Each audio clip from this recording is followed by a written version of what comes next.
Chapter 531 The Voice of the Monster.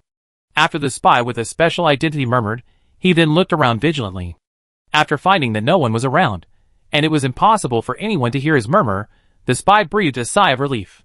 Then, the spy didn't care about anything else and turned and hid in the shadows.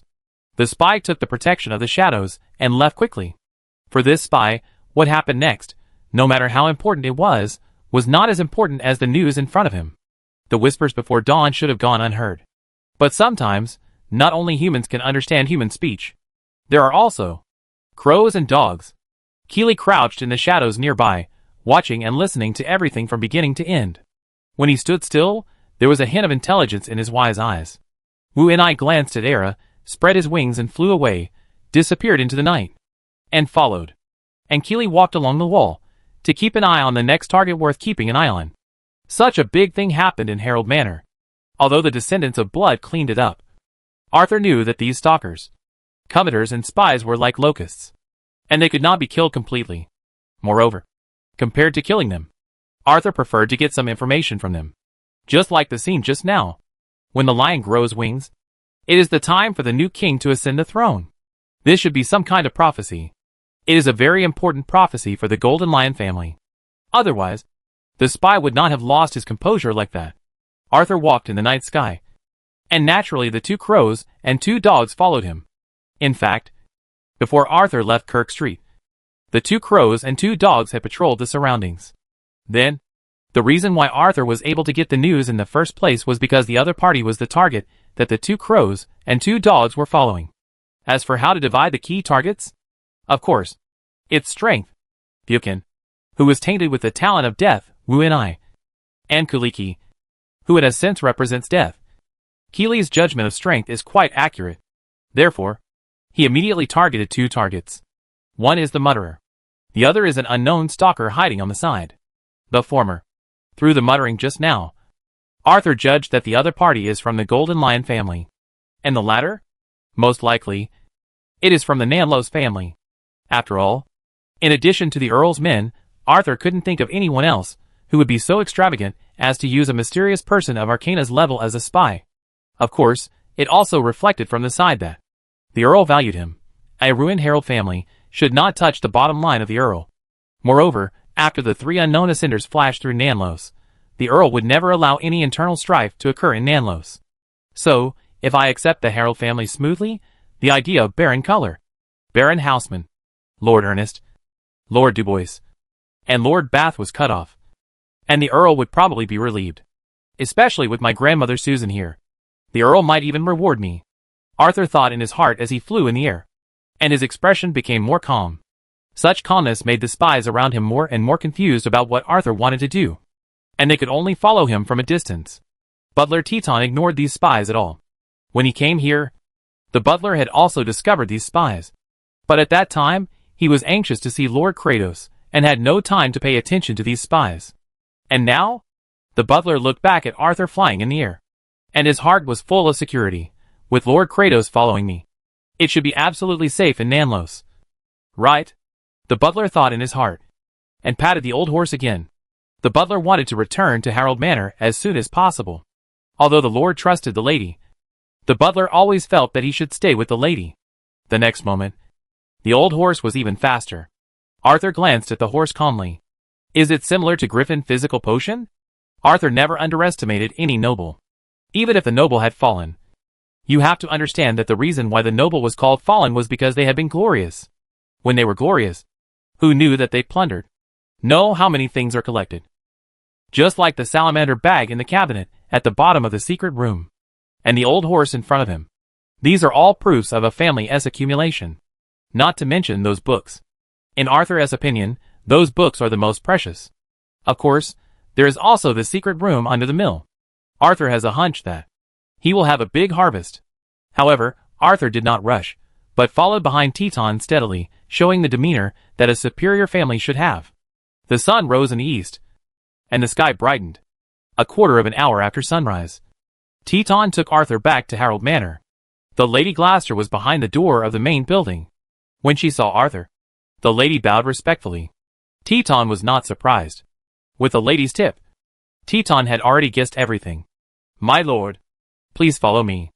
As the butler of the Harold family, Teton would naturally lead the way. Miss Glaster asked in a low voice. Sir, do we need to deal with those people behind us? Arthur said after a slight pause. As long as they don't enter Harold Manor, you don't have to care about them. They really should thank you for your kindness. Sir. Miss Glaster sighed. Titan on the side was also full of sighs in his heart. Arthur's kindness, he himself has experienced it. For this, the butler is full of admiration.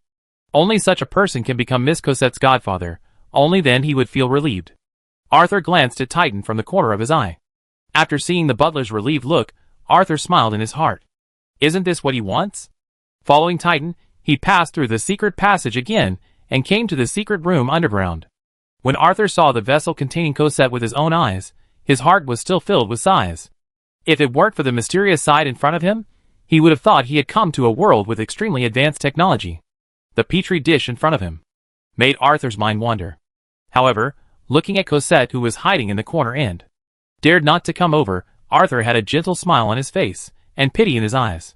Your arrival is bound to break some rules. They, them, even he, don't want to see you coming. But I won't, and the Kratos family won't. Because our family is called a monster by these guys.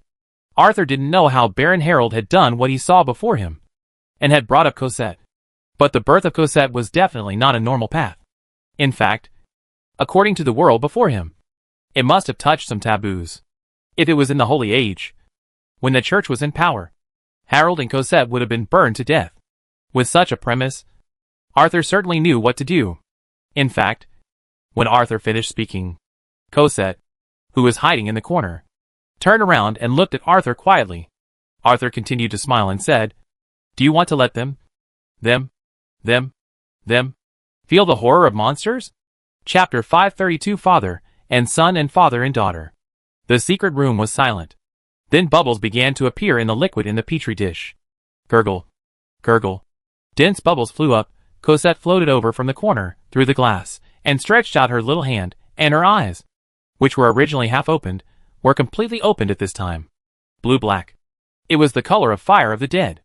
Arthur's mouth curled up slightly, raised his palm, and stretched out a finger to tickle Cosette's little hand through the glass. Gurgle. More fine bubbles emerged. It was not until this time that the butler Titan realized that these bubbles should be Miss Cosette's smile. Looking at this scene, the butler was very relieved. At least, the lady really liked Mr. Kratos. As for the monster? Oh!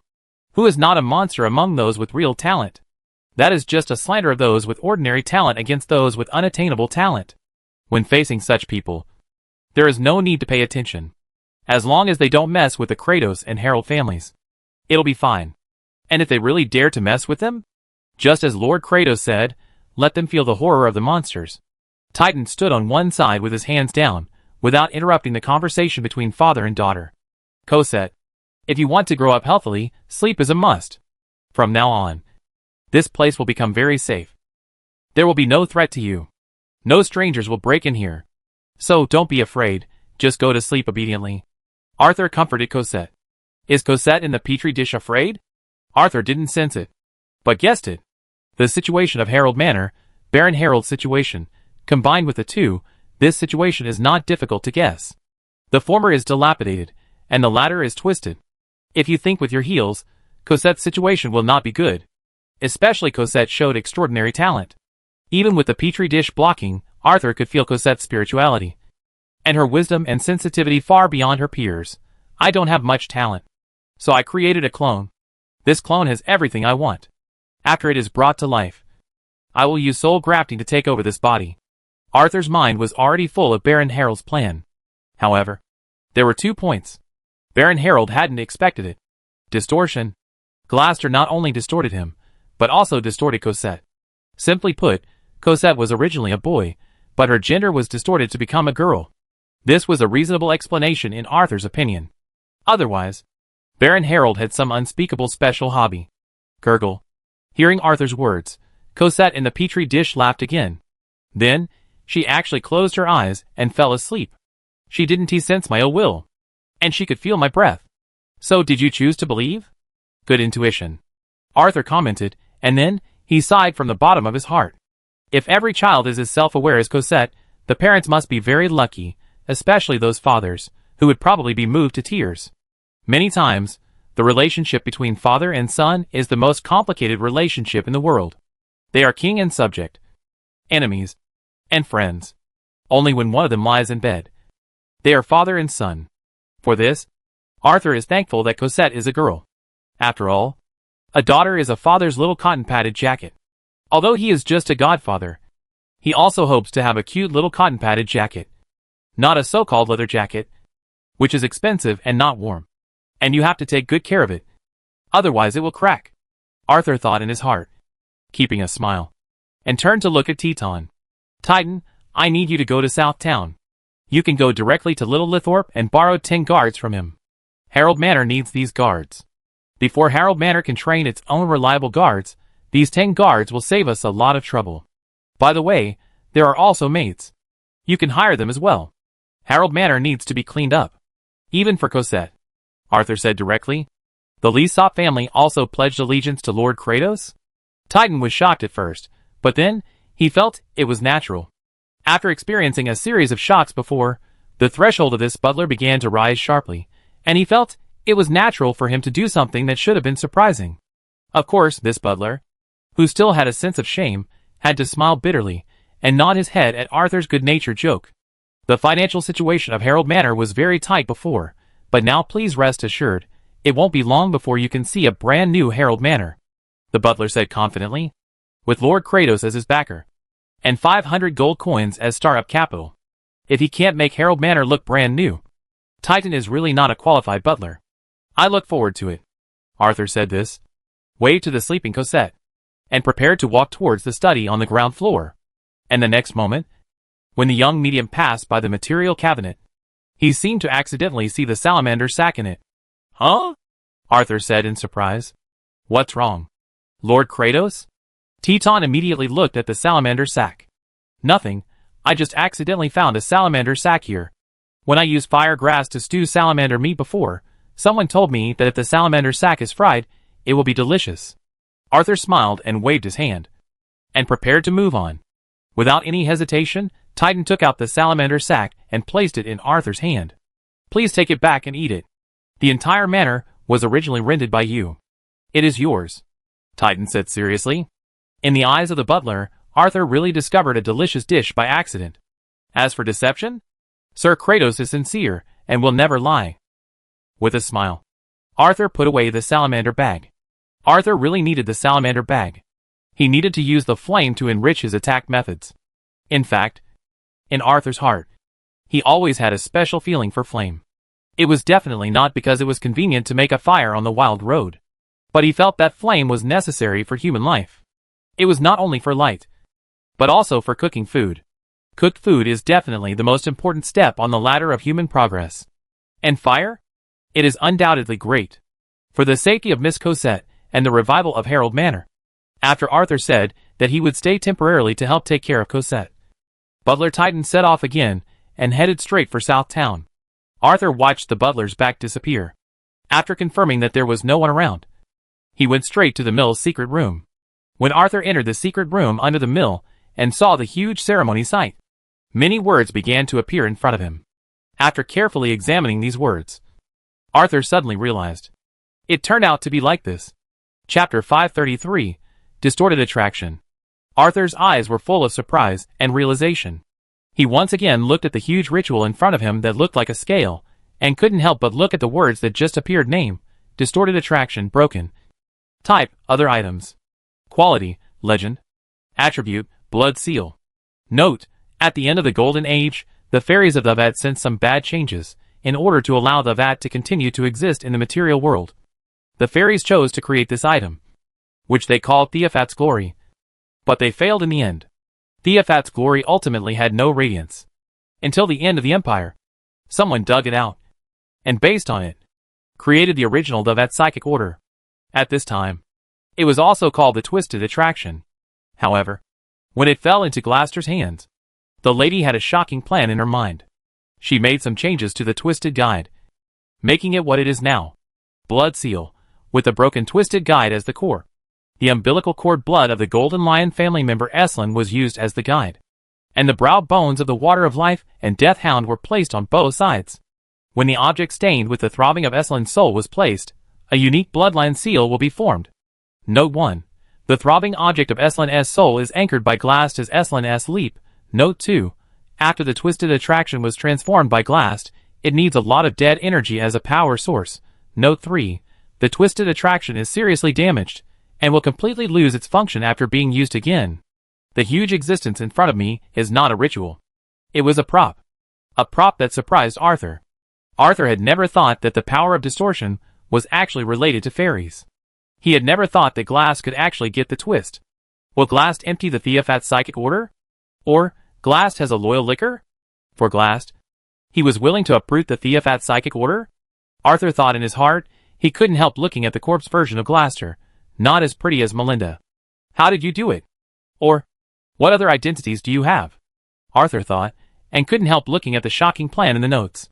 After reading some of Glaster's memories, even if they were extremely confusing, Arthur could be sure that, when Glaster used the male knight identity of Gilgic, he planned everything. Even the birth and death of Eslin were planned.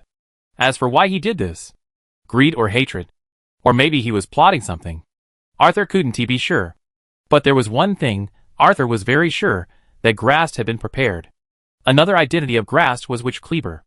Although this witch was arrested in West Berlin, because the case was serious, the public trial was held in the core of South County. Niwen. In the end, the order for the burning was also signed by the Grand Duke of Niwen at that time. This also opened the 7 Years' War. Then, the illegitimate child of the Golden Lion family, Eslin, began to be active on the battlefield and was noticed by the Old Lion, but was soon buried in the sea of fire. The whole process was very fast. This made Arthur have to suspect that this was also part of the Glass plan. In addition, the night Gilgic appeared in the Golden Lion family earlier, the clues gradually became clear, and Arthur's brain was spinning rapidly. Glass must have found the Golden Lion family as Gilgic for something, and showed her talent, and was soon reused. Then, she found that the thing she wanted could only be obtained by the blood of the Golden Lion family. For this reason, she began to plan. She wanted to have the blood of the Golden Lion family. The umbilical cord blood is so complete. Will Glass do it himself? Arthur was slightly stunned while thinking. In order to keep the plan more secret, Glass might really do this. As for starting the 7 Years' War? Coincidence? Or, is this also necessary for that thing? Arthur thought in his heart. His eyes narrowed slightly. What is that thing? Stairs. It must be related to stairs. Apart from stairs, Arthur couldn't think of anything else that would be worth Glass going through so much trouble. Are you going to play it that big? Arthur squinted his eyes, muttered to himself, but his mouth curled up slightly. Since he had inherited the plan of Glass, then it was not too much for the stairs to be his. Right? After all, his mother had the purest blood of the Golden Lion family. Thinking in his heart, Arthur once again glanced at the twisted attraction. That looked like a huge scale. And then his eyes looked at the book beside him. Unlike other mysterious people who would put their books neatly on the bookshelf, Glass simply piled the books on the ground. A pile of 5 or 6 books. Or 7 or 8 books. A rough look showed that there were more than a dozen piles on one side, and more than a dozen on the other side. Arthur flipped through them while putting them into the Carmen's wristband. For Arthur, the value of these mysterious books was self-evident. Arthur knew exactly what he lacked. The foundation of the mysterious side. Not the foundation of power, but the knowledge foundation of the real Millennium House. Therefore, Arthur spared no effort to collect. Of course, this was not just a disguise. But the knowledge in these books was what Arthur really needed. Soon, nearly 100 books on one side were received by Arthur in the Carmen's wristband. The young medium checked this side. After confirming that there was nothing missing, he walked to the other side. And here, when he picked up the first book, the text in front of him began to flash again. Discover the secret art, distortion. The secret art distortion is being judged. The judgment of possessing the power of death is past.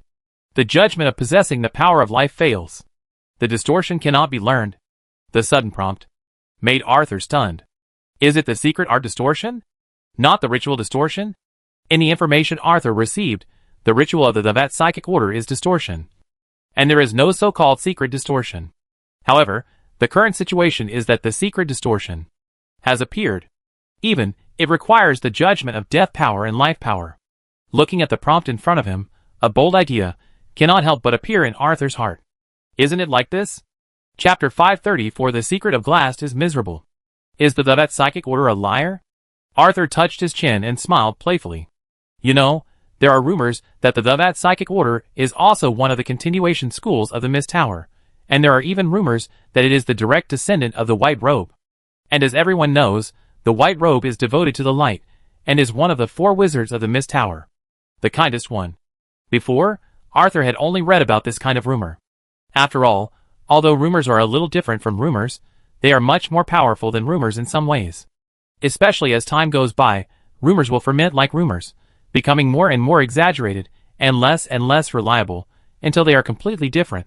It's like, there was a divine bird in ancient times, covered in colorful clothes, and able to speak. After a while, then comes another sentence, distinguish good and bad. After a while, then adds another sentence, know good and evil.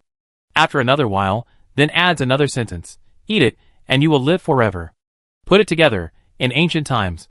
There was a divine bird, it was covered with 7 colors, it could speak human language, it could distinguish good and bad, know good and evil, and eat it, and you will live forever. Overall, it seems to be true. Birds can speak human language, it's amazing. Isn't it? They can also determine people's good and evil fate, that's even more amazing. Eating it will make you live forever, that makes sense. With each layer of pressure, the parrot was confused. The parrot didn't know it had this effect until it died. It died with its eyes wide open. However, the people around didn't know, and continued to eat the parrot. After eating it, they would become immortal, but it was just immortality, not immortality. So those who hadn't eaten it, had to kill those who had. Over time, those who had eaten it died, and the parrots became extinct, the rest of the people, facing this ancient saying, sneered, but also had a little yearning. Of course, there were also people who ate parrots, hid in the mountains and forests, and were not killed. These people were probably the most pitiful, because they all died of old age, and died of illness. Before dying, they had to shout, I ate it. I shouldn't die. But no one could hear it. So, they all died. This is the charm of the rumor. As a qualified medium, Arthur knows how terrible this charm is. Therefore, when facing rumors, Arthur always stays alert. Unless there is really some substantial evidence. Just like now, discover the secret art, distortion. The secret art distortion is being judged. The judgment of possessing the power of death is past. The judgment of possessing the power of life fails. The distortion cannot be learned. In a series of text prompts, Arthur glanced at the column of life force. It was well known that the White Robe had a heart for light. The most direct evidence was that the White Robe had created the healing technique that amazed the world. A secret technique with life force as its core. It was also because of this secret technique that the church extended an olive branch to the White Robe. These were all clearly recorded. However, in this record, it definitely does not include the secret art, distortion. Especially, distortion is a secret art, not a ritual. Also, the secret art distortion requires life force. These things, added together, Arthur couldn't help but think too much.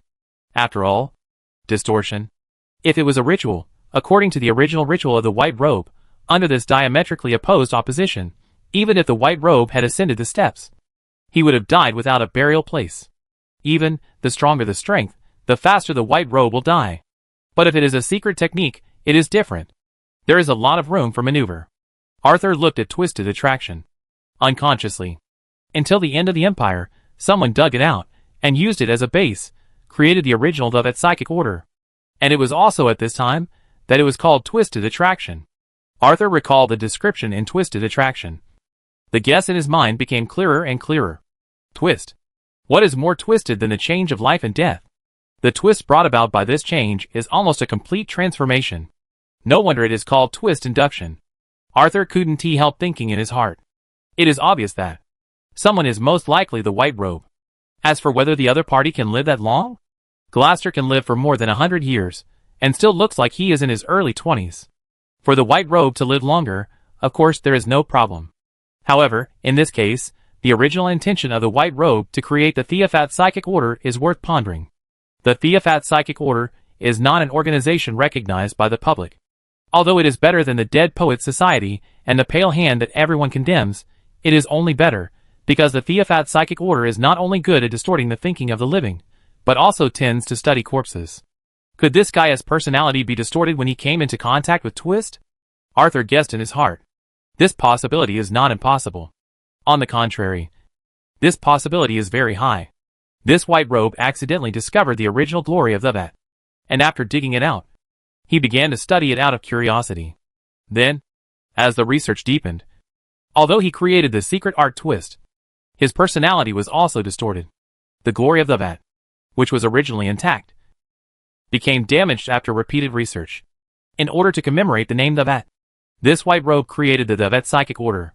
Similarly, in order to witness the secret art he created, this white robe renamed Theophat's glory to Twisted Attraction. Arthur guessed, but his brows slightly frowned. Because, there is one thing that doesn't make sense. Although Twisted Guide is broken, it can still be used. Moreover, such a prop with extremely special commemorative significance should not be thrown away casually. So, either this white robe is dead, Grass discovered Twisted Guide by accident, or Grass was used as a gun. And with the strength of that white robe, the possibility of the latter is infinitely increased. And if Glass was really used as a gun by this white robe, that is to say, the 7 Years' War was probably provoked by the other party. As for the reason why the other party provoked the 7 Years' War, apart from his own distortion, it should also be related to ascending steps. It is not the ascending steps used to hook Glass, but after reaching a certain level of ascending steps, the possibility of further progress. What a terrible white robe. How many people died in the 7 Years' War? 1 million. Or 2 million? Arthur thought to himself, and subconsciously looked at the corpse version of Glaster. For a moment, the young medium didn't know how to evaluate Glaster. In the end, he decided to take it as a lesson. Of course, in order to better enable himself to have the ability to distinguish others, in order to prevent him, who was young, honest, simple and kind, from being deceived by others. Arthur picked up the book that recorded the secret art distortion, and gently turned the pages. Chapter 535. The name is Immortality, which means distortion. The book that records the secret art distortion is a handwritten copy, according to the handwriting in other books that I looked at before. It should be handwritten by Glaster, or to be more precise, after memorizing it, it was written down. Before he became arrogant, Glaster was still quite cautious, just like the secret art distortion. In his hand, Glaster copied it twice, and also checked the missing parts between the lines. This made it easier for Arthur to remember. After reading it twice, Arthur got about 5 or 6 points. He immediately had a general understanding of the secret art distortion. Build an anchor point of life or death that belongs to you, and then use external force to build a corresponding point. When the 2 points correspond, distortion will occur. Not only can it distort the perception of the creatures between the 2 points, but it can also distort the character, strength, and even gender of the creatures according to the different levels of the anchor points they have. Just as Arthur had guessed before, nothing is bigger than the change between life and death, and it is more in line with the characteristics of distortion. But as he understood, Arthur still took a breath. Gender can be distorted? This is something Arthur never expected. But thinking back, between life and death, gender does not seem to be that important. Well, it makes sense. At least according to the description above, with my death talent level as an anchor point, it should be possible to do this. Arthur subconsciously thought, if his enemy is a man, he will twist him into a woman, and then make him have period pain. If he is a woman, he will turn him into a man, and let him experience what it means to have a pain in the balls. If he is neither man nor woman, then let him suffer the consequences. Of course, these are not the main points. The main point is whether the secret technique twist can make Melinda a little more normal? Of course, it depends on Melinda herself. If Melinda wants to experience the pleasure of a man, Arthur didn't mind. As Melinda's best friend, Arthur thought he had to help. Thinking about it, Arthur couldn't help laughing. For a professional actor like Arthur, it's really not right to laugh like this. But he really couldn't help it. When he thought of that scene, Arthur couldn't help but curl up his lips, which was harder than AK. However, it's not easy to do this. Others use some kind of ritual related to life or death as an anchor point. Find a corresponding point, create a distortion field. Arthur uses his talent. It's not that no one uses talent. According to Glaster's description, Using the corresponding talent as an anchor point to find the corresponding point, it will be stronger than the distortion field created by the ritual. However, others don't have such a strong talent as Arthur.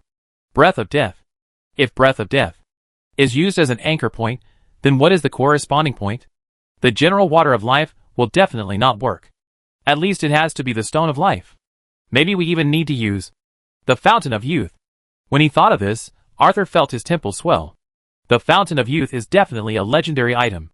It is said that it only exists on the Mermaid Island deep in the sea. But except for Master Hulk, no one has ever seen the fountain of youth. Yes, it's that master again. In the experience of this master, the discovery of the fountain of youth is definitely a highlight. The master brought back 3 fountains of youth.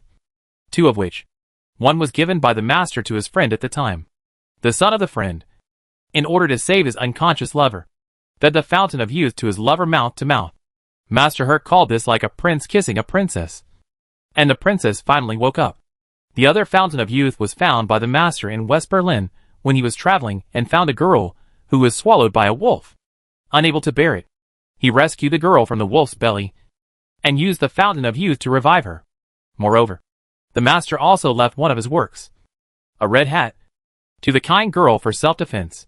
There are definite records of these 2 fountains of youth. As for the third one, no one knows. It may be in one of the master's laboratories. It may also be hidden in some ruins. It may even be swallowed by someone. Therefore, the difficulty of finding the third fountain of youth is almost the same as searching for Mermaid Island directly. Even if Arthur has a professional ruins exploration team like Wind Sword Deljo, he is not sure at all. We need to do 2 things at the same time. Wind Sword Deljo and his team continue to explore the ruins, and the ocean-going fleet also needs to be formed. Arthur thought in his heart. Then, another unreliable method came up. If we only talk about life force, it seems that the blood race also has strong life force. Of course, it's not his vest, but the real descendant of the blood race. Just as Arthur was thinking, death instinct flashed again, faster than before. Even, Arthur saw himself being killed by a scarlet figure. Immediately, Arthur began to clear his mind. This is not the first time that this has happened. The last time I thought of the descendant of the Blood Clan, there was a similar situation, so Arthur is familiar with it. What secrets does this descendant of the Blood Clan have? Arthur simply sighed, but did not think about it. Curiosity kills the cat. As the leader of the contemporary cat faction, Arthur kept this sentence in mind. At the same time, a strange idea immediately appeared in Arthur's mind, that is, the repair of the human puppet. The human puppet was repaired with gold. What is the mechanism? If he could figure it out, could he use gold to replace the illusory fountain of youth? With many thoughts in his mind, Arthur looked at Twisted Attraction. Compared to the Twisted secret technique that was temporarily stranded, Twisted Attraction seemed extremely real. The huge and sophisticated structure stood in the secret room like a scale. Without any hesitation, Arthur directly placed Eslin's leap in the middle of the scale of Twisted Attraction. On the left was Death Hound, Brow Bone. On the right is the Water of Life. And in the middle is a 3-fingered claw-like thing. It is just right to hang Eslin's leap on it. Snap! When Eslin's leap is hung on it, the whole twist makes a crisp sound. The huge scale tray begins to swing up and down. Arthur slowly pours the death energy into it without panic. Immediately, the tray that was originally swinging up and down began to rotate. It was slow at first, like a breeze, but after just one breath, the tray started to spin at high speed, twisting the chains connecting the tray together. Crack! When the chain made a teeth-grinding sound, the Death Hound, Brow Bone, and Water of Life in the tray began to emit rich colors. Gray-white deathly silence, white-green vitality. 2 rays of light rushed directly towards Eslin's leap. In an instant, Eslin's leap became radiant and colorful, and the colorful light filled the entire secret room, and the dots of light were like popping candy, jumping in all directions. Arthur cautiously took 2 steps back, and dodged all the dots of light. Although from the current stage, there seemed to be no problem after it fell on the ground, but Arthur would not touch it until he could guarantee that it was 100% safe to fall on people. After about 10 seconds, the colorful light completely disappeared, and Eslin's leap also disappeared.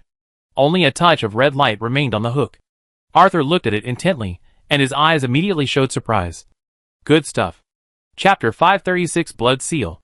The words appeared like flowing water, making Arthur's mouth curl up. Name, Blood Seal, perfect. Type, other items. Quality, hero. Attributes, 1. Mark, 2. Lionheart, 3. Twisted Legacy. Note, after the extremely abundant death energy activated the Twisted Attraction. Water of Life and Death Hound. Brow bone formed a unique life and death force field. Not only did it dissolve Eslin's umbilical cord blood, it also triggered the soul resonance in it at the fastest speed, allowing the blood and soul to merge at the fastest speed, and your death energy effectively reduced the loss of the twist attraction, although it was inevitably damaged in the end. It still injected a different attribute into this blood seal. Mark. The blood seal exists in the form of a tattoo. Lionheart King. When you have the mark, the extremely pure blood of the Golden Lion family will be revealed with your heartbeat. Your charm will undergo a qualitative change. You will be trusted, respected, and followed by others. Even when you choose to activate the King's posture, you will be able to reverse a small-scale battle. Relic of Distortion. The remaining power of distortion attraction is gathered in the mark, allowing you to distort the vision, hearing, taste, smell, and touch of any creature within a radius of 10 meters with you as the center. Those whose 5 senses are distorted need to make a -1 judgment with your spirituality. If the judgment is passed, it will not be affected. If the judgment fails, the 5 senses will be distorted. Note 1. The mark must be placed on the chest where the heart is located. It will be injected with vitality as the heart beats. Note 2. The effect of Lionheart will increase as your spirituality increases. At the same time, Lionheart can be charged by sunbathing or gold. Note 3. When the Lionheart is fully charged, you can choose to activate the King's posture. Currently 0/300. Note 4. The mark is just a mark, although it can be regarded as blood, it is not blood after all. Note 5. After the mark is used, the blood mark cannot be removed. Once it is forcibly removed, the blood mark will cause irreversible damage. Looking at the blood mark. With red light in front of him, Arthur has already seen such a scene in front of him. Warriors of Niwen, your emperor is back.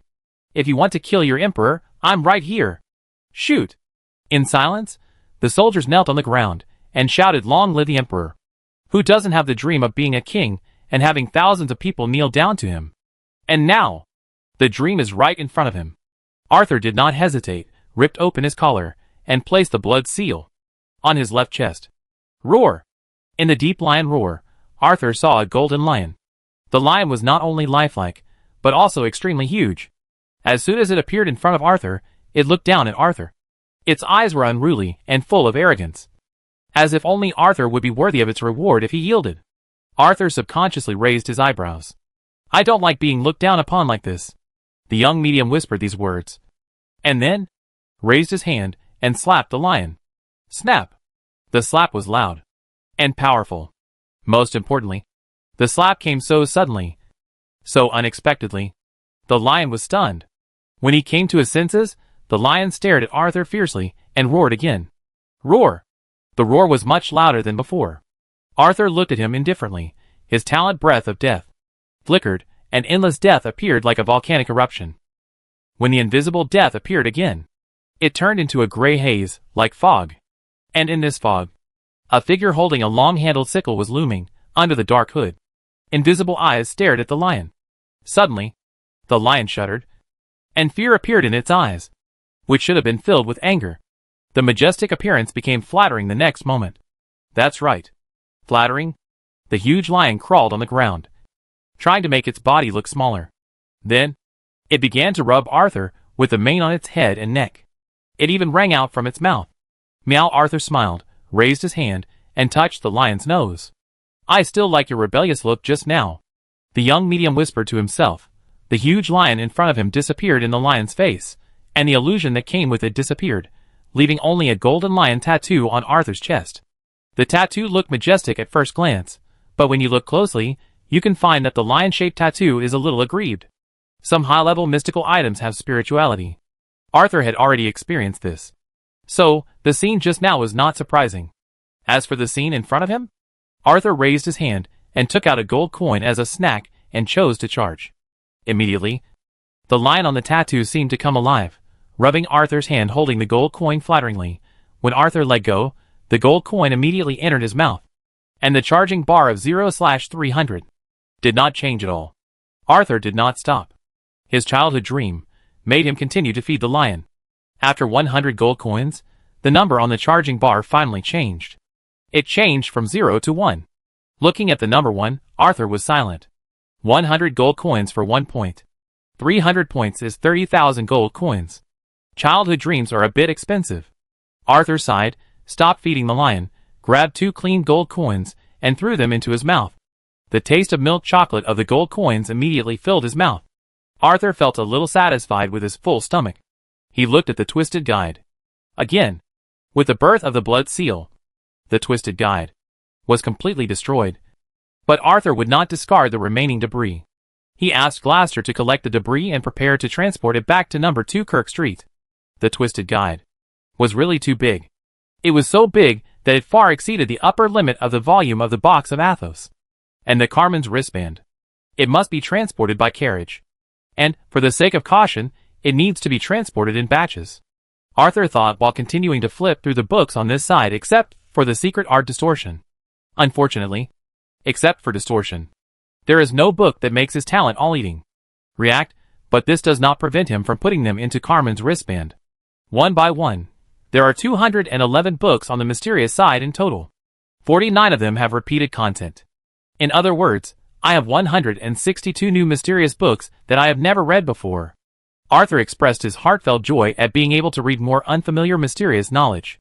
Then, just as Arthur was looking forward to the future night reading time, the sudden throbbing in his heart made Arthur connect with Wu Ni's vision. When Arthur saw the scene in front of him clearly, he couldn't help but exclaim in surprise him. Chapter 537 Grandfather, Father, Uncle and Sons.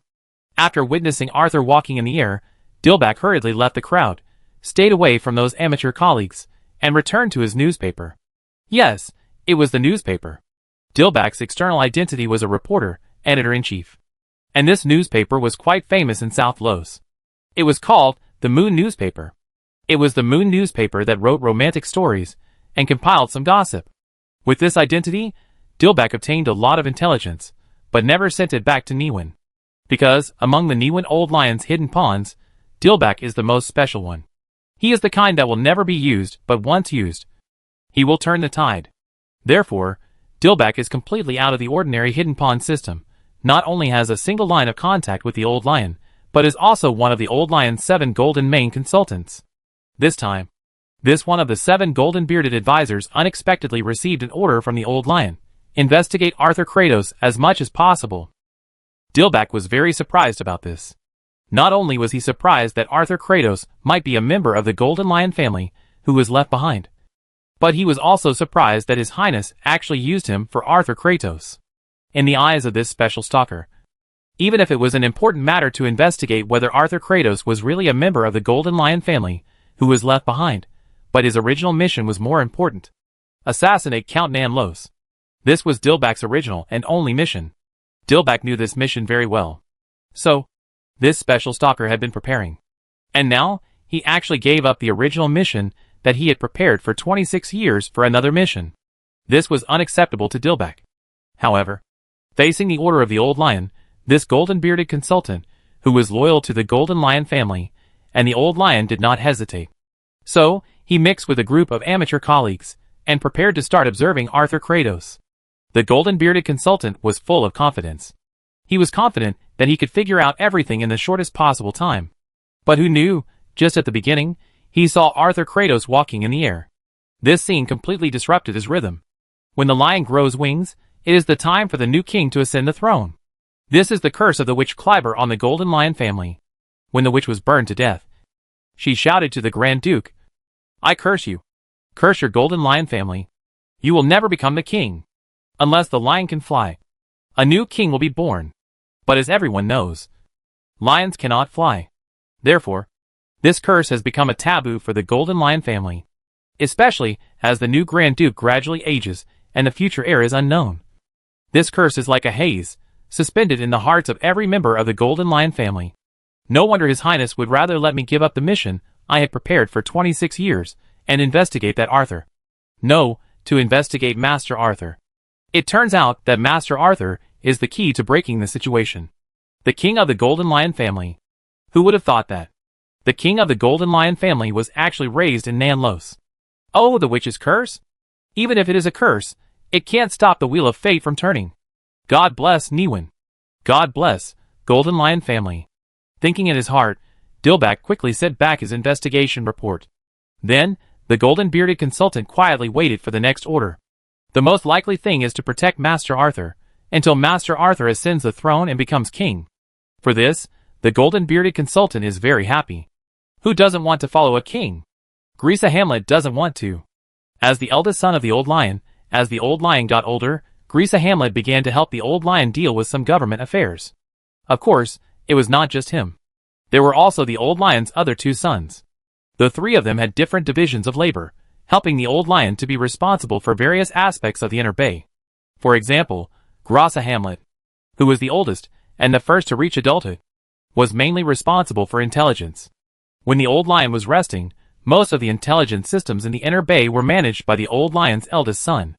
Grisa Hamlet, wearing a yellow silk pajamas, was looking through the documents signed by his father, Severus Hamlet, the Grand Duke of Niwen, who was known as the Lion. Regarding the champion reward of the Niwen sword competition, Grisa knew about the quarrel in her father's study at noon.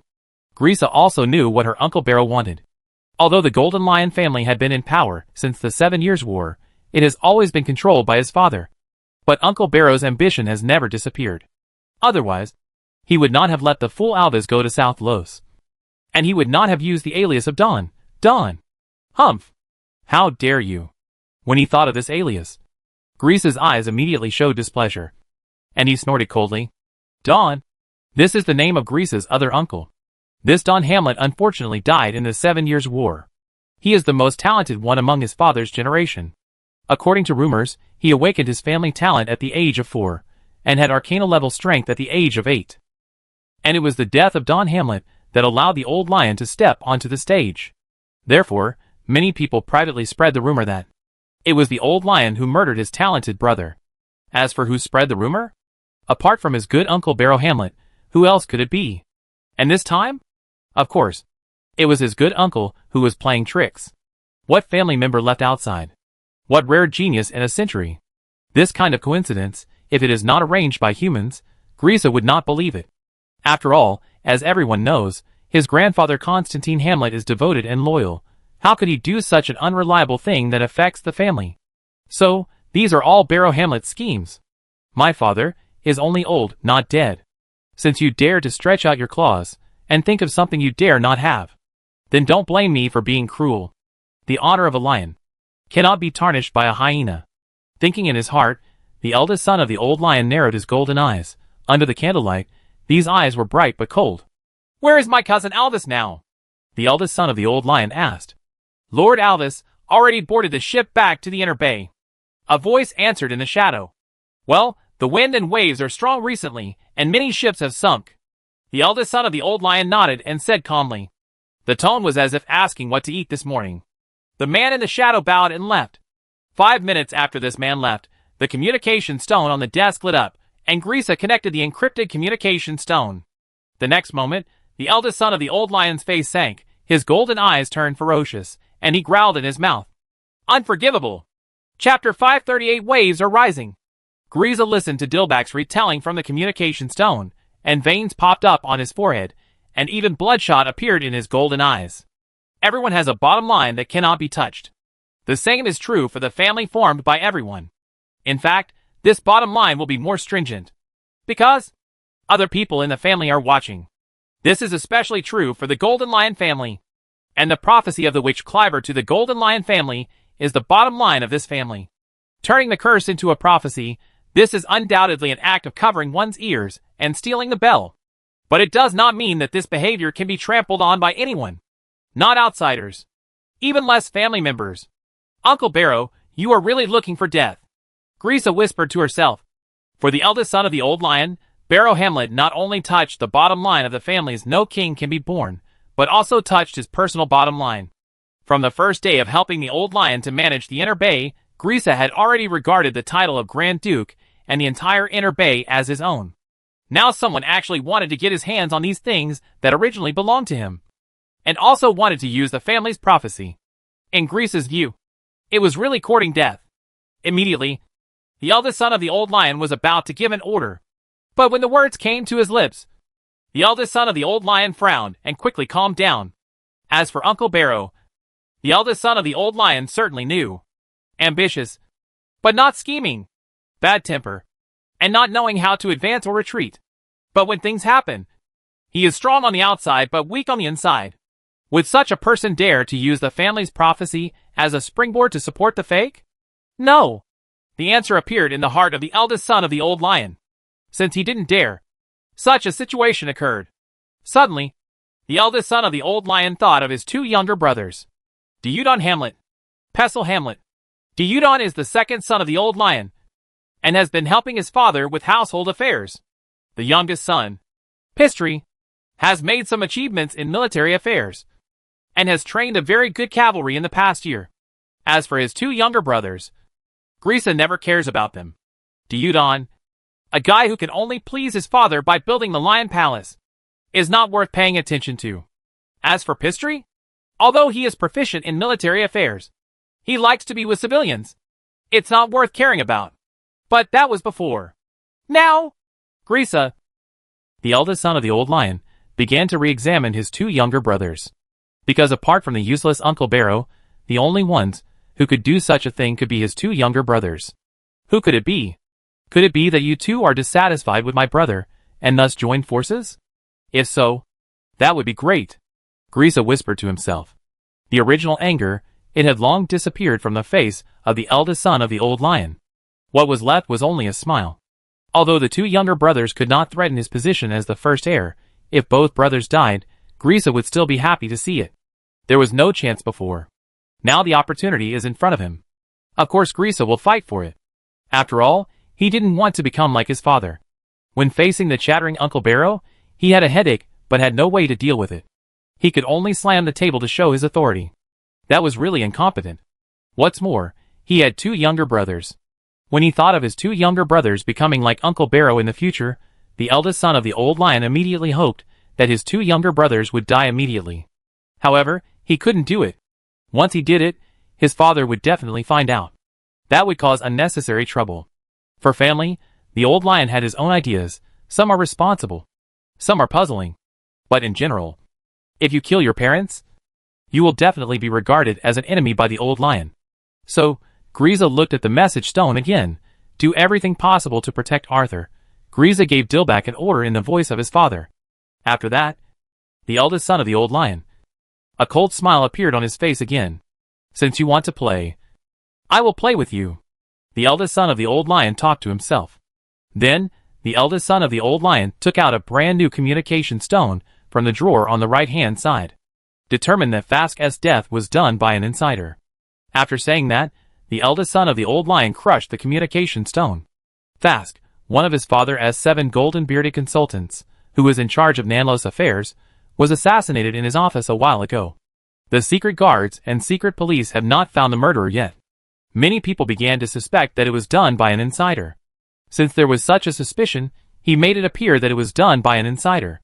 After all, he was just a consultant with a nice name. No need to care. No need to mourn. The dead are not worth his tears. What he hoped more now was to use the other party's death to stir up a little ripple within the family. As for Arthur Kratos, it was worth caring about before, but now, no need to care about it at all. The opponent is just a chess piece. He has quite a few such chess pieces in his hand. Therefore, the eldest son of the old lion knows very well how to deal with such chess pieces. As long as he is the real winner, this chess piece should know what to do. Humph, the final victory must be mine. Grisa snorted coldly and announced. Somewhere far away in the West Sea, Drake Kratos stared at the information in his hand with wide eyes. The son of Doom who was born in secret, the person favored by the god of death, the contemporary Black Cat, the master of the Cat faction, the champion of the Nanlo swordsmanship competition, the male owner of Caesar Manor, the medium Arthur Kratos. Unconsciously, the West Sea pirate general read out a series of names from the intelligence. Then, doubt appeared on the face of the pirate general. Are you sure this is my showy weak muggle nephew? Impossible? The pirate general, who was complaining, was obviously thinking of something, and suddenly froze. No way. No way. Uncle, and you are close, and you are playing tricks on Uncle. When did you find out something was wrong and start acting? After Winters disappeared? Or even earlier? The pirate general thought in his heart, but he couldn't suppress the smile on his face, and finally, "Ha ha ha. You are worthy of being my nephew." If the old man saw this, he would probably be shocked. "Right? Your sons and daughters are good at acting. Your grandson is even better than you."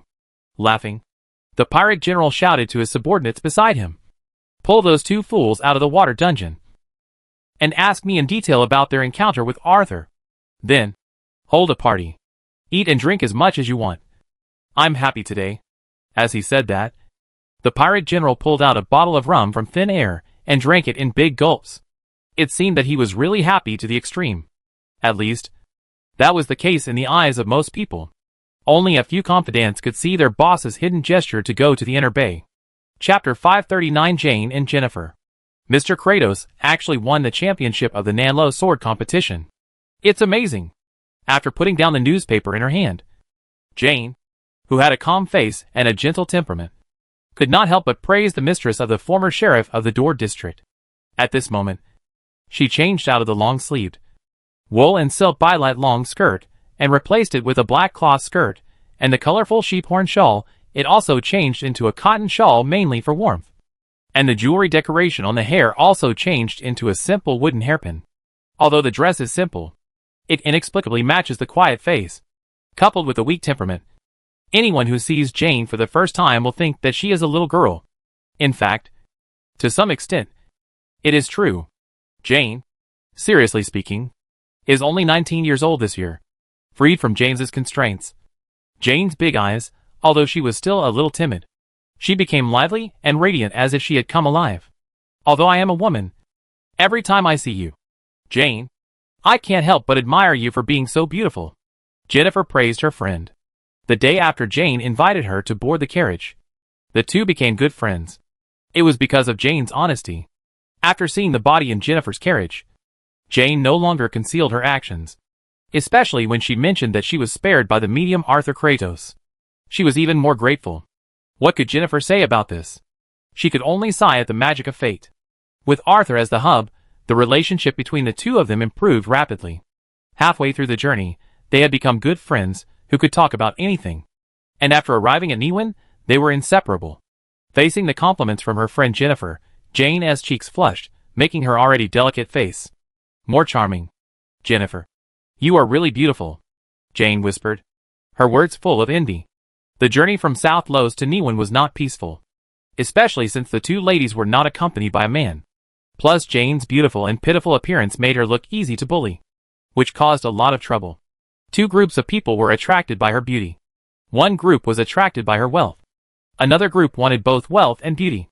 It can be said that there were constant troubles along the way, and every time, it was Jennifer who stepped forward to solve the problem, and the gentle Jane also tried to use the knife, dagger, crossbow, gun as much as possible to help. After killing 4 guys with bad intentions, Jane grew up quickly. At least, she had a considerable experience in the use of crossbow and gun. As for the knife and dagger, Jane was also working hard. Therefore, Jane envied Jennifer very much, because her good friend only needed to wave her hand, and those people fell to the ground directly. Although I have seen it more than once. But now when I recall it, Jane will feel a sense of admiration for her friend's strength and handsomeness. Unfortunately, she seems to have no talent. Even if her friend teaches her, she still can't get started. You are just temporarily confused by the mysterious side. When you look at me, you have the illusion that I am very powerful, and therefore I think I am beautiful. If beauty is really based on strength, then Mr. Kratos has long been unparalleled in charm. Jennifer glanced at her friend with a displeased look, and her words were even more vulgar. Jennifer thought she was not bad looking, but it depended on who she was compared with. Compared with ordinary people, Jennifer was of course confident. Compared with her friend, Jennifer felt like a passerby. Her friend would never know how lethal her appearance was to those men. "Can you imagine that just because of the rain?" she whispered. "It's so cold," and attracted a group of men to come and watch. Did they fight each other later?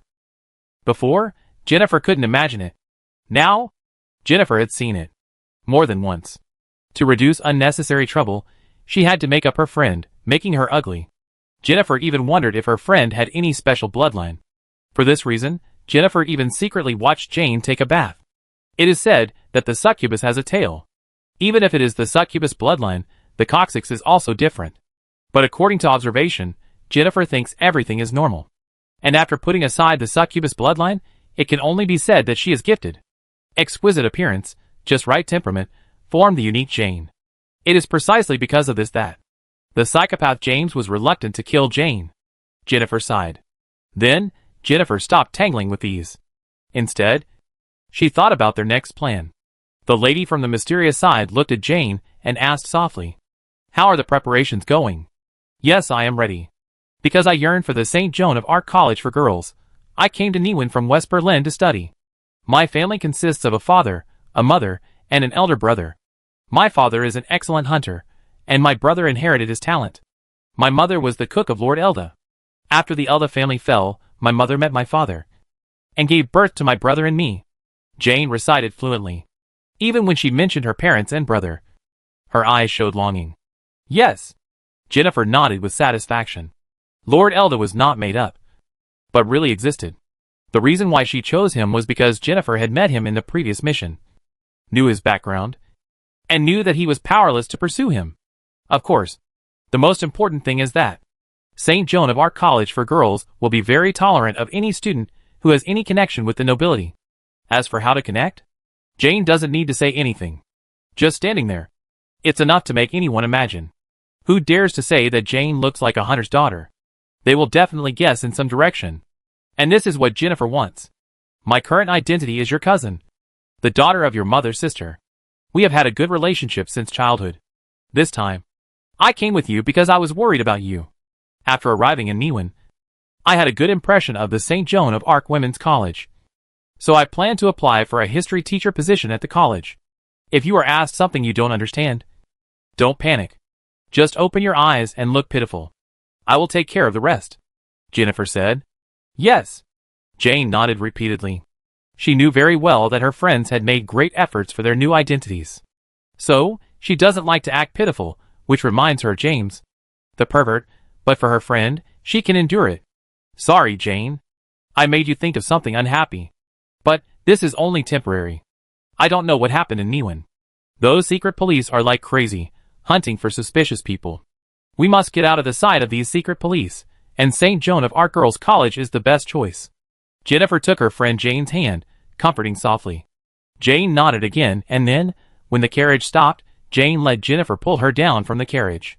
This was also discussed before. Jennifer is the strong cousin. Jane is the shy and timid cousin. The two walked to the St. Joan of Arc Girls' College one after the other. And above their heads, a falcon happened to fly over and landed on the security room. Chapter 540 Gather. Anna, wearing a fake beard, leaned against the wall of the security room weakly. Although her eyes were still fixed on the entrance of the St. Joan of Arc Girls' College, it was obvious that her attention had drifted to somewhere else. The St. Joan of Arc Girls' College was really too boring. She originally came to the St. Joan of Arc Girls' College to find the Cassandra Kratos for Melinda. Who knew that? Cassandra Kratos did not report to the college at all. Or to be more precise, someone came to the St. Joan of Arc Academy with a letter of introduction from Cassandra Kratos. But that person was not Cassandra Kratos. She was just an employee. She was paid to appear at the St. Joan of Arc Academy. And, from beginning to end, the employee never met the employer. They just communicated through letters. That's where Anna's investigation ended. As for further investigation, Anna didn't want to cause any trouble. Because, secret police. A few days ago, Anna discovered that the secret police in Niwen were monitoring the St. Joan of Arc Girls' College. Although she didn't know if it was because of her crotch kick, she knew she had to keep a low profile. Of course, in addition to those annoying secret police, it was also because of Arthur Kratos, a rare genius and a century, an entry, and the son of Doom, who was born in secret, the person favored by the god of death, the contemporary Black Cat, the master of the cat school, the champion of the Nanlo swordsmanship competition, the male owner of Caesar Manor, the medium Arthur Kratos. A series of titles made Anna feel as if she was dreaming. However, she knew the reliability of the channel through which she obtained information. After all, the Cloak Society cares a lot about its reputation, and will never make up news. For the once-in-a-century genius, Anna didn't feel anything. She had been called that before. As for the Emperor, Anna was filled with disbelief.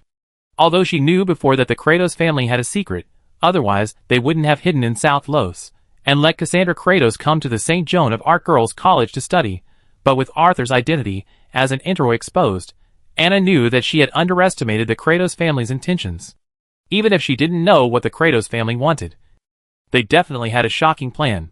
Of course, it didn't matter to Anna, because the male owner of Caesar Manor. Along with this title came the news that Ms. Long Night was pregnant. When she heard the news, Anna turned pale. That's right. She was a little bit perverted. But her degree of perversion was not that high. How could you be pregnant? Melinda? What's so good about Arthur Kratos? You asked me to take care of his aunt. As a reward, can the child call me aunt? Why don't you take me with you? I can do it too. Anna leaned there with dull eyes, and kept talking to herself in her heart. Knock. Knock. The knocks on the door continued. After several knocks, Anna came back to her senses. Who is it? Slightly impatient, Anna opened the door on one side. I saw two ladies holding hands. This scene made Anna feel an inexplicable pain in her heart. Didn't she and Melinda hold hands like this at that time? Hello, I am here to apply for the position of history teacher in the college. Jennifer introduced herself, and then took out the letter of introduction. Go straight. The third floor of the teaching building. The dean is not here, but the vice dean is here. After Anna finished speaking, she closed the door directly. She didn't want to be reminded of the past. Even though she could sense the spirituality of the woman in front of her, it could also be seen that the woman behind has some disguise on her face. She should be more beautiful after removing her makeup. She didn't care about these things. Bang! The door slammed shut. The sound made Jane shrink behind her friend Jennifer more cautiously. It's okay. This person may have encountered some troubles. Jennifer said so, pulling Jane's palm and gently squeezing it. This is the secret code between the two. It means to be careful. Jane's heart immediately shuddered. Jennifer was on full alert. That security guard was definitely not simple. Although he just glanced at her casually, she felt her hair stand on end. At this moment, Jennifer regretted choosing St. Joan of Arc College as her hiding place. But retreating was impossible. That guy was in the security room, blocking the exit. Moreover, who could guarantee that there were no other tough guys in St. Joan of Arc College? Damn, the bastard who sold me the news that St. Joan of Arc College was safe. Don't let me catch you. I'll beat you every time I catch you. Jennifer cursed in her heart, but her expression was quite calm. She dragged Jane towards the teaching building. Afterwards, Jennifer became more and more convinced that St. Joan of Arc College was far from being as simple as it seemed. After all, whose college as cleaning staff has a strong smell of blood? And the one who walked by them with bread in his hand, the cook who smiled at them looked kind and amiable. But her spirituality reminded her that the woman in front of her was also dangerous. Damn it! Is this place a den of dragons and tigers? Why don't the security guards, cleaners, and cooks look like normal people? Jennifer became more and more nervous. Jane noticed that something was wrong with her friend. She gently squeezed her friend's palm. And when her friend turned around, Jane immediately smiled encouragingly. It's okay, we're together. Jennifer immediately understood Jane's smile. Immediately, the lady from the mysterious side calmed down. Except for the security guard, the cleaning lady, and the cook are not difficult to deal with.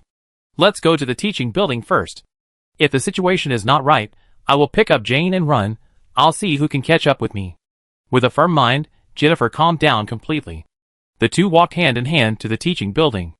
Amy, who was working as a cleaner, looked at the two people's backs in confusion. This lady, who used to be a receptionist at the fencing club, always felt that the ordinary-looking lady was a little strange. The atmosphere in the academy is a little strange recently. Should I take Sarah and run away first? Amy thought. And Anna in the security room regretted why she didn't run away earlier. Just as she opened the door to show the two women the way, a letter just appeared on the table by the window. Anna was sure that, before, there was absolutely no such letter here. In other words, when she opened the door to show people the way, the letter appeared. The whole process from opening the door to closing the door and returning was less than 5 seconds. He put the letter here in 5 seconds. And she didn't find it. And then he left quietly. Anna felt cold on the back of her neck. She always felt that her head was about to fall. With trepidation, Anna opened the letter. You passed the test. This sentence without a beginning or an end made Anna gasp. Because The signature was Cassandra Kratos. Chapter 541. Cleansing the Ears with the Tongue of a Snake. Cassandra Kratos. It's Cassandra Kratos. Faced with the message from the target she had been looking for, Anna was not happy at all. Or rather, it was impossible to be happy about this kind of thing. Because, what did the content of the other party's letter show? It showed that she was under the other party's surveillance. Even her coming to the St. Joan of Arc Girls College was within the other party's expectations. As for the test, of course, after she found out the whereabouts of the other party, she immediately cut off all contact, kept silent, and pretended to be indifferent. Is this Kratos' house? Anna took a breath of cold air. Instinctively, the lady raised her hand to pick up the letter and threw it into the brazier.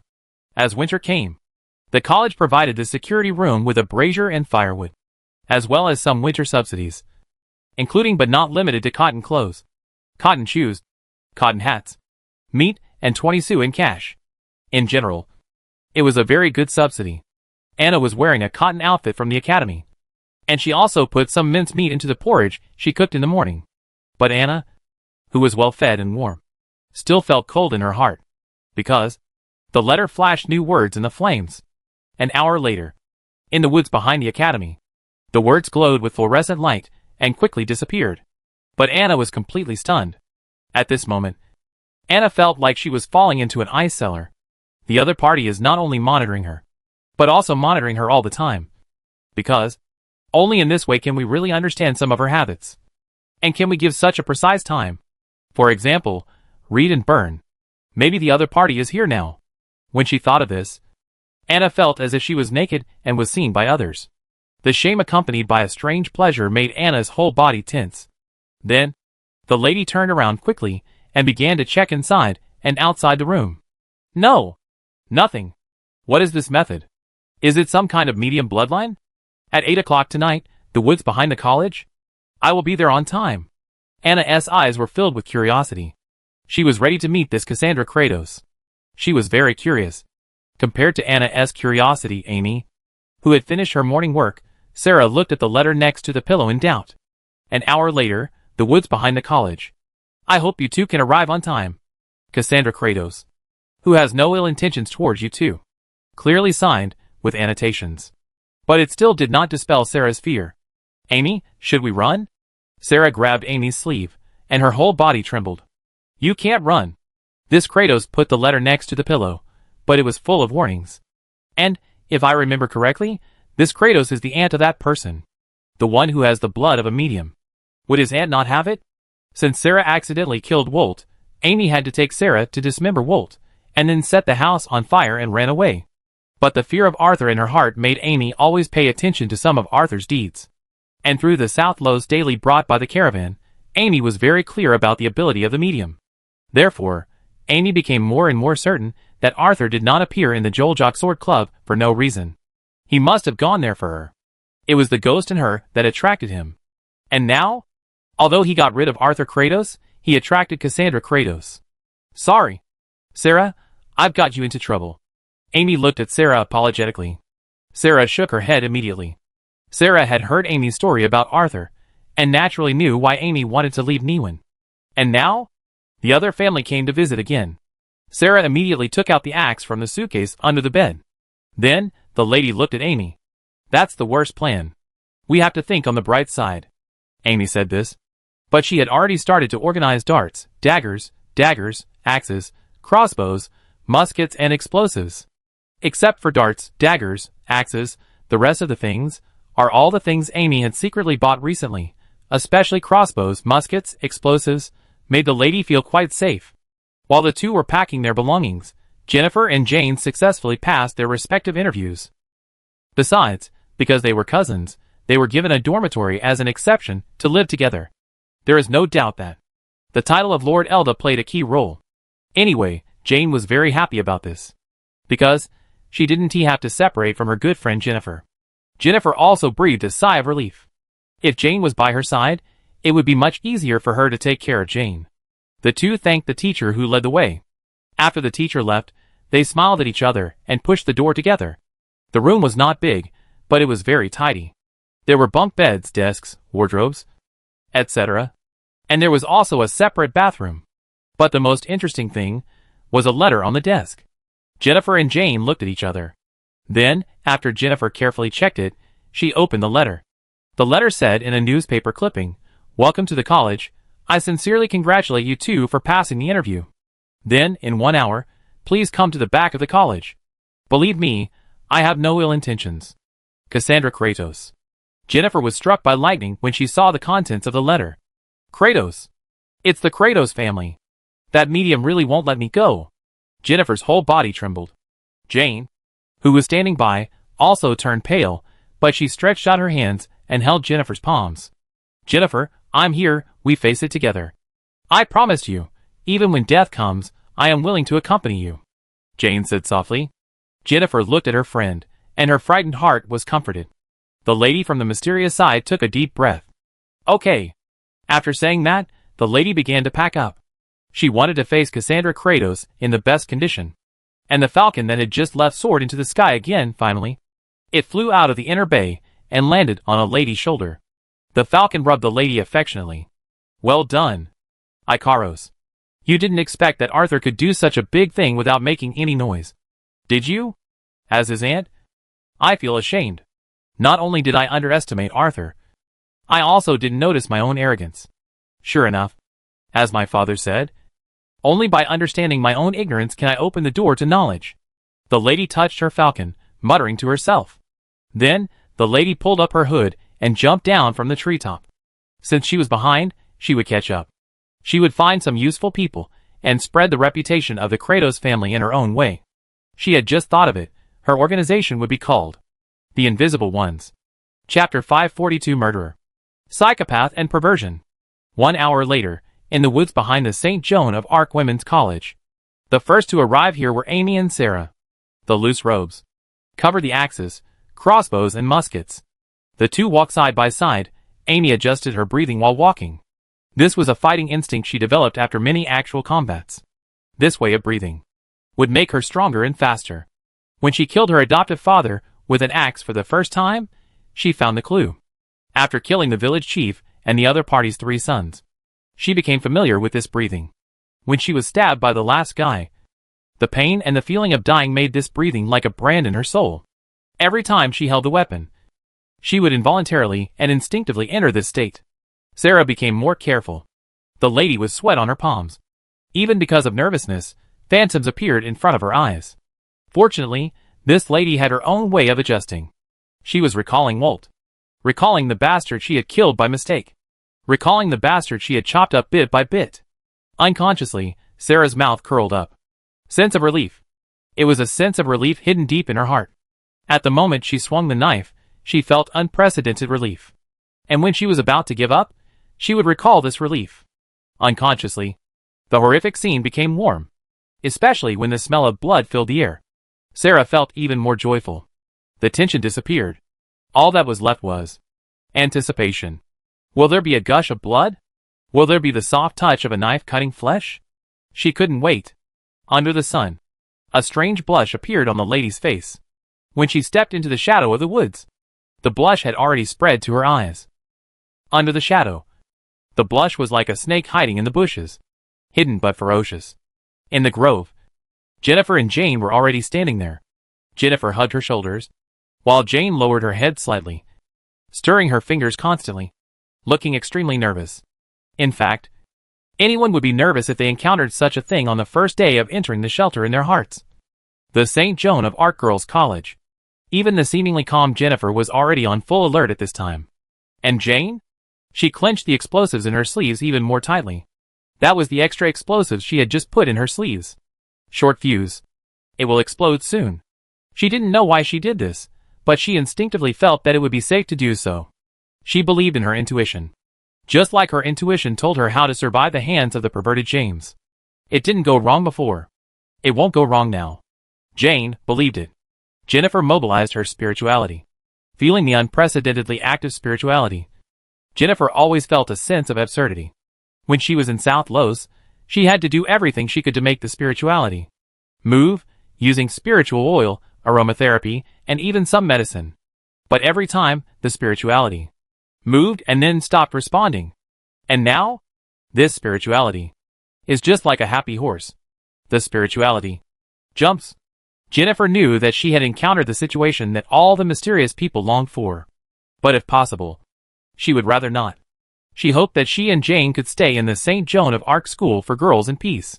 It would be best if she could save some money quietly while hiding from the limelight. To this end, Jennifer made a fairly complete plan. She couldn't do a job like a bounty hunter, and she was not an expert in ruins exploration. But she had some experience in playing a cameo as a thief. Moreover, it didn't need to be too much. As long as it could be done, one time is enough. After that, naturally, she will use the St. Joan of Arc Women's College to avoid the limelight again. She is a teacher in the college. And Jane? After graduation, she will also stay in school to teach. This is her plan. As for the mysterious side, get out. She doesn't need it anymore. But things are so strange. When you pursue it, it will not appear at all. When you don't want it, it will chase you instead. Jennifer can clearly sense that my own spirituality began to grow. That was a speed far beyond the ritual that relied on time to grow slowly. If the normal state was the crawling of a snail, the current state was the galloping of a horse. And it was very safe. What kind of freaks are these? Anna, who was the first to arrive at the grove, looked at the four people who were facing each other in this small open space, and couldn't help but exclaimed in her heart. Amy, Sarah had a faint smell of blood on her body, and that abnormal breathing, smiling state, both told Anna a fact. These two women are murderers. They are the kind of crazy people. It's better not to mess with them. If you mess with them, you must strike first, otherwise you will die miserably.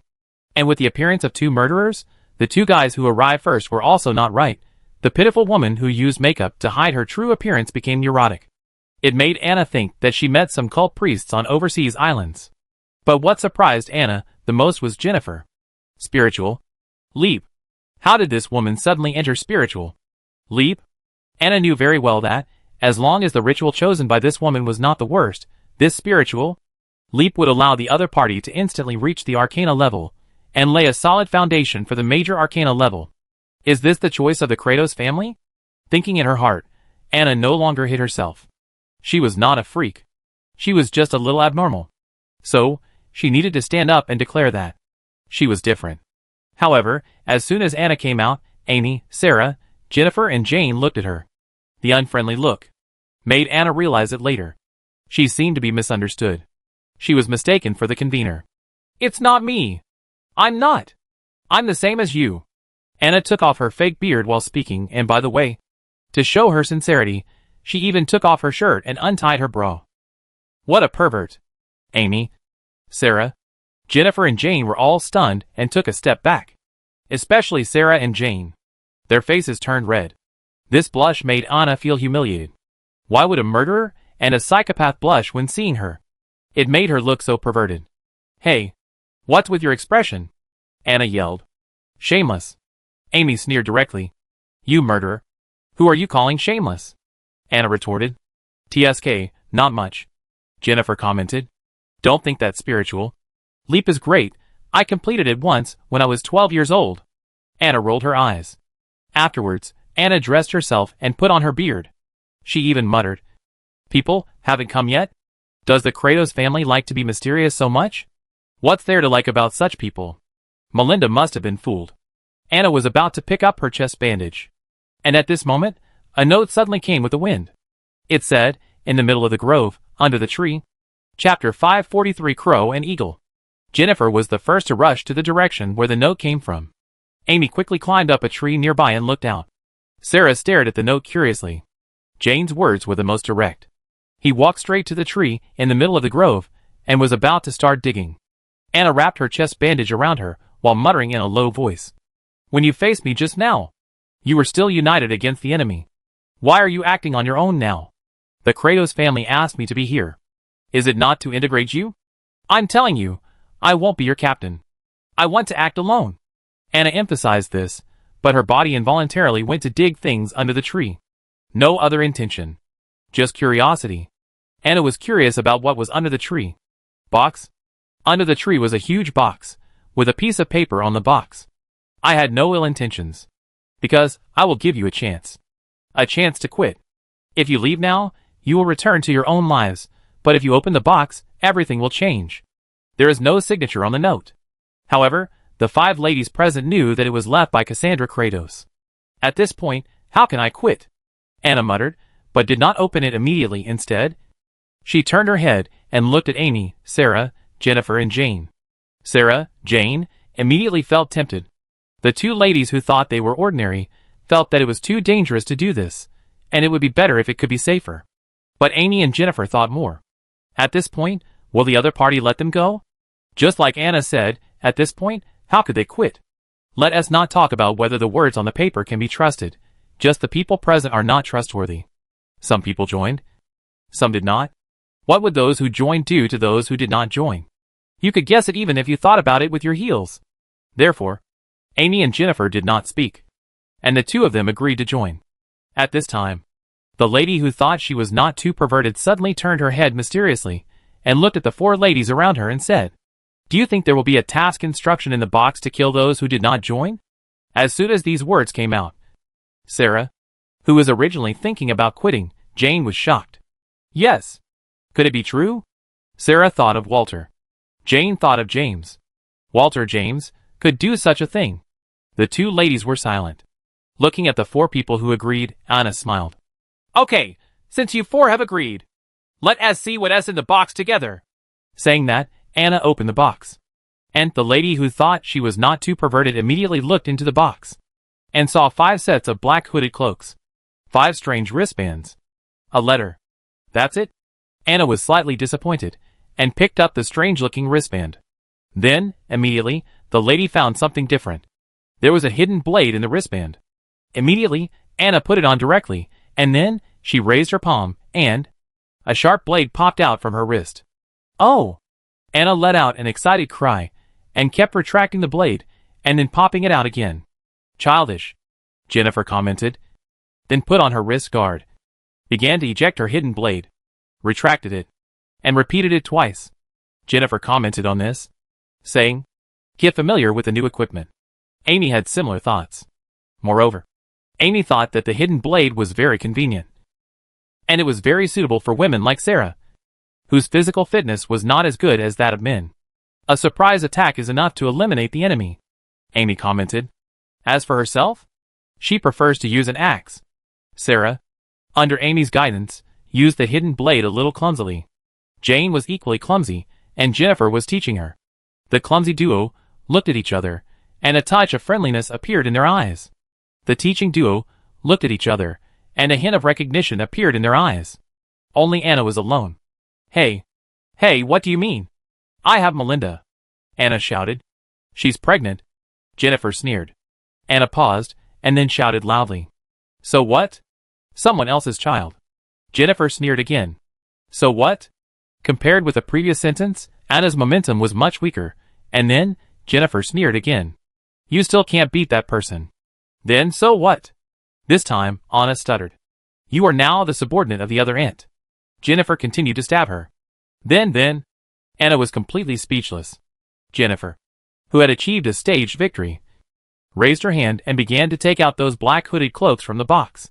The texture was soft and light absorbing. At night, if you move in the shadows, you will definitely be more powerful. Just as Jennifer was distributing the hooded cloaks, Anna took the letter out of the box first, and opened it directly. Those who can see this letter, congratulations on making the right choice. Of course, I won't give an order like those who join should kill those who don't join. I'm not a bad person. I just simply hope that those who don't join will fall into endless regret when facing you. The ones who join, in the future, if possible, regretting to the point of committing suicide is a good choice. I won't assign you tasks recently, because you are still very weak. Please seize this time to grow up as soon as possible, otherwise, in front of your tombstone, there will only be flowers sent by me. Finally, invisible ones. Welcome everyone. Cassandra Kratos. After reading the letter, Anna looked up and exchanged glances with Jennifer, Amy, and Jane. The lady who thought she was not too abnormal. The lady who thought she was normal. The 2 ladies who did not think they were murderers. And the lady who was completely unaware of her mental illness all showed in their eyes. Isn't this bad enough? Invisible ones? Jennifer whispered to herself, and then took Jane away. Amy did the same. pulling Sarah away from another direction. Anna stayed where she was. Hey, hey, I'm the strongest. Shouldn't I be the captain? Shouldn't you give me some respect? Anna shouted. However, Jennifer and Jane, Amy and Sarah walked faster. Soon, Anna was the only one left. The lady looked at the backs of the 4 people, then looked at the empty box, and directly set the letter and the box on fire. The flames danced. And the smoke rose. The smoke flew up into the sky. Higher up, the falcon flashed by and quickly disappeared. But the crow, also a mystical creature, was different. It stayed quietly in the shadows, watching everything in the room, including the voice coming from the message stone. Do everything you can to protect Arthur. Chapter 544 The King's Posture. The information sent back by Wu and I surprised Arthur, who was still at Harold Manor. Arthur thought about what would happen when the news that he was a member of the Golden Lion family, and that it meant the so-called prophecy was passed back to Niwen. But he never thought of the situation in front of him. Because this is not in line with common sense. Imagine a family member who is stranded outside. To put it nicely, a family member. To put it bluntly, he is a bastard. Then, this bastard became the son of prophecy and the king of the family. What would happen normally? Kill this bastard? This is definitely the option. It is absolutely impossible for the family's interests to override personal interests and welcome this bastard back to the family. People are selfish. This is their nature. It cannot be changed. If it really changes, that is when a miracle happens. For example, love. But this kind of thing can't happen at this moment. Not only because the head of the family, the old lion, is not the biological father of Arthur, the illegitimate son, but also because the old lion has 3 sons. Even if the old lion is selfless. But what about the 3 sons of the old lion? These younger generations who grew up in the Golden Lion family will definitely not be so kind. And the old lion didn't take these into consideration? Impossible. Although the old lion is overbearing, he is definitely not a person who lacks consideration. After eliminating all the impossibilities, there is only one possibility left. Someone issued this order on behalf of the old lion.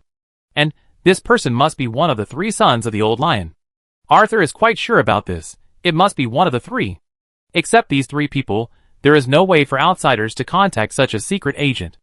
There have been rumors before that the old lion is intentionally training 3 sons. As for the specific information, Arthur doesn't know yet. However, there is one thing Arthur does know. That is, the situation is in his favor. Should we contact the editor-in-chief of the Moon News to get more information about the Golden Lion family? This thought just came up, but was suppressed by Arthur. The information about the Golden Lion family is very important. But his current personality is also very important. What is his current personality? He learned his identity from his mother's relics, a young man who is a little curious about his mother's bloodline, but does not agree with this identity. Although such a young man knows more about the family, he will never come to the door so openly. It must be awkward. It must be the kind of thing that everyone knows I want to know. But I have to act like I don't care. The more awkward it is, the more real it is. If there is another misunderstanding, a big battle with the family, and there are corpses everywhere, that would be the best. Moreover, it would be best if the foreign enemy invaded after the misunderstanding was resolved and everyone was immersed in sorrow, facing the overwhelming force. The illegitimate child resolutely drew his sword and stood in front of them. Only in this way could he be called the new king. What illegitimate child war? No. No. No! Arthur didn't he want his own people to die like that. What he wanted was to ascend the throne and become king. Not to be supported as king. Although the crown given by everyone with their lives was dazzling, Arthur was used to being independent. He took the crown himself. He also wore it himself.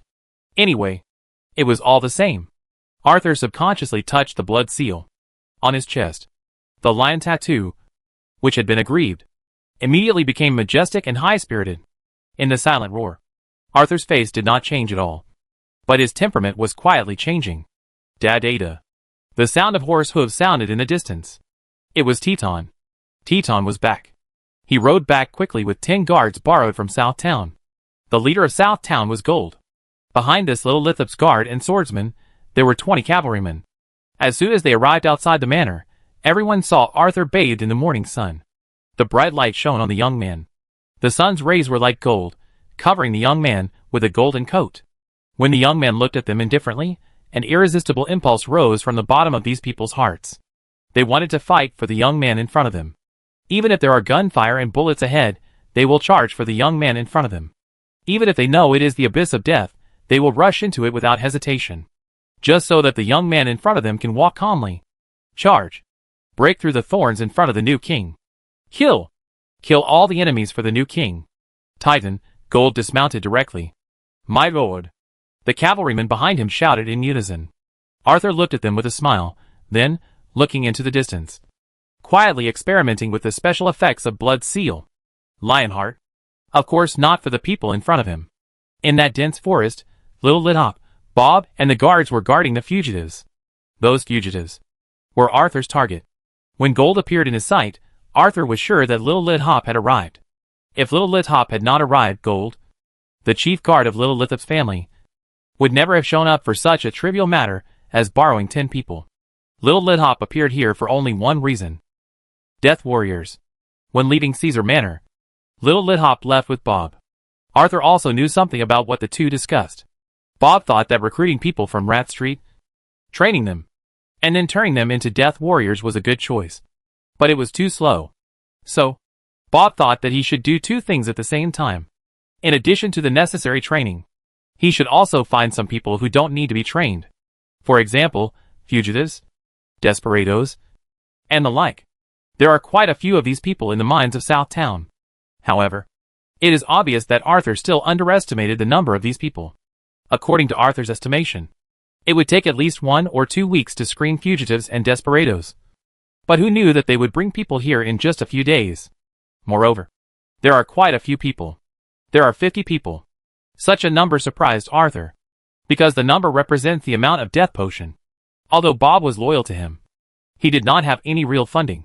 According to the original plan, he would wait until the Rat Street recruiters had a certain foundation before allocating funds to refine the death potion. However, the appearance of these 50 people with special identities showed Bob's accumulation. After the end of the 7 Years' War, Bob accumulated 50 death potion.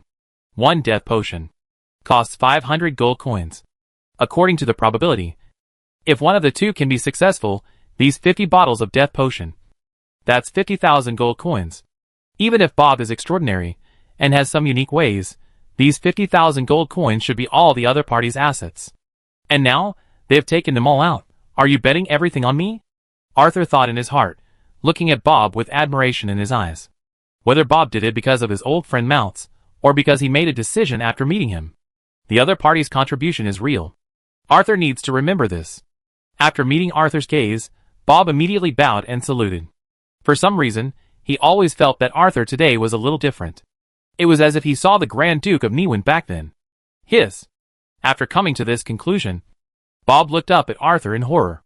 At this moment, Arthur, while Little Lissop was respectfully saluting, stood in front of those fugitives and desperados and whispered, "Are you willing to fight for me?" Chapter 545 The Medium's Bewitching Words. Arthur's words were heard by the 50 fugitives and desperados. These fugitives and desperados looked at Arthur with contempt, disdain, or rebellion. In fact, if they were not in chains and surrounded by the Nanjan cavalry with guns and live ammunition, at this time, these fugitives and desperados would definitely speak rudely. And some guys would not mind spitting on Arthur's face. However, even so, Little Lissop was still angry. The air of Southtown narrowed his eyes, and a strong chill appeared in his eyes. Arthur was his respected father. What about these people in front of him? A group of fugitives. Desperate people. Worse than pigs and dogs. Such guys dared to disrespect their father. Suddenly, Little Lissop wanted to kill them. For Little Lissop, the death of the people in front of him was not a pity. As for the plan of the dead soldiers, there are still many such guys in the mines of Southtown. In just 2 or 3 days, another batch can be selected. Immediately, the heir of Southtown was about to draw his sword. But at this moment, Arthur smiled and shook his head. The young medium gently patted Little Lissop's shoulder to comfort him, and then looked at these special reserve soldiers again. Compared with the previous contempt, disdain and arrogance, the fugitive at this moment, there was a hint of fear in the eyes of the desperados. Who is not afraid of death? Everyone is afraid of death. Not to mention these fugitives and desperados. Even those who are called heroes will be afraid when facing death. But they chose to face the fear. Therefore, They became heroes. But these fugitives, desperados, obviously can't do that. Otherwise, they wouldn't hide in the mines of South Town to survive. But Arthur didn't care. Or rather, this is the person Arthur wants. The young medium spoke again. You may be someone's father, or someone's son, or even someone's husband, but that doesn't matter. You made an unforgivable mistake out of greed or anger, which made you lose the qualifications of father, son, husband, and even brought shame to your parents, children, wife. I know this. So, I am willing to give you a chance. A chance to stand in the sun again. Of course, the risks are also great. You may die, but I promise you in the name of Arthur Kratos, your family will be treated well, your parents, children, wife will only know that you served the Kratos family, and caused the results that no one wanted to see before. And now? You have made a heroic choice, of course you should be treated like a hero. I will raise your parents, wives and children. Your names will be engraved on the monument of heroes of the Kratos family. Everyone will know of your existence and be proud of you. Your children will take you as a role model. Your parents will stand up straight. Your wife will be praised. Arthur spoke clearly, and every word fell into the ears of the people in front of him, mixed with a hint of the special effect of sound of death. Bewitching. The psychological defenses of these fugitives, who were full of resistance to Arthur, gradually collapsed. Most of them were disdainful at first, but they listened carefully at the end. Especially when these people saw Arthur's expression change from indifferent to serious, they all subconsciously thought that what Arthur said was true. And they really thought so in their hearts. And such truth is the most touching. Most of the 50 fugitives at this moment showed signs of being moved. Obviously, they are the group of people who are forced among the desperados. Is it really a last resort or a fake one? Does it matter? It doesn't matter. What matters is that Arthur gave them a way out, allowing them to accept their current situation. What matters is that Arthur also gave them a new opportunity. What matters is that under death voice, bewitching, they no longer fight against Arthur. Looking at the team in front of him, Arthur continued. Is death scary? Scary. But living like a pig or dog, isn't it scary? I think it's even scarier. So, if you have a chance to die, but also become a superior person, what should you do? I will give you 10 minutes to think about it.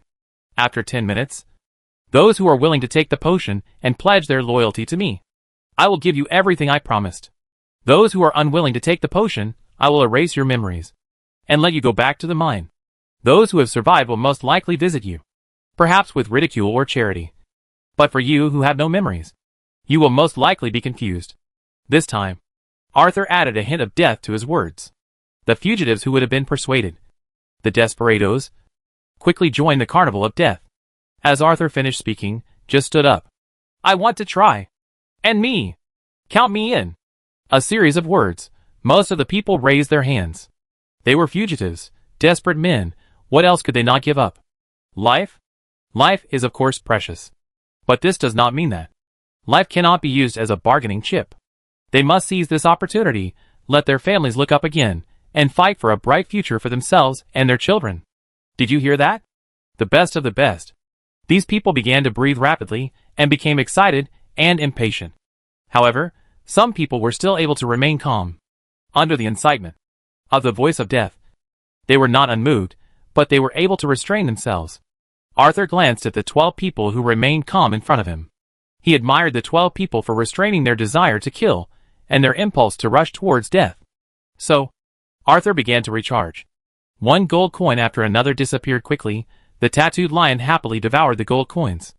As it devoured, the original king's appearance, which was only 1/300, was filled up at a speed visible to the naked eye.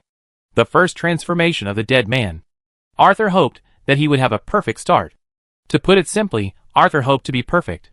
Bob once said that, if the state of the user is good enough, the success rate can be increased. Then the mental state is good enough. That counts, right? Even, to some extent, the spirit should be able to transcend the body. When Arthur saw that King's appearance had reached 300/300, he opened King's appearance without hesitation.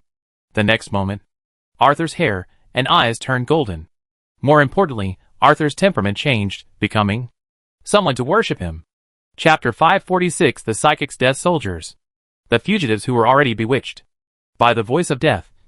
The desperados saw Arthur, who had activated the king's appearance. At this moment, and without any hesitation, they all knelt on one knee. They looked at Arthur fanatically. It seemed that at this moment, they had found the ultimate goal of their lives. They wanted to fight to death under the command of this lord in front of them. Even the 12 people who had just been able to restrain their desires at this time. There was also a fanaticism in his eyes. Is this the bloodline ability of the Golden Lion family? I don't know which one is stronger. King S appearance. Or Lion group? In a broad sense, it is likely that King S appearance, without more restrictions, is stronger.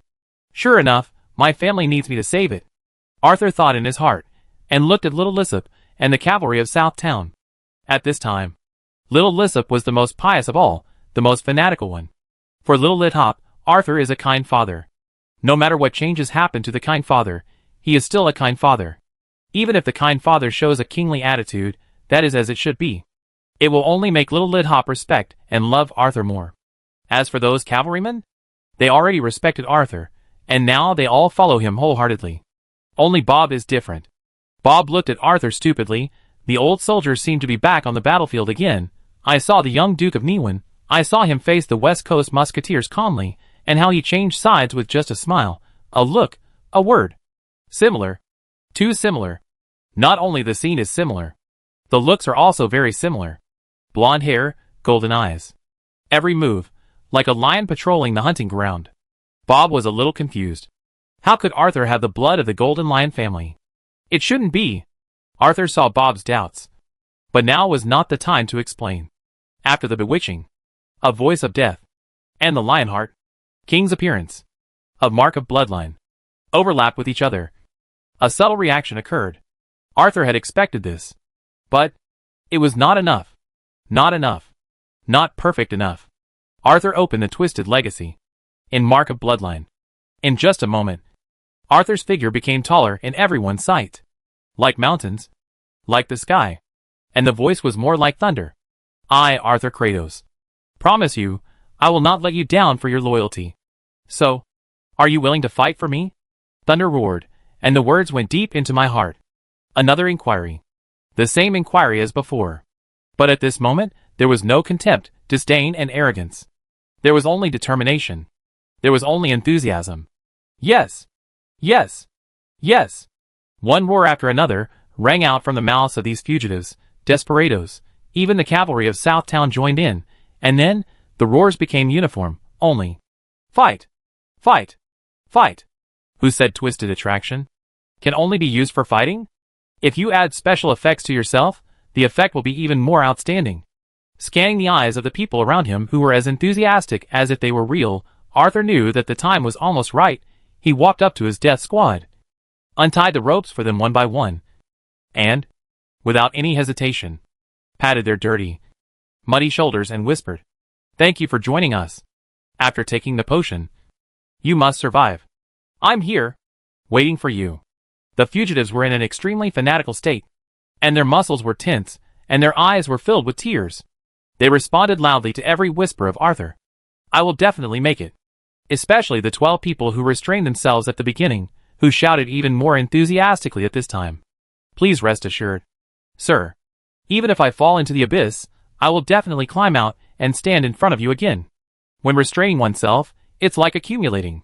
Once you give up, it's like a dam being destroyed. The momentum is amazing. And it's unstoppable. One by one, the optimized death potion was taken out by Bob from the potion box on the side of the saddle. It was handed over to these fugitives and desperados. Every time he handed over an optimized death potion, the strange feeling in Bob's heart became stronger. It was not that he was reluctant. After making the decision before, Bob had already made up his mind to serve Arthur wholeheartedly. However, looking at the fanatical faces of these fugitives and desperados, the determination in their eyes, Bob was still very surprised.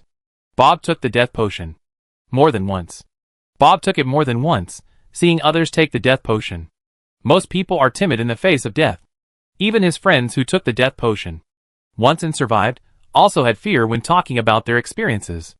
Very hidden, very weak. But it really exists. But these people in front of him. No fear. Not even a trace of fear. All they have is yearning?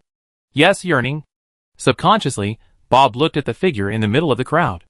They all yearned to fight to death under Arthur. What about me? Where is my awareness? Can I do the same? Voice of Death S. Bewitching. Mark of Bloodline S. Lionheart. King S. Appearance. Mark of Bloodline S. Twisted Legacy. Combined with some of his old friend Mount's as past words, even Bob, a veteran of the battlefield, had a completely changed mentality at this time. That was a fundamental change. When the optimized death potion was distributed, when Bob retreated to the outside of the woods, with Little Lid Hop and others, in an increasingly humble manner, Arthur noticed this change. Arthur sighed at this change. He sighed at the effects of Death Voice's seduction. Blood Seals Lionheart. King's Appearance. Twisted Legacy. Then, a thought suddenly entered Arthur's mind. Being able to influence people with spirituality. Isn't this the same as Lion Group? And the Dead Poets Society is active in Niwan, and has some cooperation with the Old Lion. Could the Lion Group be the product of the Bloodline plus the Dead Poets Society's secret technique Sound of Death? The Lion Group has many restrictions. Could it be that the secret technique obtained from the Dead Poets Society is incomplete? And in order to obtain the complete secret technique of the Dead Poets Society, only the Old Lion would condone the Dead Poets Society. Even, will the internal strife of the Dead Poets Society be related to the Golden Lion family? One guess after another appeared in Arthur's mind. But on the surface, Arthur still remained gentle. He encouraged the fugitives and desperados in front of him with a firm look. With such encouragement, the 50 people composed of fugitives and desperados unhesitatingly pulled out the corks and drank the optimized death potion. In one gulp. Chapter 547, a Death Warrior. And also a fighter. Humph! Death Warrior Potion. Entrance. All the fugitives and desperados could not help but groan. Blood vessels like earthworms protruded from under the skin, making every fugitive and desperado look hideous and even terrifying. Just by looking, one could feel the pain of these fugitives and desperados. But no one cried out in pain, because that adult was watching him. Because that master is waiting for him. All the fugitives, desperados looked at Arthur, who had a gentle face, but a determined look in his eyes. They gritted their teeth and persisted, even if their teeth creaked, even if blood flowed out of their mouths, they persisted. Suddenly, one of them fell to the ground. He was one of the 12 people who could restrain their desires at first. He was also one of the people Arthur was very optimistic about, compared to the candidates who surrendered under the seduction. A voice of death. In the first round, those who can control their desires naturally have higher potential. However, unexpectedly, one of the 12 fell down first. Is it because of insufficient physique? Arthur looked at the slightly thin man and guessed in his heart. However, his face was still gentle, but there was a trace of worry in his eyes. He was worried about the man who fell down. And the man saw it. The man saw his king's worry. How could I let the king worry about me? How disrespectful. This is trampling on my honor. The desperado, who had already fallen to the ground, clenched his fists, slammed them hard on the ground, supported himself with his head, slowly exerted force with his legs, and just pushed himself up. Wang, I won't let you down. Even if I die, I will crawl back. Even if I die, I will charge for you. One of the 12 thin men roared. Even with this roar, more blood gushed out, but the other party's eyes were more tenacious than ever before. And the most special part of the other party's body began to flicker. It was spirituality. Arthur was surprised to see that spirituality flickered in this thin man. It was very weak, but it really existed. Sure enough, what can overcome the flesh? Arthur thought in his heart, nodded to the other party, and solemnly said, I'll wait for you. I'm waiting for you too, because I believe that you will never let me down. With a resounding voice, without hesitation, Arthur truly believed that these people would not let him down. It was not a disguise, nor a performance. It was the firm belief in victory after making enough preparations. Sincerity, the real meaning of sincerity. Everyone could clearly sense it, and then, they roared again and again. They wanted to live. This kind of pain was nothing. Not being able to charge under the king's command was the most painful. Buzz. A flash of spiritual light began to flicker one after another. The 12 people favored by Arthur all possessed spirituality. Their skin began to turn red rapidly, as if they had an extremely high fever, and a mist began to float from their bodies. Ordinary people in this state would quickly fall into a coma. If they were treated a little later, they would have sequelae. Even if they received timely treatment, they would become fools. But these 12 people were different. They looked at Arthur, as if they were looking at the beacon of life. Coma? Not possible. How could they faint when they could see the king for one more time? The pain in the body? The high temperature that followed? It doesn't matter. It doesn't matter at all. As long as the king is there, they can overcome it. They can ignore it. With 12 people as an example, the remaining fugitives, the desperados, were also inspired to believe in themselves. These guys, who were different from ordinary people, at this time, mixing this belief into their own paranoia, each chose to resist the pain in their own way. Their way was to fantasize about charging under Arthur, conquering cities and territories. Everyone fantasized about it. When pain comes, a beautiful fantasy can effectively alleviate the pain. And for these guys, isn't the best thing in life to stay by Arthur's side, charge for Arthur, and deal with any enemy who dares to offend Arthur? Besides that, nothing else. They lived just for Arthur. The bewitching, a voice of death. The Lionheart, King's stance, of mark of bloodline. The twisted legacy, and the special properties of death potion, completely distorted the minds, personalities, and beliefs of these 50 people at this moment. They are still themselves, but they are no longer themselves. When the world looks at them, they look as if they see monsters. But they don't care. Because, in this world, apart from their king, no one else will make them care. They are monsters? Good. They accept such praise. Then, of course, they carry their king to the throne of the king of monsters. They are ready. The trial of death potion. Passed. All 50 people passed. When Bob saw this scene, he was shocked. He was stunned and didn't know what words to use to express his shock at the moment. Because it's impossible. Whether it's the previous research, or his research. This 100% success rate is impossible. It's impossible for a death warrior to be born so easily. But if it happens, a miracle. It's really a miracle. Bob looked at Arthur, with admiration mixed with uncontrollable excitement in his eyes. Since a miracle has happened, will there be more miracles? Yes. It will definitely happen. Bob looked at Arthur, so confidently. Arthur raised his hand. Gold bars, gold coins, appeared in front of Bob like a tidal wave, piled up into a mountain. This was Arthur's entire net worth. From James's black gold, to Harris's gold bars, and the money he collected on weekdays, except for some necessary ones, all were here. I need you to make potions at full capacity, Arthur ordered. Yes, sir, Bob responded respectfully. Then, Arthur looked at his assassins. The corners of his mouth curled up slightly. He knew that. He had grasped the key. Maybe it could not be replicated 100% in the future, but with 50 people, everything would become easier, the first step of his plan in the true sense.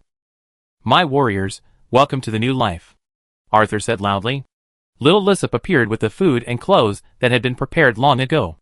The heir of Nanjun distributed them to the first batch of dead soldiers with his men with a warm smile.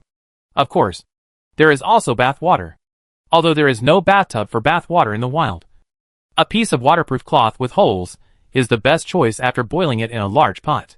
The warriors took a bath and changed clothes, picked up food, and sat beside Arthur. There was no special arrangement. These warriors surrounded Arthur with their own strength. The outer circle was the weakest. The inner circle was the strongest. Just as Arthur expected. The 12 warriors who restrained their desires gained the strongest strength. He looked at these 12 people, and his heart suddenly moved. He whispered, "Do you know the story of the Zodiac? Chapter 548 Earth. See. Hades. Oh. All of them." Arthur's words attracted the surrounding warriors. The warriors who were eating bread and drinking meat porridge, subconsciously. All 50 warriors turned their eyes to their king. Little Lissop, Bob, and the cavalrymen of South Town were also curious. They really had never heard of the Zodiac. Arthur glanced at it, and understood it in his heart. Never heard of it. That's easy. You listen to my story. Many people know that the Kratos family existed during the Empire era, so the Kratos family is called the Millennium Noble. But in fact, the history of the Kratos family can be traced back to the earlier Golden Age. Even the Kratos family of the Golden Age is only a partial remnant.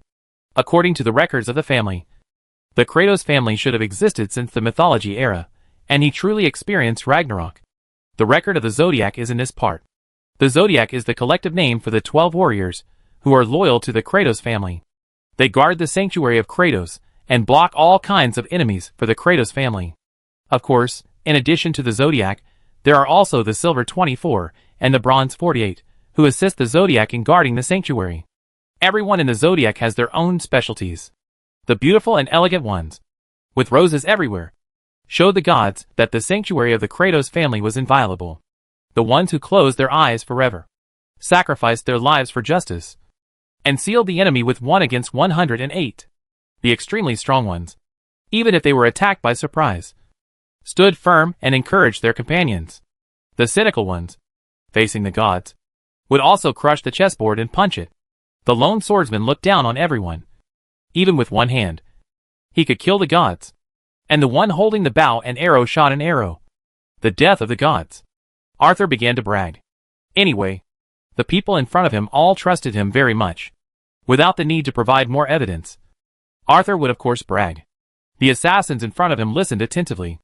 Because the assassins close to Arthur were exactly 12 people. How could such a coincidence not be noticed? And this is what Arthur wanted. As Arthur spoke, he looked at the 12 people around him.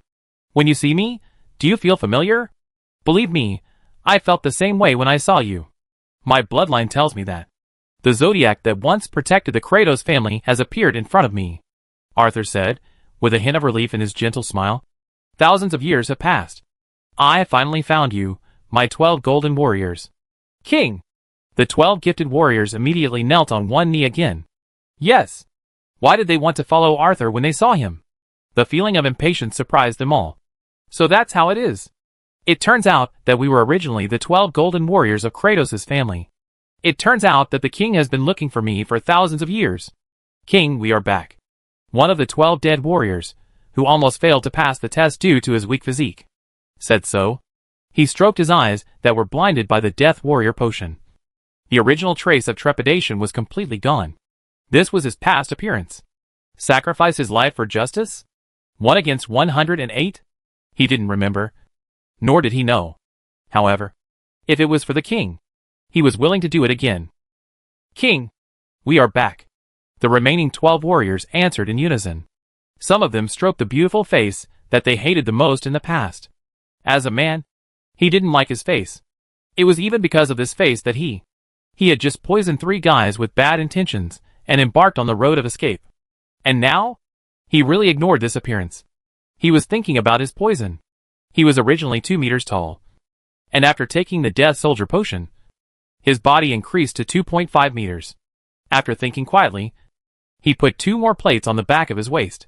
As for the front, he could smash the opponent with 1 punch. The Death Soldier, with contempt in his eyes, raised his head blankly. Even if it is a god, can he also knock someone out with 1 punch? Can he do this? As expected. Then, he looked at Arthur, and felt an incomparable gratitude in his heart. King, thank you, for helping me find myself again. And the warrior who regained respect and asked for a long sword at the first moment stroked the long sword gently, and his eyes were full of respect when he looked at Arthur. He fully believed that his sword could kill any enemy who stood in front of Arthur. The same thing happened to the warrior, who stood silently behind Arthur holding a longbow. He firmly believed that his bow and arrow could hit anyone. Unparalleled confidence filled these 12 warriors. Their spirituality, which was already slightly distorted, began to grow wildly. Their physical strength also began to increase randomly. Then they began to eat a lot of food, almost frantically. These foods turned into the purest energy to strengthen the 12 of them. Bob was numb as he looked at these 12 people. Based on his experience, these 12 people were already qualified to take the second dose of Death Potion. But they had just taken the first dose of Death Potion. Ah! Is this a miracle? A miracle happened again. Did it happen too quickly? It was like a made-up story? Bob thought so, and then quickly denied it. Impossible. How could such a thing be a made-up story? It must be a miracle. If there is such a miracle, then can it happen to me? I want a child. Bob thought to himself, but he took out the military rations he carried with him and handed them to the 12 dead men. No, the 12 golden fighters. Eat the military rations. The taste and texture are average, but it will help you now. Thank you. A golden fighter said politely. The remaining 38 dead men looked at this scene with envy. They could clearly feel that the 12 people who were stronger than them became even stronger. As expected of the Zodiac, these warriors admired and looked at Arthur again with expectation. The king just said that In addition to the zodiac, there are 24 silvers and 48 bronzes. Maybe it's among them. Facing the expectant eyes of the remaining 38 warriors, Arthur shook his head. Suddenly, the 38 warriors were full of disappointment. But the next moment, Arthur said, "The zodiac guards the Holy Land on earth, the 7 generals on the sea, and the 108 demon stars in the city of death. Do you think you can appear at the same time as the zodiac? You will only be ordinary silver or bronze." Chapter 549. Arthur is looking forward to a short vacation. Arthur is willing to give others hope, especially his subordinates, who are unconditionally loyal to him. So, under the gaze of the remaining 38 dead men, Arthur's words of comfort came out directly. Suddenly, the eyes of the 38 dead men were different. In their determination, with as expected, they firmly believe in Arthur's words. Yes, they appeared with the zodiac. How could it be ordinary silver? What about bronze? The 7 generals on the sea? The 3 pirates were touched. The 108 stars in the city of death? Who among the remaining dead soldiers has not killed someone, who has not felt death? No need for guidance, they began to put themselves into the situation. What is more, Arthur was still whispering. Believe in yourself, find your own way, Burn. Fighting spirit. It will guide you to find your rightful place. Arthur, who almost blurted out the words little universe, quickly adjusted his words. Arthur looked with satisfaction at the remaining 38 dead men who also began to increase their spirituality and physical strength. Under the slight twist, especially the 35 who thought they were 108 stars, whose aura became even more extraordinary. Is it because of the influence of the death energy I possess? In this case, I will be able to collect 108 stars soon? TSK. I am Arthur, not Aaron. Arthur complained to himself in his heart. Then, he raised his hand to signal little Lissop. Immediately, the heir of Nanjing came over quickly. Father! After confirming that everyone around him was his family, the heir of Nanjing no longer pretended. Little Lissop's enthusiasm and the ability to influence others after awakening were what he needed. To put it simply, he needed a human pope to take care of the so-called Holy Land on his behalf. And he? Of course, he had to stand tall in the clouds. But that was a matter for later. Now? First, go find a lot of antlers, deer blood, deer meat, to replenish their bodies. Strength doesn't come out of thin air. Without the tempering of time, it must be drawn from other places. For example, lifespan. Arthur doesn't want his zodiac, 7 generals, 108 stars to die because of lifespan issues before they are complete. He will find ways to replenish his fighters. Deer antlers, deer blood, deer meat are of course the first step. After that, naturally, he would look for more tonics. Even powerful tonic potions to make up for his fighters. Moreover, Arthur already had the perfect candidate. His beloved Melinda would surely help him. Of course, the reason why he gave the early stage of this task to little Lid Hop was definitely not because he had no money. He, Arthur, the medium of Nanlos, how could he have no money? It was just that after giving most of his money to Bob, not much. The rest? Good steel should be used on the blade. I think it is understandable for little Lid Hop who owns South Town. In fact, that is true. Please leave it to me, kind father. I will properly arrange their food, shelter, and weapons and equipment. Little Lid Hop responded immediately. Arthur smiled and nodded. Then, he looked at his own warriors again. The appearance of this group of warriors would make his trip to the inner bay in the near future safer. Of course, it must not be exposed. It is just right to hide in the South Town. After he sets off, some of these assassins will follow secretly, and some will be arranged in advance, so that they can play the greatest effect. Inner bay? Arthur muttered silently. He has prepared as much as possible.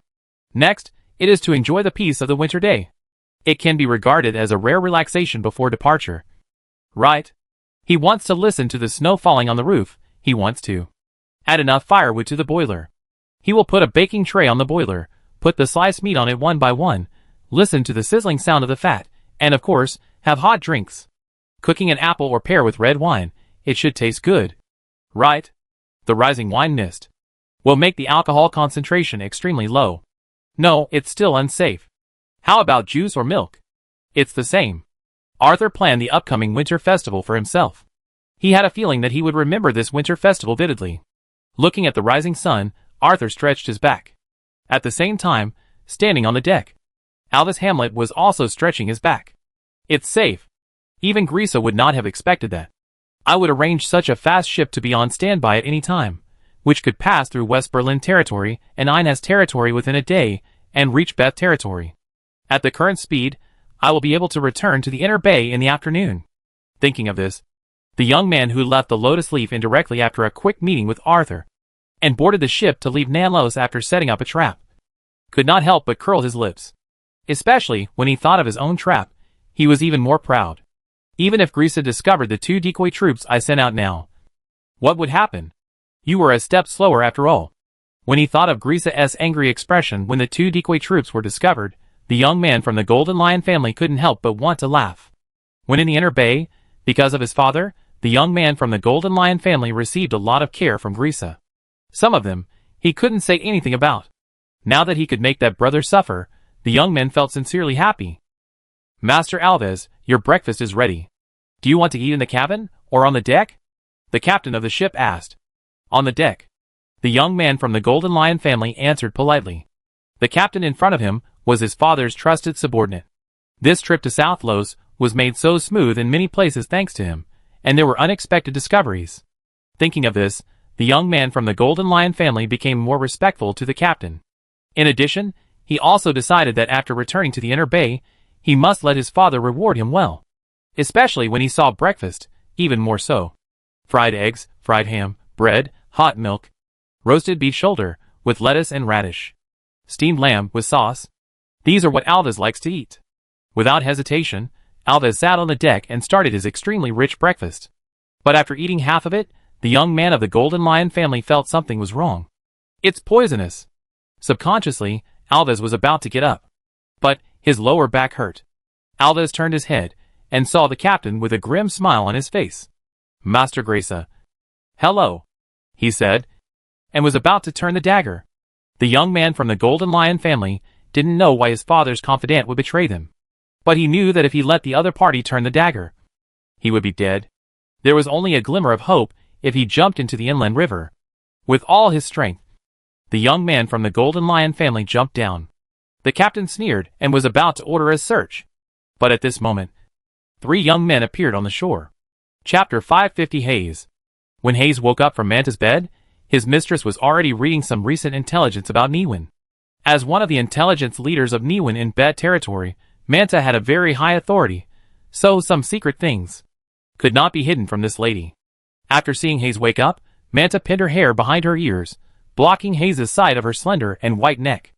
Manta knew what Hayes liked about her. So, she always liked to tease this man who made her heart beat fast. Just like at this moment. Do you know what happened to Nanlos?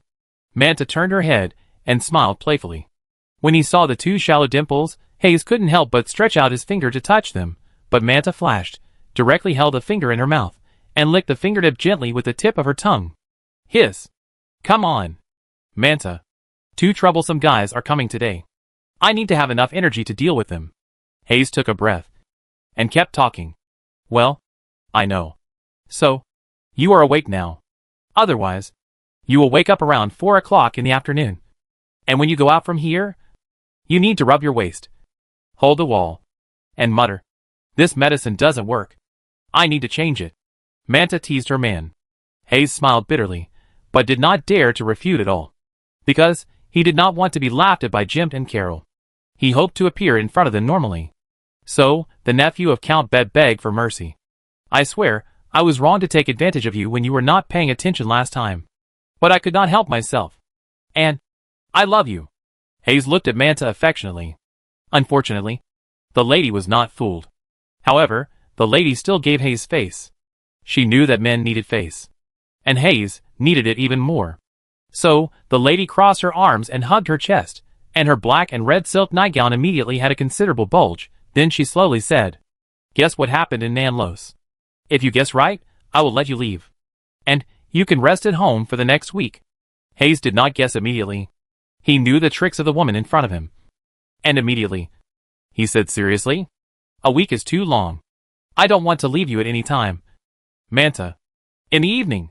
I will be back in the evening." Hayes said this, and after seeing the smile on his lover's face, he said, "It should be related to that medium. Right? The recent news is related to this medium. The Kratos family. who have been hiding for many years, should take action. After getting the answer he wanted, Manta no longer cared about other things. After hearing Hayes' answer, she just nodded. Well, it's related to the medium.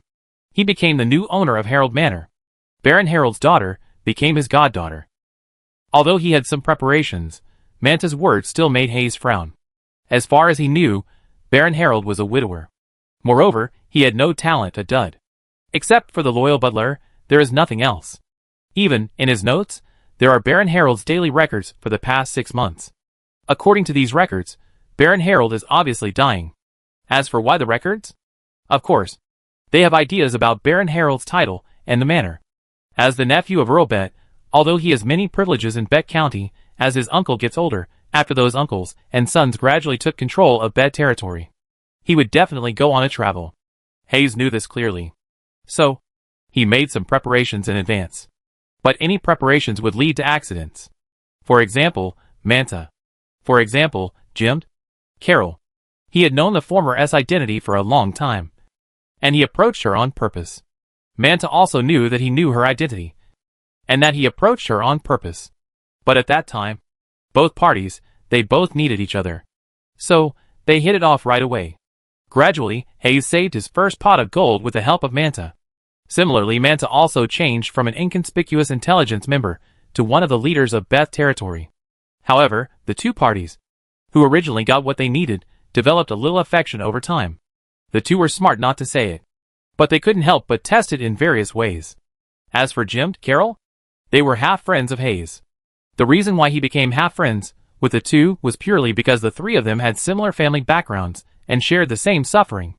Of course, Hayes thought he had been living a more comfortable life than the two of them recently. I heard that the two guys met the medium at the Emer Manor and then failed. Not only did they lose face, but after returning to their respective territories, they were also criticized to a certain extent. Especially Carol, who was almost deprived of all honors.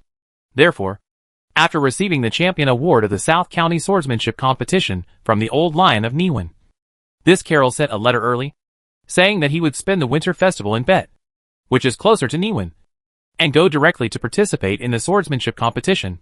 And Gimt is similar. The Marquis of West Berlin did not say anything to his lady, but the daughter of the Marquis of West Berlin emphasized something every day. So, Gimt also wrote a letter. He hoped to spend the winter festival in Bet. Moreover, coincidentally, the two agreed to meet today. Hayes felt a headache about this. He knew that the two were at odds, and there were conflicts. Showing up in Beth at this time, it would be better if there were no accidents. Alas! Hayes sighed, both for Jim, Callow's helplessness, and for his own plan to take over the nest was ruined by Arthur in advance. To some extent, the three of us really sympathize with each other. With such a sigh, Hayes got dressed. I saved some money. Just as Hayes was leaving, Manta suddenly said, I also saved some money. But it's still a little short of my goal. If I don't try, I'll always feel unwilling. Hayes turned around and smiled. Manta also laughed. Then, the lady turned around and ignored Hayes. After years of getting along, Manta already knew that Hayes was not someone she could persuade. And the persuasion just now? It was also an attempt that he was unwilling to give up. And the answer just now? It was not bad. At least, Hayes made a promise that if he failed this time, he would go to South Los or overseas with her to live a secluded life. That was enough. Hayes turned and went out. At this moment, Manta's voice sounded again in the room. I'll leave the door open for you at night. In the words, there was a clear sucking sound. Suddenly, Hayes' face turned pale, and his legs were shaking when he went downstairs. It was not until he saw Jim and Carol at the agreed place that he came back to his senses. Looking at the two guys who could be called friends, Hayes smiled subconsciously. However, the next moment, the nephew of Count Bet frowned. Something's wrong. Chapter 551 Jim. Carol and Hayes. Part 1. Hayes certainly knew Jim, Carol and Hayes. In fact, it was precisely because of this that they could become half of his friends. First, he had a similar background to the two, so he could naturally gain their favor. Second, the implicit hostility between the two, which could allow him to gain greater benefits. And the latter was even more important. In the past, Hayes, relying on the latter, the fisherman gets the advantage by playing both sides. But today is a little different. Jim and Carol are different. In the past, the two of them appeared together, but they deliberately kept a safe distance. Their toes were slightly facing each other, and their dominant hands would not leave the hilt. Even when they were talking and laughing, they were ready to draw their swords at any time. But now, not only did they stand side by side, but their hands even left the hilt. The most important thing is that the toes of the two people were no longer facing each other, but were pointing at him. Something is wrong. Something is wrong, Hayes said in his heart. He had already stopped moving forward, but he did not retreat immediately. Instead, he smiled and greeted the two people. Good morning, Jim. Carol. It's great to see you two in winter. Have you thought about how to spend the winter festival in Bet territory? If not, I have quite a few recommendations.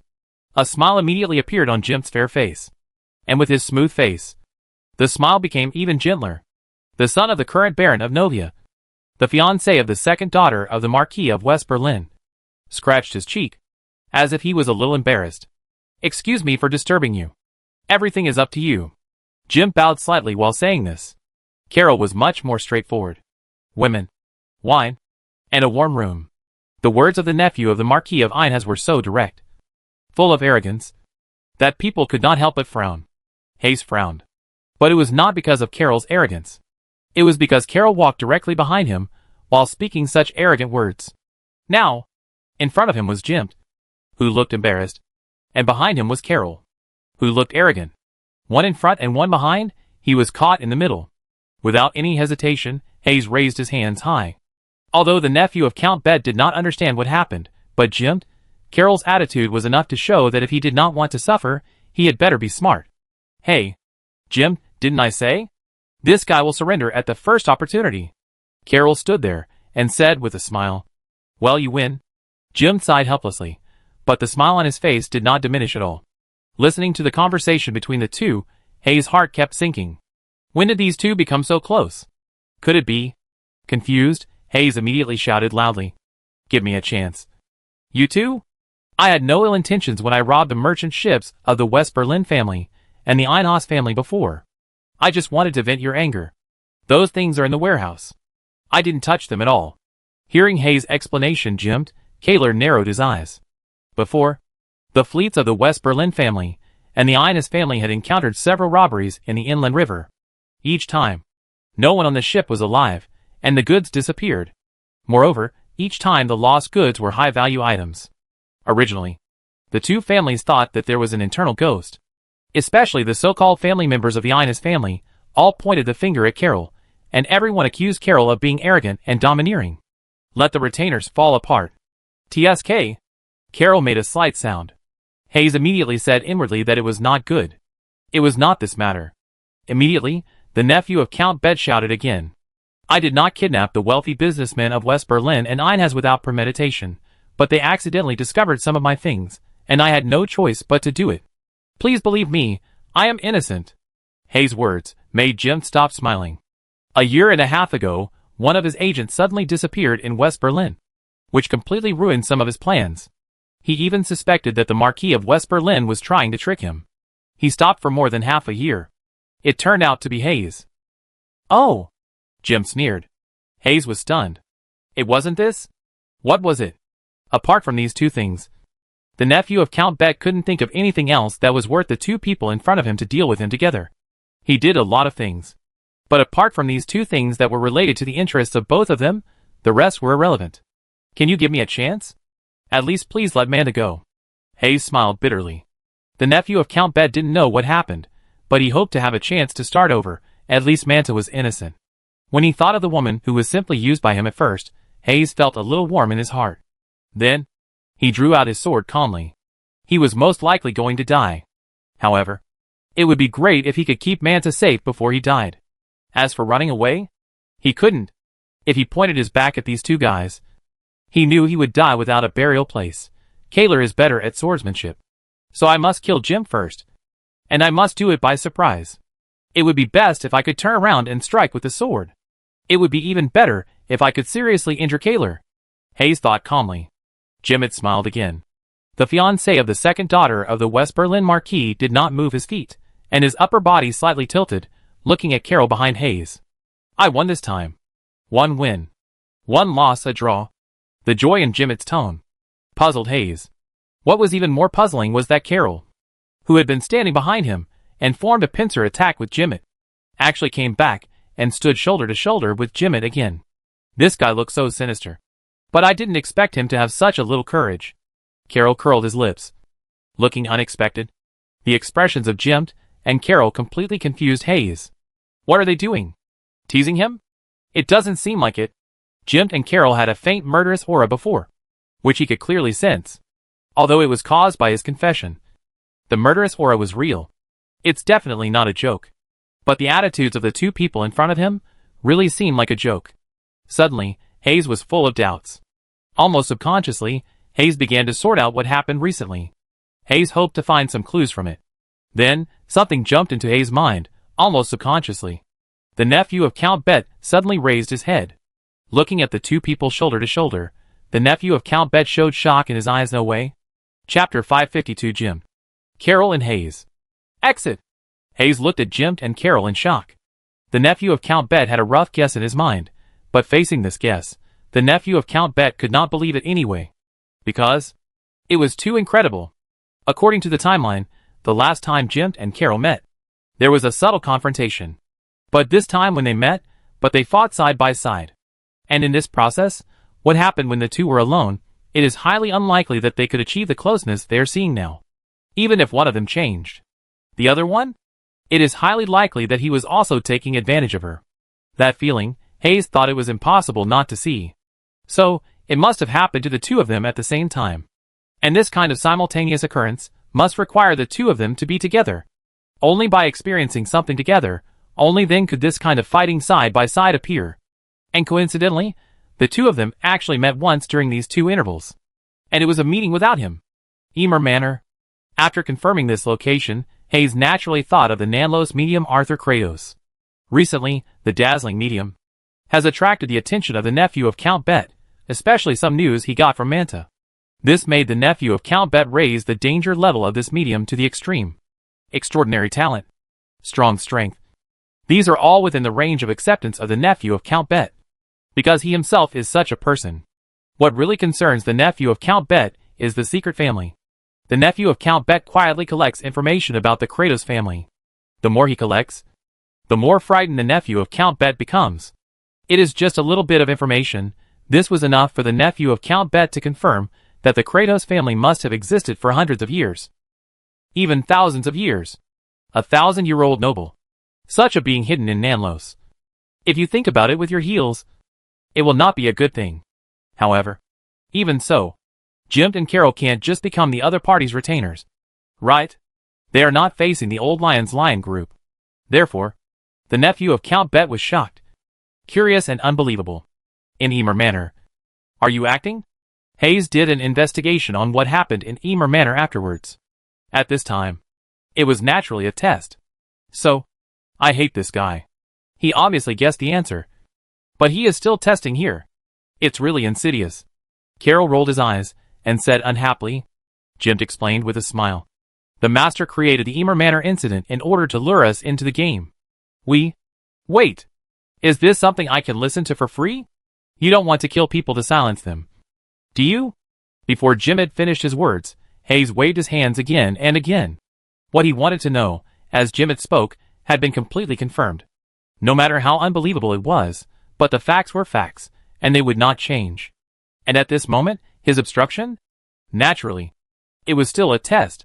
He wanted to know the true attitudes of the two, and then give corresponding countermeasures. Although the nephew of Count Beth had guessed what the two wanted to do. But who doesn't have a little fantasy? But soon, as Jim looked at him with a smile, and as Carol put his hands on the hilts of the swords on both sides again, Hayes completely gave up his fantasy. Are you here to open up the inland waterway? Isn't the tax exemption of West Berlin territory and Ina's territory enough to stop the gentleman? Do you have to open up Beth territory as well? Isn't this too conspicuous? Hayes asked. When is your excellency not conspicuous? And, don't tell me you are not prepared. Count Beth's sons, are they all in your plan? Carol sneered. In the past, Carol didn't like Hayes very much. Because Carol felt that the other party was a sinister guy. And unlike Jimmit's disguise was more for his own protection. And Hayes' disguise? It was more to frame someone. If the two sides had not had conflicts of interest before, he would have drawn his sword and chopped the other side. They are here. All three of them are here. But I can't do anything. Facing Carol's questioning, Hayes nodded, still with an innocent look on his face. As the nephew of Count Bet, he absolutely could not do anything to his three cousins. As long as he wanted to inherit Bet County, he absolutely could not do that. So he made friends with Jim, Carol. Especially Carol. Before, Hayes had always believed that Carol would be a good knife. But now? Hayes had a bitter smile on his face. Why? Why was his plan ruined by that Nanlos medium? Well, you are trying to protect yourself. You absolutely cannot do anything. In fact, this matter has nothing to do with you from beginning to end. It was Carol who acted on his own initiative, and led your three cousins into the game, from the three of them. I got the Bet territory dock, factory and other businesses. There was a bit of luck in it. But Carol really tore a piece of flesh from Count Bet. And these were all instigated by Marquis Einhaz. It must be the instigation of Marquis Einhaz. Carol is just a chess piece. Even if a war breaks out between the two territories, it has nothing to do with Carol, Jim said with a smile. Sure enough. The squinting eyes are all monsters. How can you say such a terrible thing so calmly? Carl said this, but the whole person was eager to try. Hayes pondered for a moment and asked, What about you? I don't want the war to break out. I try to stop it as much as possible, but Marquis Einhaz is greedy, and he sent someone to assassinate me for the docks and factories of Beth. Naturally. West Berlin cannot remain indifferent. Gim still looked smiling. But at this time, Hayes couldn't laugh. This Count Bet stared at Jim. Are you playing such a big game? If we are not careful, we will be skinned alive. Hayes looked at Jim very seriously. Count Bet, do you want it? Jim asked. Hayes was silent. Of course he wanted Count Bet, but he would rather do it in his own way, rather than in this risky way. No. It's not an adventure anymore. It's just a crazy plan. Is this the medium of Nanlos? Just as Hayes was sighing, Carol, who had seen through everything, said, Don't bring up the adults. The adults' vision is far more than that. We are just laying the groundwork for the adults in advance, and clearing out some guys who may not have long eyes. Carol's words made the silent Hayes' heart jump. More than that? That is, Inner Bay? Hayes took a breath. Jim didn't wait for Hayes to spit out this breath completely. He handed a contract to Hayes. And this time Carol drew his sword directly. The meaning was obvious. Sign it. And we are one. If you don't sign it, you will die. Hayes didn't want to die. So he signed it. And, for some reason, Hayes felt a little excited. He wanted to participate in such a plan. He wanted to test his ability. He couldn't wait. Immediately, Hayes pulled Jim, Carol said as he walked. With Jim, Carol fully cooperated. Hayes thought his plan could be more perfect. While the three were discussing quietly, they suddenly heard the sound of falling into the water on the surface of the inland river. In this regard, the three did not want to pay attention. This place is remote. It is not surprising that anything happens. But the next moment, the captain on the boat saw three young men on the shore. The three were dressed in extraordinary clothes. Obviously they were not ordinary. If it was normal, the captain naturally had to restrain himself. But today was different. What happened today could not be known to outsiders. So, the captain gave an order. Go, kill the three of them and silence them. Suddenly Jim, Carol, Hayes' faces darkened. Then, the three of them laughed together again. Chapter 553 Three Big Bad Wolves. One little sheep. Jim hates trouble. So he refuses it. Carol hates trouble. So he becomes trouble. Hayes hates trouble. So he stays away from it. However, the three have one thing in common. That is, when trouble is really unavoidable, they will not be afraid of it, and will not escape. After all, if I can't solve the trouble, can't I solve the person who created the trouble? Bang, bang, bang. On the deck, the sailors began to shoot under the command of the captain. There were both bullets and crossbows. But before the bullets and crossbows approached, Cowell took a step forward and pulled out his two swords. Clang! The two swords came out of their sheaths. As if with a sound, the blades brought up strong winds. Whether it was bullets or arrows, they were split in two by the sharp wind. The sailors on the deck were stunned. The captain was even more horrified. Obviously, the captain did not expect to encounter such a situation. Raise the mainsail. Quick! Quick! All of you go rowing. The swordsmanship displayed by Carol made the captain realize that they had no way to confront Carol head-on. Naturally, they could only run. But before the sailors could take action, Jim, who was standing on the shore, smiled shyly. Click! The heavy anchor seemed to be attracted by something, and the capstan was directly broken. The iron anchor smashed straight into the river. The next moment, the iron lock connecting the boat and the iron anchor was stretched straight. Squeak! Squeak! Amid the teeth-grinding sound, the boat, which was originally moving slowly, was pulled to a stop, and began to tilt and circle. What an enviable bloodline! Hayes said this. His eyes had already found Aldous Hamlet, who was rising and falling in the river, and the nephew of Count Beth raised his palm. Immediately, the unconscious young member of the Golden Lion family was pulled up from the river and flew in front of Hayes. Jim, Carol, and Hayes all narrowed their eyes when they saw Alda's eye-catching golden hair. The three of them obviously thought of something, although the answer needs to be confirmed. It is not difficult. Carol, who had no intention of letting those people on the boat go, laughed grimly. It's really exciting. Don't let me down. Carol swung his sword, and the tree next to him, which required one person to hug, fell straight down. When the tree was about to fall to the ground, Carol turned around and kicked the cross-section of the sword. Bang! The tree flew straight towards the ship. Carol jumped onto the flying tree. The nobleman grinned and laughed. You guys, let me be happy for a while. Bang! The tree hit the spinning ship, smashing the deck directly. But the sailors on the ship didn't care about these things at all. They stared at Carol, who came out from the depths of the cabin in horror, and the weapons in their hands trembled with their own fear. As ordinary people, they could only play the role of river pirates under the captain's order. They had never encountered a non-human like Carol. Looking at Carol approaching, these sailors lost their morale and turned around to jump off the ship immediately. Running away is not a gentleman's behavior. Hayes said this. His eyes swept over the sailors, who jumped off the ship. Crack, crack. One after another, the necks of the sailors who jumped off the ship were broken, and Jimmet had already started to check Aldous Hamlet's injuries. A blow from behind, he avoided the fatal injury by instinct. This guy has very poor experience. However, this poison is interesting. It is a mixture of Fantasia and Night Orchid.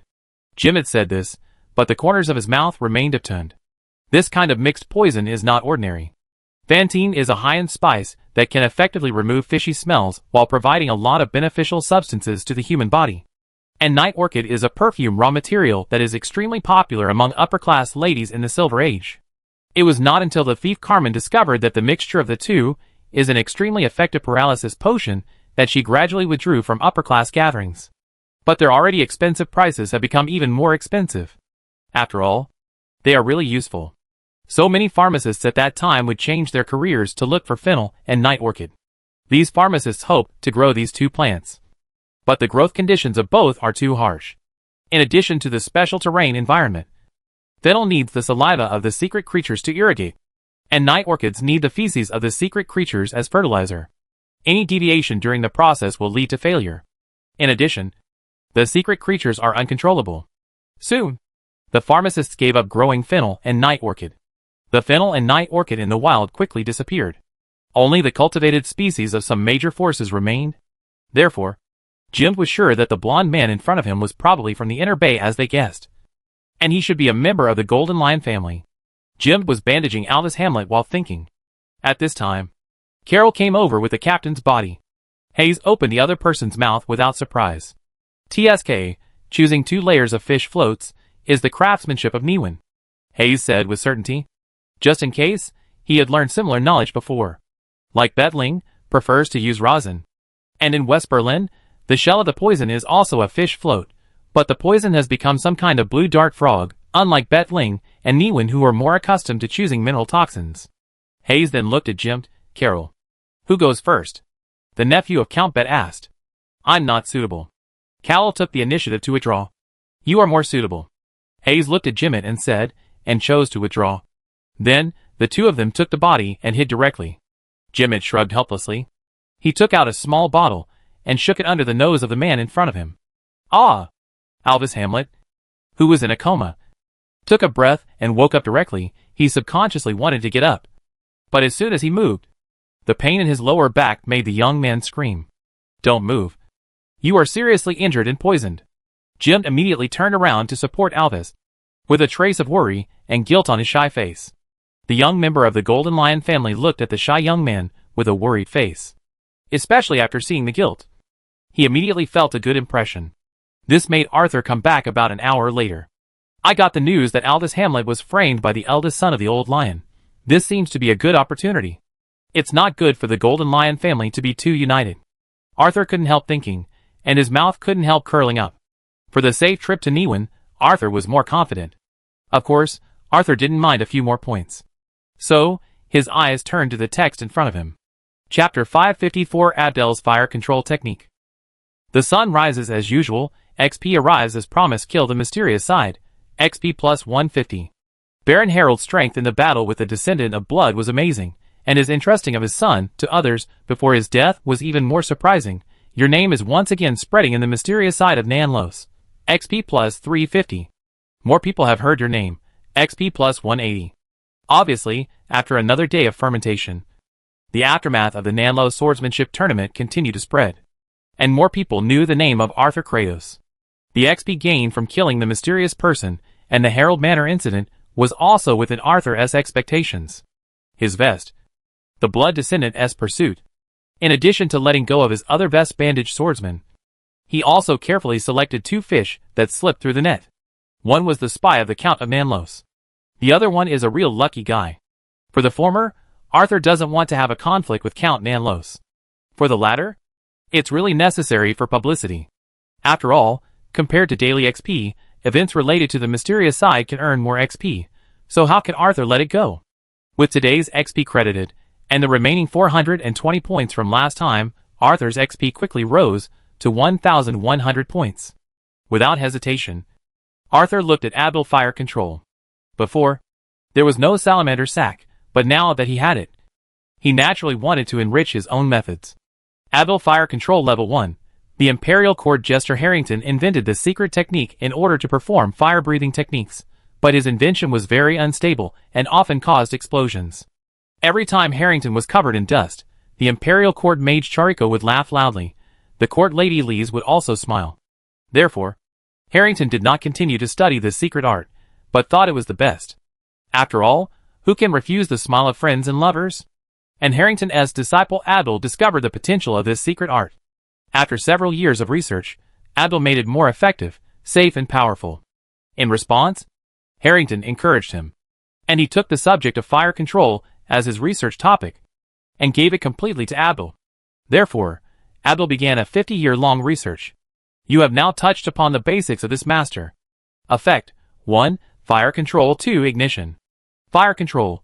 When there is a flame with a radius of no more than 1 cm within a radius of 2 meters, you can control it at will, and shoot it out as an arrow. Ignition. When you touch dry paper, it can be ignited. Note 1. Flame control distance. Cannot exceed 2 meters radius with you as the center. Note 2. Shot flame. Currently it is the power of soft bow. Note 3. When igniting, except dry paper, hair can also be used, but it cannot be ignited, and the temperature cannot be transmitted. Abdul is actually the disciple of the Court Jester Harrington. Arthur was a little stunned. For the Court Jester Harrington, Arthur still remembers the Court Mage Chariko and the Court Lady Lise. Especially the noise spell invented by the Court Mage Chariko. When he successfully confessed to Lise in the voice of his old friend Harrington, when he reached LV5, the Court Mage fell into deep thought and said, "Why? Why is this happening? Mary? Are you kidding? Women will only affect the speed of your research." Arthur still remembers it clearly. Of course, Arthur was more grateful. Noise helped him a lot. It was before, and it is still now. And Abdel's fire control? Arthur saw the description of Abdel began 50 years of research. And you have now come into contact with the basic part of this master. He knew that he had to pay again. Abdel could be called a master, so he was not bad. And 50 years of research. It is likely that the early stage was mediocre. The effect of one combat will explode in the later stage. So, Arthur did not hesitate, and directly tested the limit of Abdel fire control. With his own XP. At LV1, it is 50 XP. At LV2, it is 100 XP. At LV3, it is 200 XP. At LV4, it is 400 XP. With the subsequent addition of 700 XP, Arthur directly brought Abdel fire control to the current extreme Advil fire control LV4, in the 10th year of following his teacher, the court jester Harrington. Advil found that his fire control subject had reached a bottleneck. He could not break through the current stage no matter what he did. He even lost the direction to move forward. At this time, Harrington signaled to Advil that it was time to go out and travel. Immediately, the apprentice began to pack his bags, bid farewell to his teacher and friends, and began to travel the continent with trepidation and excitement. Effect 1. Fire control. 2. Ignition. Fire control. When you are within a radius of 25 meters, when there is a flame with a radius of no more than 2 meters, you can manipulate it at will, change it into various shapes, or use it as a cannonball and shoot it out. Ignition. When you touch hard and wet wood, you can ignite it. Note 1. The flame manipulation distance cannot exceed the radius of 25 meters with you as the center. Note 2. When the flame begins to change, the object it changes into cannot exceed the volume of the flame itself. Note 3. The shot flame, at this stage, the power is the power of the 12-pound solid shell of the Great Emperor cannon. You can hit the target within the field of vision, within 200 meters according to your mind. After hitting the target, the flame shell will explode again, forming 9 flame arrows, covering the target within a radius of 6 meters. When the target is single, you need to bear 9 flame arrows alone. When it is multiple, you can distribute it according to your mind. Note 3.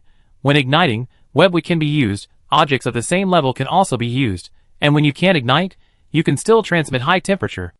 Arthur stroked his chin and looked at the LV4 Advil fire control. Just being able to shoot 12 pounds of solid tracking explosive shells is enough to justify his total investment of 750 XP, but what made Arthur even happier was the ignition special effect. This is definitely not a way to make a fire and cook in the wild without worrying about heavy rain. It is a very useful means of attack normal creatures, as long as he touches them. Then wait to become a torch. Of course, these are not important. What is important is that Advil fire control is at LV5. 50,000. The same as wand combat. It takes 50,000 XP to upgrade Advil fire control to LV5.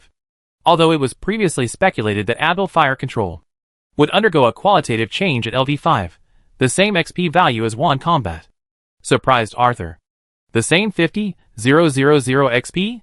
Could it be that after 50,000 XP is raised to LV5, then this secret skill will be equivalent to the power of the step-up attack? Arthur guessed, and his eyes involuntarily looked at another secret skill in his skill column, arrow guiding skill. Chapter 555. Just open your mouth. It is not difficult to verify whether 50,000 XP has something special. Arthur also has arrow guidance. Compared to Advil fire control, arrow guidance was also created by the Imperial Court Jester Harrington, and later improved by the research of several mystics. Without hesitation, Arthur began to add points. More attack methods is the theme of Arthur's edition this time. And besides that, guiding arrows. Cheap enough. Only 5 XP when learning LV1. According to the ratio, at LV2, 10 XP, then 20 XP at LV3, 40 XP at LV4, and 200 XP at LV5. Arthur added points all the way, and after looking at the 200 XP required for LV5, he was slightly stunned. Then, he chose to upgrade guiding arrows LV5. After several mystic scholars' research, this secret technique is more stable, sharp, and has additional effects. They are satisfied with it, and think they are worthy of praise. Effects: 1. Drawing arrows. 2. Continuous shooting. Drawing arrows, based on spirituality, consuming a little physical strength. Reciting the picture in double words can control the flying arrows, or shoot the arrows at hand. Continuous shooting, can catch the continuous arrows, can also shoot multiple arrows at the same time. Note 1. Can control 20 flying arrows, the number of arrows shot out is also 20. Note 2. It is possible to make the arrows shot back immediately, without any additional actions. Note 3. The arrows shot out are equivalent to the long musket bullets. Just ordinary. Arthur muttered to himself. The conditions are obviously the same, but different results appear. This is naturally because of people. Advil fire control. It can become different because of Advil. Wand combat. It can become different because of Ms. Abel. And arrow guidance?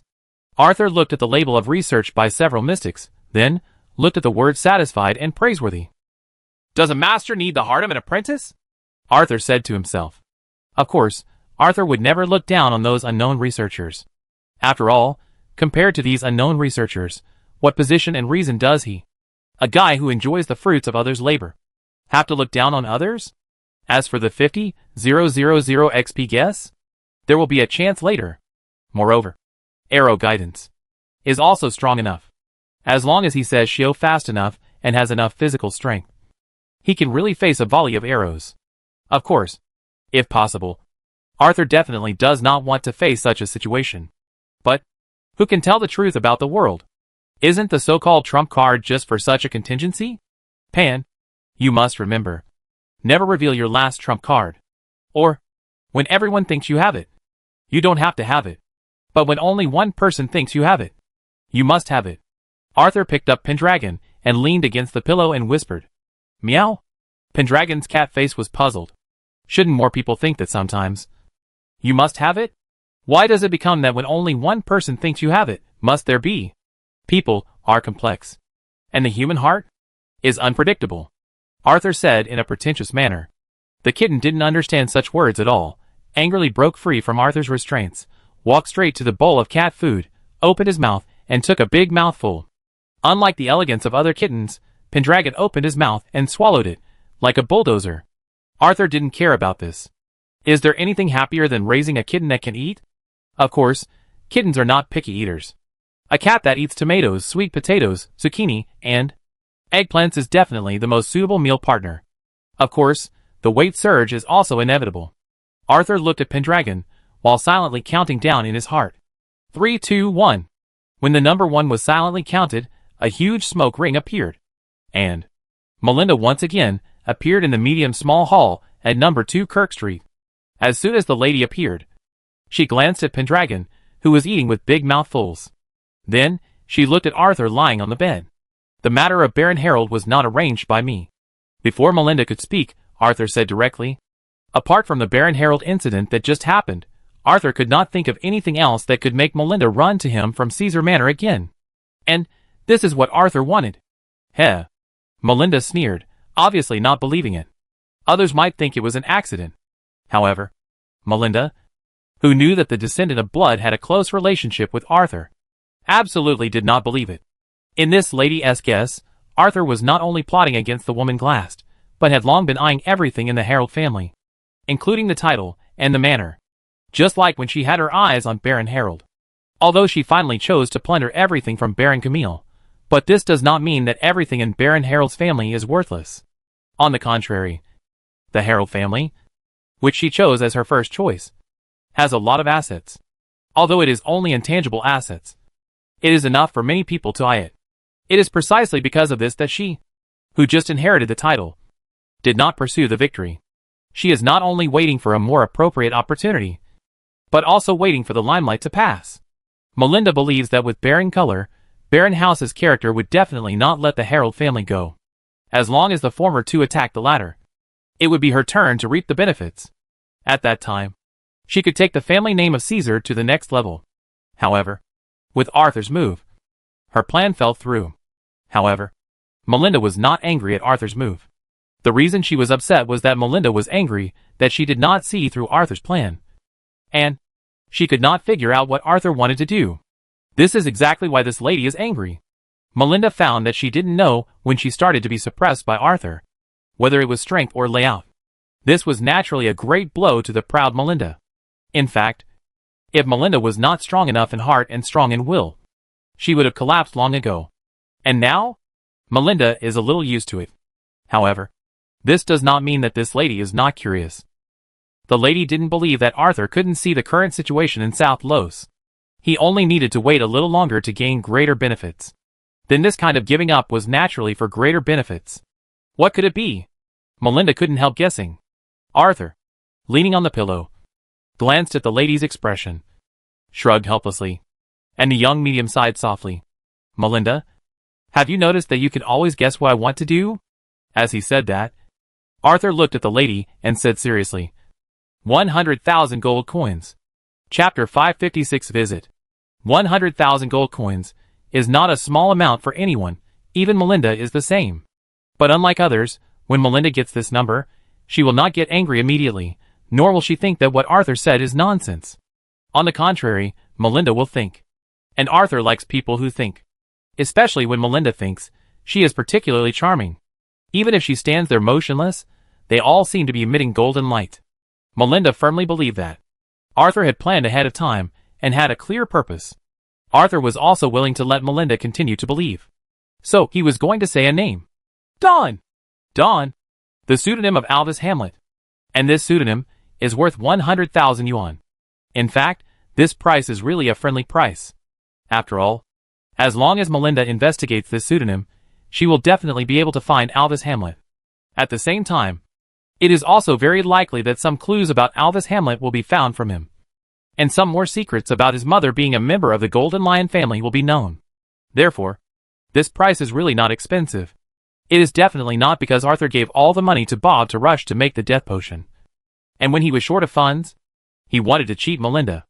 Absolutely not. Arthur emphasized at his heart. At the same time, he walked towards the kitchen. Melinda had told him, I have to take back the dishes. As for the dishes from last time, Ms. Anna washed them. Arthur saw them again later, neatly and cleanly placed in the basket. Here are your dishes. Did I wash them clean? Arthur placed the basket in front of Melinda. Ms. Anna, who was reading new pastry cooking on the side, did not even raise her head, just quietly flipping through it.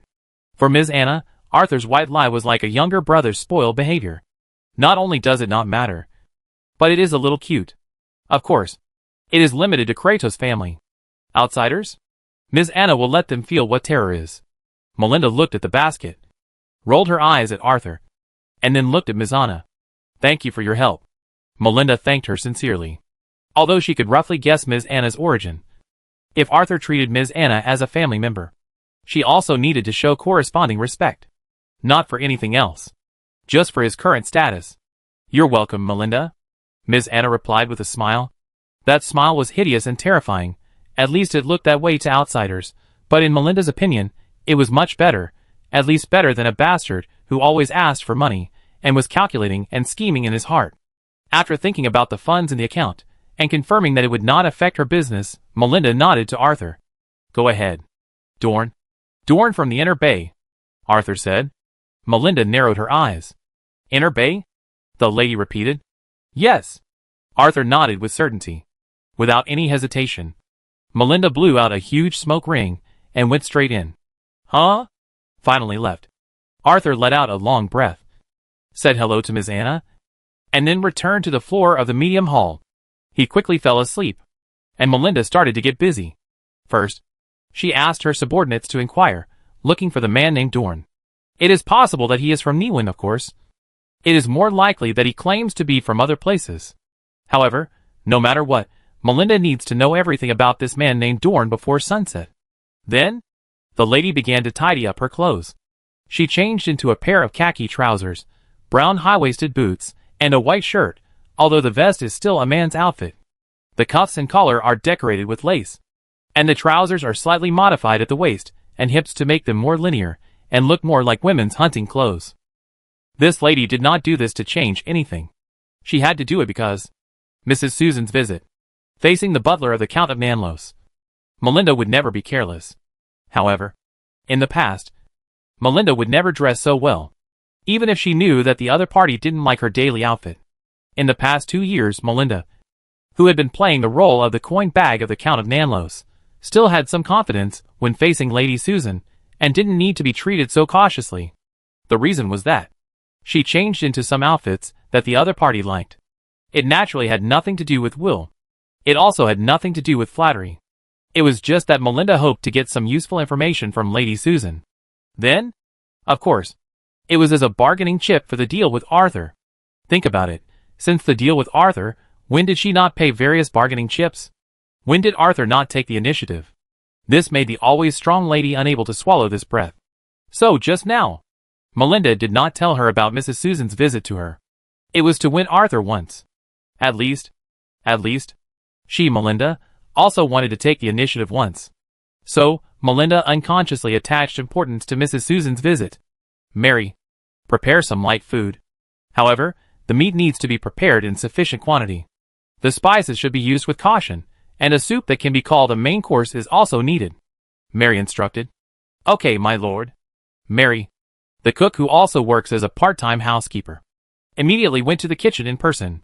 When Edwin came to report, Mary walked to the gate of the main building of Caesar Manor, watching a carriage slowly drive in from the gate without any sign.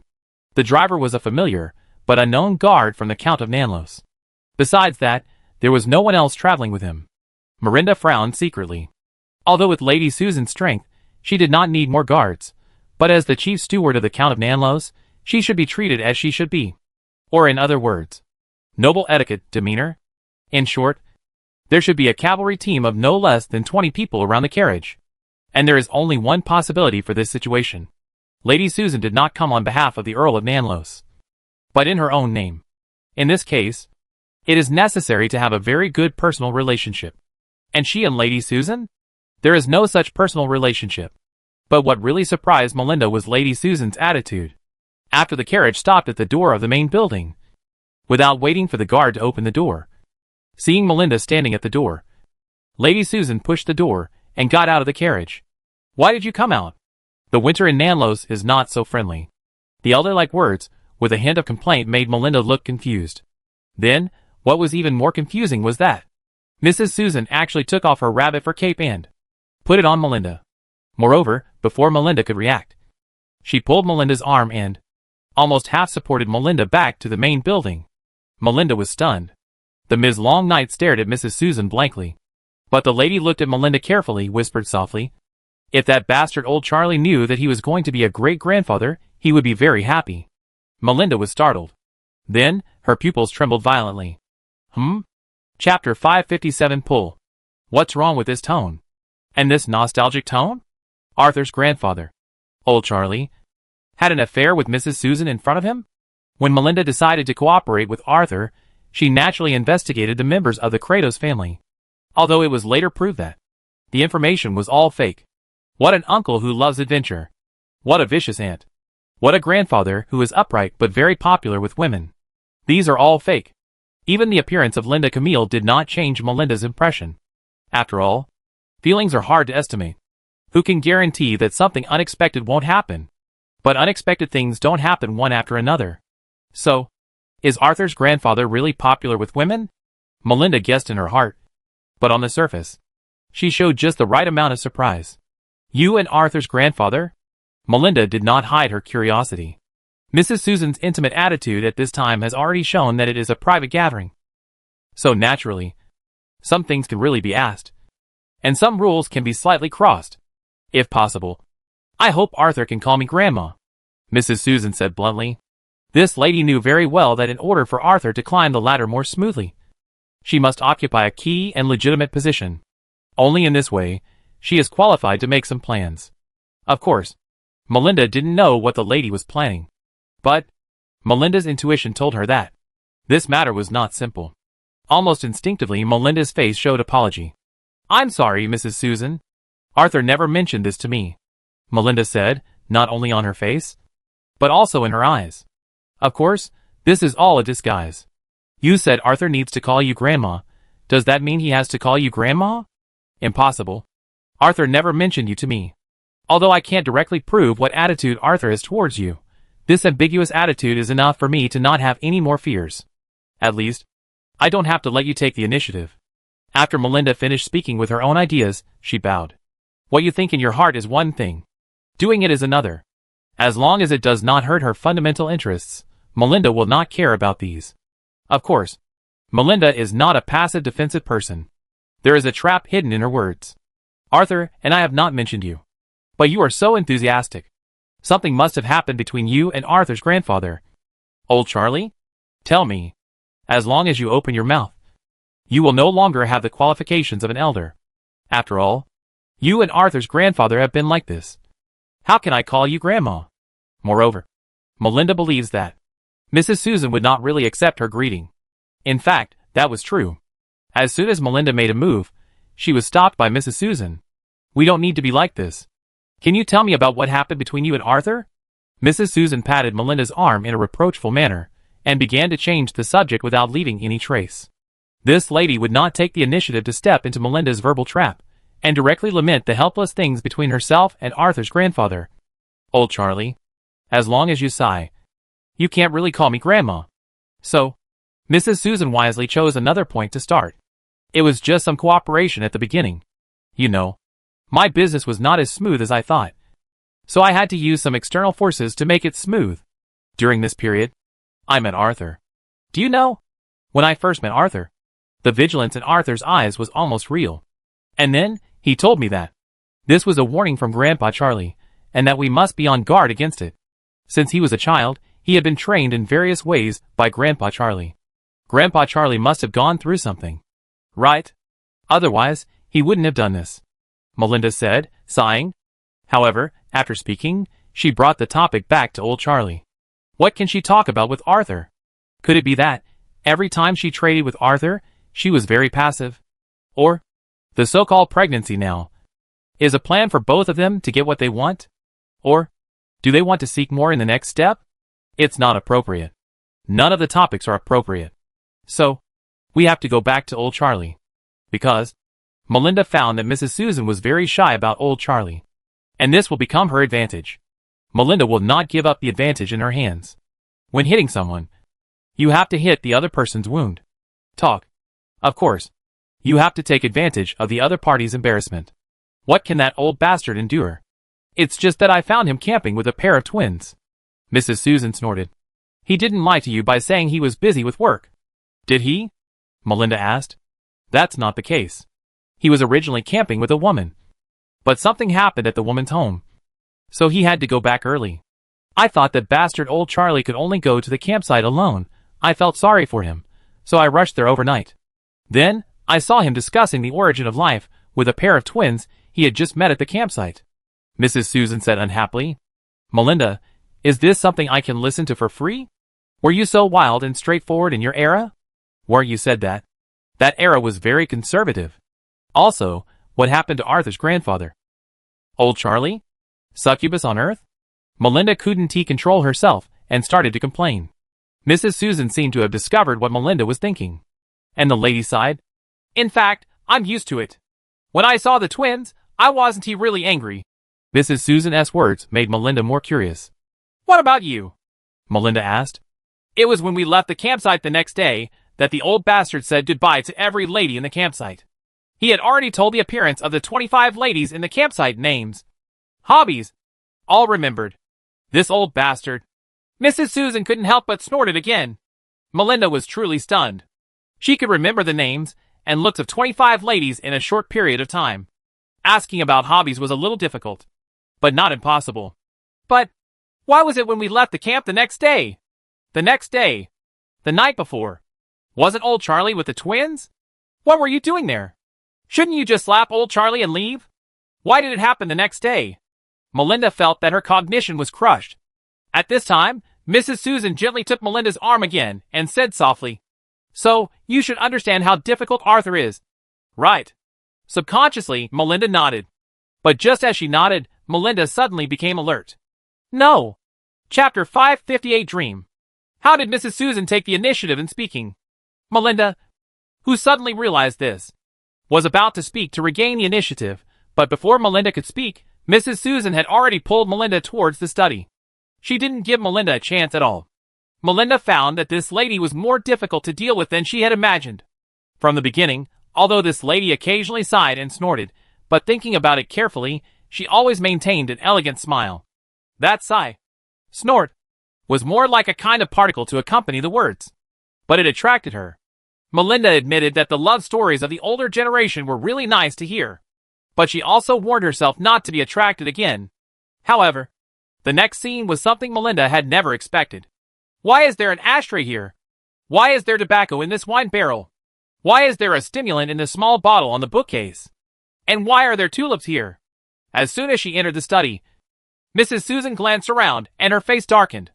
Then, the lady took a few deep breaths and looked at Melinda again, becoming serious. Melinda, maybe you don't quite understand the significance of this child, but the fourth generation of the Kratos family, for most of us, has extraordinary significance. He or she will be our hope. So we must be careful with him or her. Mrs. Susan's solemnity. No. To be precise, the we in Mrs. Susan's mouth really made Melinda's scalp numb. With the previous preparation, Melinda probably understood what this was specifically referred to. The woman who had something to do at home and left early. The twins. And Mrs. Susan. I wonder if Miss Camille counts. She should count. Right. Will there be other ladies? There is a high probability that there will be. So, have I been secretly watched by many people?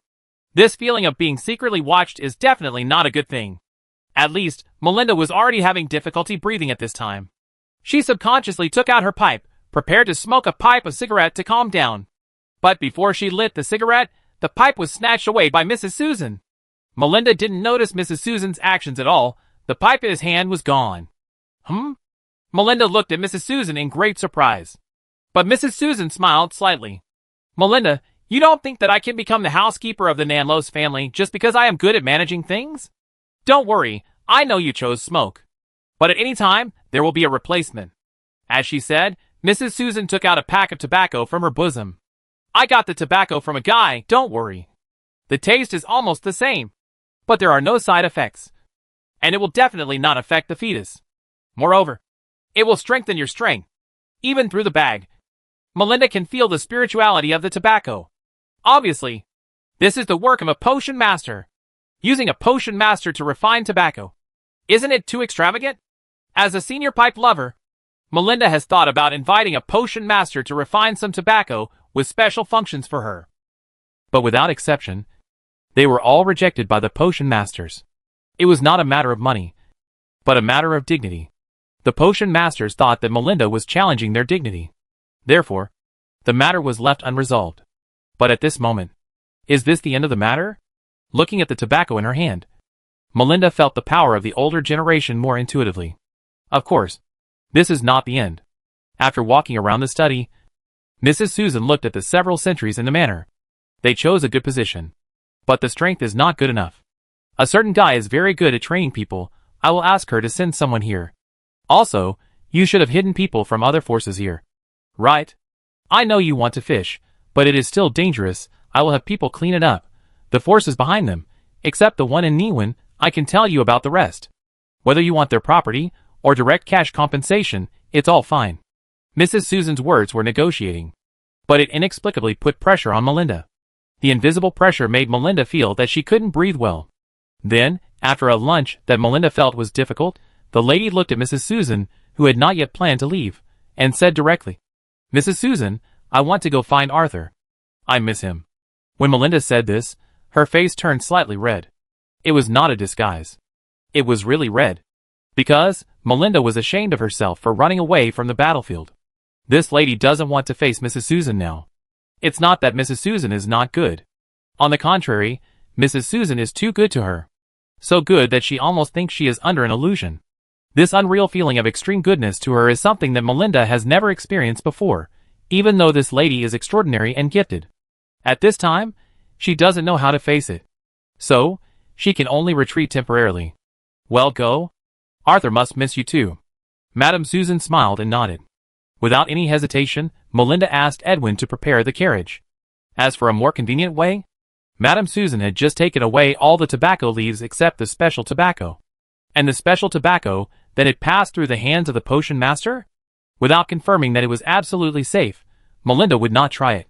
Madame Susan also left together. However, she did not enter Kirk Street. The two sides parted on Westmark Avenue. Melinda watched the simple carriage leave, and unconsciously breathed a sigh of relief.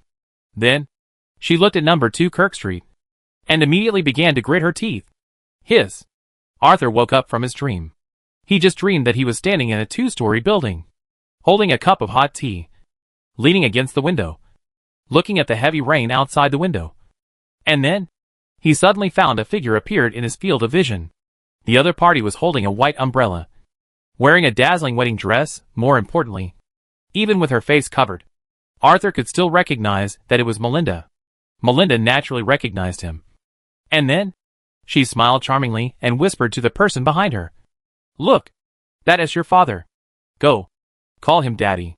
Hearing this, Arthur subconsciously looked behind Melinda. Then, he saw 2 children rushing towards him. Then, he woke up. What kind of a shit dream is this? Arthur muttered, wiping the cold sweat from his forehead. He and Melinda had a pure partnership. More than that? It was just brotherhood. How could they have a child? You must be kidding. As he thought, Arthur picked up the hot tea. But for some reason, the hand holding the teacup kept shaking. Ms. Anna looked at the shaking teacup in Arthur's hand, sighed helplessly, and asked, "Do you need me to open the door?" Chapter 559 Arthur's Compliment. Arthur did not stop Ms. Anna from opening the door. Melinda was about to arrive. With the relationship between the two known to the outside world, it was absolutely impossible to be turned away at this time. And what reason did he have to refuse? No. It was just a dream. He, Arthur, Nanlo's medium, would be scared by a dream? Impossible. It was not a predictive dream. As for the thinness of his medium bloodline, Arthur had a good idea in his mind. It was impossible for him to have a precognitive dream. As for whether there was a 1 in 10,000 chance that it was a precognitive dream, it was impossible. Arthur was very sure, because of Melinda. Melinda's twisted sexual orientation would never allow such a thing to happen. "Good afternoon, Ms. Anna." Melinda greeted Ms. Anna, who opened the door. "Good afternoon, Melinda." Ms. Anna responded with a smile. Following behind Melinda, Edwin packed the documents that Melinda needed to deal with today into 2 large boxes, and immediately moved the boxes aside, nodding his head to show respect. For this Ms. Anna, Edwin knew exactly what attitude to use without anyone's prompting. Not only was Arthur standing behind Ms. Anna, but also because Ms. Anna herself was worthy of everyone's admiration. "Edwin, would you like a cup of hot tea?" Arthur greeted Melinda's driver. "Thank you, Master Arthur. However, I have to go to the dock. Winter Festival is coming soon and I need to take care of everything before the long holiday. Especially some daily necessities and bonuses before the festival, which need to be distributed as soon as possible. Otherwise, those guys will be worried." After placing the box on the desk in the medium small hall, Edwin smiled and said, then bowed and left number 2 Kirk Street. Arthur did not stop him. Arthur knew that Edwin, as Melinda's confidant, had more important things to do than an ordinary coachman. The door closed again. Immediately, when only his own people were left at number 2 Kirk Street, Arthur turned and walked to the kitchen. After a while, he brought out a cup of hot tea from the kitchen and placed it in front of Melinda. The whole process was very natural. It was just that when he retracted his arm, he moved slightly closer to Melinda. It was the kind of thing that was not noticeable. When he saw the hair on the back of Melinda's neck stand up instantly, Arthur heaved a sigh of relief in his heart. He knew it. It's okay. It's okay. What a bullshit prophetic dream. With Melinda in this state, how could such a terrible scene appear? You're kidding. Immediately, Arthur put aside his worries. Then, there was a gloating energy in his tone. "We just met, and you appear here again. Even if it's acting, you don't have to do this. Right?" As Arthur said, he brought out small cookies from the kitchen. After pulling out a chair, Arthur looked like he was just watching a show. A busy person like Melinda would not come twice a day, unless something important happened. But if it was a really important thing, Melinda would not be so leisurely. She would definitely appear directly at number 2 Kirk Street, explain the situation, and discuss solutions together. And this leisurely appearance showed that something must have happened. But it's not really important. It should be just a troublesome matter. And it's a headache for Melinda. Combined with some recent events, Arthur can probably guess what's going on. It should be that Mrs. Susan came to visit. Only Mrs. Susan would make Melinda pay attention, and give her a headache because of Mrs. Susan's identity, which would restrict Melinda's hands and feet, and make her unable to use her best methods, thus falling into a disadvantage in the confrontation with Mrs. Susan. Then she had no choice but to come to him for refuge. Arthur expressed regret for not seeing the confrontation between Melinda and Lady Susan directly. Arthur guessed that the scene at that time should have been quite exciting. Even, maybe she could hear some explosive news. It was not easy for Lady Susan to take the initiative in the conversation with Melinda. Of course, she had to reveal some information to attract Melinda's attention. However, I didn't see it at that time. Afterwards, Arthur didn't mind making up for it once. Didn't you see that he had taken out all the cookies? These cookies were baked by Ms. Anna while he was sleeping. Although he was a beginner, they tasted surprisingly good. Arthur had tasted one when he took them out of the kitchen. After throwing 2 Kaliki and Keely-shaped cookies into his mouth, Arthur gave Ms. Anna a thumbs up, appreciating the taste. After tasting a piece, Melinda on the opposite side was also surprised by the taste, and immediately nodded in admiration at Ms. Anna. Then, The lady looked at Arthur again. Her eyes suddenly became unfriendly. What happened? I didn't offend you. Arthur looked innocent. But he was sure in his heart that Melinda must be extremely embarrassed in front of Mrs. Susan. The ashtray I carved by myself is gone. The tobacco soaked in the fine 20-year-old whiskey is also gone. The tulips that I planted myself are gone. And these are your dear Grandma Susan. I call her Grandma Susan. It's okay. Right? She treats you as her grandson in front of me. She looks caring, and I believe you are her grandson. Moreover, I now suspect that your Grandma Susan became the chief steward of the Count of Nanlos, because she is preparing to seize Nanlos for you. Even, maybe one day she will pack up the Count, send it to your bed. If the Earl is pregnant, that would be great. No need to spend any effort at all. Nanlos is from Kratos' family. Melinda was sarcastically attacking Arthur. Where is Arthur? He admired Melinda's appearance at the moment with a smile. And, remember Melinda's appearance at the moment. Because, Arthur knew very well. The next time he wanted to see Melinda like this. It would be a long time later, or maybe, it only happens once in a lifetime. How could he not cherish it? And, if he didn't remember Melinda's furious look at that moment, wouldn't his anxiety just now be in vain? This is not revenge. It's just pure complementarity. Yes, it's complementarity. Arthur's complementarity. Melinda is not a fool. After seeing Arthur's look, she reacted instantly. You knew it a long time ago? Melinda's voice rose, his fists were clenched. Arthur did not deny it. If he still denied it at this time, Melinda would never believe it. Besides, it would be too boring. Of course, Arthur did not want to really affect his relationship with Melinda. So, before watching the show, Arthur had already made preparations. Arthur pointed to the documents on the side, and then smiled and said, Let's deal with the work first, and then I'll take you to play a game, as compensation. Believe me, I will definitely satisfy you. Chapter 560 Arthur's Game. Play a game with me? Melinda looked at Arthur suspiciously. The lady's face was full of suspicion. And, for this suspicion, the lady was also outspoken. I feel you have bad intentions. And, playing games, as compensation? Do you think I'm a child? Melinda crossed her arms in front of her chest, leaning back in the chair, staring at Arthur with her blue eyes without blinking. Immediately, Arthur started laughing. It's an adult game, you can't play it. Right? I'm taking care of you. Go to work, woman. I'll go get some sleep. Without giving Melinda another chance to speak, Arthur picked up the biscuit in front of him and laid down on the floor again. In recent days, he has been seriously lacking in sleep. His ritual, bloodline, are telling him. Arthur doesn't want anything unexpected to happen. Catching up on sleep is a must. Of course, before falling asleep, it was a real pleasure to watch Melinda busying around and eat some snacks. Arthur lay there thinking. The northwest wind was blowing outside. The heavy snow was swirling in the air. And poor Melinda was sweeping the street in thin clothes. And Arthur? He sat by the warm fire, cooking mutton in a copper pot. It had to be mutton. If he didn't have mutton, it would be unfair to Melinda's frozen body. Just thinking about it makes me feel good. I suspect you are thinking about something excessive. Melinda put down her pen and looked at Arthur. It's not that she was not focused enough. It's just that Arthur's smile made her too concerned. Especially the corner of his mouth, that faint smile, really deserves a beating. She really wanted to slap him. No. I just thought of some things in my childhood. At that time, my grandfather was also writing something here. My parents, uncles, and aunts were busy on the side. I'm playing here.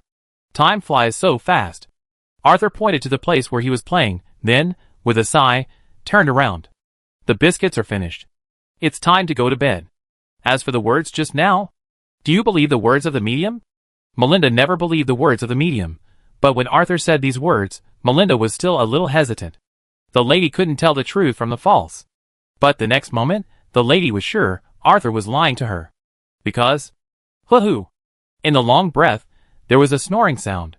No one could fall asleep so deeply after sighing like that. Snap! The pen in the lady's hand was broken. The ink splashed everywhere, and the table was in a mess. Even Melinda was splashed. However, the lady cleaned up the mess with a calm face. The lady was waiting for the game that Arthur mentioned. If she was not satisfied, then the final account would be settled. Thinking in her heart, the lady smiled and refused Ms. Anna's help, and began to clean up the mess on the table. Arthur opened one eye. TSK. I have to think of a new game. The one just now won't work. A philosopher once said, if she is not experienced in the world, take her through the prosperity of the world. If she is already full of vicissitudes, then take a merry-go-round. Melinda is obviously the latter, and it is a strengthened and upgraded version. So, Arthur was going to use the asking with a smile in front of the stove whether the porridge is warm trick. However, the scene just now told Arthur that it would not work. Arthur was sure that, if he dared to ask Melinda whether the porridge was warm, Melinda would throw the bowl of porridge in his face, and then ask him whether the porridge was warm. Even further, that would mean whether the blood was warm. Arthur did not want to go through this. Therefore, he came up with a new plan. Psychic, what is the most important thing? Is it the charm between words? Or is it personal skills with various hidden mechanisms? Neither. Yes, adaptability. Adaptability is the most important quality of a medium. A medium who has not prepared 3 plans is not a qualified medium. And if you want to be an excellent medium, you must prepare at least 5 plans. Arthur asked how many plans old Charlie, who said this, had prepared.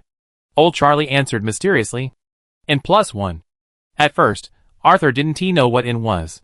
However, he has understood it a little recently. Of course, he can't reach the level of old Charlie, but as an excellent medium, he still has 5 sets of standing plans. As for the need for medium to have psychic ability, it's the end of the year. Who needs this kind of traditional medium? People have to look forward. The front is exciting. After all, everyone is showing their butts behind. The world is like a huge makeshift team.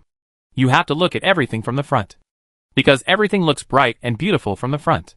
If you insist on looking at it from the back, you have to be mentally prepared, because the world will not let go of anyone who peeks at it. It will crush anyone who peeks at it bit by bit, inch by inch, until that person whispers, 'Just live.' Everyone is like this.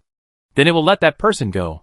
If that person says, 'This is life,' the world will treat this person kindly, because this is a kind person who deserves to be treated kindly. Unfortunately, Arthur is not a good person in the traditional sense. He has a little more edge. So, Arthur chose the lifestyle he likes, although sometimes there will be a little moment that makes others feel hard, but more often, he is happy. May this happiness continue." With a simple and down-to-earth idea, Arthur's breathing became long again. At the desk, Melinda continued to work hard. The sound of the pen tip scratching the pages, and the long breathing sound came and went. The two did not interfere with each other, but cooperated with each other. Whenever the sound of the pen tip and the pages was too frequent, the snoring would involuntarily rise. And when the pen tip and the pages paused, the snoring would stop. In short, Arthur cooperated with Melinda as much as possible. At first, Melinda suspected that Arthur did it on purpose, but after 2 consecutive attempts, I found that Arthur was really asleep. He fell asleep, and it's like this. What a bad guy. Melinda picked up the box and the documents and went to the corridor. Arthur opened one eye again, and the corner of his mouth curled up. Then, this time he really fell asleep. He fell asleep very quickly. When Arthur opened his eyes again, it was already evening. After finishing her work, Melinda sat in a high-back chair, holding a cup of hot tea in one hand. One hand was placed on the raised knee. Her posture was full of aggression. Her deep blue eyes were fixed on Arthur, but her voice was full of tenderness. "Where's your game? I can't wait." As she said that, the lady put the teacup on the table beside her. Arthur smiled and shrugged, and went straight to the game. Melinda was stunned, and asked subconsciously, "Are you sure?" Chapter 561. Bored people always look for interesting games. At this moment, Melinda looked at Arthur, as if she was looking at a mental patient. She didn't mean to look down on him. If someone suggested the game of "I don't know what to eat for dinner," why don't we just follow someone on the street, and see what he or she eats? And then we eat that. Melinda would think that person was a mental patient. What kind of mental state can come up with such a game? And why did she find it interesting? If you think about it carefully, this kind of unknown, but safe expectation, is really interesting. Of course, Melinda won't admit it. "How bored are you to think of this kind of game?" Melinda asked with a sigh. While asking, the lady went to get her coat. "When I counted the plum blossoms to be 17, my boredom was obvious." Arthur's words left Melinda confused. Plum blossoms, there are also in the world before her. However, they are rare in South Los. Most of them are in the Inner Bay, and they are more common in the winter in the North County. What is the plum blossom referring to? Inner Bay? Or North County? Do we have to connect it with the keyword 17? 17 plum blossoms? What does it mean? Melinda began to think. Arthur saw it, but Arthur would not remind Melinda that he was just speaking out of his feelings. After all, watching Melinda think is also part of the game. After putting on his coat and saying hello to Miss Anna, who was making the bed, Arthur and Melinda went out. Be careful. Be safe. And come back early. Miss Anna looked at the two people who ran out and reminded them loudly. Then, she sighed like an elder sister. The food outside is not clean. Saying this, Miss Anna floated into the kitchen. As for dinner, Arthur and Melinda had it outside. But for supper, she had to make it. Arthur and Melinda quickly left number 2 Kirk Street behind, and the two went straight to Westmeck Avenue. As the winter festival approached, the entire Westmeck Avenue had been decorated, and most of the businesses hung tapestries with their own signs. The brightly colored tapestries, when blown in the cold wind, were like colorful flags, adding a lot of festive atmosphere to the people of South Los. The people walking on the street, all with smiles on their faces, dressed appropriately, walking alone or in groups, going in and out of every store they saw, looking for gifts for themselves or their families before the festival. Melinda turned her head and raised her eyebrows at Arthur, meaning, let's get started. Arthur smiled. No way. No way. Is Our Lady of the Long Night just trying to play this? People who can appear on Westmeck Avenue for shopping 2 days before the winter festival, but they are all rich and bored guys. Do you just want to change the restaurant? If so, I would rather go back to eat at Endora's Kitchen. Maybe, many of them are here just to eat at Endora's Kitchen. Arthur smiled and waved his finger at Melinda.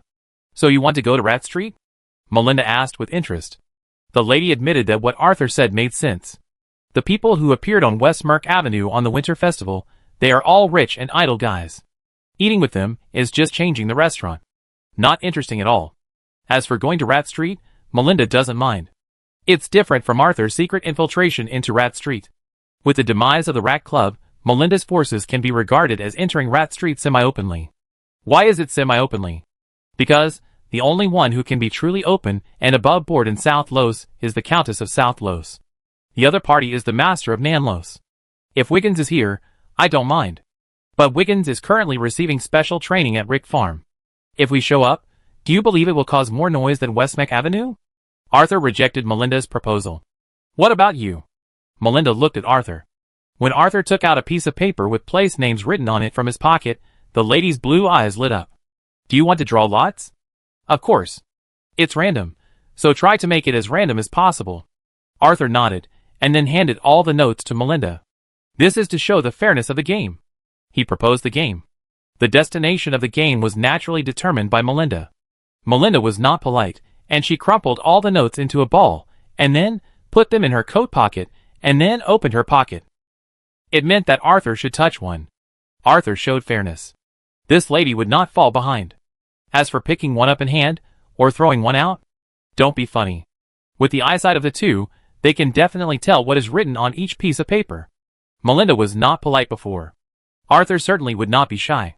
He raised his hand and reached into Melinda's coat pocket, and then the hair on Melinda's neck stood up again.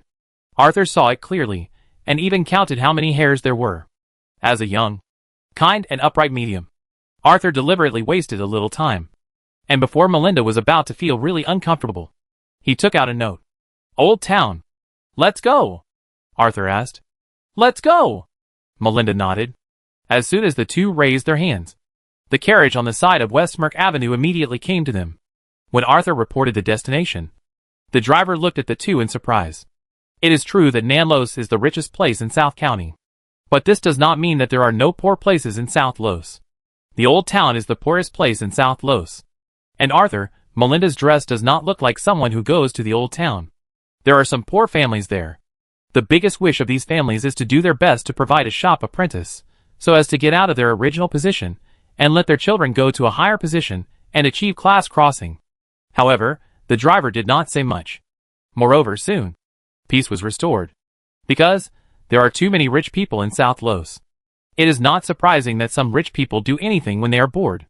There are people like Arthur and Melinda who go to the Old Town out of curiosity. Anyway, they will leave after taking a look. By then, he can earn double wages. Thinking of this, The driver started the carriage with a whip. Snap! The sound was crisp. The wheels rolled. At the same time, somewhere in the old town, Alvin was hit hard on the face by a whip. Snap! The pain spread on his cheek, but before Alvin could react, the next kick knocked Alvin, the baker apprentice on Kirk Street, to the ground. Chapter 562 Arthur, am I sinister and hypocritical? The old town of South Los is even more dilapidated and narrow than imagined. Uneven roofs, bumpy roads, overall, it is more than twice as bad as Neal Street in Dortmund. At least in Neal Street, Arthur can still feel a bit of respectability. And in the old town? All the streets have the same feeling. Dismay. It is a feeling of dilapidation that has experienced glory, and then completely desolate, and then been truly smashed. It can even be said that it is in pieces. Before the start of the 7 Years' War, the old town of Nanlos was the richest area except for the Shire district, and it was the district with the largest population. But with the start of the 7 Years' War, a large number of men in the old town were withdrawn, and everything changed. Especially after the defeat of the old Earl of Nanlos on the battlefield, the old town had to withdraw a large number of men again, and the decline became unstoppable. During those 7 years, every household in the old town of South Los had at least 2 men going to the battlefield. Sometimes, the entire family would go to the battlefield together. After the war, the number of people who could return to South Los? Less than 30%. So, in order to keep South Los prosperous as before, the old Earl began to accept a large number of people who had no home to go after the war. This was a last resort. But it was also something that was definitely criticized. The influx of a large number of outsiders. There was a conflict between nature and the indigenous people. This conflict was particularly common in the old city where there was a lack of men. For this reason, the old Earl established a new city. The emergence of the new city was originally to settle outsiders, but the better living conditions also attracted people from the old city. Then, the Duo district, which was full of factories, appeared. It was more attractive there. As a result, the old city was drained of its last bit of vitality. Except for the elderly, the people who stayed in the old city. It is the helpless families, and those with special circumstances. Although it is slightly better than other places. The feeling of decadence makes Melinda frown. I came here during the summer festival this year. At that time, it was much more lively than it is now. The lady said, it's winter. The weather is too cold. And the vitality is hidden. Arthur said this, and he raised his cane.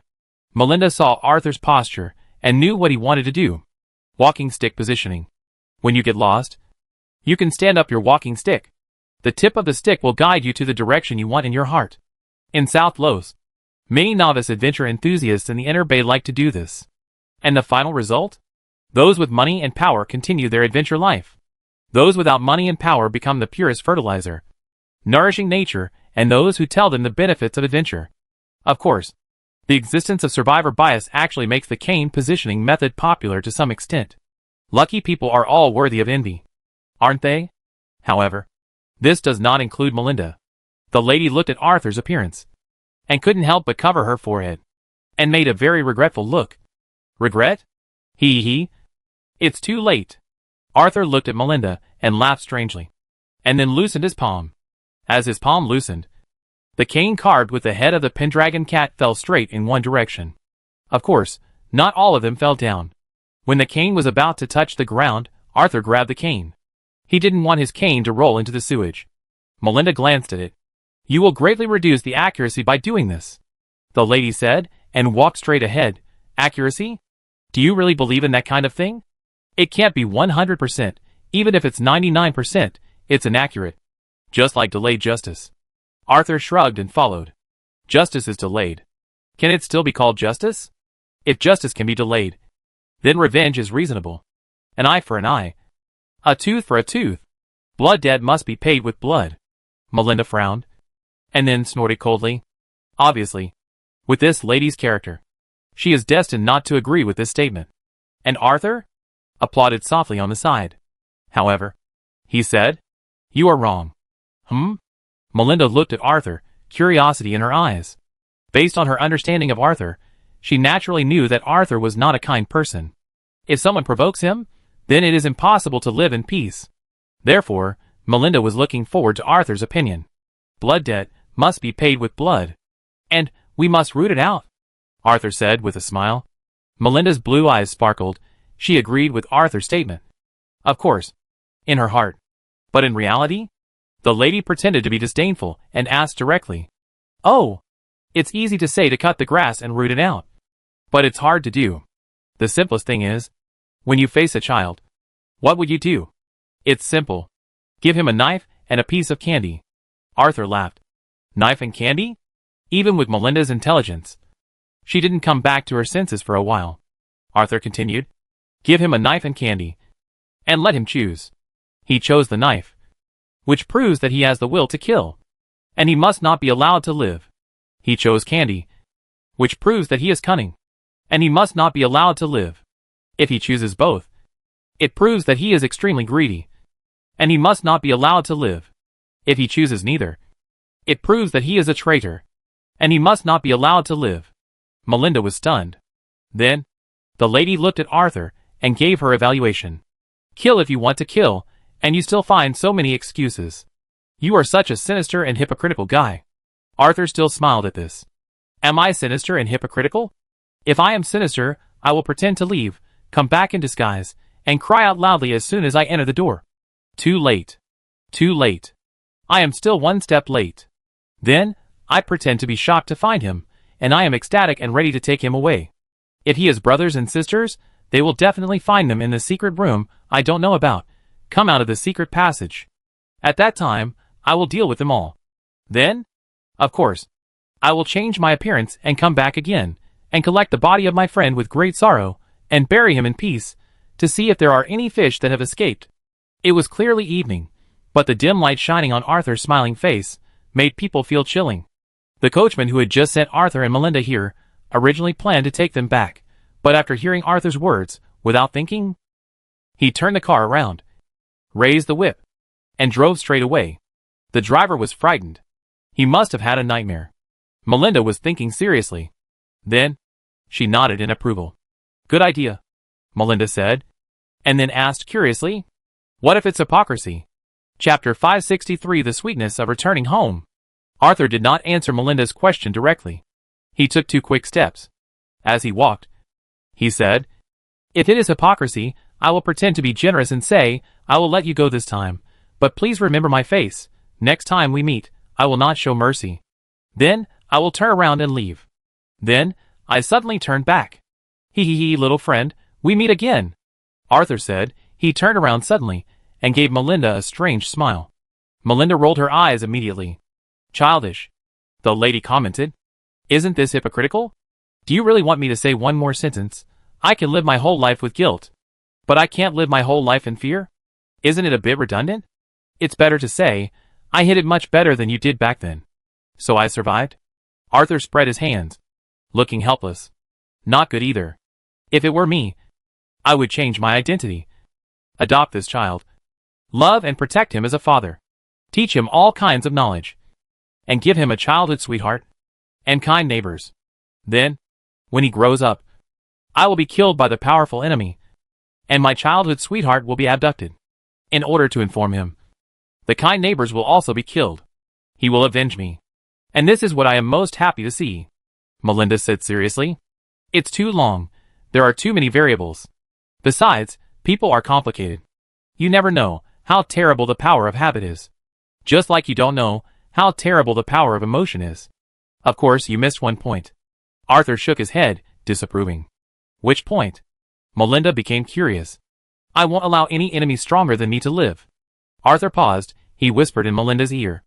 Arthur's sudden approach made Melinda's hair stand on end. The body's instinctive rejection was about to make the lady feel sick.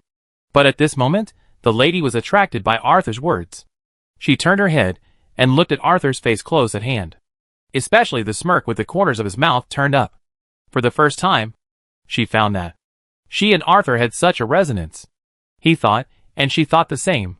He and she. Ugh. The sigh in her mind did not hinder the body's instinctive reaction. Melinda turned her head and vomited. Are you okay? Arthur asked with hypocritical concern, suppressing the smile on his lips. Of course he did it on purpose. Melinda also knew that Arthur did it on purpose. So, the lady glared at Arthur. At this time, are you okay?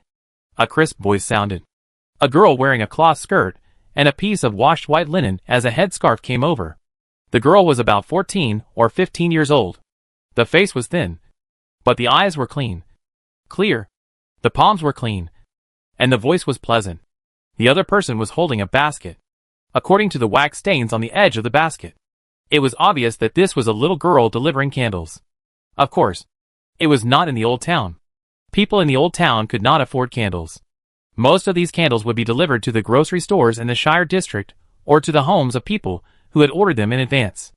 If they were top-grade beeswax candles, they will be sent to special stores, and the owners of these stores will contact buyers of extraordinary status. According to the residue in the basket of the little girl in front of me, it should be the mainstream candles in the Shire district, animal fat candles. For example, number 2 Kirk Street uses tallow candles with pine nut oil. It smells good and is brighter. Melinda had discovered this little girl before, but she didn't expect that she would come to care about her. She was obviously not doing well. It's okay, my wife is just pregnant. Thank you for your concern, if you don't mind. This is for you. Arthur smiled and waved his hand. At the same time, he took out a candy wrapped in waterproof paper. This is a byproduct of Arthur's daily mint secret medicine. Mint candy. It has not been adjusted by spirituality. It is just sweet and cool. The little girl was obviously frightened by Arthur's enthusiasm. Candy, it's not cheap. Especially in the old city, you can't eat one all year round. Moreover, the little girl is sure that this candy is very expensive. Because, even if it is wrapped in waterproof paper, the little girl still smells the sweetness mixed with mint. So, the little girl waved her hands repeatedly. It's okay, I'm just asking casually. If it's okay, I'll leave first. After saying that, the little girl turned around and left. No. To be precise, it would be more appropriate to turn around and run. Looking at the fleeing figure, Arthur rubbed his nose, looking embarrassed. This attracted Melinda's merciless ridicule. That little girl was scared by you. Do you know? You just looked like those human traffickers who were beheaded. Melinda took out a handkerchief and wiped her mouth. Arthur was surprised. Only human traffickers were beheaded? I thought it was the stake. The stake is a waste of firewood. Do you think anyone can be put on the stake? Melinda said unhappily. That's right. So, can we find a group of human traffickers, use the accomplices as firewood, and burn the principal criminal? Arthur suggested. Melinda was about to refute subconsciously. However, then the lady thought it was feasible. Then, when she was about to discuss with Arthur how to better recycle, she found that Arthur was looking in the direction where the little girl left. What do you think her family will have for dinner? Arthur asked softly. Melinda immediately understood that the little girl was the one Arthur had chosen. Melinda did not object to this. It's not good. Melinda said so. The other party's clothes meant that the other party's dinner would not be too rich, even when the winter festival was about to come. However, what's the matter? Once in a while, Melinda would not mind, because it was part of the game. The two smiled at each other and followed. When Alma ran out 2 steps in panic, her face was red. As a girl who grew up in the old city, Alma learned to distinguish people very early. The gentleman with a gentle smile was obviously not a bad person, and he really wanted to thank her. But she couldn't accept the candy. She didn't think that a subconscious question was worth a candy like that. If she accepted it, it would be too much. But if she didn't accept it, it would also make her look more than just a matter of proportion. So, Alma ran away. However, Alma still remembered the smile of the young gentleman in her mind. He was really kind. And the young gentleman's wife. She was really beautiful. They must be a kind-hearted couple, they are a perfect match. Alma thought to herself, and quickened her pace. Because, today is the day her brother Alvin will come back. Moreover, when she left last time, her brother promised her that when he came back on the winter festival, he would bring her candy. Maybe not as exquisite as the candy in the hands of that gentleman, but it will definitely be very sweet. Yes, for sure. Chapter 564 Acker's Concession and Patience. Dock Area. Acker! Acker! The foreman's shout made Acker, who had been waiting for a long time, stand out from the crowd immediately. Here! Here! Acker, with gray hair on his temples, responded loudly. Almost like a sprint, Alka rushed to the door of the warehouse. Edwin glanced at the porter in front of him. He was no different from other porters, with dark skin, and his face was full of ravines, his body bent unconsciously, and his hands were covered with calluses. Clothes? There was no clothes at all. Just rags and rags. Even in winter, He didn't have a formal cotton coat. Seeing Edwin's gaze, Acker immediately showed an honest smile. As for approaching and talking, Acker didn't dare. He knew that his identity was just a small porter. And Edwin sitting there was a big shot. Didn't you see that the foreman who usually held the shelf was nodding and bowing there? Acker would not cause trouble for himself and his children. When he thought of his children, Acker felt more at ease than ever before. His son Alvin had become an apprentice in a bakery. His daughter Alma was already able to do odd jobs. Moreover, the mother-in-law of the candle shop was also optimistic about Alma, and she might be sent there to learn the craft of making candles. Acker had little knowledge, and didn't understand any great principles, but he knew that it was too difficult for a family like theirs to make a name for themselves.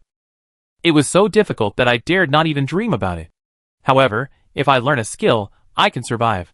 So, he borrowed 100 sous a year ago, and used the 200 sous he saved, to buy his son Alvin the opportunity to be an apprentice in the bakery on Kirk Street in the Shire District.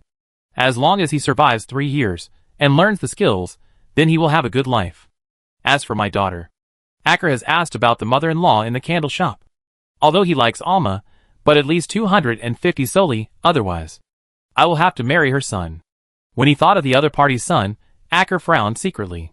The other party's son is not a good person. He has a bad reputation in the old city. He was even involved in the case of the Haight furniture store. Although he was released for some unknown reason in the end, he definitely cannot become the husband of his daughter. I have to change to a candle shop. Otherwise, something bad will happen. Acker thought to himself, however. When he saw Edwin flipping through the worksheet, he immediately calmed down and tried to stand straight. When he saw the man in front of him named Acker working full-time all year, Edwin was surprised. Full-time all year. It is not easy. It is not to say that punching in every day is full-time all year. But you must complete the corresponding workload every day. Just like Acker is a loader. Carrying 200 bags a day is considered normal attendance. And the weight of each bag is also calculated. An adult carrying a bag for more than 10 meters at a time will be out of breath. And this is just the beginning. Starting from the morning, by the afternoon, most people are too tired to walk at all. When they wake up the next day, their whole body seems to be falling apart, and they don't want to move. To be able to complete full attendance for the whole year. Physical strength. Not to mention, the willpower is absolutely amazing. Thinking of this, Edwin smiled. Acker, full attendance for the whole year. Extra reward 30 so, 2 kilograms of meat, 10 eggs, 10 pounds of fine flour. Edwin announced loudly. This was not decided by him, but by his boss, Lady Melinda. Moreover, in addition to these rewards, if the person who completed the task had no bad records, he could be promoted to a small leader in his job and be checked for any special features. Unfortunately, no one had been able to complete the task for more than 2 years. Acker was the first. So, when the money, flour, meat and eggs were handed over to Acker, Edwin also patted Acker on the shoulder. Do a good job. A word of encouragement. Acker was flattered. Okay. Acker stuttered. Edwin didn't say anything else. The previous sentence was enough. What happened next? Of course.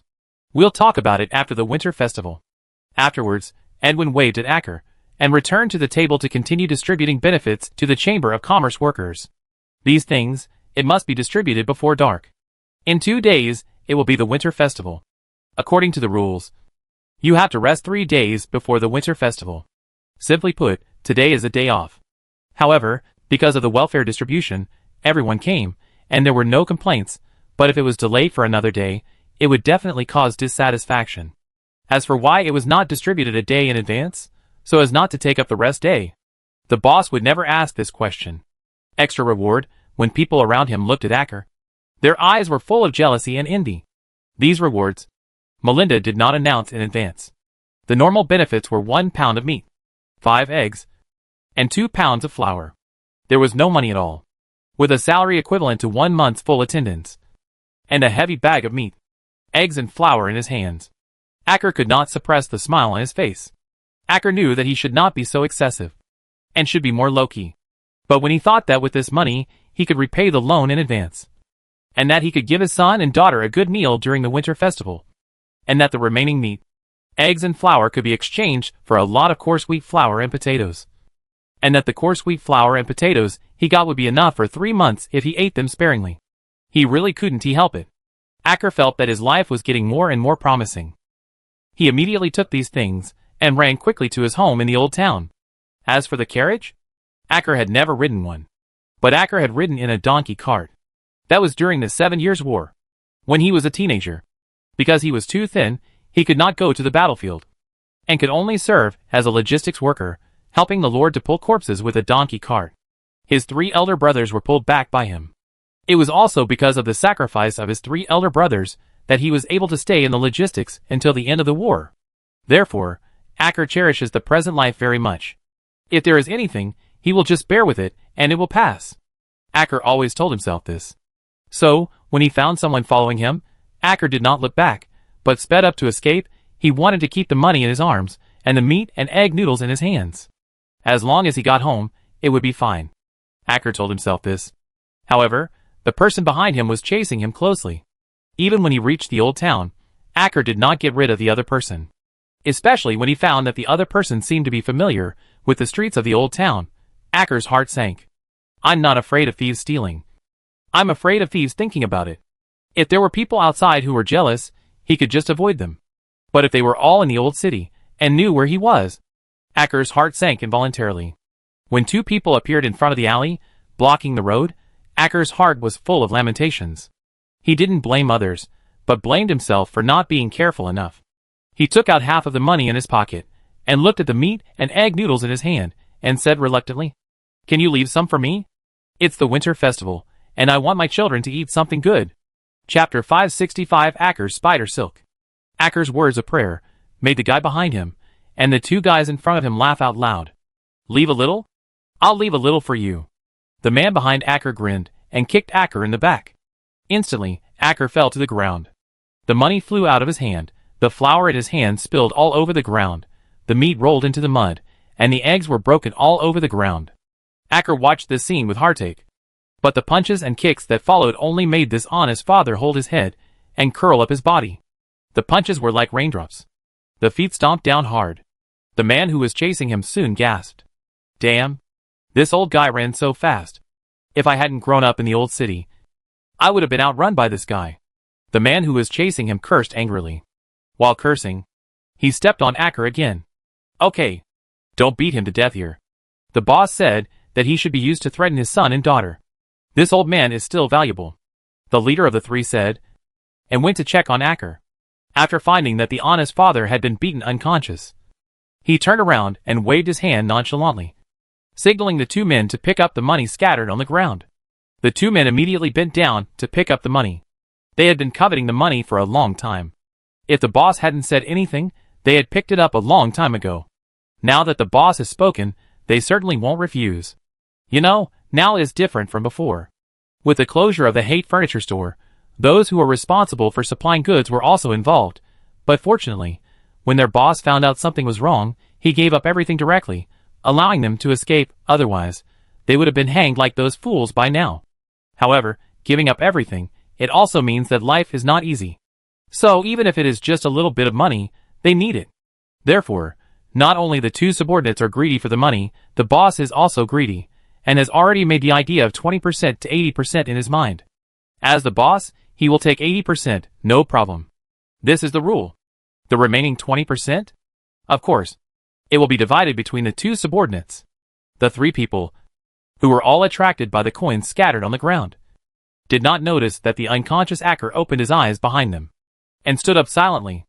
A thin, long, wire-like thing slipped from his hair into his hand.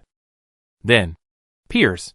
Without any sound, the wire pierced the back of the head of the eldest of the 3 like a sword. It did not break the skull, but went in along the crack. Then, gently stirred. It was not until this time that the eldest of the 3 realized it. His eyes widened, and he was about to shout, but the sound could not come out at all. The other party's brain was a mess, and he stood there blankly. Acker was standing behind him, and his 2 subordinates did not notice anything at all. Acker's eyes were bloodshot. "Why? Why did you force me? I just want to raise Alvin and Alma quietly, and watch them get married and have children. Why did you force me? Why did you hurt my child?" The bloodshot in his eyes became more and more intense.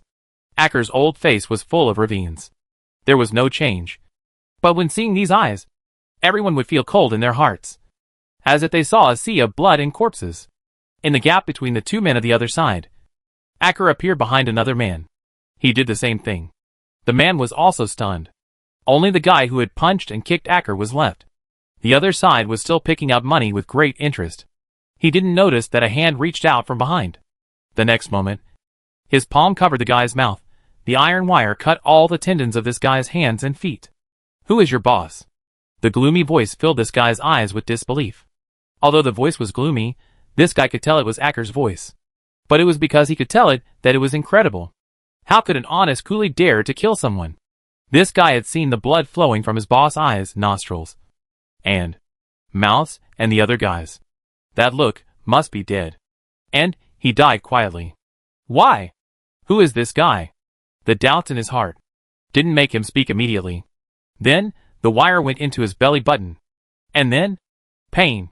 Severe pain. This guy wanted to wail, but Acker's hand had clearly been released, but he still couldn't make a sound. The pain lasted for 10 seconds. But in this guy's feeling, but it was 10 years later. "Tell me, who is it?" Acker asked coldly. It was the boss of Tasai, and the son of the old lady in the candle shop. The boss of Tasai took a fancy to the bakery where Alvin worked, and wanted to start a new business there. The son of the old lady in the candle shop took a fancy to Alma, and wanted Alma to. Before the guy finished his words, he twitched all over. The iron wire came out of his belly button again. At the same time, the guy's internal organs turned into thick blood in an instant. It gushed out from the navel, like a small fountain. But the blood did not fall to the ground. The blood was directly absorbed by the wire. Not only this body, but also the other two. After just 3 breaths, there was nothing here except 3 human skins with clothes on. Acker rolled up the human skin. Then, the whole person disappeared. As for the clothes and sundries on the ground, this is the old city. Someone will pick them up. Acker disappeared. But just 1 minute later, Acker appeared again. The father frowned slightly. He just sensed a vague sight, and thought that someone was watching everything in the dark, but now he didn't find it. Of course, he was not suspicious. Assassins never doubt. Assassins would only abandon everything and swing their swords to kill. So, have you retreated? Acker, muttering to himself, disappeared again. But 2 minutes later, Acker appeared in the alley again. However, different from before, Acker looked at the corner. There was a shadow there. And under Acker's gaze, a fat man in a clean chef's uniform walked out with a smile. It was Ever. Ever, the owner of Ever's mobile snack stand. This enthusiastic fat chef now smiled with some helplessness. If I say, I'm just passing by, do you believe it? Chapter 566, Ms. Bonna's Torture.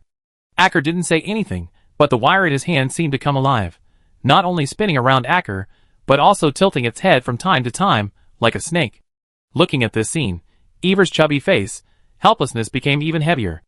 Can you put away your spider silk? I'm really just passing by. Our grievances were completely settled in that duel 20 years ago. Whether it's blood flow or shadow flow, it has nothing to do with us. You have your child. I have my child. We are just ordinary fathers. Ever spread his hands. Then, he looked at the scattered debris on the ground. After a moment of hesitation, the enthusiastic fat cook said, You are a father who took action for the child. Have you decided to confess to Alvin and Alma? Facing Elva's question, Acker still didn't answer. But he put away the spider silk. During the whole process, he just moved his finger slightly. And the iron wire disappeared. It's not a space equipment. It's the secret of assassin. Blood flow. Even Ever, who was born an assassin. Shadow flow. Didn't know where it went. Both sides have secrets. No, just as he said just now, both sides have married and had children, and can live a stable life. I definitely don't want to be disturbed. Of course, if I am really disturbed, then kill. Assassins have a creed. Fathers also have a bottom line. That is their own children. When their children are threatened, the creed of both will only become one: to stop killing by killing. Kill until there is no one left on the other side. Let the other side give up. It doesn't exist. Whether it is Acker or Ever, they all understand. What does it mean to have a thief's heart? What does it mean to revive from the ashes? So we can only kill them all. Let's go. I'll help you kill those guys, and then send you and Alvin, Alma away from South Los. Alas, I shouldn't be curious about why a guy who looks like a jerk appeared on Kirk Street, and happened to pass by my stall, and happened to stare at Alvin. I'm just an ordinary mobile snack stand owner. The food I make is widely praised. Even the Nanlos medium praised it highly after eating it. Why would I get involved in such a dangerous thing? Alas! Ever's mouth broke again. This is also a kind of enthusiasm. After listening quietly, Acker said in a low voice, "Thank you." Hearing this thank you, Ever immediately showed a look of surprise. "Thank you? You actually said thank you? The captain of the hidden blade under the old Earl Nanlos actually said thank you? Or are you saying thank you to me? A guy from the Shadow Stream?" I suddenly realized that it was not a bad thing that we both suffered losses 20 years ago. Not only did we meet our respective wives, we had our own children, but you even said thank you to me. Well, after we are done, I will let you try my cooking skills. I will make you my best Marmite sandwiches and cupcakes, and give you 2 glasses of orange juice as a gift. Don't be dissatisfied, the same standard applies to the medium. The exaggerated tone made Ever chatter non-stop. And Acker, who had played the role of an honest man for decades, moved his lips slightly. In the end, he said nothing. The two walked out of the alley one after the other. Even if they hide their identities, some things will not change. Their delicate relationship made them choose to trust each other while being wary of each other. As the Arab blood flow, you can't go to the inner bay. If you go, the blood shadow thorn next to the old lion, your cheap senior brother will probably go crazy. So, go to sea. The sea is a man's dream. Before going to sea, take the orange juice I gave you. It will make you feel the beauty of the world, Ever said as he walked. And this time, even Acker couldn't help it. Shut up, the honest father said in a low voice. Okay, I shut up. But before I shut up, can I ask you one more question? Where do you hide the spider silk? I don't smell anything strange. Ever raised his hands, paused, and tilted his upper body slightly. The spider silk that looked like iron wire brushed past the ear of the assassin, who called himself a cook. Next time, it will be your mouth. I will let the spider silk seal it, Ark said coldly.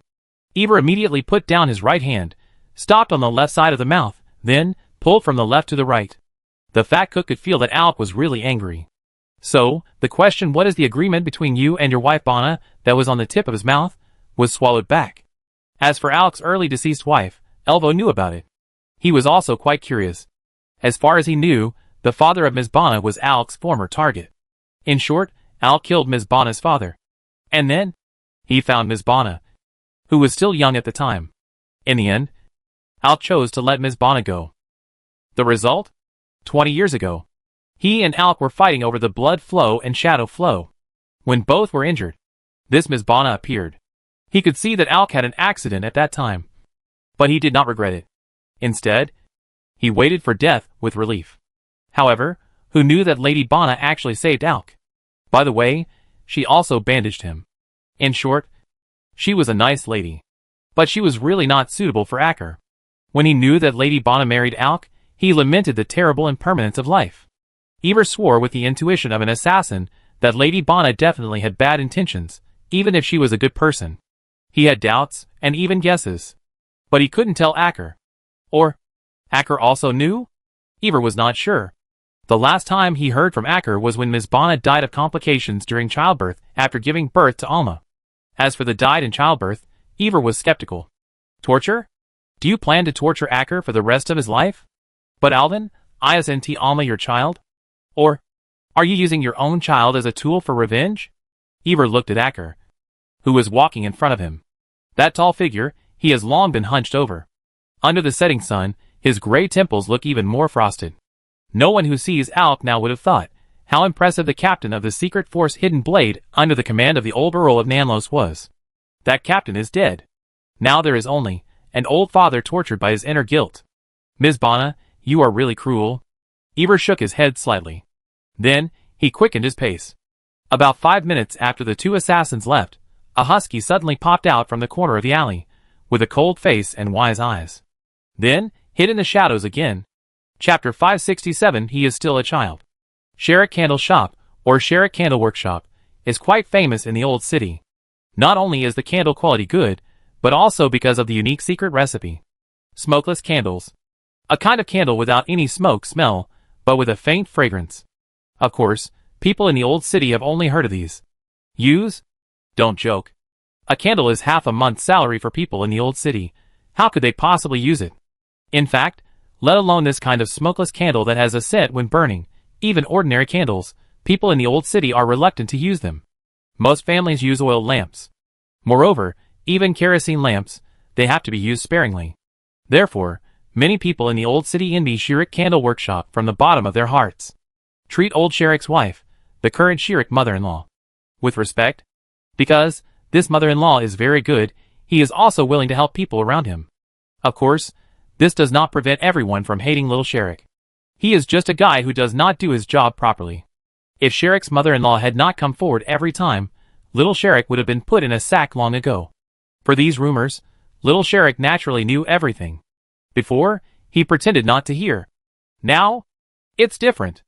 Little Shirik carefully looked at the man next to him, a man with an ordinary face, a middle-aged man with a small body, but he would never dare to let little Shirik look down on him.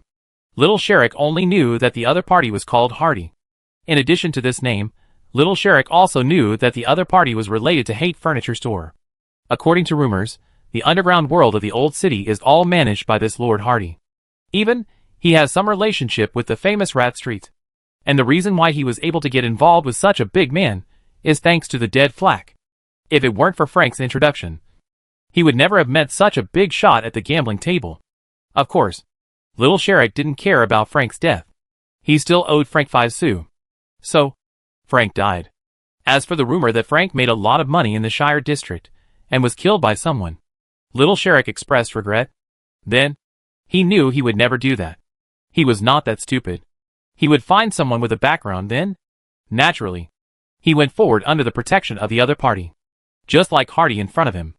Boss Hardy, please believe me, I will be loyal to you. Little Shirik almost begged. And Hardy smiled. He had heard such words too many times. Even, he had seen the similar expression of little Shirik countless times. So, Hardy knew the result of each time. Come for money. Leave for money. Murder, betrayal, and struggle are all normal. Therefore, Hardy said softly, I need proof. As he spoke, the thin middle-aged man looked outside the room, where he could hear the sound of Shirik's mother-in-law busy preparing dinner. Hearing such a sound, a cold smile appeared on the middle-aged man's face, and his eyes became even more fierce and sharp. Little Shirik was frightened. He just wanted to make money and show off his power. He didn't want to kill his mother. Suddenly, little Shirik started to struggle. Hardy sat there calmly and stopped talking. His presence here meant that Shirik's candle shop could not be kept. Both little Shirik and Shirik's mother-in-law had to die. However, before the two died, it was still okay to have some fun. He liked this kind of struggle. But what Hardy didn't expect was that little Shirik left the room in less than 3 seconds. Hearing a quick, short cry outside the room, then, he smelled the bloody smell. Hardy was stunned. He had seen murderers before. He had also seen murderers who killed their own parents. But it was the first time he had seen someone as straightforward as Shirik. So cruel? Sure enough, gamblers are not human. Hardy thought of the first time he saw Shirik lose, and his hand was slightly retracted into his sleeve. About a few minutes later, little Shirik came back, with blood on his body. Boss Hardy, I did it. When little Shirik spoke, his voice was hurried, his face was slightly distorted. At the moment of parricide, little Shirik's heart was completely distorted. Money, power, smashed the only good in little Shirik's heart in an overwhelming way. Or rather, little Shirik personally accepted what he thought was better. Well done, Hardy praised, and raised his hand to pat little Shirik's shoulder. Faced with Hardy's way of showing closeness, little Shirik certainly would not refuse. Feeling the touch of Hardy's palm and his shoulder, little Shirik felt that his body became much lighter. And then, his neck hurt. Puff! The blade hidden between his fingers passed over little Shirik's neck, and blood spurted out like a fountain. When little Shirik died, his eyes were wide open. Don't look at me, although I am a scumbag. I am a little better than you. After Hardy finished his argument, he was ready to go to the kitchen. He just smelled the fragrance of food. It just so happened that this dinner would be regarded as a reward for Shirik's mother-in-law's revenge. As for whether he instigated little Shirik to kill his mother, what does that have to do with him? Little Shirik can disobey him. He just said something, and little Shirik listened. Who can be blamed for this? Hardy opened the door, while humming a tune from South Los. A wire pierced his eye. The eyeball was pierced directly. Then came the brain.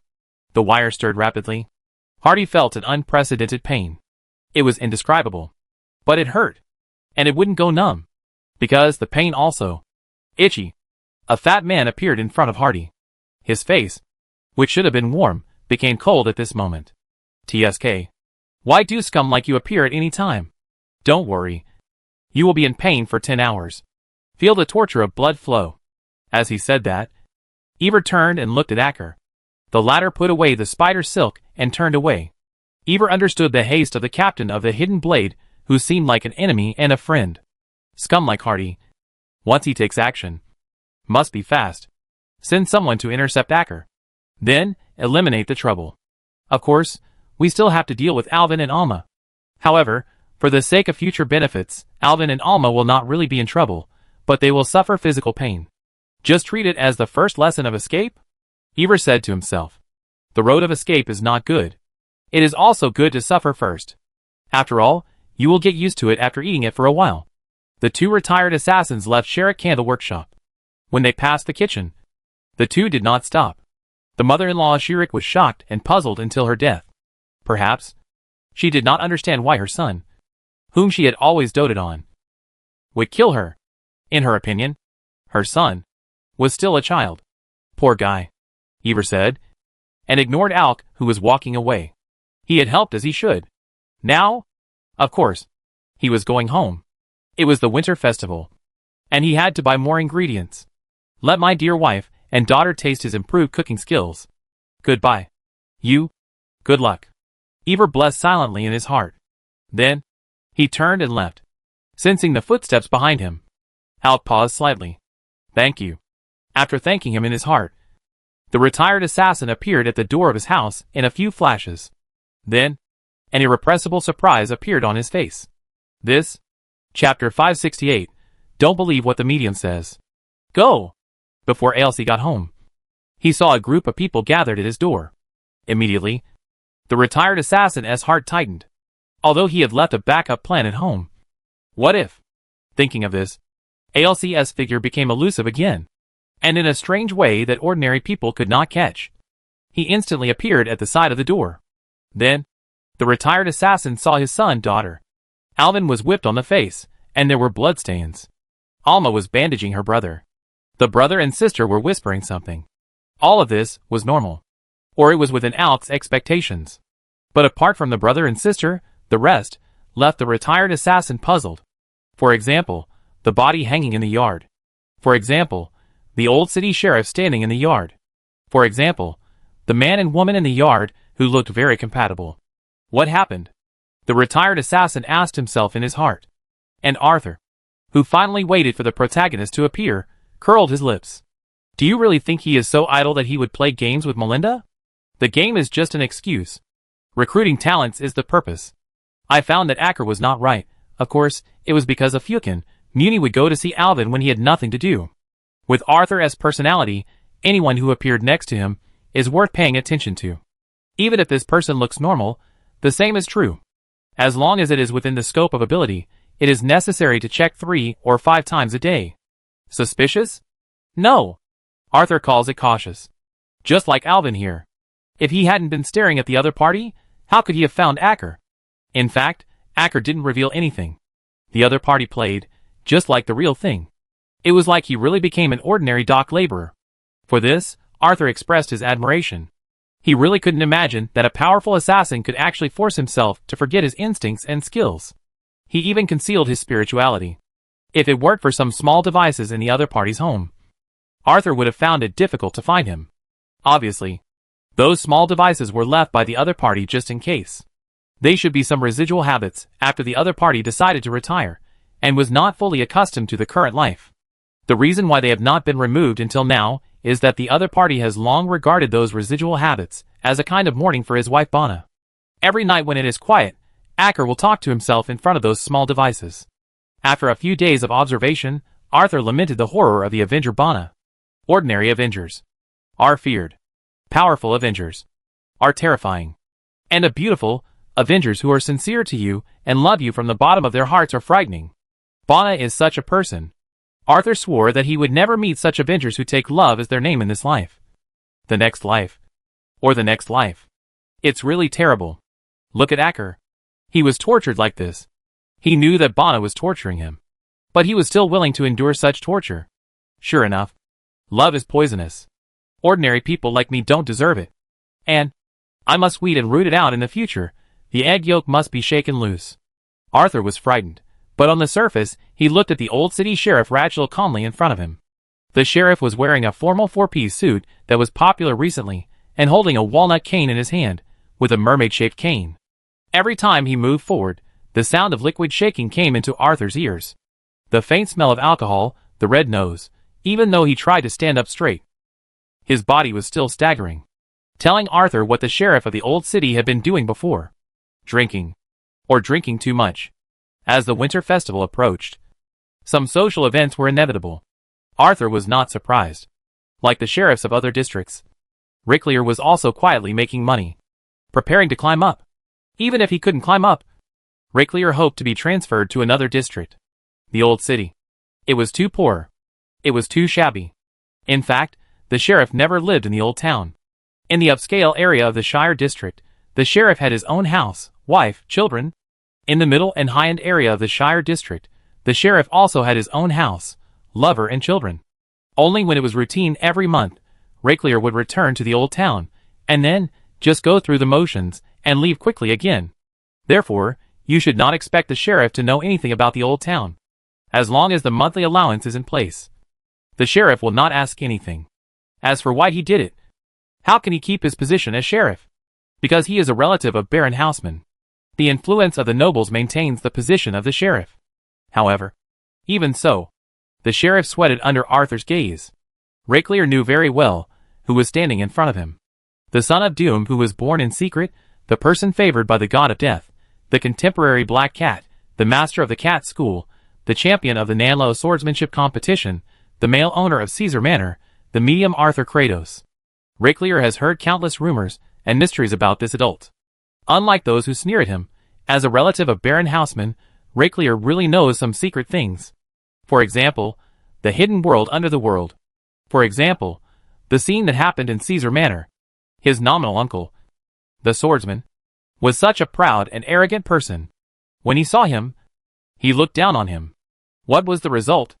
Facing the man in front of him, he was as humble as a dog. And he became autistic after returning to his uncle's manor. He became autistic. Him? It's okay to be a little humble. Thinking in his heart, Ricklier bent his waist. Anyway, he didn't know what happened. But if the attitude was good, it should be fine. The sheriff thought, and a flattering, fawning smile appeared on his face when he looked at Arthur. As for that lady, Ricklier didn't despise women. It's just that body was hanged by Melinda. Facing such a lady, Ricklier really didn't dare to get close. You said arrest? What arrest? The other party is a noble. A true noble. What's wrong with killing a few people? It's not like he did anything that would anger the heavens and the people. Mr. Kratos? Miss Caesar? Good evening. Ricklier tried to maintain his elegance. Melinda frowned slightly, ignoring this guy. Arthur smiled and said, Good evening, Sheriff Ricklier. The matter at hand is related to the previous Hate Furniture Store case. I hope you can notify Sheriff Mouths to bring people to help you solve all the subsequent troubles. You don't want to waste your and my precious time on some criminals who deserve to die. Right? Chapter 569. The words of the medium cannot be believed. After hearing Arthur's words, Ricklier nodded repeatedly. Of course. Of course. Such criminals are not worth wasting our precious time. Arthur agreed without objection, which made Arthur smile. When he saw this smile, Ricklier breathed a sigh of relief. Lord Kratos in front of him was not angry. That's good. That's good. As for Lord Kratos' words, this incident was handled by the Shire District Police Station. It was a continuation of the incident at the Hate Furniture Store, and had nothing to do with his old town. Yes, it had nothing to do with it. Letting Sheriff Mouths take over would naturally be no problem at all. And bringing some manpower? How to handle the case without manpower? It was also reasonable. Is this Lord Kratos? He is much kinder than expected. He is not as scary as those guys say. Sure enough, they are all rumors. Rachel thought to himself, and his smile grew even wider. For Rachel, who was playing blindfolded chase games with some of his beloved little babies just a moment ago, the sudden incident had already left him in a state of confusion. Moreover, in the sheriff's body, alcohol was still playing its due role. In this case, the sheriff could not judge the seriousness of the matter at all. But Melinda understood. The lady of the long night gritted her teeth and glared at Arthur's back fiercely. "Bad guy. You actually used me." The lady had been wondering from the beginning why Arthur suddenly proposed to use the game method to compensate her. Until now, the lady finally realized it. Arthur, the bastard, was eyeing the old city. The bad guy was expanding his territory. She was just wondering why she happened to run into that little girl. Following behind the little girl, there happened to be a scene where a bad guy bullied the little girl's brother. All of this, it was arranged by this bastard. Even, she was one of the people who were arranged.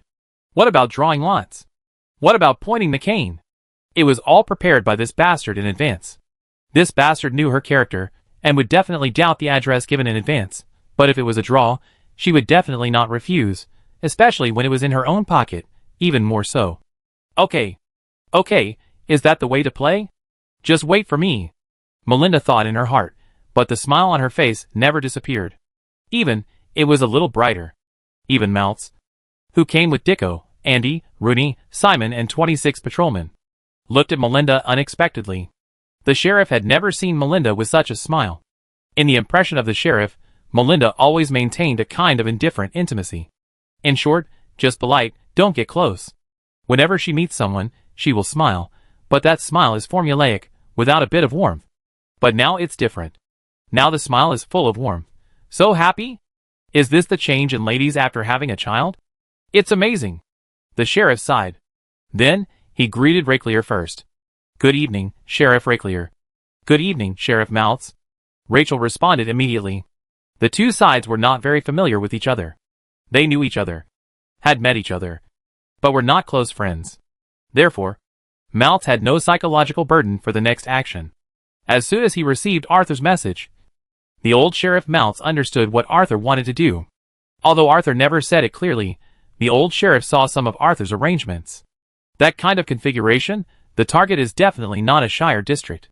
The addition of Rat Street and Door District further confirmed the old sheriff's idea. And now, it is the old city district. The old sheriff did not have the slightest resistance to this. On the contrary, the old sheriff was a little excited. Because, in his good friend, the old sheriff saw the hope that the miracle he had long hoped for could be achieved. Very weak. But it really exists.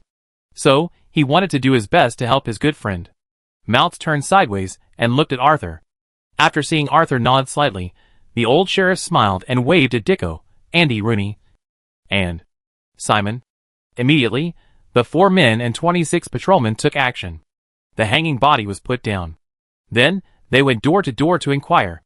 Then, naturally, they found evidence on the body that the old city's level 2 and 3 police officers colluded with gang members, killed people and robbed goods, and sold stolen goods and perverted the law. It's definitely not a false accusation. These guys must have done it. Then, after it's confirmed, completely clean up the people in the old city police station and replace them with their own people. Marx believes that Dicko can be independent, and it's no problem for him to be promoted to a level 3 police officer in the old city, and it's no problem for him to work part-time as a deputy sheriff in the old city. Of course, it won't work without reliable people. Hunter, Newt can be taken over. Simon can also go over to help. But when the old city is stable, he has to be transferred back. After all, in addition to the Shire District, Dorte District, Old Town District, South Los also has the New Town District and the Dock District. Especially the latter. It is the top priority. Thinking of this, Marx was ready to discuss the future plan with Arthur in detail.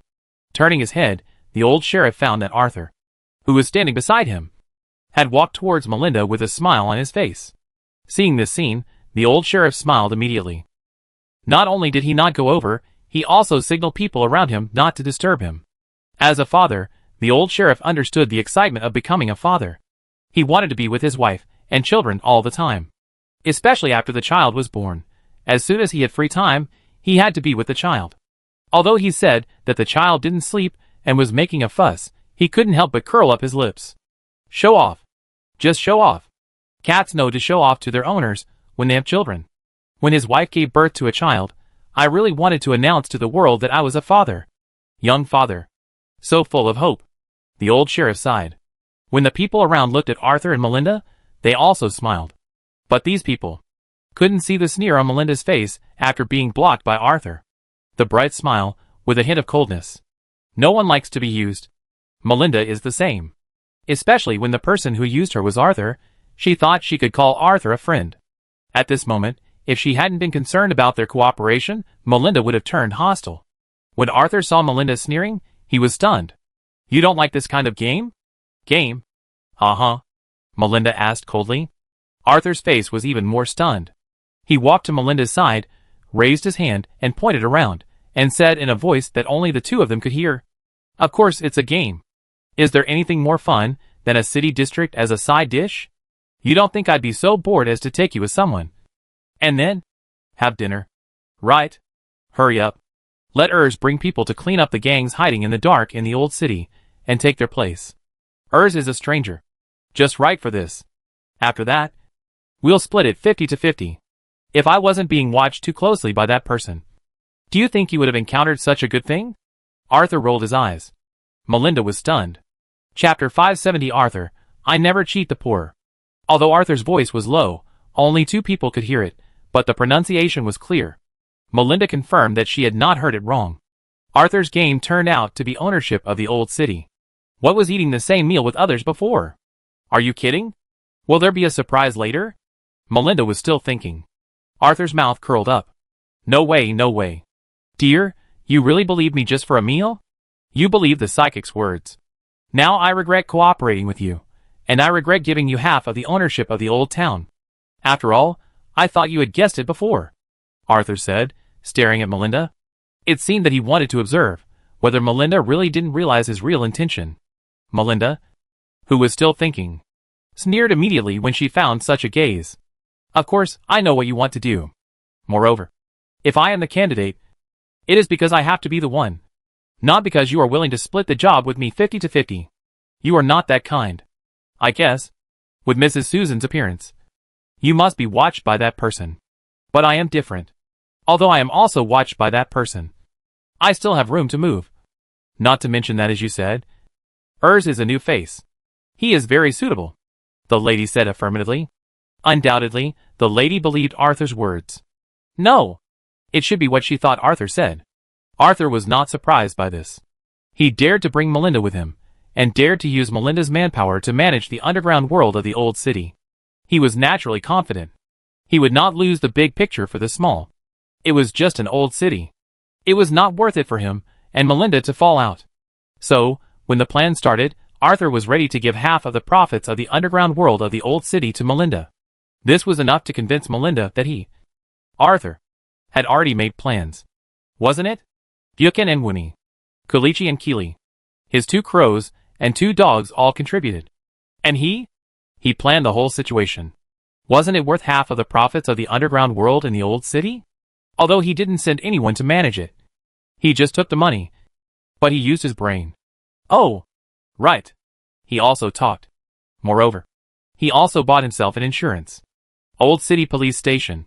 When Malza's confidants start replacing the people in the Old Town Police Station, the entire Old Town will inevitably become another backyard for him. As for whether he really has the corresponding personnel to manage the Old Town? Oh, who is Melinda? Is she related to him? Arthur? Thinking this in his heart, Arthur glanced at Melinda with a little suspicion. Melinda felt weak in her heart. She lied.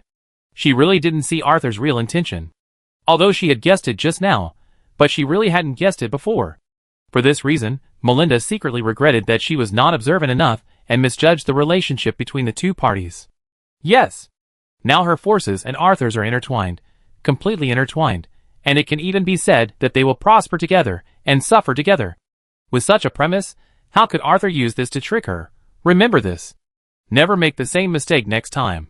Believe in Arthur, Melinda thought in her heart. Arthur glanced at Melinda's expression and smiled in his heart. Past. It's not that Melinda is too naive, but the price Arthur offered is high enough. The world is so realistic. It's not just the one who pays the highest price gets the highest price. It's also the one who pays the highest price gets the highest price. And the one who pays the highest price gets the highest price. As long as there is enough benefit. Even a false lie will become true. Even those who are usually smart will become dull in the face of such huge benefits. Become doubtful of your own judgment, not to mention the blind following effect after more people join. A little bit of sweetness can attract a group of people. Or in other words, 1 million can leverage 100 million. Some games are just passing the parcel. Everyone knows this. But no one thinks they are the last one. Of course, Arthur is different. Arthur never cuts off the poor. The poor have only a few dollars. Arthur will not cut off the rich on a large scale. No. I don't want to. I just can't handle it. And Melinda is just right. He and Melinda have a considerable trust foundation. As long as it is maintained, it will be endless. Arthur is optimistic about Melinda as present and future. Come on, Melinda. For my future, you must work hard. Arthur thought in his heart. His eyes were already looking at the corner. He saw Acker reappearing. At this time, Acker once again became that honest look. Father! Alvin, Alma saw Acker and ran over immediately. The careful Alma immediately noticed the stains on Acker's body. Did those bad guys also attack you, Father? After hearing his sister's words, Alvin discovered that there were shoe prints on his father's clothes. Even though he had been beaten, there were still faint traces left. Damn bastard! Alvin cursed. Rachel, who was standing by, walked over. Not only did Mal start investigating the case, there was no time to pay attention to him, but also because the old town sheriff saw the reporter from the Shire district. Are you okay? Are you in any loss? Please let me know, I will compensate you. The old town sheriff said politely. No need. Acker stammered, looking frightened. For this, Rachel was satisfied. In the old town, every time these civilians saw him, they all looked like this. This greatly satisfied his vanity. If it weren't for the stench and dirtiness here, he would definitely come here more often every month. Of course, he would never take the initiative to answer any civilians. Those civilians just need to look at him in awe. However, the situation in front of him is different. There is Lord Kratos watching. There are also reporters around. So, the sheriff of the old city smiled again and said, 330 sous, 2 pounds of meat, 10 eggs, 10 pounds of fine flour. Acker's words were still stuttering. Without any hesitation, Rachel took out 5 gold notes and put them in Acker's hand. The old city sheriff would not care about 5 gold notes. Similarly, the old city sheriff also believed that Acker, who looked honest and decent, would not deceive himself. Too much. Not so much. Acker explained again and again. This made Rachel even more convinced that he had not been deceived. Then, the old city sheriff looked at Arthur and showed a humble smile. You should thank this gentleman. He is your real savior, Rachel said loudly. Look, Rachel is not a waste. At least, he knew that by using this matter to please Kratos, he could show his noble character and gain the favor of Kratos' family. He is really amazing. Thinking in his heart, the distant relative of Baron Houseman smiled complacently. Acker had already walked to Arthur tremblingly, looking at a loss, and kept saying, thank you so much. I really don't know how to repay you. You want to repay me? Arthur asked with a smile. Acker, who was performing, was stunned, but immediately nodded repeatedly. Well, is there anything you need me to do? Please tell me. I will do my best, Acker said. Hearing such words, Arthur's smile became even brighter. Then, the young medium looked at the disguised assassin, and slowly spoke. Chapter 571 Important Reward. Go up. Food. Arthur said so. The young medium said as he stepped back, standing beside Melinda, said with a smile. At any time, food is important. In many cases, it is life-threatening. So, I hope to get such an important reward from you. Arthur did not raise his voice deliberately. But when Acker walked towards Arthur, the reporters around him, everyone opened their eyes wide and pricked up their ears. As for Arthur, the reporters around him knew him all too well. Why did the sales of the Herald surge in such a short period of time? Wasn't it because of the continuous coverage of the medium Arthur Kratos in front of them? In fact, some secret interviews could make the sales of the Herald, which was only slightly better than a tabloid, approach that of the South Los Daily. You know, that was the South Los Daily, the best-selling newspaper in South Los. Moreover, I heard that Scott, who was originally just an ordinary reporter, was promoted to the editor-in-chief of the Bugle. Editor-in-chief. These ordinary reporters are jealous. Now that they have the opportunity, they will naturally keep a close eye on him. When Acker spoke, these reporters' attention immediately increased to an unprecedented level. They guessed that Acker would thank him. But they were more looking forward to Arthur's answer. It was non-committal. Or be modest. If it is the former, they will write that after the medium Arthur Kratos won the South Low Sword Tournament, he became extremely arrogant and looked down on others. If it is the latter, they will write that after the medium Arthur Kratos won the South Low Sword Tournament, he became extremely hypocritical and needed to use some tricks to maintain his reputation. As for the facts? Who knows? Or rather, who cares? Didn't they just write what everyone likes to read? What did they do wrong? As for the pursuit of the medium Arthur Kratos? At most, they can apologize. Anyway, at that time, they have already gained fame and fortune, so what's the big deal about apologizing? Of course, they have heard some rumors about the medium Arthur Kratos. But they think that's just rumors. Even, maybe it was just a little trick of the young reporter Scott. Just like what they are doing now. But when Arthur spoke, these reporters were all dumbfounded. Eat? A meal can be used as a thank you? You know, it was a life-saving grace. Although they also admit the importance of food, but a meal in exchange for a life-saving grace. No, it is the grace of saving the whole family. Isn't it too frivolous? Many reporters, who were full of expectations, were disappointed. Some reporters, disappointed, began to think quickly. They looked at Alma. Then, they looked at Arthur and Melinda. Especially Melinda. Hearing that the long night lady seemed to be pregnant. Medium Arthur Kratos must be very lonely. Right? Otherwise, why would he appear in the old city? A place where he shouldn't be. It must be for Alma. Maybe medium Arthur Kratos already knew Alma. After all, Alvin is an apprentice in the bakery on Kirk Street. In such a short time, these reporters have already found out some clues about the Acker family. The neighbors around will tell you enough things that ordinary people don't know.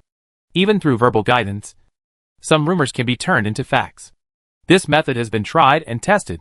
These reporters stared at Alma's pretty face and made up their minds to go around and complete the guidance in a while. Melinda frowned slightly. The lady only took a glance and knew what these guys were going to do. The lady had personally experienced the persecution of these guys. Otherwise, Anna would not have to go to Niwen to hide.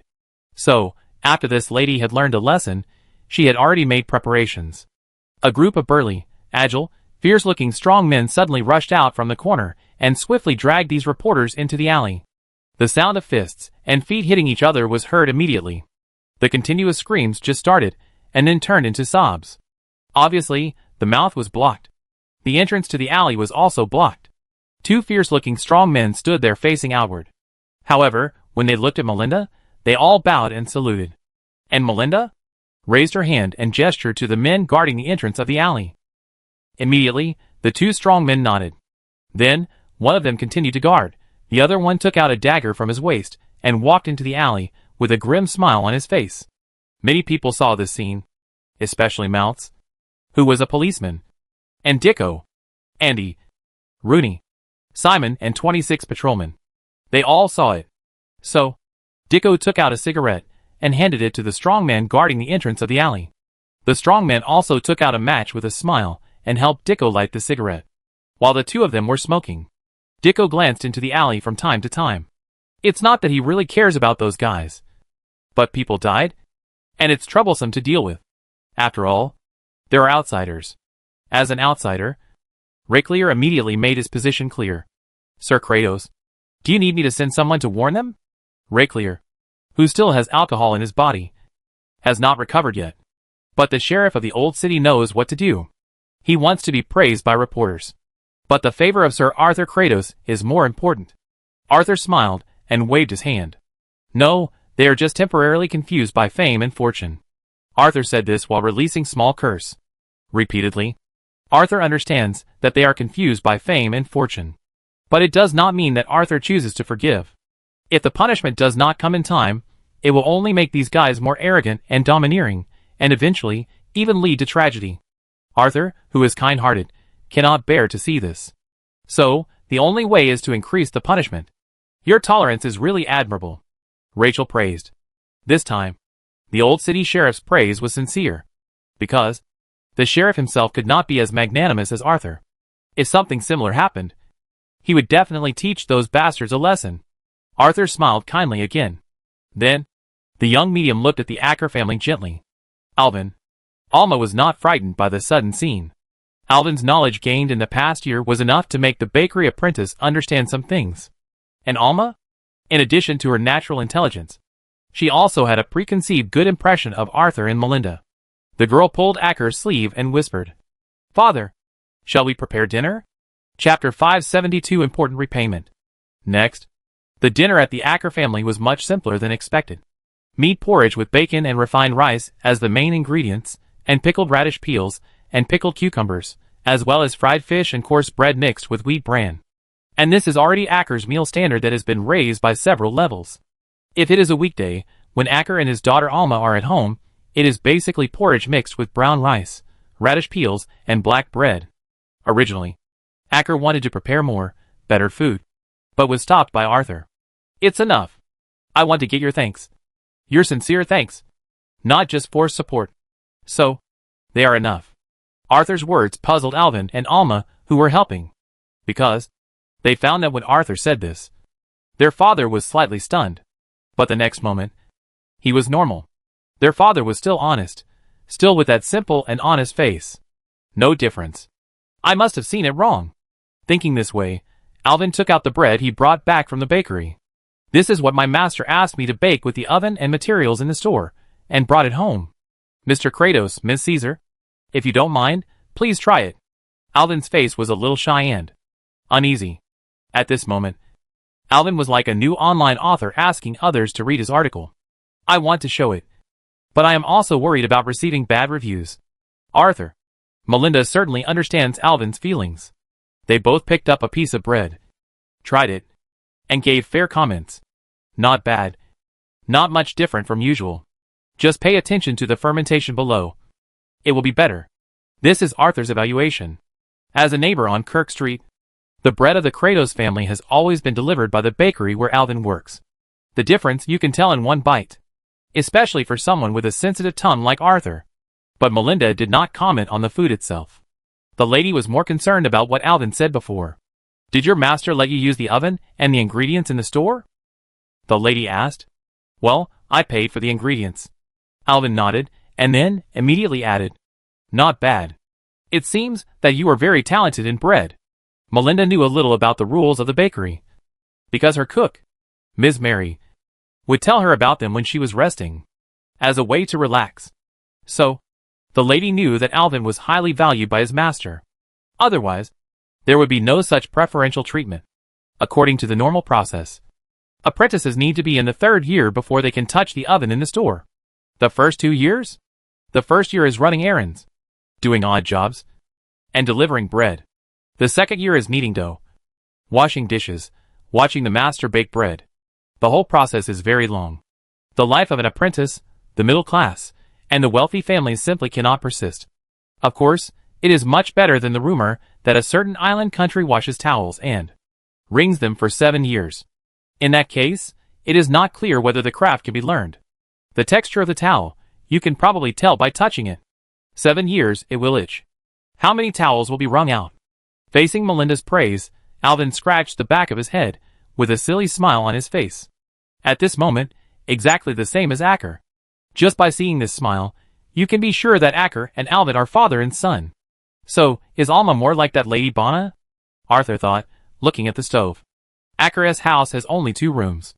The inner room is the bedroom, and the outer room includes the kitchen, the living room, the corridor, the storage room, and other functions. And the area outside the door is also Acker's house. There were sundries and firewood piled up. It was not the privilege of the Acker family. In the old city, in front of every house, it was like this. It was a tacit rule. Of course, valuable coal would be kept at home. This was also a tacit rule. Alma quickly added a shovel of charcoal to the stove. Originally, these charcoals were used during the coldest days of the winter festival. But at this time, in order to let the guests eat faster, the only woman in the family was naturally not stingy. She scooped a spoonful of milky white lard from a small jar beside her, and put it on the bottom of the pot. The grease melted instantly, and the fresh fish were put on one by one. Sizzle! Amid the unique sound of grease, The fresh fish quickly changed color. Alma skillfully put the fish into a circle, just like a fish cake. After turning it over twice, she put it on a clay plate, and the radish skin, the cut pickles were put together, and the coarse bread mixed with wheat bran was placed on a larger plate. These coarse breads were specially prepared by Alma a few days ago. Also for the winter festival. Thank you for the hospitality, Arthur. Melinda sat on the side of the table to thank them. The two were also the only guests. Mounts and others were busy investigating the case. Rachel? The sheriff just took a look at the kitchen of the Acker family and said that he needed to go back to work.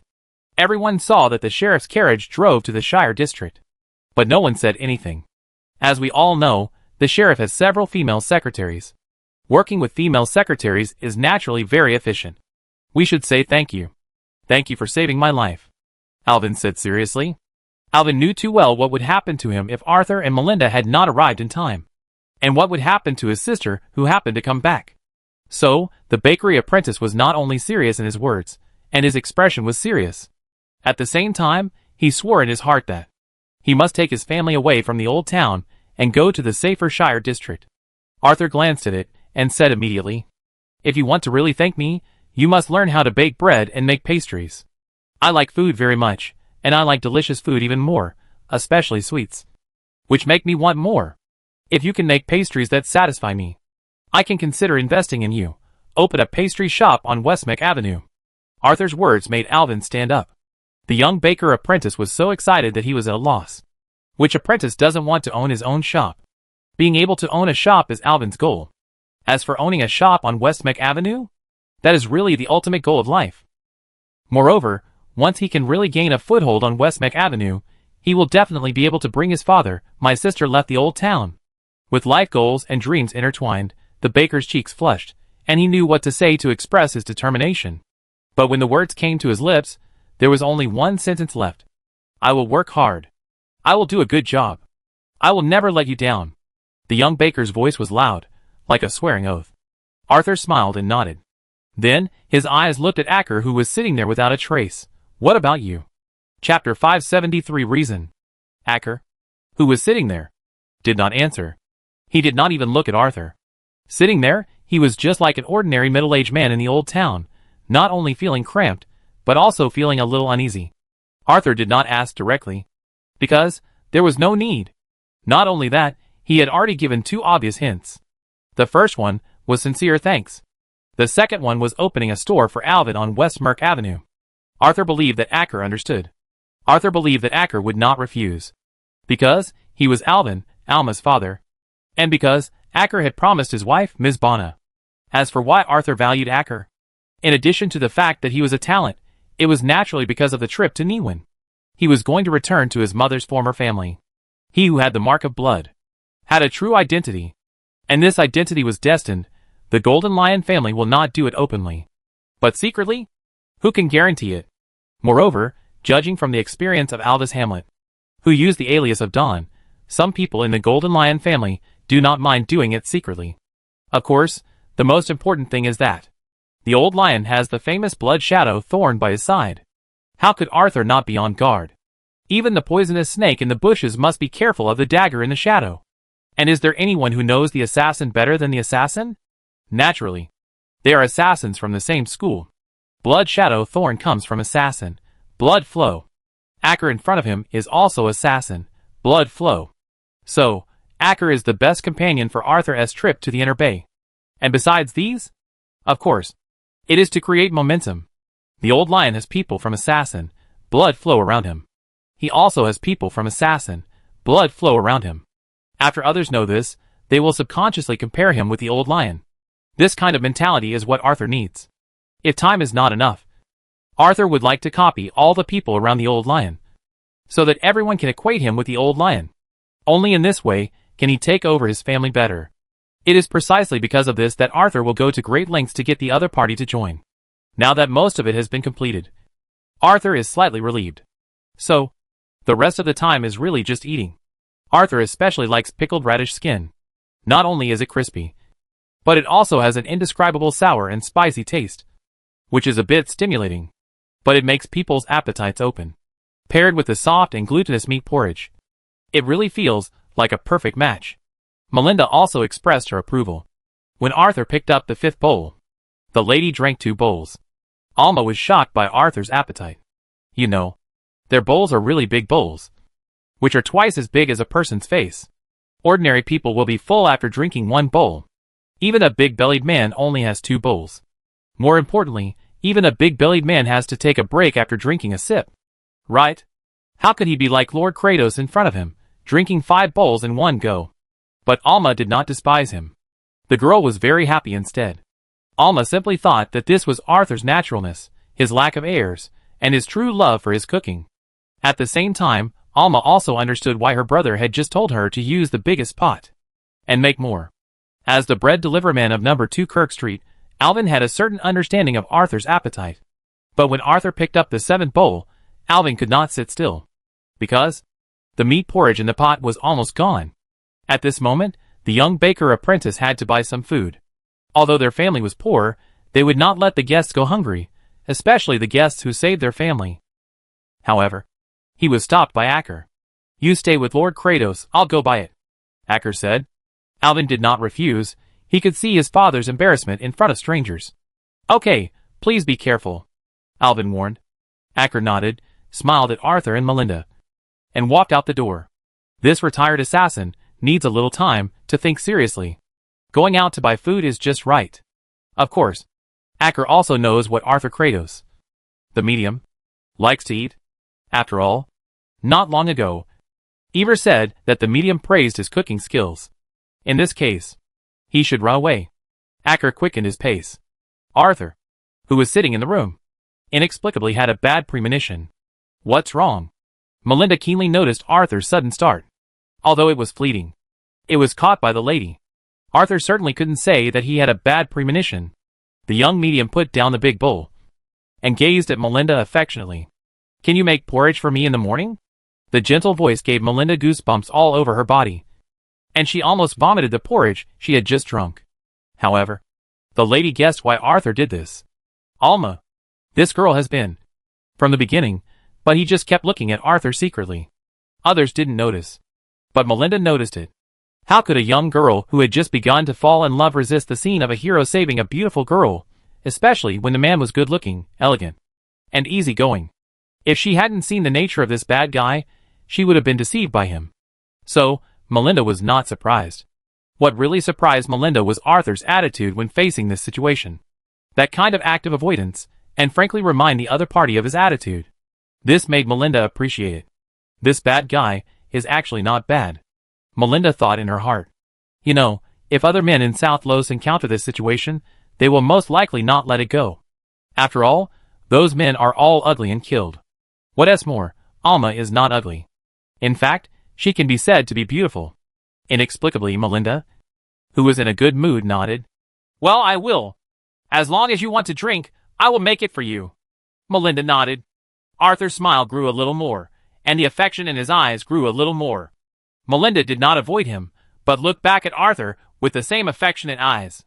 Someone once said, love cannot be acted out. Then this person must be happy, because he or she did not meet a guy like Arthur, Melinda.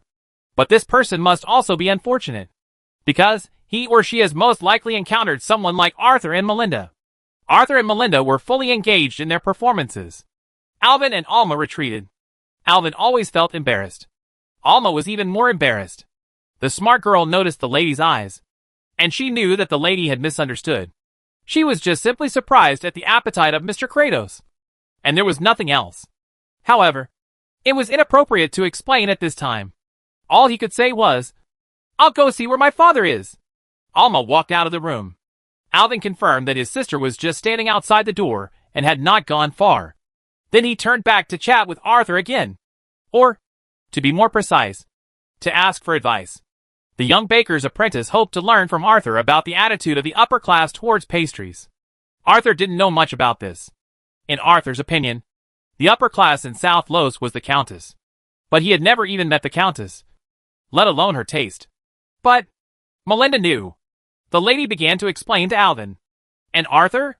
He took the bowl to scrape the bottom of the pot. About 10 minutes later, Arthur put down the bowl with a serious face. Thank you so much. I haven't eaten so full for a long time. Arthur said. Was he full? No. But he smelled a sour smell that he remembered clearly. To be precise, it was the orange juice made by Ever. Orange juice appeared, then cupcakes. Will Marmite sandwiches be far behind? Arthur didn't want to taste these things again. The ultimate feeling of sour and sweet, once in a lifetime, is enough. More? That would be torture. But for the person who made this ultimate sweet and sour, Arthur was quite interested. So, when he found that Ever and Acker came back together, Arthur's eyes lit up. Chapter 574. Everyone eats shit in this world. But don't chew it.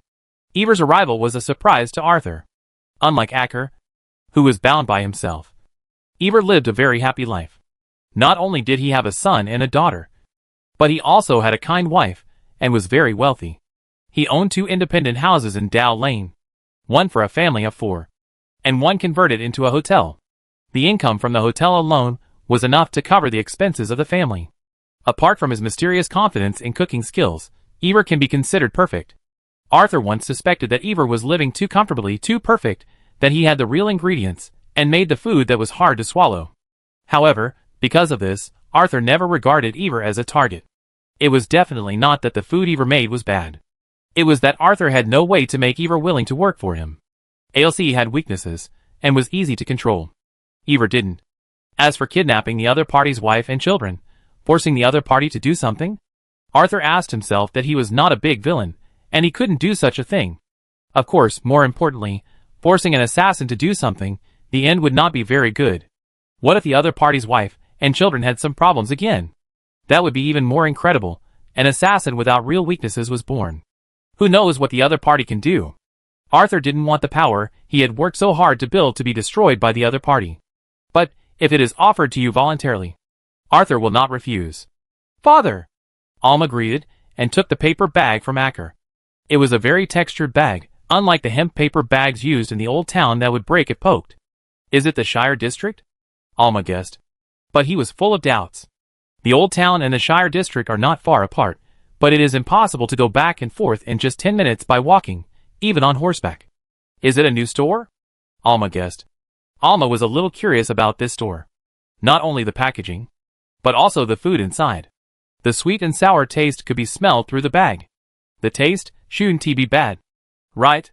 Alma returned to the room with the bag and placed all the special foods of Ever's mobile snack stand on the table. Thank you very much. But I'm really full. Arthur pointed to the big iron pot beside him with a wry smile. Then, when he looked at the food in front of him, he revealed a trace of unwillingness.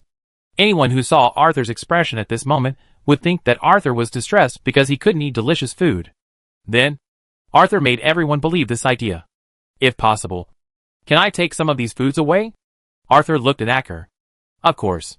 Acker did not refuse. Why did he go to find Ever? Isn't it because the medium in front of him likes the food made by Ever? However, this level of liking was beyond his expectation. He had already eaten so much. But when he left, he still had to take a portion with him. In the shadows outside the room, Ever saw this scene, and his favorability towards his first guest rose sharply. Sure enough, my food is fine, the retired assassin thought.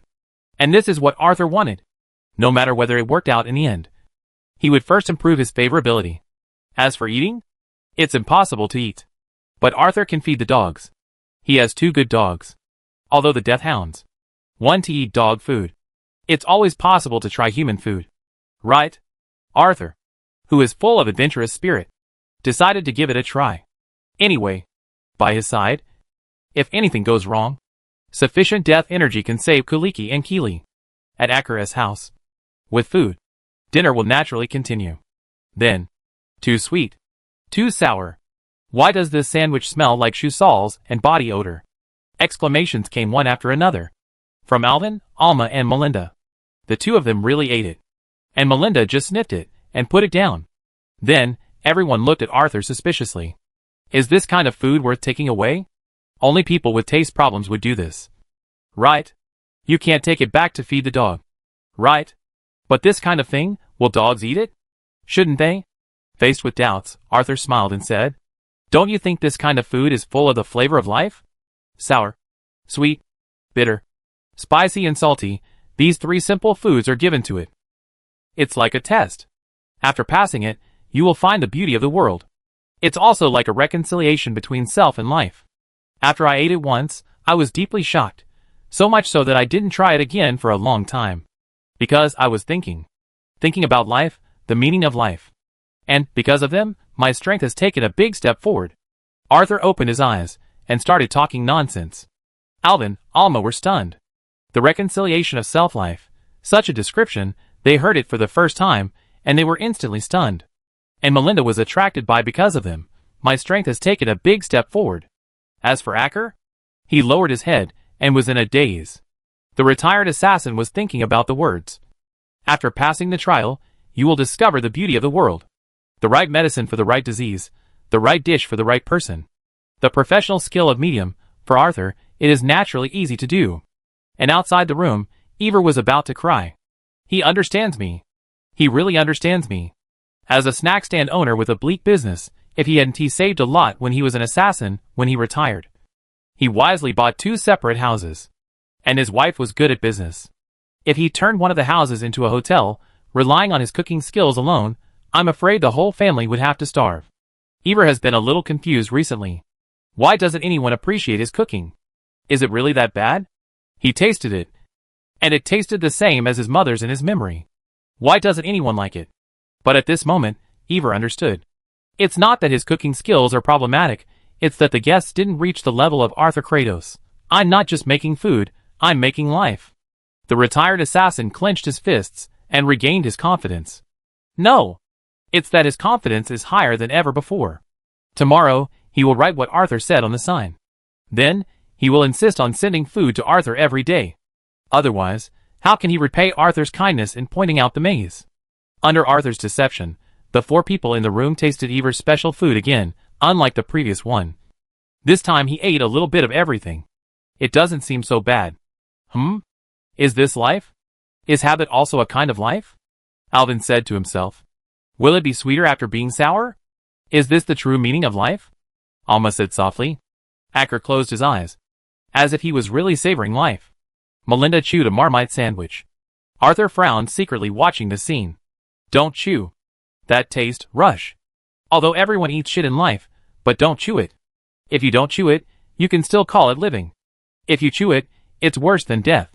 Arthur sighed in his heart, watching Melinda eat 2 Marmite sandwiches, drink 2 glasses of orange juice, and eat 3 cupcakes with a smile. Then, how do you feel? A little full, Melinda said truthfully. Then, looked at Arthur suspiciously. The lady suspected that Arthur was deceiving her, while Arthur was quite indifferent. You need to feel more. So, the portion you packed back, I'll leave it for you as breakfast. Arthur said this. Without giving Melinda a chance to refute, he stood up and prepared to leave. Of course, the business has just begun. Chapter 575 Love Should Not Be Betrayed. Number 2 Kirk Street, outside the courtyard. Edwin drove away in a carriage. After Arthur and Melinda walked side by side into number 2 Kirk Street, the lady took out her pipe directly. The tobacco inside had already been filled. Mrs. Susan took away the tobacco that the lady had left in Caesar Manor. But never underestimate a smoker's ability to hide tobacco. Under the drawer, under the bed are the simplest places. Smoke a pack of cigarettes until there are only 2 left, stomp on them, and throw them on the floor of the dormitory. No one will notice them, and pick them up when you need them. Of course, you can also choose to twist open the armrests of the steel bed, which is also a good place to hide cigarettes. But Melinda doesn't need these. This lady has space equipment. She has 6 kilograms of tobacco and 7 spare pipes in her space. Huh? Melinda took a puff, and a comfortable expression appeared on her face. Then he blew out a heavy smoke ring. I'll be back tomorrow morning. Melinda held her pipe in her mouth, waved at Arthur, and went in. The old town is theirs. But there are still some things to deal with. Whether it is Arthur or Melinda, they want to truly and completely control the old town. And this is destined to require someone to come forward.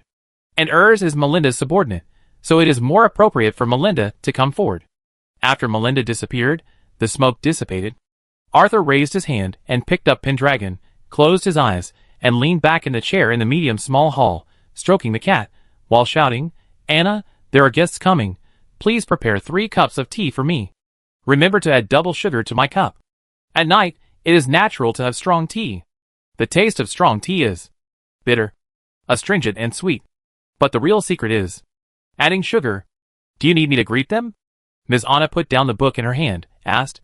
No, they don't need to go through so much trouble. Arthur smiled and waved his hand. How to face the assassin. The world in front of him is very conservative. So conservative that it makes people disappointed. But in the original world, the ancestors told him, give everything, treat him as a confidant. Then, moral kidnapping? Yes, it is moral kidnapping. The foreshadowing in the front is all for the latter. However, Arthur is not such a bad person. Although he has no morals, he also knows the immorality of moral kidnapping. So, he chose to accept it passively. He wanted Acker and Ever to protect him. Is it difficult? It's very difficult. Facing two retired assassins, it is really difficult to get them to come back. If it weren't for this opportunity, even Arthur wouldn't have a good way. Maybe this is why my mother's soul wants me to regain control of the Golden Lion family. They have tarnished the glory of the lion. I should be the one to restore the family's reputation. Arthur thought silently. Before, Arthur had no idea of his own mother. Now, he has. Arthur waited silently. About 5 minutes later, the door of number 2 Kirk Street rang. Dong dong. Dong. Amid the rhythmic knocking, Ms. Anna went to open the door. When Acker and Ever saw Ms. Anna outside the door, they were stunned at first, then they returned to their original state.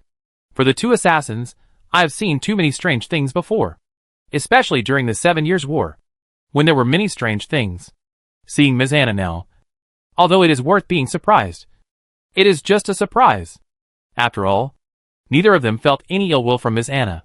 That was enough. Do you want sugar? Arthur looked at Acker and Ever and smiled. No. Acker shook his head. Give me double. Ever picked up the teacup and looked at Ms. Anna. Ms. Anna took Ever to the kitchen. It was true that Ever loved sweets. And it was also true that he left the conversation space for Arthur and Acker. Of course, Ever wanted to observe his first customer from the side. Have you noticed me a long time ago? No. I just found me recently. Facing Acker's question, Arthur remained sincere. After the young medium put down the teacup, looking at Acker, he said softly, I am about to travel to Niwen. I am worried about leaving Melinda alone in Nanlos. So, before I leave, I hope to check all the dangerous places in Nanlos. Only in this way can I go to Niwen with peace of mind. After sincerity, there is resonance. What is Acker's resonance point? His wife, Ms. Bonna. Arthur has no way to evaluate the behavior of this lady. But in Arthur's opinion, it is definitely better than 5-10-0-0-0, 2 years. 2 meetings. 1 life. Okay. Sometimes, it's not wrong to love someone. That's the love that everyone yearns for. How can it be wrong? But when you love that person, please also love yourself. It doesn't take much. Just stand in front of the mirror and say to yourself, you have done well. Come. Have a milk tea. Have a milk tea. The kind with sugar. Life is too bitter. It's so bitter that the takeaways I set are all empty. Some people really can't be called human. After death, there should be a judgment. Right? There will be. Fortunately, Acker is a human. After hearing Arthur's words, the retired assassin raised his head and looked at Arthur. His cloudy eyes gradually became clear. Ms. Caesar is not someone who needs protection, the retired assassin said. Whether she doesn't need it is her business. Whether I do it or not is my business. This matter has nothing to do with her. I just want to protect her. Arthur smiled and replied. And this answer brought a smile to the retired assassin's face. It was a rare smile. It was a real smile that had not appeared in more than 10 years. It was a smile that had not appeared since Bonna's death. Because that was his voice. That's what he thought. Bonna loved him. He knew it. Bonna hated him. He also knew it.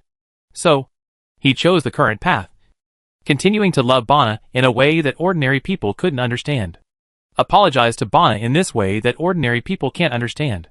He hopes to see his children grow up healthily. He hopes to be a grandfather-in-law. These are about to come true. And it will be better than he expected. Because Arthur Kratos, a man who, like him, has a wife who loves him deeply. And also loves his wife deeply. If this is the case, I will go to Niwen with you. As for the safety of Miss Caesar, Acker's tone lengthened. Protecting Lady Caesar is important. But it is more important for Arthur to come safely. Lady Caesar will be very painful without Arthur. But Arthur will be more painful if he loses Lady Caesar, and he will be the same as him. In order to avoid such a result, Acker has already made arrangements. The retired assassin with a long tone looked in the direction of the kitchen and said solemnly, "Sir Kratos, please allow me to introduce you to the successor of Assassin. Shadow, Eivor." Chapter 576 Mint Candy. In the kitchen, Eivor, holding a teacup, looked helpless. Has he been sold out? Originally, he had planned to meet his first customer, who was also the only customer who really liked his food, in a more formal way. But since he was named by Acker, he naturally couldn't ignore it. It's a pity. It's not easy to meet such a good customer. He was filled with a faint regret in his heart. Eivor tidied his clothes, then came out, put the tea with sugar on the table, looked at Arthur, and a smile appeared on his fat face. "Good evening, Sir Arthur Kratos." "Good evening, Eivor. Although I have said it more than once, your food is still fresh in my memory." Facing Eivor's greeting, Arthur responded with a smile. "Ha ha ha, no way. Don't worry, Miss Caesar's safety is in my hands. I swear by the name of Shadow Lord." Eivor laughed heartily, and began to take on a lot of responsibilities. Awesome. Comfortable. After being repeatedly disapproved, even despised, suddenly being recognized, and praise was so great. And most importantly, I finally don't have to endure it anymore. You know, after hearing the compliments in the old town, Eivor felt a little regretful that he couldn't hear Arthur's compliments in person, and now? It doesn't exist anymore. And along with the regrets just now, all of them are gone. And facing Eivor's laughter, Arthur had expected it. Or rather, when Eivor came back with Acker, Arthur had some guesses. Eivor should be worried about Acker. But Eivor would never refuse praise for his craftsmanship. In fact, it's easy to confirm this. Arthur just moved his mouth. Then, just when we were in the old town, I could clearly hear the subtle changes in the other party's breathing. And now, I have received the other party's promise. How should I put it? It is indeed buy one get one free, cheap and affordable? Arthur thought so in his heart, keeping a gentle smile on his face. Can I give you a suggestion for your food? Of course, you say. Eivor immediately became serious. When it comes to cooking, this retired assassin is serious. Your food for true warriors. It is a dream test. But for ordinary people, the purity is too high, and they can't understand the beauty of it. Most importantly, they waste this food. So, I hope you can lower the standard and make some food that ordinary people can understand. Then, when you recognize it, you will go all out to make a real warrior's meal. Arthur said. Lower the standard? Only those who I approve of are worthy of my warrior's meal. Eivor's eyes lit up. Yes, how can the food he put all his effort into be tasted casually by others? Only those who he approves are qualified. The rest? They only eat the leftovers. Eivor, who was a little unconfident in his cooking skills, even began to feel inferior. Now has unprecedented confidence. Who is he? He is the Shadow Lord. Among assassins, he is the best cook. Among cooks, he has the best assassination skills. His assassin's creed is, food comes first. Sir Acker, we will probably leave for Inner Bay after the winter festival is completely over. During this time, please adjust your state. Arthur gave Acker a kind reminder. Eivor on the side also nodded repeatedly. That's right, Acker. If you appear in Inner Bay, your senior brother, the Blood Shadow Thorn, will definitely not let you go. The name of the Lord of Blood Flow, your teacher gave it to you. He was unwilling to accept it back then. Now, he is even more unwilling. He gained honor, status, reputation, and even trained enough assassins for the Grand Duke. And you? Eivor did not finish his words, but Acker understood what he meant. The retired assassin nodded, and Arthur thought to himself, having such a deep connection with the Blood Shadow Thorn, this is really great. If Arthur's expectation for Acker to follow him was 10 points, now it is 100 points. As long as Acker can attract the attention of the Blood Shadow Thorn for a period of time, he can devote himself to something. And he can grasp the situation faster. It doesn't need too much. As long as there is a support point. Arthur thought in his heart, but the gentleness in his expression never changed. In the conversation that lasted more than half an hour, it never changed. Until Acker, it was the same after Eivor left. Watching the two assassins disappear into the shadows, Arthur returned to the spiritual hall, and once again held Pendragon in his arms, whispering to himself, Pan, we still have a force to use.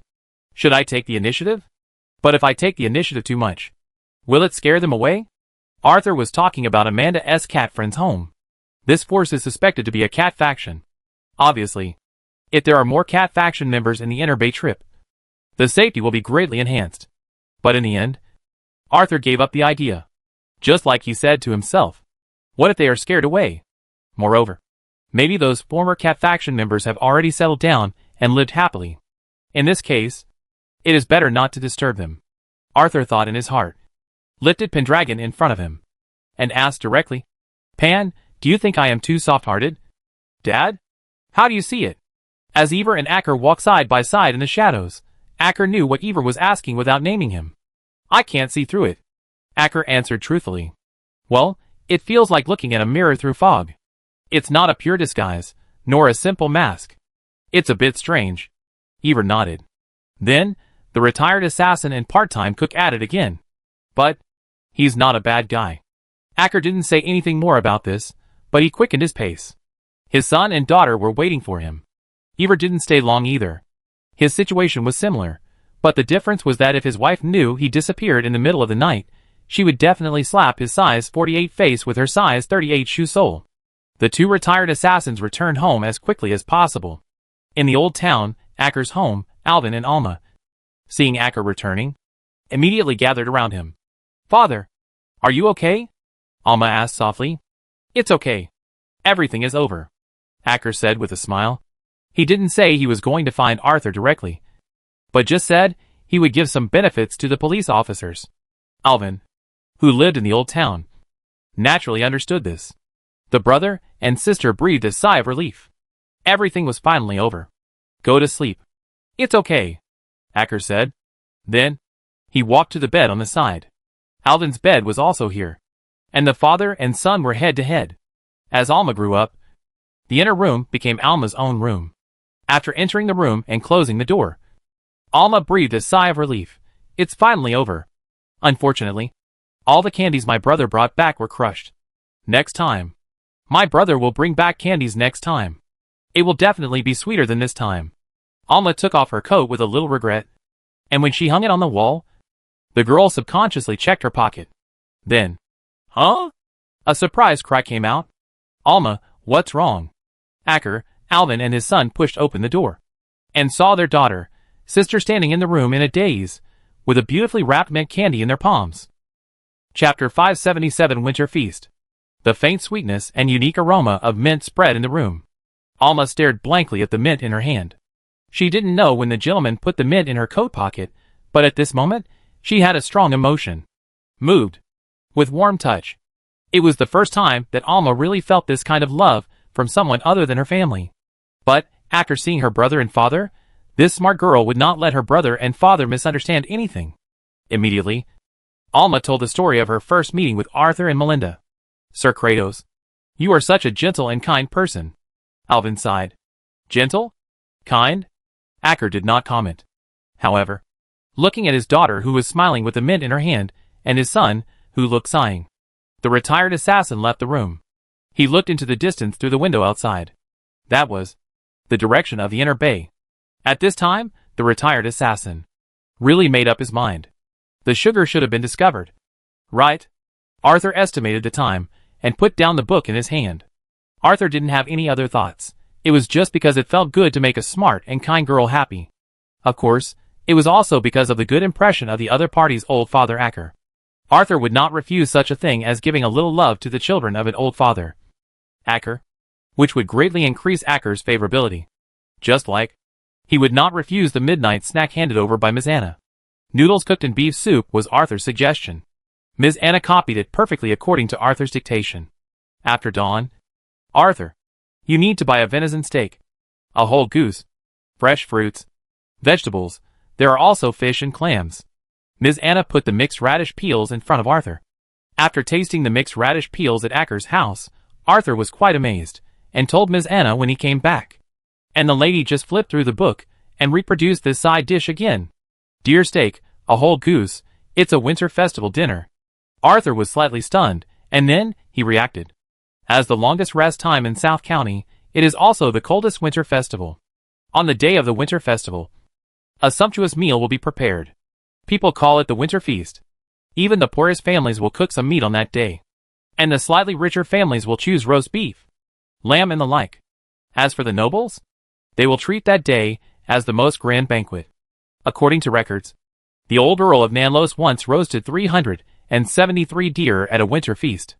At that time, the old Earl not only entertained the nobles of all sizes in South Los, but also invited many Chamber of Commerce owners to attend. Nobles, Chamber of Commerce owners, and servants. Someone has counted that more than 1,500 people attended the winter banquet that day. The old Earl was famous for his kindness. When inviting nobles and Chamber of Commerce owners, he did not forget the servants who accompanied them. Therefore, 373 deer and tons of fresh fruits were eaten. Vegetables. As for drinks, there were countless of them. That night, the wine in the Earl's mansion was drunk early, and the old Earl immediately ordered to buy more. It is said that 2 horses pulling the wine cart died of exhaustion that night. Unfortunately, with the death of the old Earl, the current Earl's retreat, this lively scene has not been seen for a long time. People recall it from time to time, and sigh for it. In this regard, Arthur did not comment. As the information about Nanlos was collected, including but not limited to reading other people's conversations, Arthur had a very intuitive impression of the old Earl. He was a good person. He did not have most of the bad habits of the nobles. But he was ambitious and liked extravagance. It was precisely because of this that the current female countess chose to retreat from the world. To put it simply, if the current Earl of Nanlos did not retreat from the world, with the financial situation of the Nanlos family, it might have gone bankrupt 10 years ago. And, even so, the finances of the Nanlos family were stretched to the limit. So, Melinda seized the opportunity. Melinda expanded such a territory and power in just 2 years, because the Count of Nanlos behind her treated Melinda as a money bag and gave her considerable tolerance. Otherwise, even Melinda would not have been able to do so smoothly. However, the finances of the Countess should have improved significantly. Right? Especially after she got involved in the South Town minerals. Maybe next year, we will be able to see the Countess's winter feast. Arthur thought to himself, and answered quickly. Okay, Ms. Anna. Do you need anything else? I will buy it all. Of course. Pine branches. Ms. Anna floated in the air with her hands on her waist, as if expressing her dissatisfaction with Arthur for getting such an important thing. Arthur immediately slapped his forehead. There are so many things going on recently, I almost forgot. Tomorrow I will definitely pick a beautiful one. Green and tough pine branches are back. At midnight of the winter feast, the people of Nanlos will wear the cleanest and most decent clothes, and hang the pine branches prepared in advance on the upper edge of the door, which means health, longevity, safety, toughness and success. Most civilians just take a nice-looking pine branch. The rich will decorate the pine branches with ribbons. The nobles are different. They will paint them with gold and silver paint, and some will decorate them with gems to show their status. Anyway, when people see it, they feel incredible.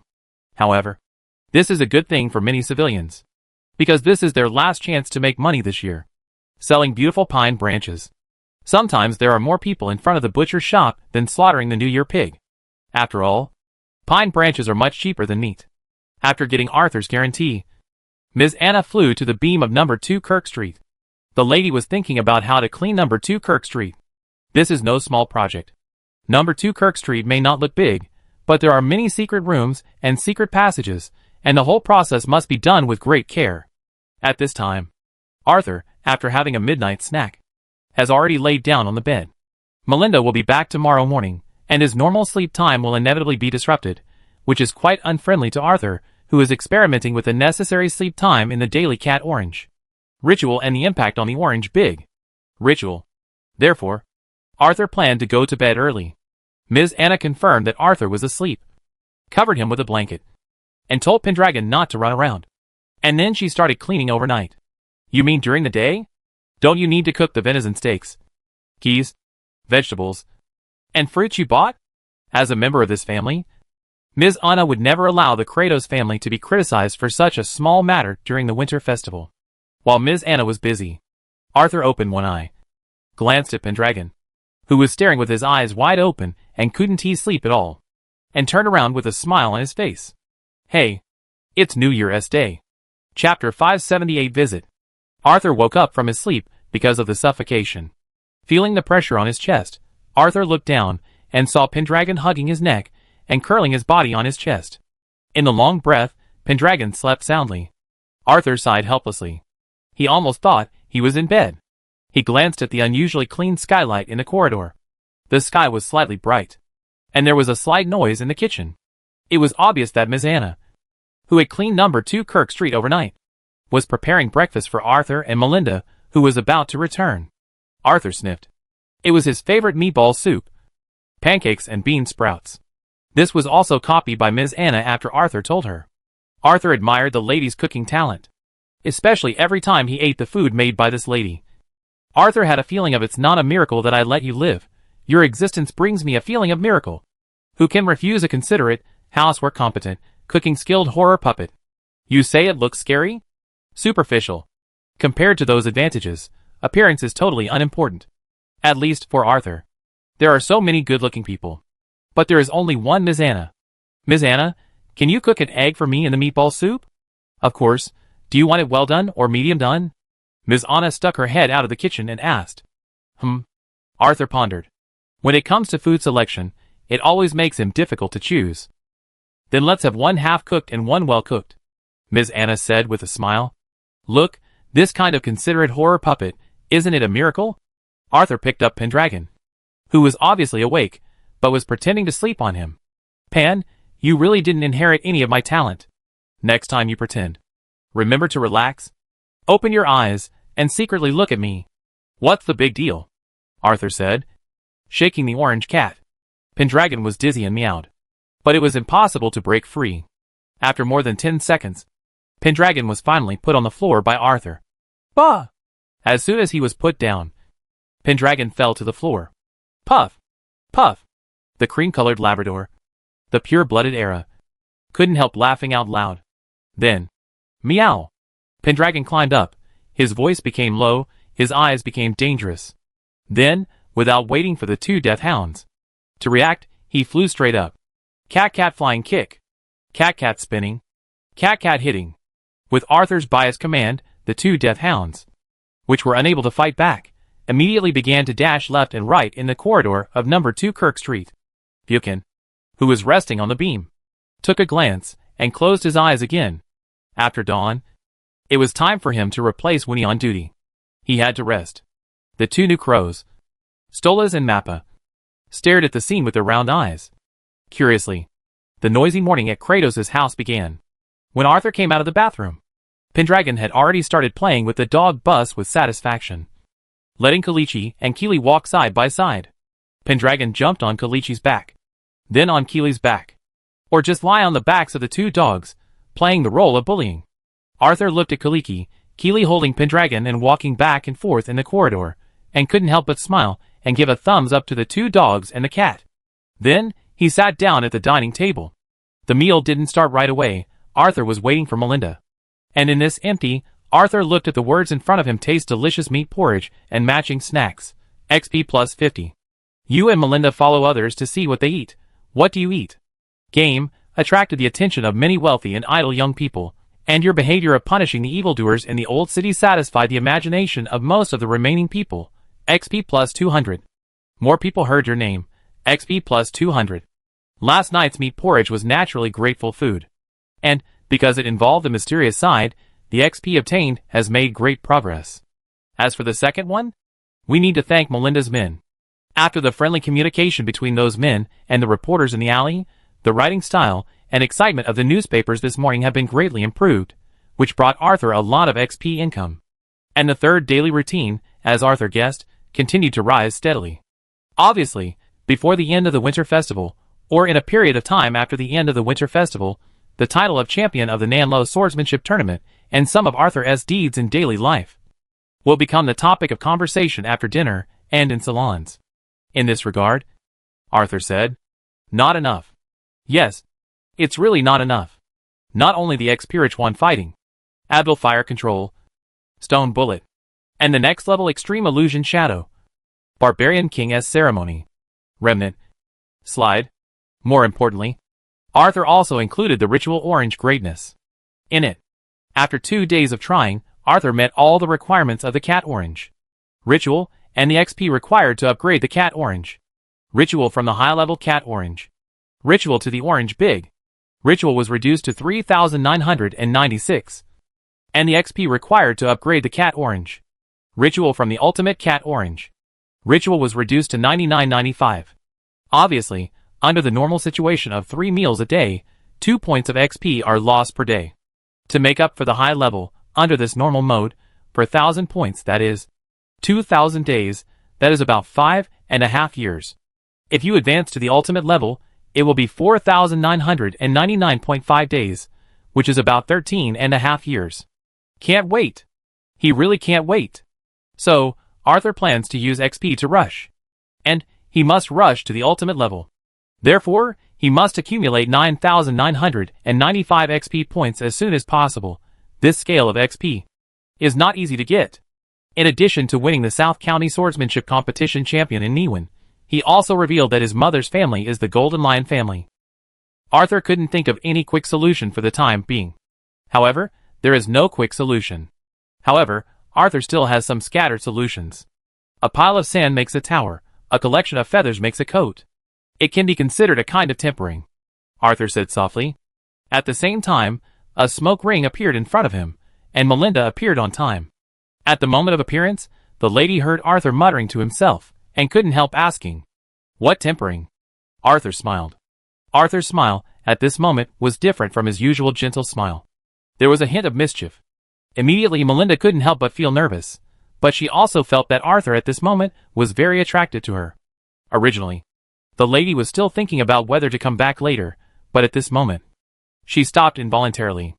Then, the lady heard Arthur whisper, "It's Winter Festival, should we go visit the elders?" Chapter 579, Change Bones and Blood. Visiting the elders. In the original Winter Festival, there was no such tradition, but the long vacation left many people with nothing to do, and visiting each other became the most popular thing for everyone to do. Then, as time went by, it gradually evolved into, while peers visited each other, they needed to take the initiative to visit their elders.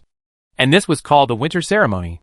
In the Pioneer Era, the Winter Ceremony became more specific. Because, when visiting someone, you will bring gifts. Especially when visiting elders, you will bring slightly more expensive gifts. And the elders will give gifts in return. Many people say that this is a trap set by those cunning businessmen. Some people also think that this is a way to bring blood ties closer. Arthur doesn't care about this. He is generally fine, and is a fun person to some extent. However, thinking about more XP, Arthur feels that he needs to visit the elders in South Los. After all, his 2 elders were not ordinary. For example, Grandma Susan. For example, Aunt Camille. Arthur believed that, during this boring winter festival, the reporters in South Los must be hungry and thirsty. As long as there is a little noise, these guys will flock to it. Of course, with Arthur's cunning, even if he wanted to do this, he would never tell Melinda openly. He had to go around in circles. It's not just a matter of taking the initiative, but also because Arthur really hadn't heard Melinda talk about her family. If he didn't take advantage of such a good opportunity, how could he be called a qualified medium? After hearing Arthur's question, Melinda was quite calm. My father committed suicide. My mother also committed suicide. Most of the elders in the family were burned to death. The only one who can be called a relative is probably Ash Bonaparte Nanlos. Melinda said it lightly. But Arthur was stunned. Arthur knew many people whose parents died. But there were very few people whose parents died by suicide. If it weren't for the plot of Master's 100th birthday, he would have almost thought that he had met some destined protagonist.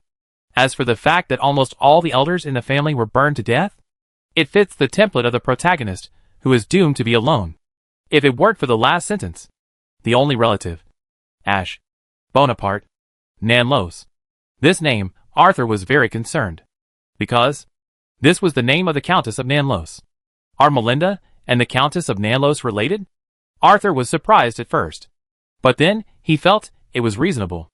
Only if Melinda and the Countess of Nanlos were relatives, the relationship between the two sides could be so close, and only then could Melinda build such a big business in just 2 years. I see. Arthur sighed. Melinda looked at Arthur, who was sighing, and sneered. You're acting too much. You obviously knew everything a long time ago. But you're still pretending here. Before, you might not have been sure. But, when you just asked me if I wanted to visit the elders at the winter festival, I knew that you had definitely confirmed my mother's identity. Arthur looked at Melinda innocently. He really didn't know about this. Besides, when did he investigate Melinda? For his close partner, Arthur has always been trusting. After seeing Arthur's innocence, Melinda curled her lips and continued. That's right. Just as you investigated. My mother, she is a witch. Similarly, the mother of our Lord Earl is also a witch. I am a cousin to the Earl of Nanlos, as everyone calls him. And my father? He is the Grand Knight of the Knights Templar on the West Coast. Caesar. My other relatives, most of them were sent to the stake by my father and burned to death. As for my mother, she was also going to be burned to death. However, she was sent to the East Coast by my grandmother using a secret technique. Although the East Coast was still in the 7 Years' War at that time, the hunting of wizards and witches had long been stopped, leaving only some local disputes over interests. So, it was still very safe. At the beginning, my mother and aunt made a living by making potions and treating illnesses. It went very smoothly. But a few months later, my aunt met the old Earl of Nanlos, who was on a military expedition. Later, my father Caesar came across the ocean to hunt him, but encountered a storm and a sea monster. Except for my father, everyone on the ship died. Although my father survived, he lost his memory and became a beggar. After begging in Nanlos for several years, he met my mother, who was returning from a medical visit. At this point, Melinda stopped.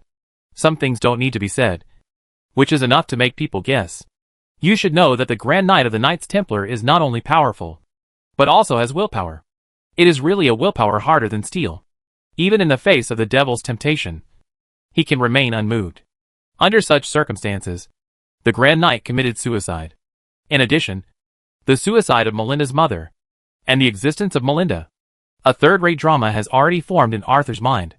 The amnesiac Grand Knight, the witch with hatred, after the love and hate intertwined. As the memory of the Grand Knight was restored, both of them died for love. Tisk, terrible love. Arthur thought in his heart, but on the surface he remained calm. Don't rush to express your opinion, is the experience Arthur has learned from countless lessons, and it is also the tireless teaching of old Charlie in his memory. And the facts have proved how useful this approach is. After a pause, Melinda said, my mother recognized my father at that time, then directly poisoned him. According to common sense, my father should have died. But the few relatives of my mother saw the opportunity. Not only did they cure my father, they also drugged my father and mother. They needed a more perfect successor. They brought my father and mother back to the West Coast. A few years later, my birth made them ecstatic. I completely met their expectations. Talent, physical strength, bloodline were all evaluated as excellent. Especially some of the power in the bloodline was coveted by some guys. My blood was extracted. And even my bones and soul were extracted. At this time, my father recovered his memory, killed the guards, took me and my mother out of the cage, avoided the pursuit of those bastards, and returned to the East Coast again. Then, my father chose to commit suicide. My mother raised me until I was 16, also chose to commit suicide. Speaking of this, Melinda took out her pipe. Arthur raised his hand, the flame on the candle flew into the pipe, and lit the tobacco. Looking at the smoke-filled Melinda, Arthur stood aside with his arms around his shoulders. After a moment of silence, the young medium whispered, if you need help, tell me. Although I am only a medium, I still have some knowledge of murder, arson, destroying corpses and the like. Melinda, who was smoking a pipe, was touched when she heard the first half of the sentence. But when the second half came out, Melinda rolled her eyes. Seeing Melinda's rolling eyes, Arthur's face suddenly changed. I forgot to say the most important thing. We are good brothers. I will give you a 10% discount. Since I didn't tell you in advance, I will give you an 88% discount this time. Remember to pay in cash. And you can't buy on credit. Before Arthur finished speaking, Melinda raised her foot and kicked Arthur's calf. Unfortunately, Arthur dodged it. Arthur dodged and laughed. In his heart, the young medium called his subordinates far away in North County softly, William, I need to ask you for something. Chapter 580 Lich Corpse. The bitter winter in North County, it was bitterly cold. After a snowstorm that was enough to freeze people to death, it was as if the entire North County had been paused. Farmers, hunters, mercenaries, and even the Lord's patrols and guards all huddled in their homes, leaning against the warm fireplaces. Even in the watchtowers without fireplaces, they wrapped themselves up as tightly as possible with blankets. They all knew that No one would cause trouble in this kind of weather. It is even less likely that enemies will appear. Even the most ferocious bandits are hibernating at this time. Of course, there are exceptions. In the middle of the Silent Age, when the North County was in winter, there really was a war. In midsummer, because of the right of first night. In the silent territory of the North County, more than 30,000 people gathered, claiming to be a 100,000-strong rebel army. They devoured everything in the silent territory like locusts passing through. The continuous victories made these trigger men think they had everything under control. They did not stop, but began to charge forward frantically. They were ready to capture the city in the North County. But the other lords, who had received the news long ago, all held their ground. As time passed, although many villages and towns were looted, they did not suffer any losses. When the first heavy snow of winter came, half of the noisy rebels died. When the second heavy snow came, half of the remaining ones died. Only a few leaders ran into the snowfield. There was a secret base. The strongest one was ready to make a comeback there. But unfortunately, the remaining few did not plan to do it. In the end, a battle broke out between the two sides, and both sides suffered losses. This benefited William.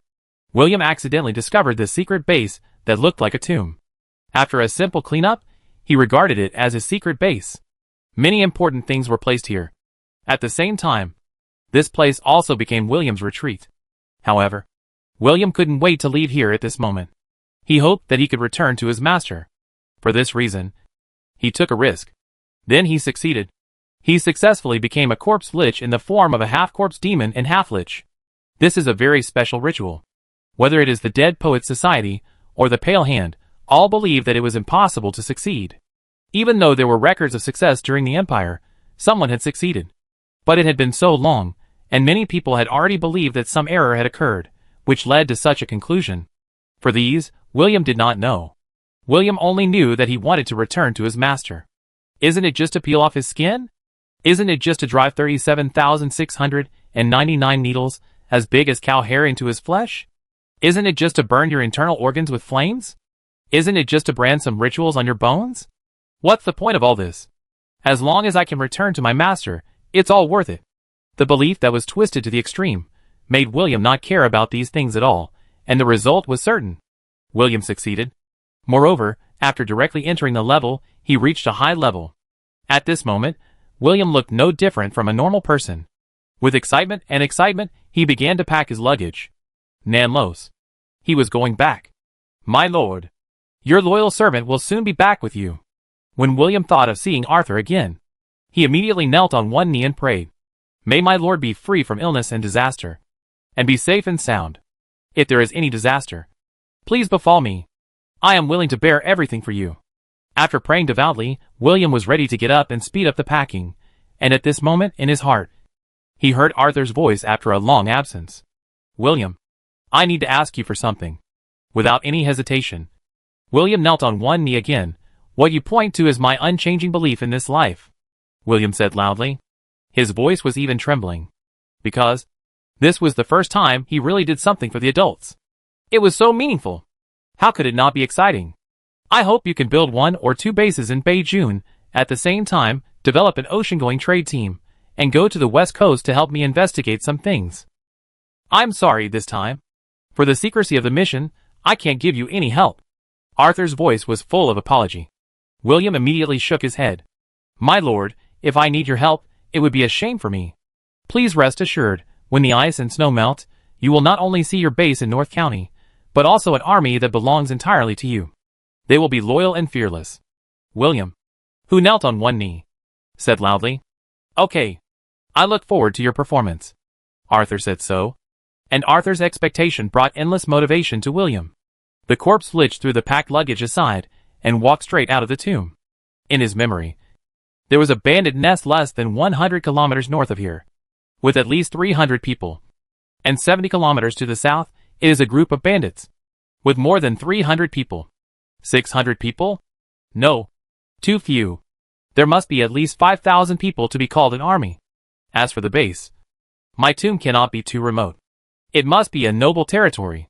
If it is a noble territory, we must ensure that they will not communicate in the first place. And it cannot be too remote.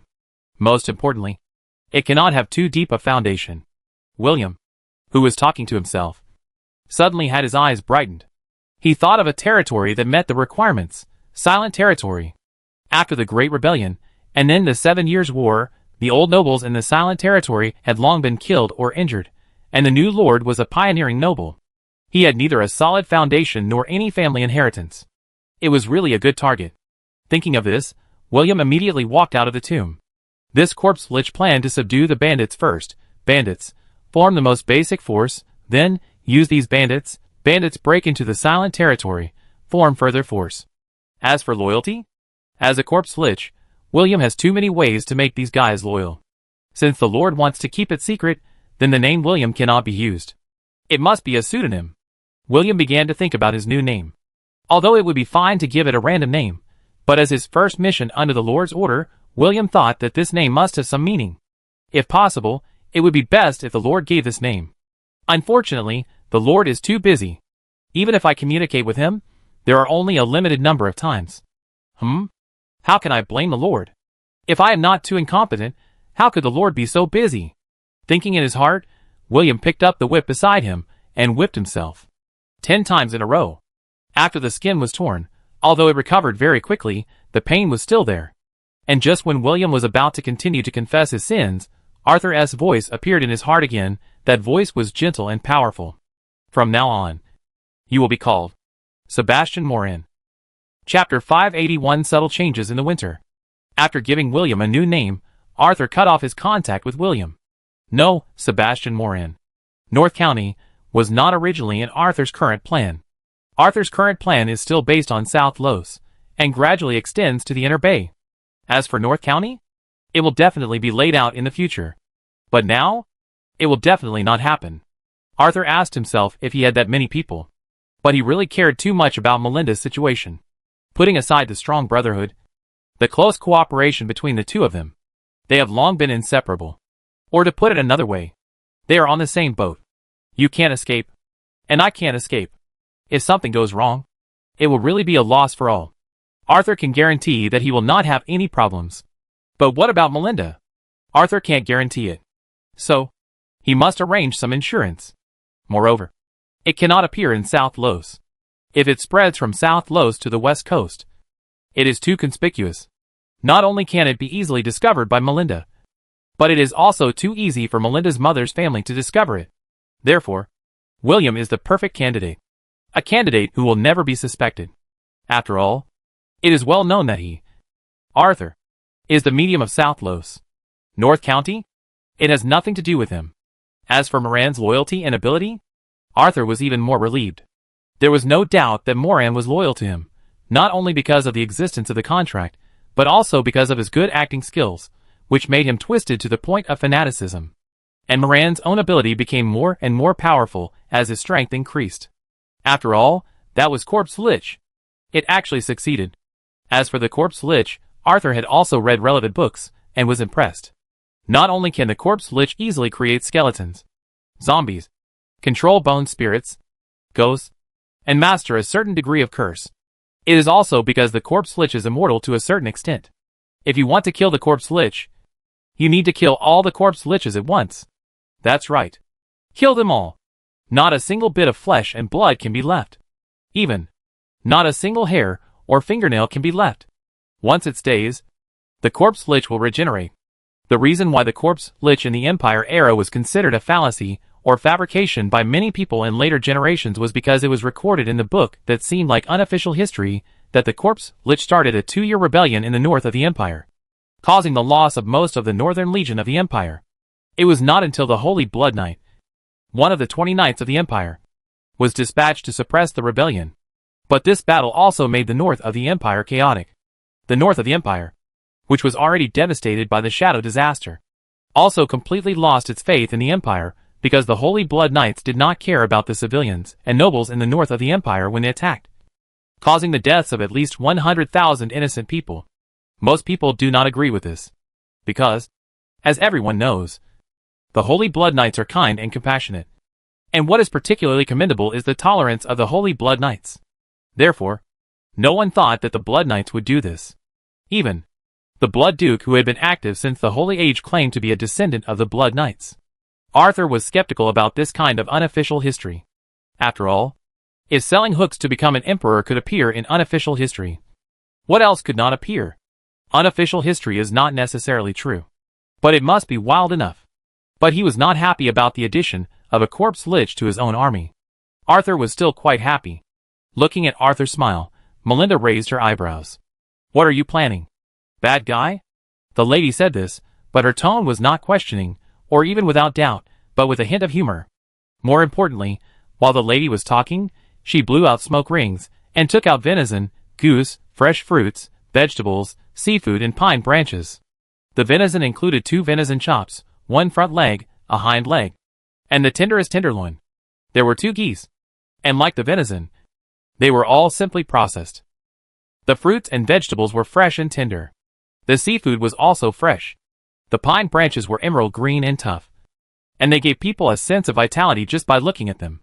In addition to these, there were also some brightly colored ribbons, and a large box of snacks.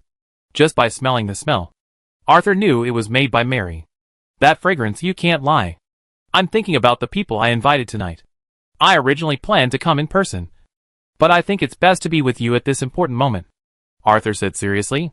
Next time you lie, remember not to stare at the snacks, Melinda said, pulling out 2 red ribbons. Hang them at the gate of the courtyard, and on the branches of the banyan tree, Melinda said, and raised her hand, and lifted the braised meat with smoked goose, fruits, and seafood were sent to the kitchen. Ms. Anna, can I help you? Melinda asked. Of course. Ms. Anna smiled kindly. Ms. Anna certainly didn't mind someone helping her, especially when that person was Melinda. Melinda and Ms. Anna walked to the kitchen. Arthur walked to the door with 2 red silks. After Arthur took 2 steps, Melinda turned around and looked at Arthur's back as he walked straight forward. Arthur didn't look back, but he saw Melinda looking back. So, he turned his head and stuck out his tongue at Melinda, and the tongue danced up and down, making a slight sound. Melinda didn't hesitate and raised her middle finger. Then, they both turned their heads and continued forward. One walked to the kitchen. The other walked to the courtyard. When they were separated by 2 doors, they both breathed a sigh of relief. Melinda was still recalling Arthur's words in her mind. If you want to help, tell me. Arthur was recalling the things that Melinda brought. Although they were just some food, they were essential for the winter feast. It's not easy for this guy to remember these.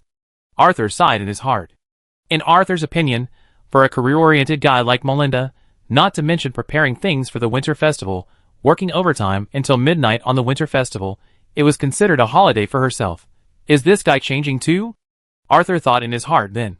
Shaking his head, Gawain tied the red ribbon while calling Merlin, and said, I need you to help me pass a message to Lady Susan, the housekeeper of Count Nanros, Lady Camille of Camille's family, and mouths. Say, come to number 2 Kirk Street for dinner in the evening. Oh, and this, Arthur said, and took something out of his pocket. Chapter 582. Happiness is not simple. The red paper is square, wrapped with a gold note with a face value of 1. Red envelope. Arthur has 2 red envelopes in his hand. Nanlo certainly does not have the custom of red envelopes. But the atmosphere of the winter festival has been set up here. Arthur always feels that if he doesn't give a red envelope, it's really a bit lacking. Besides Merlin, Gawain is also someone he likes. At Arthur's signal, Merlin, Gawain took the red envelope, and after opening it, both of them were a little confused when they saw the 1 gold note inside. It's a reward for your diligence, Arthur said. Thank you, sir. Merlin bowed respectfully, and Gawain cheered first. Then, seeing Merlin bowing, he scratched his head in embarrassment, and then immediately imitated Merlin and bowed. Thank you, sir. Arthur smiled and waved his hand. He didn't dislike Merlin's politeness and modesty. He liked Gawain's frankness and simplicity. Go ahead. Deliver the message, and you will have a holiday starting today. Come back after the winter festival. Normally, they should have a holiday in the first 2 days. But Merlin and Gawain are the first and second male servants. And even if they are part-time, they must be there during the winter festival. Only after they retire can they have a holiday. Now, Arthur's holiday makes the 2 of them overjoyed. Even Merlin, who acted like a little adult, couldn't help but curl his lips. Even if he acted like a little adult, he was still a child. Who doesn't want to have fun during the holidays? watching the two of them jumping and skipping to deliver the letter. Arthur couldn't help but sigh. Children's happiness is so pure. As soon as he said this, Arthur felt something was wrong, and then corrected himself. It's pure. That's why they are happy. For a guy like me, it's too difficult to be happy. Arthur shrugged helplessly while talking to himself. How can a guy who has to correct himself from time to time, and performs even when he is talking to himself, be happy? It is not an exaggeration to say that he is working very hard. He takes one step at a time, which is good, but he is not happy. So Arthur untied the red ribbon that Merlin and Gawain had tied and tied it again. It was tied into a bough. The gate of number 2 Kirk Street did not react at all. But the death snake fig was different. This death snake fig, which has been promoted to the war tree, it always feels weird to feel the red bough on its thick branches. It's not that the bough is weird. It's that it doesn't know what's funny about it. However, if the owner likes it, death snake ficus moves its branches and sends the trunk with the red bough to the highest point. The bough dances in the wind. The warm winter sun shines down, and the red silk is bright, just like a real butterfly dancing. The boy under the tree walks in the sun. He hummed a tune that only he could understand. The stars are shining in my dreams. Let me be a little happier. Let me be a little happier. The accompaniment in the tune did not make Arthur happy. However, it was still a little relaxing. It was a kind of relaxation that belonged only to him. Bathing in the sun, he raised his arms and pillowed them behind his head, squinting his eyes, feeling this rare warmth. The cold wind, at this moment, seemed to be getting warmer. After more than 10 seconds, Arthur then raised his arms, crossed his fingers, stretched his body upwards vigorously, and his joints crackled at this moment. Then, of course, he finished what he was going to do next. Could he still bask in the sun here all the time? This kind of luxury. It would be nice to have such a moment in a year. Arthur continued to hum, turned around and walked into number 2 Kirk Street. He needed to send a letter to Rick Farm. Although his men who were training could not come back, but greetings must be given. Given the distance between Rick Farm and number 2 Kirk Street, Merlin, Gawain is not suitable, but either Faucon or Muni is very suitable. As the crows flapped their wings, the greetings from the medium arrived as promised. When the sun set, Martz, carrying the box containing his old friend, knocked on the door of number 2 Kirk Street. Good evening, Arthur. Thank you for not forgetting this lonely old man like me. The old sheriff held the sheriff and joked to Arthur, who told someone to reject the invitation of his own children. Arthur spread his hands. It's good for children to have their own families. An old man like me is an outsider. You can't expect that. The wife of the child, the relatives of the wife of the child, will take care of you like their own children and accommodate you. Besides, your presence will also make the child feel pressured. So why don't I refuse? The old sheriff said. He handed the gift in his hand to Arthur. Given their relationship, when visiting on weekdays, there would be no need for gifts. But today was the winter feast, so he had to bring a gift. As for the gift, a piece of deer steak that Maltz had prepared in advance. A nice gift, Arthur said with a smile, and his eyes turned to the sheriff in the old sheriff's left hand. The cow cat had grown a lot, and its fur had become more shiny, but it was obvious that it seldom went out. At this moment, he was hiding in the arms of the old sheriff, staring with eyes wide open and looking around vigilantly. When he found Pendragon in the corridor, he became even more cautious. Everyone could see it. But immediately, the sheriff struggled out of Maltz's arms, rushed to Pendragon in a running posture, and did not pounce, but circled around Pendragon, jumping up and down from time to time. The sheriff is really lively and active, Arthur commented. Well, it's more lively than you think, and, always without warning.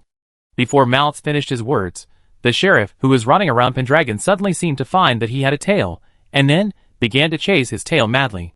Spin, spin, and spin again. Then, felt a little dizzy. The sheriff lay down and fell asleep. His tail was wagging wildly, because he didn't catch it. Snap! Suddenly, the tail hit his face. Suddenly, the sheriff was angry. He got up and chased again. Seeing this scene, Arthur couldn't help laughing. Maltz shrugged helplessly. As for Pendragon, he moved away calmly. The cat had an expression of this is also a cat on its face. This made Maltz, as the owner, more embarrassed. He also felt sorry for his cat's IQ. He immediately walked in, handed the steak to Miss Anna, and picked up his cat. It's okay. It's okay. You hit yourself with your own tail.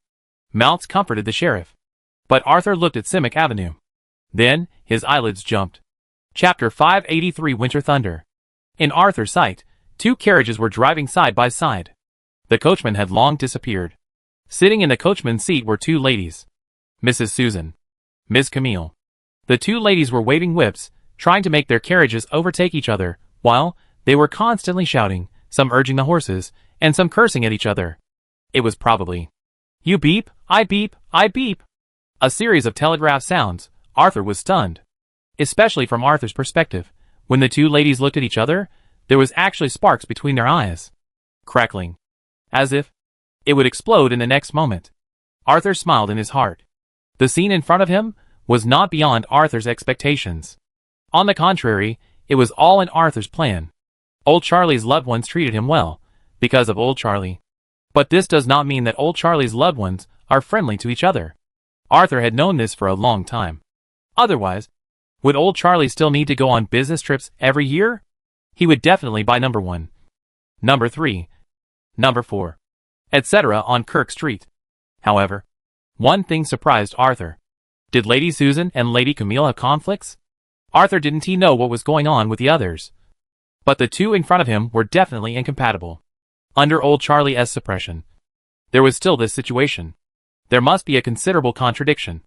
Otherwise, it can't be like this. Facing such a contradiction, Arthur maintained a bystander mentality. Otherwise, what should he do? He doesn't have the courage of Old Charlie to break his own legs? Could it be that he has to rush up and shout, "Stop it! Stop fighting, but it's not raining"? This trick will definitely not work. Arthur pondered in his heart. And his eyes involuntarily looked at Melinda, who was helping Miss Anna in the kitchen. He couldn't handle the two ladies. But Melinda can do it. Don't forget that now Melinda is destined. The first fourth-generation member of the Kratos family. This is enough. And just when Arthur was about to call Melinda, the two carriages suddenly slowed down. The momentum of competing with each other and driving side by side was gone. Only moving slowly. Even the two ladies sitting in the driver's seat returned to the carriage. The original coachman jumped from the carriage to the seat, continued to manage the carriage. Even though there is still some distance, Arthur can see that the coachman is still in fear. That is a kind of thankfulness for escaping death. It is also the beauty of being alive. They just thought they were dead. Right? Arthur thought in his heart, but walked to the gate of the yard with a smile on his face. At the same time, he silently said in his heart, "Grandpa is awesome." Arthur didn't know how Old Charlie attracted these two ladies, but these two ladies obviously loved Old Charlie more than he thought.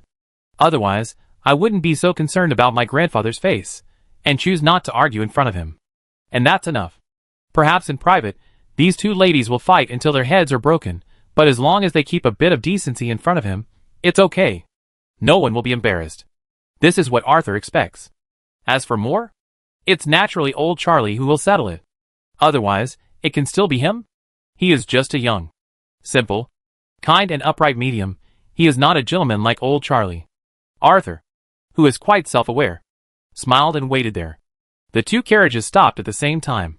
The doors were opened by the two drivers. Lady Susan and Lady Camille were both in casual clothes. Lady Susan wore a long white dress and a rabbit fur waistcoat, which made her look intellectual and gentle. Lady Camille wore a gray-white waistcoat, a black lace shirt, and a pair of golden glasses on her nose, which made her look like a scholar.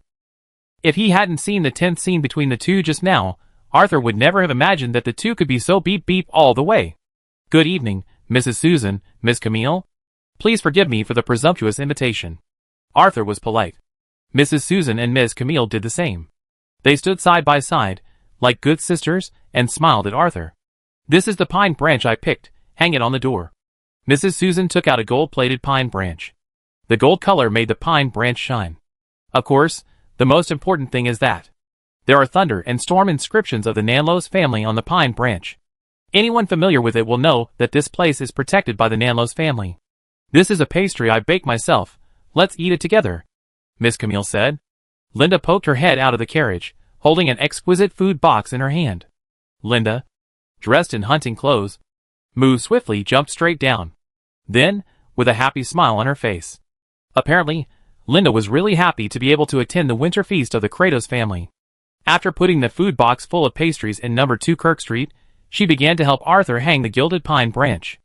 Originally, Melinda's pine branch was not removed. This gilded pine branch was just hung next to it. There is no requirement to hang a few pine branches during the winter festival. Some are hung for the sake of meaning. It doesn't matter if you hang two. Unless you stick the whole pine tree into your roof beams and eaves, otherwise during the winter festival, everyone will forgive you. Especially when there is an unexpected harvest. A group of reporters squatted outside the door of number 2 Kirk Street, writing excitedly. They knew that waiting here was not in vain. Look! The butler of the Count of Nanlos. The golden pine branch of the Count of Nanlos. The lady of Camille's family. And homemade cakes. If they had not been taught a lesson by Melinda's subordinates yesterday, these reporters would definitely write a serialized article that was all about XXX. And now? They just write honestly. Although it's not satisfying, it's enough. At least, they will get a lot of bonus. Of course, there are always those who take risks. A reporter looked at number 2 Kirk Street not far away, and his mind always couldn't help but imagine in an unpredictable direction. The pen in his hand became even more uncontrollable. What about Lady Susan? The housekeeper of the Nanlos family? What about Lady Camille? What about the Lady of the Long Night? These ladies are good, very good, but not explosive enough. The one who wants to really explode, of course, is Count Nanlos. What he thought in his heart, this guy couldn't he help but start writing. And he only wrote about 3 lines, just when he described the medium Arthur. Kratos holding the hand of Countess Ash. Bonaparte Nanlos, boom! A bolt of lightning fell from the sky. This guy turned directly into charcoal. And at number 2 Kirk Street, Arthur, who had already sat at the dining table, heard the thunder, and suddenly his heart moved. Chapter 584 Winter Fireworks. Firecrackers? Or firecrackers. It's the winter festival, how can we not set off firecrackers? And this did not bother Arthur. After what happened to Nicole, and Dora's mother-in-law, and Cotton, how could Arthur not make more preparations? He had asked Merlin to order enough fireworks from the grocery store. Since fireworks were purchased, firecrackers were naturally needed. Although the world before him did not have the habit of setting off firecrackers on festivals, but during the circus performance, there are firecrackers. And some clowns will wrap themselves with firecrackers. And then, they will get everyone's laughter with the sound of firecrackers and screams.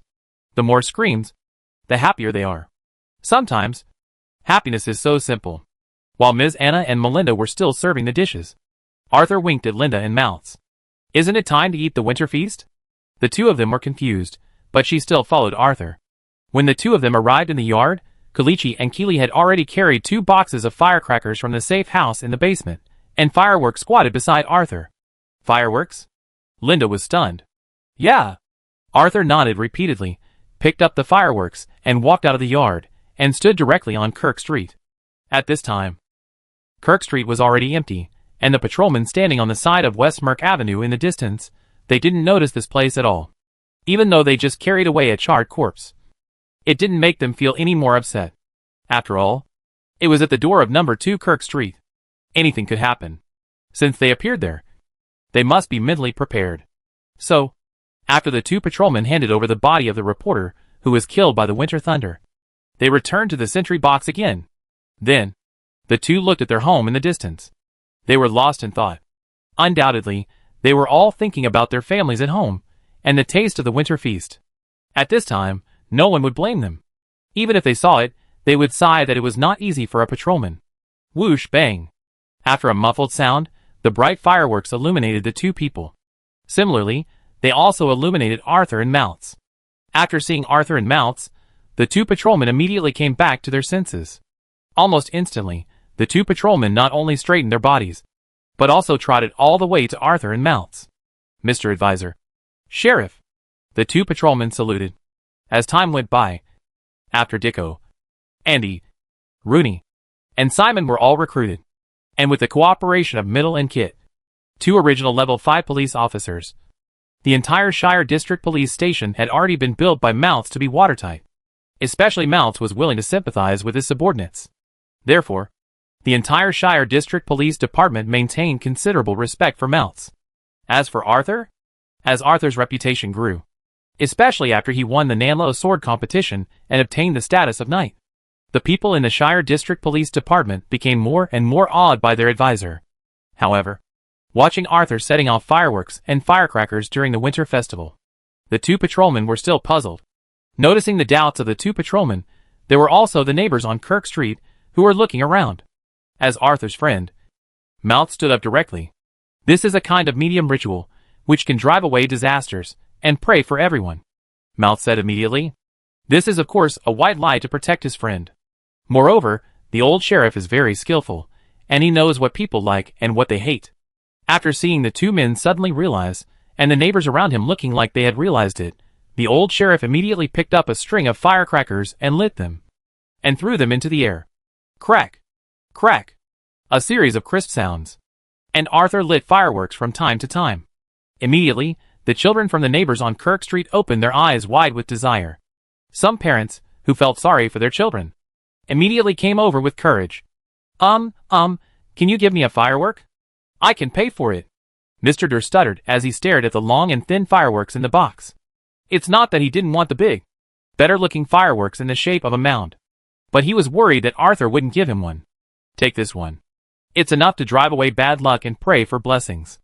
Arthur picked up a string of whips and handed a firework similar to a magic bullet to the neighbor. Thank you, thank you. Mr. Durr was overjoyed, and after putting one in the box, he ran towards his son and daughter holding the magic bullet. In front of the two little ones, Mr. Durr puffed up his belly. He looked like a victorious general, and his face showed. Dad is awesome. Right? Come and praise Dad. Dad is awesome. The little daughter's clear shout almost melted the heart of Mr. Durr. The old father. Come, Dad. Hold me. He picked up the little daughter, let her sit on his shoulders, and lit the magic bullet with one hand. As for his son, it doesn't matter. Whoosh. Snap. Whoosh. Snap. The magic bullets flew into the air one by one. The children around were even more noisy, pulling their parents' clothes one by one, and with Mr. Durr's lead, the middle class living on Kirk Street naturally had no hesitation, and began to learn from Mr. Durr's behavior, exchanging money for fireworks. And it was a high price. Arthur did not refuse. To get you must pay. This is his philosophy of life. Therefore, he would not be so generous as to give it away for free. Because doing so would only earn one or two compliments that would be forgotten as soon as they turn their heads. You can't get anything. And sometimes it will backfire. Some people slander you with all kinds of unbelievable things. But the people around you believe them. This is the human heart. It is human nature. Arthur, who knows all this, will not do such a thing that is not worth the loss. He just wants to set off firecrackers. After setting off one string of firecrackers in his hand, Arthur raised his hand to get another string of firecrackers. At this time, ding! A crisp sound rang out. This is the sound of gold coins. Arthur is too familiar with such sounds. But at this time, Arthur's whole body is tense. Because, before this sound appeared, he didn't notice anyone there at all. For a guy like Arthur, who is extremely suspicious, and can't wait to open his eyes when sleeping, how can he not be alert after so many people gather around him? So, don't look at the many people around. Everyone is within Arthur's perception. But, this person was not here just now. A large gold coin fell into the box. A white hand reached into the box, and took out a mound-shaped firework. Arthur remained calm, picking up the firecrackers of the intended target as usual. As he lit the firecrackers, Arthur glanced at the figure that was not in his perception with the corner of his eye. Then, huh? Chapter 585 Gentleness in the Time of Thunder. Arthur saw a short figure from behind. Whose child is this? Arthur thought immediately. Then, the second thought came to his mind. No! Whose child can be so strong? But if it's not a child, isn't this too short? Isn't he a dwarf? Arthur stared at the figure of about 1.45 meters tall calmly, guessing in his heart. This height is really about the same as some of the children around. And I couldn't tell the difference between a man and a woman. Not only the way they dressed, but also the way they walked, carefree, but the whiteness of that hand just now was not something a man, no, a boy would have. Arthur was still thinking. The back figure lit the pile with a match. Whoosh, bang. A ball of light rose into the sky, blowing out huge, gorgeous fireworks. The fireworks were beautiful, the adults around were amazed, and the children cheered. But none of these matters. What matters is, when the fireworks burst, the 1.45 meter tall figure turned into a flash of lightning and disappeared. Except for Arthur, everyone else's attention was attracted by the fireworks, and they didn't see the scene at all.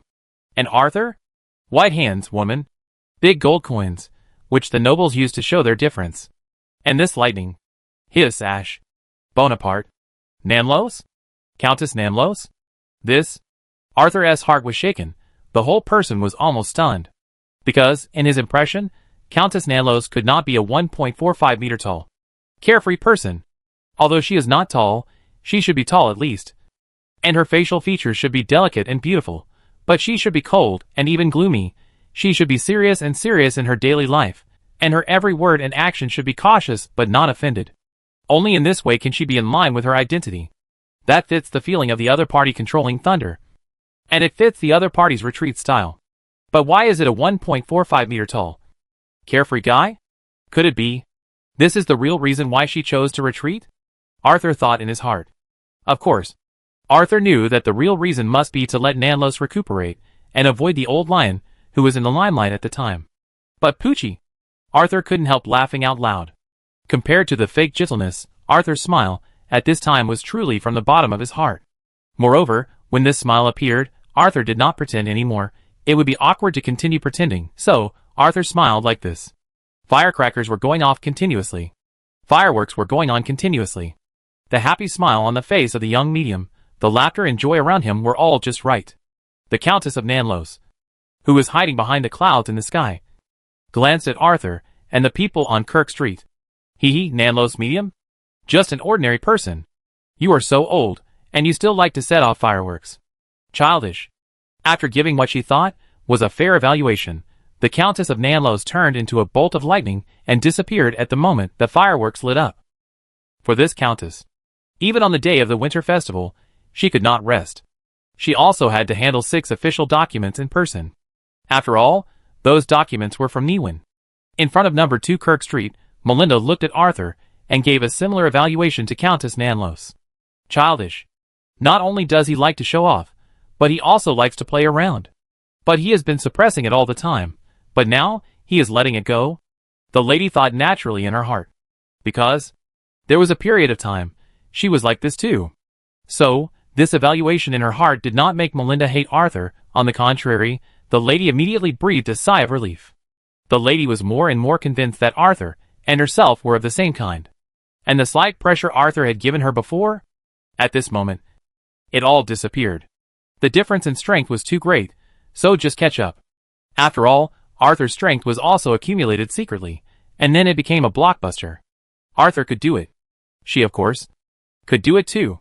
Thinking in her heart, the lady walked out of number 2 Kirk Street and stood beside Arthur with a look that only 2 people could understand, signaled, "Wait for me."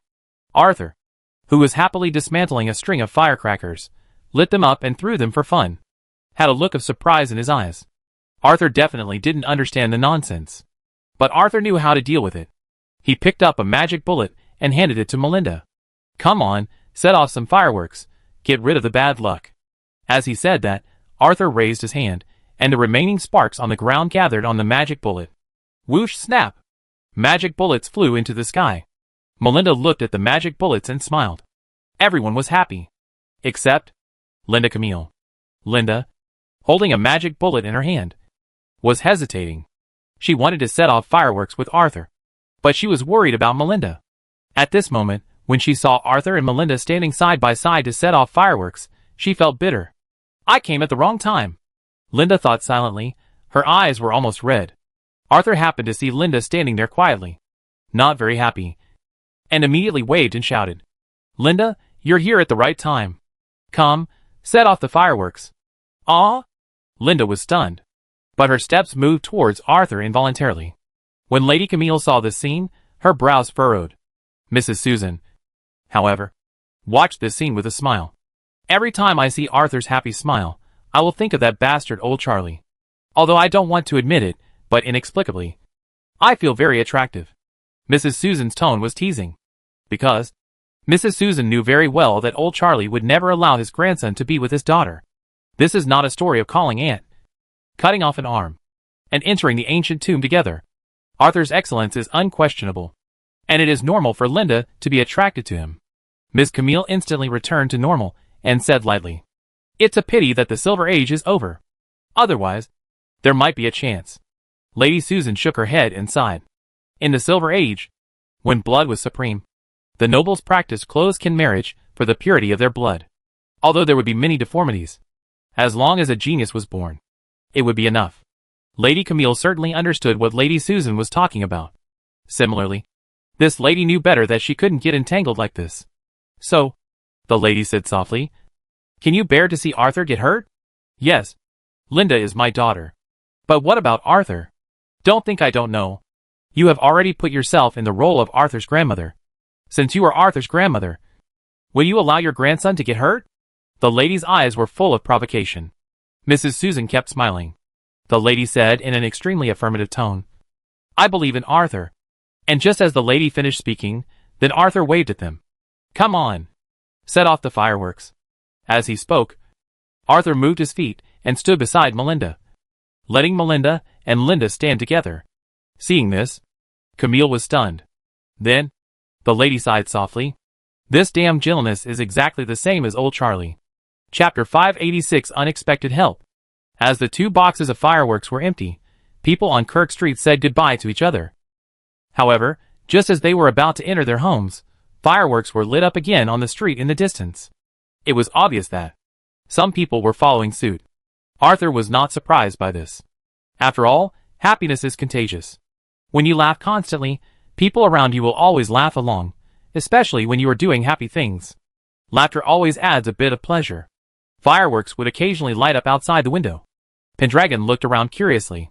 This was not the first time Pendragon had seen fireworks, but it was still full of novelty. In Pendragon's opinion, this thing that emits light is very interesting.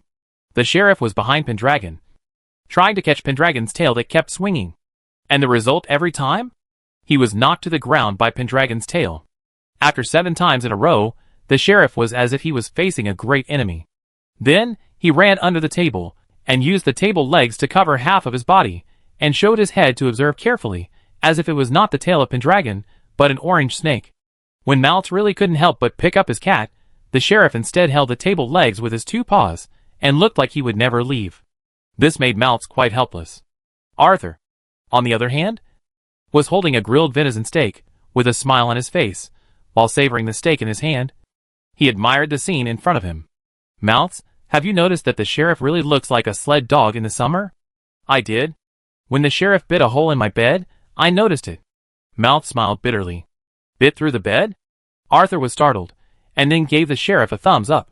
The sheriff tilted his head, not quite understanding what this meant. Then, he probably felt that he looked too stupid. He jumped directly from Maltz's arms to the ground, meowing at Arthur. He looked like he was very powerful. "Don't mess with me." Then, he was knocked to the ground by Pendragon's claw. Instinctively, the sheriff wanted to resist, but the size difference was too big. After Pendragon raised his claw to hold the sheriff's head, the sheriff couldn't reach Pendragon even with his claws stretched out. When Pendragon released his claws, the sheriff hid behind the table leg again. Observing Pendragon, Pendragon was too lazy to pay attention to this fool. If the sheriff hadn't been showing off to Arthur just now, Pendragon would have ignored him. "My master, I am the only one who can meow." Pendragon raised his head proudly, and jumped onto the windowsill again. Someone set off fireworks in the distance again. It was really beautiful. "Alas, I suspect the sheriff is not very smart." Maltz sighed again. "It's okay, stupid sons are easy to raise." Arthur picked up a piece of stewed deer steak. Unlike the previous roast, this piece of deer steak was more juicy, especially after he suggested to get vinegar and garlic paste. The taste was even better. When Arthur finished eating this piece of deer steak, Miss Camille spoke first. "Are you ready for the trip to the Inner Bay?" the lady asked. "Everything that can be prepared is prepared. The rest? It's up to you," Arthur said frankly. In fact, it was just as he said. He prepared everything that could be prepared. However, plans can never change as fast as they should. He can only act on the situation as it happens. He is not a direct descendant of a god, and he is not blessed by the gods all the time. "Yes," Miss Camille said, and handed a note to Arthur. Although the lady knew that everyone present was trustworthy, even Susan, the bastard woman, was trustworthy, but the business battles always made her cautious. Arthur took the note. "It says, 107 Clocktower Street, Van Helsing. He is a man with a strange temper, but he is trustworthy. If you encounter unexpected troubles, go to him and tell him that you owe Anna Valeris a favor," Miss Camille said seriously. Valeris? You are still in contact with the Hunter family? Mrs. Susan obviously heard this name. And immediately, surprise appeared in her eyes. It was just a coincidence. In fact, if possible, I hope I can contact the current brothers of the Winchester family. If they come forward, Arthur's safety can be truly guaranteed. Camille did not explain more, but her words were full of regret. Are you sure you are not pushing Arthur into the fire pit? Every generation of brothers in that family are troublemakers. If they are asked to solve the trouble, you will only get into more and bigger troubles. Mrs. Susan commented. Then, the lady also handed Arthur a note. He is a good person. You can trust him. When you need help, go to him. Mrs. Susan's tone was similar to that of Miss Camille. Arthur immediately turned over the note, which read, Number 13 Scarlet Lane, Miss Celine. She owes your grandfather a favor. She also owes me a favor. 2 favors are enough to make her help you once. Remember, only once. After that, stay away from her. Mrs. Susan's face was serious, with an unprecedented seriousness. Understood. Arthur also nodded solemnly. The young medium could feel the kindness of this lady and Miss Camille. For this, he was extremely grateful to his grandfather. He even had some guesses about this Lady Celine. Celine is a lady, right? From the tone of Lady Susan, she is still the best of the previous generation. And she also recognized old Charlie, right? Isn't that obvious? Of course, Arthur didn't show it. He just raised his glass sincerely. Thank you. The sincere thanks made Lady Susan and Lady Camille laugh. After that, the 2 ladies stood up and said goodbye. They really squeezed out time to come to Arthur's winter feast. In fact, if it wasn't for giving Arthur a trump card, the 2 might not have come. Linda followed her mother and left. When she got on the carriage, she looked back reluctantly. Arthur stood in front of number 2 Kirk Street, smiling and waving goodbye. Linda waved immediately. Then, the carriage drove away. I'm different from those 2 ladies. I can't give you such substantial help. I can only help you defend South Lowes. Mouth shrugged. Isn't that enough? Arthur asked back in surprise. The 2 smiled at each other, and then there was a hug between men. Be sure to return safely, Arthur. You are still young, and everything is possible. The old sheriff whispered. Don't worry. I am more afraid of death than you think, Arthur said with a smile. The 2 patted each other's backs. Arthur watched mouths go away, until he could no longer see the other's figure, and then he and Melinda walked back to number 2 Kirk Street. There was still food, and Arthur certainly would not waste it. But just as Arthur had finished it all, and was still not satisfied, he said, I'm in the kitchen, and I left a portion for you, Melinda said as she walked towards the kitchen. Melinda, I love you. You know, I've never felt like I love you like this moment, Arthur said exaggeratedly. Melinda immediately gave Arthur a middle finger. And at this moment, ding ding ding, the clock in Elta Square rang 12 times in a row. Only at midnight on the winter festival, the big clock in Elta Square would ring. This not only means that a new day has arrived, but also that a new year has arrived.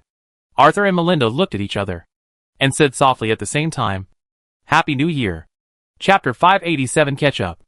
On the morning of the second day of the winter festival, many people were discussing the sudden fireworks last night. Afterwards, someone proudly said that it was a secret ritual performed by the medium Arthur Kratos to pray for the people of South Lowes and ward off disasters. Of course, it's not that this person is so well informed, but this information was published in all the major newspapers in South Lowes. Some of them have also been processed artistically. For example, the newspaper in Arthur's Hand Psychic vs. Winter Monster. This newspaper comes from the South Lowes Morning Post. Although it is only one word different from the South Lowes Daily, the volume is very different. If the South Lowes Daily is a standard 100 points, then the South Lowes Morning Post is probably 1 to 2 points. It depends on the performance. If the performance is average, 1 point. If the performance is exceptional, 2 points. Of course, most of the time, the performance is average. However, this time was different. It was obviously an extraordinary performance. Even extraordinary. Arthur looked at his own sketch on the first page. He was wearing a cloak, holding a long sword in one hand and a staff in the other, facing a monster with sharp teeth and scales. Although he was just a back view, he looked even more brave and wise with the front view of the monster. The latter was of course the description in the South Lowes Morning Post. In the entire report, he used the terrain, props, etc. to create no less than 5 troubles for the winter monster. In fact, This even laid the foundation for the final victory. Not bad. Arthur looked at the newspaper and nodded repeatedly. Melinda on the side rolled her eyes. Narcissistic. Childish. The lady commented while taking out breakfast from the kitchen. Fried eggs and ham. Milk and oatmeal. Vegetable salad. And the long fried food that Arthur strongly requested. Of course. Melinda just served it. The real chef is Ms. Anna. Don't you like others to praise you? Arthur asked curiously while picking up a fried dough stick. I like others to praise me. But this kind of praise is distorted. Except for those with twisted psychology. Who doesn't like praise? Melinda is no exception. This lady also likes others to praise herself. However, at this time, she is in a position to argue with Arthur. How could it be changed so easily? Of course, the food called yotu is very good. Distortion? Although it has been distorted for a long time, people like to see this. I am creating happiness for them, Arthur said, and his eyes swept to the words that just popped up. Lady Susan, Lady Camille is here to attend your winter feast, which surprised many people, especially the appearance of the former, which made them think enough, XP plus 100. An unexpected firework caused a lot of discussion among people during the leisurely 7-day holiday. This must be a hot topic, XP plus 500. More people heard your name, XP plus 270. The first XP gaining message, Arthur was not surprised. Why did he invite Lady Susan, Lady Camille? Isn't it just for more exposure to get more XP? And the two ladies did not disappoint Arthur. The third one was expected. What really concerned Arthur was the second one. 500 XP. This value really exceeded Arthur's expectations. My poor daily life, has it reached the point where I don't know what to do during my break, and I just keep gathering around the table to discuss me? If that's the case, I won't be polite. Arthur knew very well that this was an opportunity. A plan that was in the right place at the right time, and with the right people. It was freezing cold. The 7-day holiday of Winter Festival means that people don't have to go to work. And there are a lot of gatherings, which inevitably require a topic. And he? That topic. Whatever the people of Southlos need, Arthur will give them. Immediately, Arthur raised his hand, and the resting Wu and I flew out of the roof. He needed the people of Rat Street to do something. Although Wiggins was training hard at Rick Farm, there were still Wiggins agents in Rat Street, and it was the same to find them. Moreover, Arthur believed that the other party would do better. After all, in the other party's view, this was an opportunity to show off. Therefore, Arthur was not worried at all. Melinda looked at Arthur's smiling face and immediately said unhappily, "Who are you plotting against? You are smiling so sinisterly." "Nothing. I just feel that the 7-day holiday of the Winter Festival is too boring. As a medium in Nanlos, I have to find some fun for everyone." For Melinda, Arthur did not hide anything. He directly expressed his intention to add fuel to the flames. In response, Melinda was surprised. "Are you 3 years old? There must be a limit to childishness." "Right." The lady said this, but she blew out a thick smoke ring and went in. About 2 minutes later, the lady came back. "I asked someone to help you promote it," the lady said. "You also think the 7-day holiday of the Winter Festival is boring, right?" Arthur asked excitedly. "You are the only one who is bored. The documents that need my processing have piled up for about 2 feet. I don't know what happened in Niwan. News came one after another, but there is no specific reason. I have to analyze it immediately. If even I am helpless, I can only temporarily shrink the power of Niwan," the lady said, and picked up a fried dough stick, preparing to leave again. The words just now were not a lie. The news about Niwan that was piled up in Caesar Manor really needed her to deal with it personally. Others could not handle it, nor were they qualified to handle it. Something happened in Niwan? Could it be that Alvis Hamlet's father found out that his son was attacked and started to go berserk? If so, Arthur was still thinking, and Melinda looked at Arthur suspiciously. "Don't tell me that this matter has anything to do with you, with that look on your face," Melinda asked. "Of course, it has nothing to do with me. We both slept together last night. How could I possibly do something?" Arthur looked aggrieved, and Melinda raised her middle finger. The lady did not refute anything, because Arthur's next words attracted her. "Remember the clue I gave you before? It is probably still about Alvis Hamlet, who goes by the alias of Don. Okay, I have announced the answer, and this is your New Year's gift. After all, you just helped me. I'll take that as my New Year's gift," Arthur said, motioning Melinda to go where she should. The lady looked at Arthur in surprise. She had never expected that Arthur would have free information. Although it was in the name of a gift, it was still good, Melinda thought, and prepared to leave. But at this time, Arthur spoke again. Wait! At the moment when the lady turned around, Arthur threw a beautifully packaged box over. The mint secret medicine I made is refreshing and tastes good. This is your gift. As she spoke, Melinda raised her hand and caught the box. The blue box and the golden ribbon were her favorite colors. Looking at the box in her hand, Melinda felt a little strange and at a loss. Arthur noticed it. Immediately, the young medium raised his voice.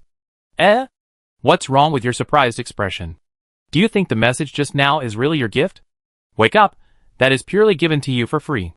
This is the New Year's gift. Arthur said this with a look of grievance and sadness, as if he was not understood.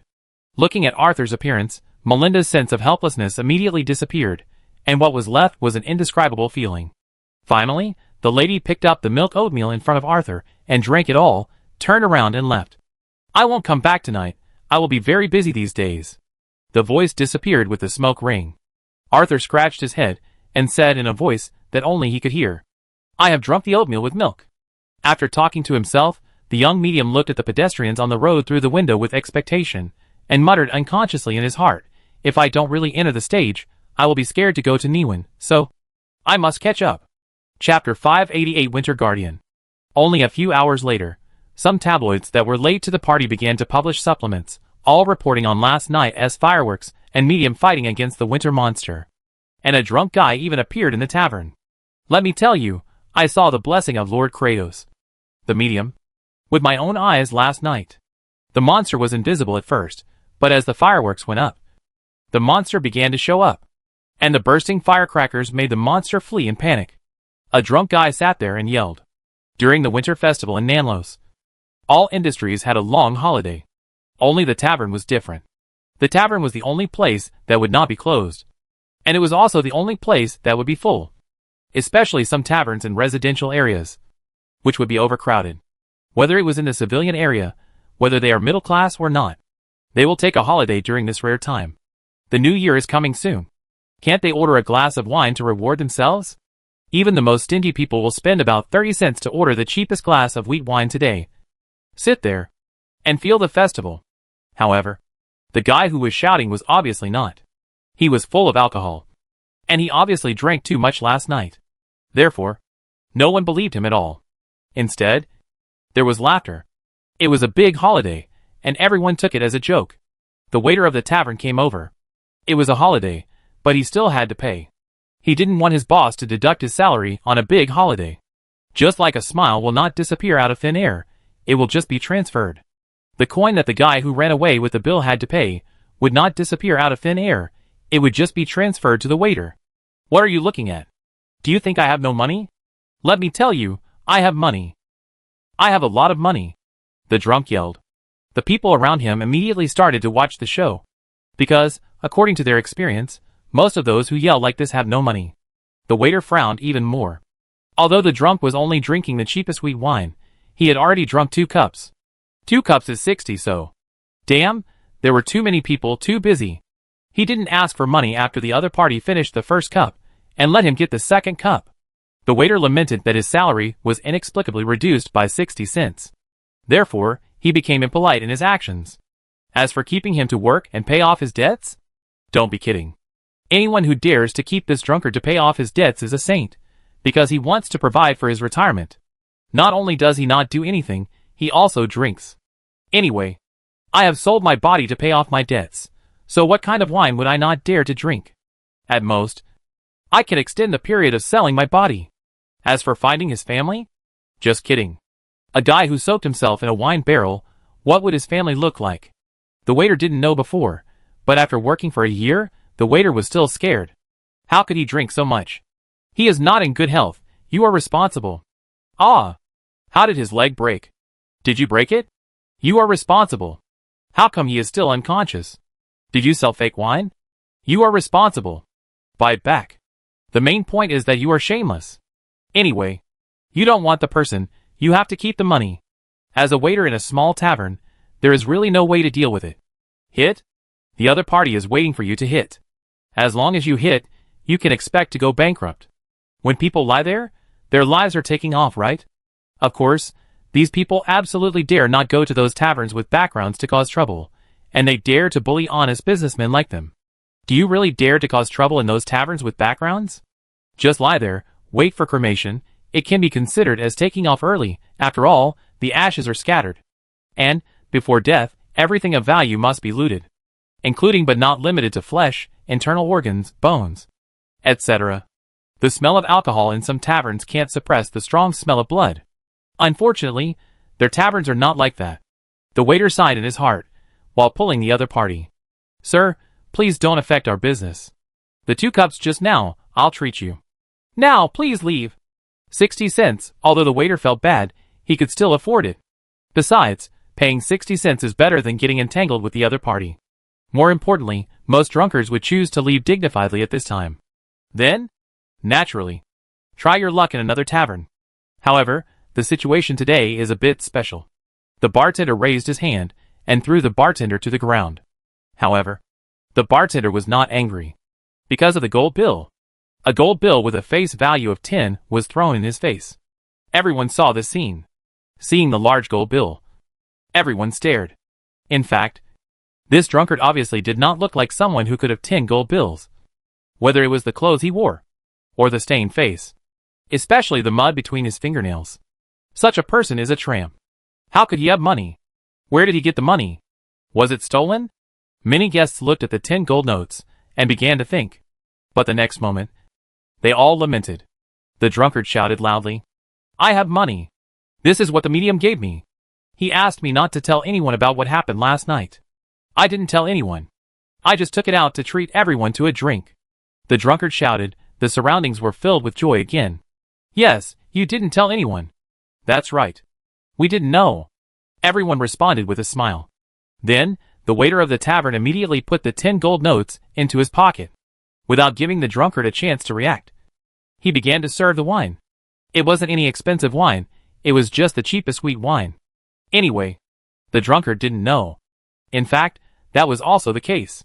Originally, the drunkard still looked a little regretful, but after seeing the wine, just ignore it, drink 1 cup after another, and talk about the battle between the medium and the winter monster in Nanlos again and again. Before, people didn't believe it.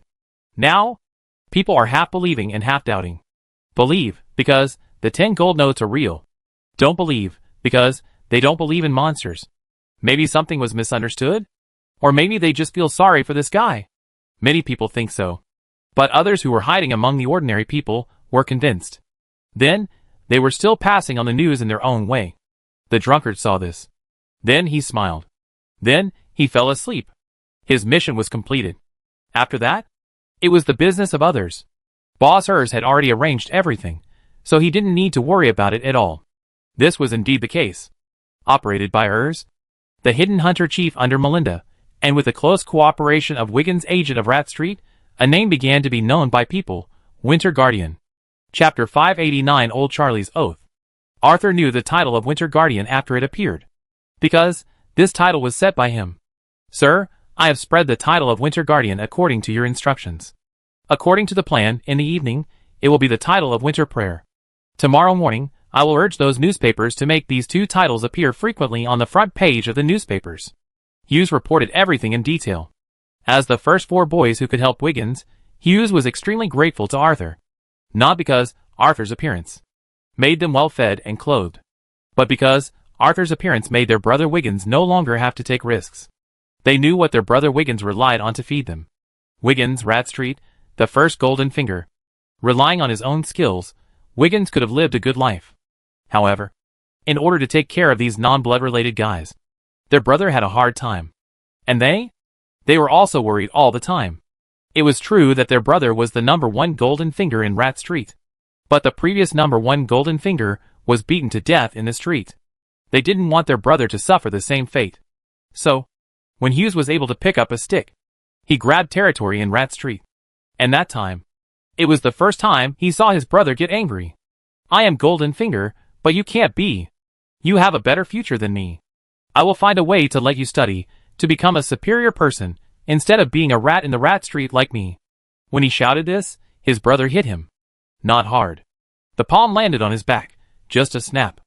After that, his brother squatted there and cried bitterly. So, Hughes became more determined to do this. Because he was the second child. There were the third, the fourth, the fifth, sixth, seventh, eighth and ninth. 6 younger brothers and 1 younger sister, who needed his care. He also had to share his elder brother's burden. After his elder brother fell asleep, Hughes told the third brother what his elder brother said. And the next day, Hughes, who went out with a stick, had the third, fourth and fifth brothers beside him. The 4 of them were known for their ferocity and recklessness. Because the 4 of them knew that if they wanted their younger brothers and sisters to become the best, then they have to be fierce and risk their lives. Only by risking their lives can they fight for a future. Therefore, Wiggins's group has its own name in Rat Street. Now, Wiggins has been pulled into Rick's farm for training. And Hughes, as the oldest one, has naturally become one of the most suitable agents. That's right. One of them. The other one is the very motivated agent in Arthur's expectation. However, the other party has not really appeared yet. Hughes had already dealt with it. In Hughes' view, the other party's behavior of showing his face would affect his brother's position in Arthur's heart. This was something Hughes absolutely would not allow. Similarly, Hughes chose to be honest when facing Arthur. He would not let himself affect his brother's position in Arthur's heart. Because he needed to be responsible for his family. And Arthur smiled at Hughes, who was fighting for his family. What could be better than a guy who was fighting for his family? What is more worthy of joy? Of course, the other party has more than one family. When Arthur learned from Hughes that the other party has 6 brothers and a sister, he immediately promised Hughes that as long as Hughes did well enough this time, he would let the best teacher in Nanlos teach the 3 youngest brothers and the only sister. In fact, with the bonus of family, Hughes did much better than expected. Well, good job. Arthur would not be stingy with his praise.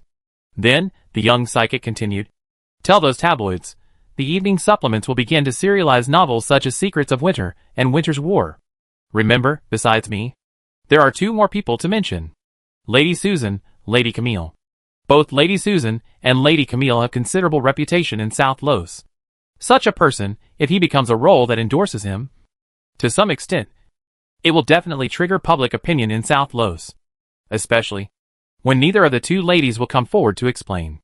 Arthur can already imagine how heated the scene will be. XP will surely surge like a surging sea. Of course, this kind of thing is likely to be done only once. Even if Lady Susan and Lady Camille love him, they will not allow him to act recklessly again. As for why it is a high probability, of course, there is the variable of Old Charlie. Arthur can be sure that if his grandfather takes action, the 2 ladies will agree again. Not to mention agreeing to such a thing. Life can be given to his grandfather. Arthur is very confident about this. I don't know. Where is Old Charlie now? What is he doing? Arthur thought silently in his heart. Pale, lifeless land of death. White war horses pulled a pure white carriage forward in this dead land. Old Charlie sat upright in the carriage, leaning on a cane with a crown head carved from an unknown skull, and a silver ring inlaid with bones on the ring finger of his right hand, which kept flashing the light of death as he tapped his palm. At this moment, Old Charlie looked like death. Or, under the power of the same source, Old Charlie was, to some extent, death. However, Old Charlie knew very well that, just to some extent, there is still some gap between him and the other party. However, this gap is being made up little by little. Thank you, my dear grandson. Old Charlie could not help but curl up his lips when he sensed the 3 demigods named Hunter, Kate, and Aaron surrounding death. Old Charlie had heard of the organization Clock Tower, to which the 3 demigods belonged, but had never dealt with them. Therefore, the appearance of the 3 demigods was really a pleasant surprise. His plan went extremely smoothly. Not only did he not give up half of his body, he was able to take. No, it was cheating. No, it was taking it back. That's right. I, Charlie Kratos, just took back the power that originally belonged to me. Speed is of the essence. The goal of the land of death has been achieved. Next is the wall of size. Old Charlie thought to himself, and the white warhorse turned around and quickly moved forward to a location that only the Knight of Death could distinguish. With the help of death, sensing the destination getting closer and closer, Old Charlie took a deep breath. Dear Yevna, wait for me. I'm coming. I swore to you that even death can't separate us. So, wait for me. Don't be afraid. I'll take you home soon. The heat filled his heart. But old Charlie forced himself not to think about his wife. He, once again, made himself indifferent. He, temporarily became exactly the same as death. Chapter 590, An Inexplicable Opportunity. This year's winter festival in Nanlos is destined to be an extraordinary winter festival. During the 7-day holiday after the winter feast, the topic of mediums fighting winter monsters has not only never lost its heat, but has also become more and more popular. Some smart people have already discovered that it seems that someone is fanning the flames. But this is not important, because everyone likes to listen to the story of the mediums in Nanlos. With the appearance of the winter monster, some previous events about the medium in Nanlos were also written one by one, in order to make the whole story vivid and interesting. Arthur also asked Fukin to visit Garcia. Of course, it was definitely not Garcia who wrote it. Instead, he asked Garcia to recommend a colleague with outstanding writing skills. For this reason, the new member of the Cloak Society was quite indignant. While looking for writers for Arthur, he also worked hard to write several articles and submitted them to Arthur. Then, Arthur threw it into the boiler. What does breaking up with a female ghost mean? What does traveling with ghouls mean? What does the human chair and the female Yaksha mean? What does Kratos travels with the giant sword master mean? What does Kratos travels with the blood descendant mean? What does I envy muggles every day even though I can do magic mean? Arthur swore, if it weren't for the lack of a werewolf and a snowman, he would have thought that he was about to set off to Hogwarts to teach the defense against the dark arts course. Moreover, Arthur swore again that if there was any truth in what was written here, he would eat the teapot in front of him. However, Arthur secretly admired Garcia's courage and imagination, comparing Lady Camille to a female demon, comparing Julie, the female swordsman of the Count of Nanlos, to a giant monster. Be thankful that I saw this manuscript. If those two ladies had seen it, you would have felt the horror of a female demon and a giant monster. Arthur muttered to himself. Then, he looked at the text in front of him. After a week of describing the winter monster, the people of Nanlos have accepted that the winter monster is 10 meters tall, can turn invisible, can bring extreme cold, carries plague and disease, and likes to kidnap disobedient children. As a hero who drives it away, your reputation continues to increase, XP plus 500. As a hero, the children of Nanlos, very much in love, this pure feeling towards an idol, makes your reputation increase again, XP plus 500. More people heard your name, XP plus 500. For 7 consecutive days, Arthur's XP skyrocketed in a step-by-step manner. At the beginning, it was only 1 or 200, and from the 3rd day, it was a blowout. Every day brings Arthur considerable income, even though today is the 2nd day after the long vacation, but because the level of discussion has not decreased at all, XP income is still stable. Even, there is an unexpected gain. More than 500,000 people think you are the Winter Guardian. You have gained an indescribable opportunity, XP plus 1,000. More than 500,000 people think you are the Winter Prayer. You have gained an indescribable opportunity, XP plus 1,000. This is the text that Arthur saw this morning, compared to the previous 3 daily routines. The last 2 points are what Arthur cares about. XP is certainly worth celebrating. However, the so-called unexplainable opportunity makes Arthur have many guesses, because Arthur's spirituality is more active than ever before at this time. Spirituality is telling Arthur that he must seize the opportunity. Must. Otherwise, he will regret it for the rest of his life. This unprecedented level of activity made Arthur mutter to himself in his heart. It's about winter. The opportunity is naturally winter. Will I be given unprecedented blessings during the winter season in Nanlos? Or will I be protected by winter? And anyone who is ill towards me will be frozen into an ice cube in the cold wind of winter? It can't be the god of winter, right? Arthur thought of this, and couldn't he help shaking his head. Impossible. The gods have long gone. Even if Ding Chung is called demigod, but I am still far from being a real god. Just by promoting it and making up some stories, how can I have a chance to become a god? Isn't this too ridiculous? There are only 500,000 people. The entire territory of Nanlos is said to have 20 million people. How many are there? Not even 1/10. If 1/10 of the people in the entire territory of Nanlos recognize me as the guardian of winter and the blesser of winter, will this chance be a little bigger? At least, it won't be as confusing as it is now. Arthur pondered in his heart. It was obvious that the young medium said it was impossible in his heart. But his real idea was to give it a try. Although it was just a slightest chance. Although it was foreseeable that the success rate was not high. Although there were too many althoughs. But Arthur wanted to try. Without hesitation, Arthur asked Fukin to convey his meaning again. Increase publicity. At this stage, it has reached a bottleneck. The subsequent publicity will not be very effective. And it can only rely on accumulation. Arthur knew this. But he still did it. Because he was laying the foundation for next year's winter festival. This year was too hasty. He didn't prepare anything. Next year. No. It's already this year. This year he has to prepare well. He needs a decent altar. He needed some high-ranking spectators. For example, Countess of Nanlos, Grand Duke of Niwen. Since the Tigress and the Old Lion had appeared, the rest of the nobles must be present. He wanted to use these people to extend his reputation to the entire South County. Not 1/10 of Nanlos. But 1/10 of the people in South County recognized him. At that time, the opportunity will become clearer. Right? Arthur did not ask for easy access. He only asked for a direction to move forward. And this requires strength. It is not easy to get the Tigress, the Old Lion, and many nobles to sit together quietly. Even if he has a special status and is related by blood. It must be based on strength. Huh?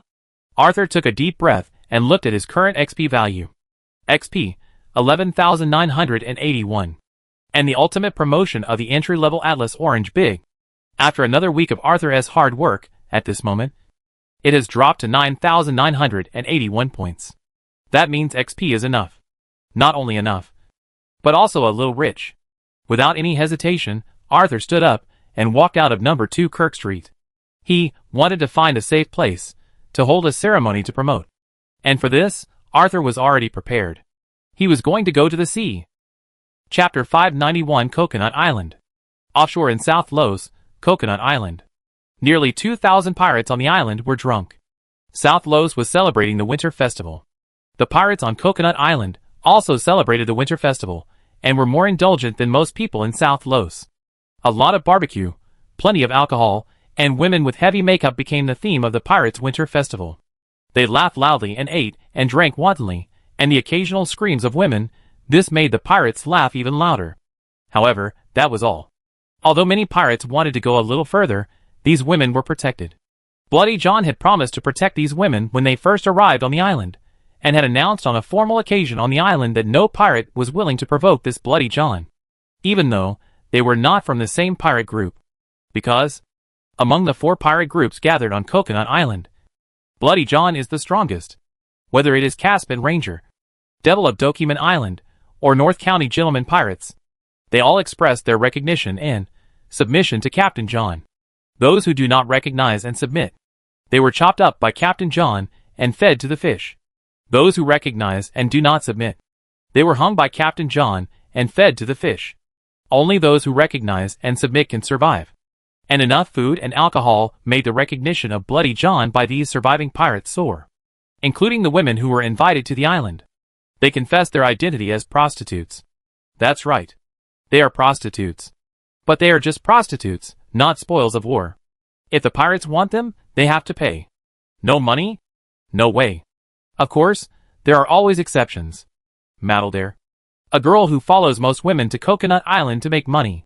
Madaldare, who has a sweet appearance, was sought after by many pirates as soon as she arrived on the island, but no one succeeded. Matilda's asking price was too high. 500 gold coins. Is your XX inlaid with gold? Does your XX have diamonds? Every pirate who wanted to bargain, but was defeated by Matilda's insistence, would curse at Matilda's door. But being cursed is not like losing a piece of meat. So Matilda didn't take care at all. But as the date of leaving the island approached, the girl began to get anxious secretly. In order to celebrate the winter festival, Bloody John spent 2,000 gold tickets to invite ladies from more than a dozen nearby islands. As long as someone came, they could get 5 gold tickets. Even if they did nothing. As long as they stayed for 12 days, they could get another 5 gold tickets. The winter festival lasted 3 days before and 7 days after. A total of 10 days. But in order to make everyone happier, Bloody John extended it by 2 days, making it 12 days. Even Matilda, who hated pirates, had to admit that Captain John was generous. However, 10 gold tickets were not what she wanted. She wanted 500 gold coins. Only when she collected 500 gold coins could she change her identity and go to Nanlos to live the life she wanted. The rumored Nanlos was rich, prosperous, and safe. There were countless delicacies, theaters, libraries, and grand parades from time to time. The rumored Westmeck Avenue had countless shops. As for that place, Matilda was yearning. When she first heard about it, she was very yearning. However, she knew that if she wanted to settle in South Los, she needed money. So, she planned to sell her first time for a good price. Then start her new life. Therefore, after she heard about the recruitment of Bloody John on the island, she went directly to the island. Unfortunately, the pirates, who were rumored to be very rich, were much poorer than expected. Let alone 500 gold coins. I can't even take out 50 gold coins. Maybe the first mate or the captain can take it out. But Matilda doesn't dare to provoke those people. Because she knows very well that, once she provokes those people, she will not be able to get rid of them at all, and she will probably become their private plaything. When she gets old and loses her beauty, she will be kicked away again. She absolutely doesn't want this. So, she set her sights on another very special existence on the island. The man named Horton. Unlike other rude and dirty pirates, this man was clean, wearing a sapphire blue robe, a black cape, and always holding a book in his hand. Even during the winter festival, he would not join the pirates in being unruly, but would sit quietly by the sea watching the sunrise, or walk on the beach at sunset. When he spoke, he never spoke harshly, and never shouted. He was always so slow and methodical, looks elegant and refined. Even, every time he receives food or drinks from others, he always says thank you. Of course, these are not the main points. The main point is, on the day of the winter feast, Matilda saw with his own eyes that Captain John gave Mr. Horton a large box of gold coins. At least 1,000 coins. And that's what she needs. And, compared with other pirates, Horton is really too good. Matilda hoped to have a good day and earn 500 gold coins. Therefore, Matilda cleaned herself up, put on her favorite white dress, and walked towards Horton's residence on Coconut Island. Horton lived at the highest point of Coconut Island, where the strongest sea breeze was. Matilda didn't know why Horton chose to live there, but she knew that her feet hurt. In order to better achieve the goals of this stage of life, Matilda not only wore her beloved white dress, but also high heels. Except for when she just bought it, this was the second time Matilda wore it. Therefore, Matilda did not really adapt to high heels. After just 2 steps, she felt pain in her feet. This made Matilda rub her ankles, and lamented in her heart why there was such a thing as high heels. But at this time, "Ms. Matilda, are you having any difficulties? I think I can help you." A voice sounded behind her. Matilda turned around and saw Bluebird, the first mate of the Dokeman Island Devil Pirates. A pirate with only one eye left. And that one remaining eye was staring at her with ill intentions. Matilda had seen this kind of ill intentions too many times. She knew what he wanted to do. Without hesitation, Matilda quickened her pace. She was ready to leave. She believed that with Captain John's warning, the other party should not do anything excessive.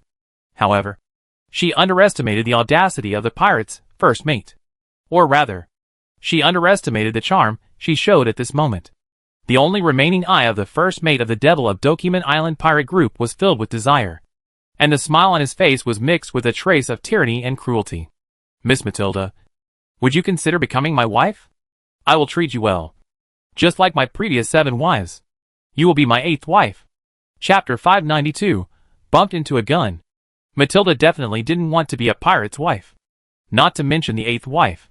Matilda had heard many rumors about the Bluebird in front of her. The most famous rumor was that the first mate of the Devil of Dokeman Island pirate group was once an officer in the North County. He had a rich family and a bright future. But just when everyone thought that this gentleman could rise to the top, he was found to be using a knife. The horrible fact that he used swords, muskets, and machines to torture and kill his 7 wives, and also kept their bodies in the cellar. After that, this gentleman went out to sea as a pirate.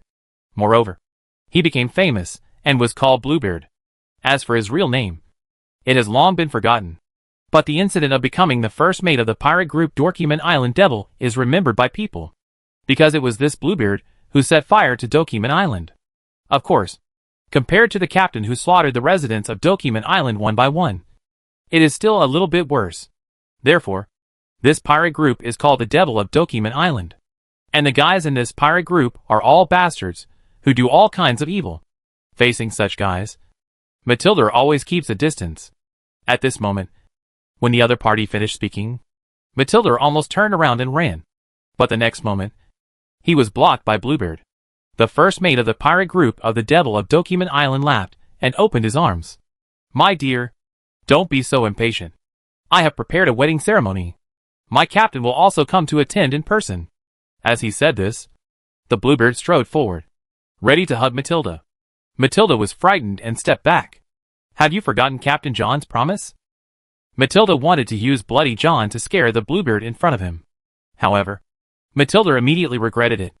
The Bluebeard, who originally had a bit of a ferocious look on his face, was completely distorted at this moment. "Don't tell me anything about Bloody John. This island will belong to our Devils of Dokeman Island pirate group sooner or later. And he will definitely be killed by us." The first mate of the Devils of Dokeman Island pirate group growled. The low voice and the ferocious look on his face made Matilda's face change. "It's over. These guys want to rebel against Captain John. Betrayal between pirates is too common. If it were normal, Matilda would definitely listen to it as a fun story. But now, before the rebellion actually happened, she already knew about it. What will happen to her? Matilda is not extremely smart, but she is not stupid either. She knows very well that death is in front of her. In fact, it is also like this. Originally, I wanted to hold a wedding for you. I want you to be one of my precious collections. Unfortunately, you always make me angry." The voice of Bluebeard continued to be low, but the sound that came out of his throat was like the roar of a wild beast. The first mate of the Devil of Dokeman Island pirate group walked in front of Matilda, lowered his head, looked down at the prey in front of him, grinned excitedly, revealing a mouthful of yellow rotten teeth. The voice continued, "I will tear you apart in the most cruel way. Of course, you don't have to worry. I will let Horton, that sissy, accompany you. These days, you have been watching him. You like that sissy, right? Don't worry. I will treat that sissy the same way I treat you. What I hate most is those pretentious guys." As he said, Bluebeard began to take off his clothes. As a pirate, Bluebeard was not just talking, he really intended to do it. Then, this Bluebeard ran into the muzzle of the gun. Arthur needs to be promoted. Even on the sea, he needs some cover. So, as one of Arthur's aliases, Horton, how could he not make some noise? Originally, Arthur planned to let his alias, Horton, kill a few pirates, claim that these pirates were plotting against him, and then wipe out the pirate group where these pirates were. As for killing pirates, Arthur has no psychological burden. Compared with the guys who would disguise themselves a little, pirates, who kill and burn directly must be prepared to be killed. However, compared to this kind of initiative, how can it compare to the situation that is delivered to the door? So Horton held a book in one hand and walked down the mountain slowly. Without any concealment, the sound of footsteps and breathing was obvious. The Bluebeard spotted Horton's figure at the first time. The first mate of the Devil of Dokeman Island pirate group was startled at first, but he immediately started to grin. "You pretentious fellow. Turn into ashes." The Bluebeard roared and stretched out his hand. Whoosh! The flames rose, the scorching temperature, the strong gale, and directly knocked Matilda to the ground. The white skirt was dirty. The high heels were also broken. But Matilda didn't care about these. Fire? Where did the flame come from? Matilda looked at the waist of the first mate. There is a water bag there. No! It contains oil. After figuring this out, Matilda became even more confused. The flame comes from the oil. But how is the flame ignited? And why can the flame rise so high? Matilda's mind became a mess, however, when Bluebeard raised his hand and waved the flame in his hand towards Horton. The lady still couldn't help shouting, "Be careful!" The voice was urgent, but it stopped abruptly. The raging flames, like dragon breath, covered a large area in front of Bluebeard and enveloped Horton. The scorching wind was like a knife, ready to cut Horton in the flames. Burn! Crush! Turn them all into slag. After seeing Horton enveloped by the flames, Bluebeard burst into laughter. The laughter was loud and wild, and it was indescribably arrogant. Therefore, the laughter became louder and louder. But soon, the laughter unconsciously became smaller, and Bluebeard's eyes could not help but widen, and the smile on his face became stiff. In the flames, A figure loomed and walked slowly forward. The hot wind, comparable to a blade, blew on the figure's body, just like a real breeze on the face. The flames, useless. The wind, useless, useless, useless. Absolutely useless. Sweat overflowed from Bluebeard's forehead at the moment when it slid down his cheek. A hand stretched out from the flames and grabbed the neck of the first mate of the Devil of Document Island pirate group. With just a slight force of his fingers, the first mate's body was lifted up. At the moment when the feeling of suffocation appeared, there was only a soft hum in Bluebeard's ears. Please listen. The wind. Chapter 593. Really. Walking into the trap. Wind. Strong wind. The wind that rose from the ground directly wrapped around Bluebeard and spun rapidly. The invisible and colorless wind, at this time, showed its own color. Red. Scarlet. The bloody red mixed with flesh and internal organs. Then, there was a touch of pale white. That was the color of the bone residue being swept into it. Ugh! Matilda on the side retched directly. It was really the scene of the flames just now. The lady was so shocked that her curiosity drove her to observe everything. She saw Horton, who was unharmed in the flames. She watched Horton walking in the flames, like a young nobleman. Then, she saw the wind. Moreover, because the distance was very close, Matilda could even see the first mate of the Devil of Document Island pirate group being cut into pieces. Matilda was not a simple little girl, but it was the first time I saw such a thing as being cut into pieces. Under the violent impact, Matilda's body followed the most primitive reaction. He vomited a lot of the food he had last night, and later, he even vomited gastric juice. Horton glanced at Matilda and shook his hand, and the meat fell on the open space beside him. Matilda, who had just stopped vomiting, vomited again. Horton saw it, but didn't care. He had more important things to do. The wind dragged Horton towards the distant port. With a glance, Horton saw the fleet of the Devil of Document Island. A two-masted caravel, 3 cogs. All 4 ships had been modified. The caravel had completely abandoned its cabin, just to have more guns. The 3 cogs had completely abandoned their guns, and moved out more cabins. Even the nets and hooks on the deck were for reloading, bundling goods. A typical offshore pirate group. Arthur, who was operating the vest, commented like this. The sea area from Nanlos to Swallow Castle is called offshore by most people. There are many islands and a large population.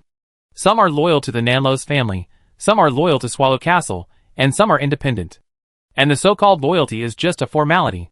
In addition to paying some taxes every year and hanging the flags of the 2 families, you can go to the port of South Los. And except for trading at the port of Swallow Castle, there are basically no obligations. Similarly, South Los has no obligations to its own islands. Everyone maintains a peace under the rules. You pay taxes. You trade. If something happens to you, you are responsible for it. This is the case in the coastal waters. Everyone looks after themselves, including pirates.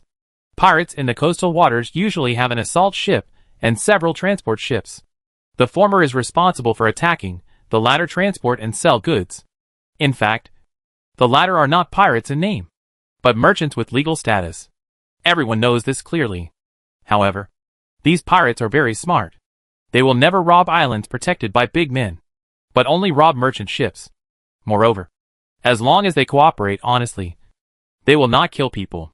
The pirates also understand that they cannot kill the chicken to get the eggs. As for why they don't turn these islands into their own territory, although this area is called the offshore, it is large enough.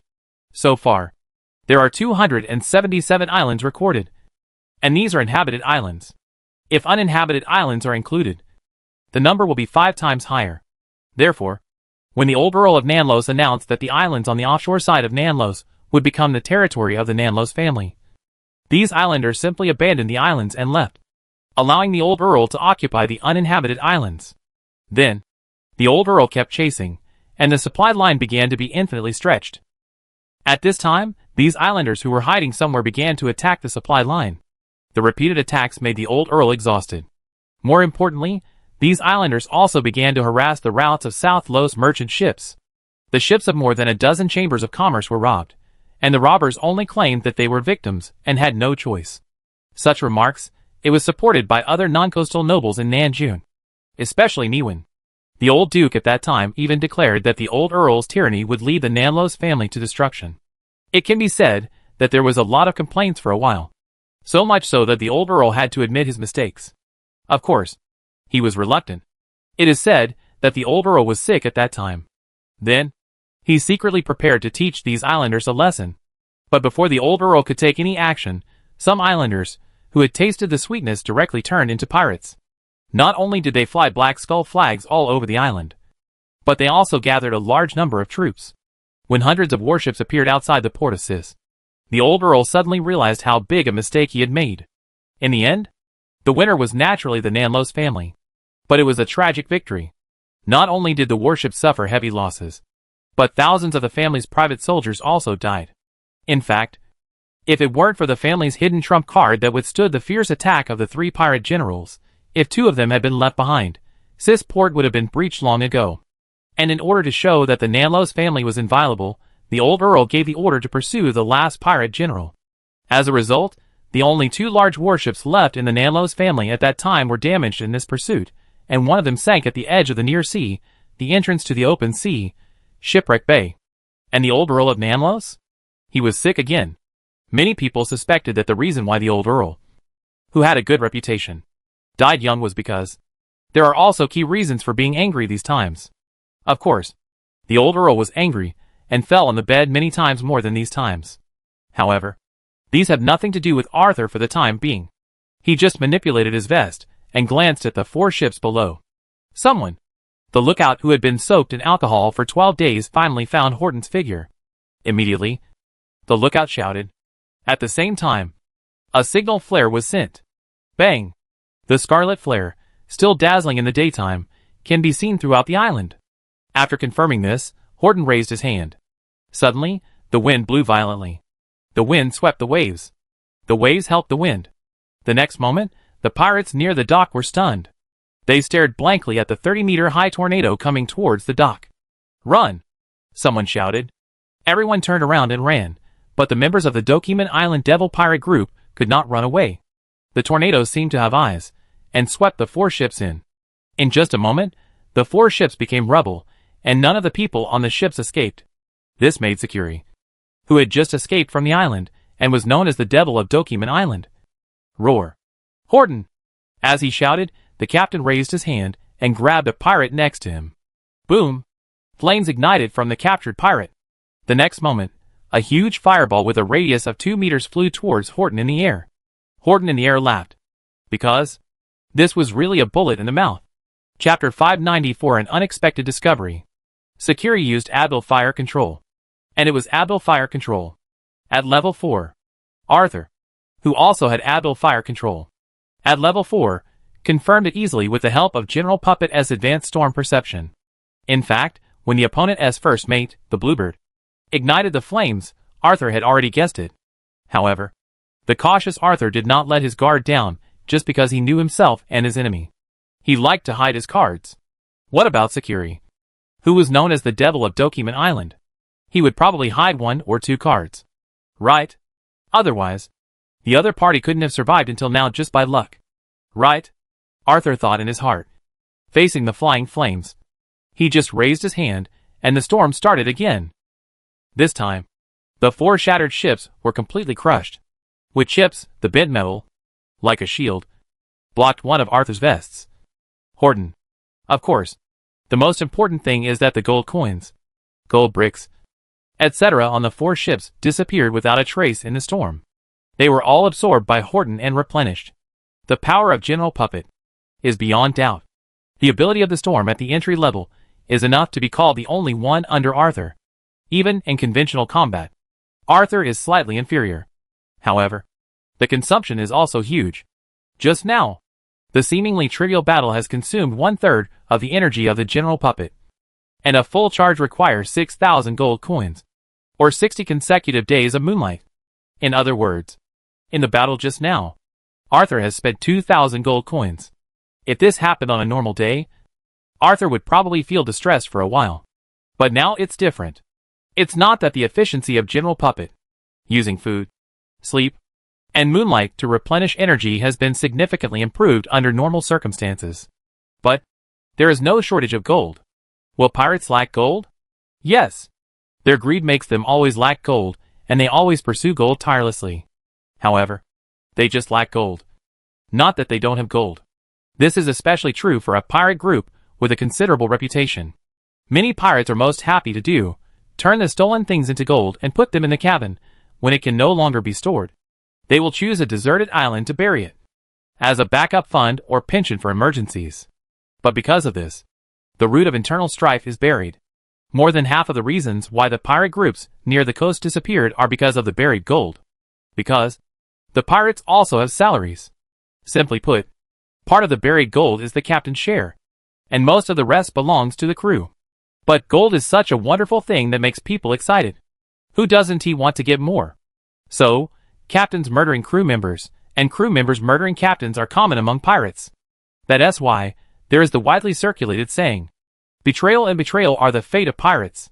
However, the Devil of Dokeman Island pirate group does not have to worry about this. Because the gold on the ship belongs to Captain Sakiri. The crew can only get a pitiful little salary. Rebellion? Yes. They were all used as torches by Sakiri. Moreover, Sakiri would also attack the families of the crew members. For a long time, no one was willing to join the pirate group of the Devils of Dokeman Island. Ordinary people were afraid of Sakiri's cruelty. And Sakiri's crew members were even more afraid. But with the joining of Bluebeard, this phenomenon has changed. Not only did Bluebeard bring enough manpower, but also because Bluebeard showed the power he got from Sakiri. Such power attracted the lunatics on the sea. No one knew the importance of power better than the pirates. Therefore, after the news spread, the pirate group of the Devil of Dokeman Island obtained sufficient manpower, and the fleet began to expand rapidly and became one of the pirate groups that could not be ignored in the coastal waters. Of course, those lunatics were all crushed into meat paste under the storm of the General Puppet.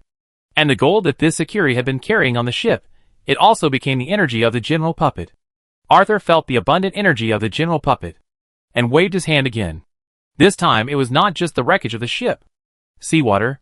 The seawater was sucked up by the tornado, and poured directly on the flames that were about to touch the wreckage shield. Hiss! When the flames met the seawater, water vapor immediately rose. However, the momentum of the flames was not blocked and it still hit the wreckage shield. Boom! The fire flickered in the water vapor, and the huge roar sounded like the roar of thunder. Sakiri's roar was even more deafening. Go to hell! The exploding fireball directly split into 9 flaming arrows and began to scatter. It's not that Sakiri didn't want to aim at Horton. It's that the water vapor blocked the captain of the Devil of Dokeman Island pirate group from seeing Horton clearly, so he could only let the flaming arrows shoot at will. At the same time, another big fireball was borrowed by the Sakiri from the pirate next to him, blast into the water vapor. Sakiri's idea was simple: use the high temperature of the flame and the airflow of the explosion to disperse the water vapor, and increase the temperature to burn Horton. There was nothing wrong with this idea. If Horton, who was controlled by Arthur, had not left, this would really be feasible. But as early as the moment when the water vapor was diffused, Arthur had already used the storm as the step to control the soldier puppet, to get out of the attack range of Abdel's fire control technique. General Puppet. Standing high in the sky, with the help of General Puppet's vision, Arthur watched Sakiri throw one fireball after another into the mist formed by water vapor. Is it a ritual that focuses on recovery? Or a secret technique? Arthur observed Sakiri. When the opponent threw the third fireball, his breathing became rapid, but after taking a few deep breaths, this rapid breathing was calmed down, and he was able to throw the fourth fireball, although at the moment of smashing, his breathing became rapid again. But soon, after a few breaths, he became stable again. Immediately, Arthur became interested. If he could recover his physical strength, could he recover the energy of the General Puppet? From the annotations of eating and sleeping, it is obvious that physical strength is also a kind of energy. Thinking of this, when Arthur saw Sakiri gasping for breath again, he did not hold back at all, while absorbing the gold, while driving the storm with all his strength. Wow! The wind was blowing hard, the waves were rolling. The remaining ships in the port of Coconut Island were rising and falling. And when a dark cloud was blown by Arthur, lightning fell at the right time. Boom! Lightning flashed, thunder roared. Some ordinary pirates had already been frightened by the scene. These people ran towards the island as shelter, with their butts and urine flowing. Sakiri, the captain of the Devil of Dokeman Island pirate group, also changed his face. Sakiri hadn't expected that Sissy Horton to be so strong. It wasn't just the wind, but the storm.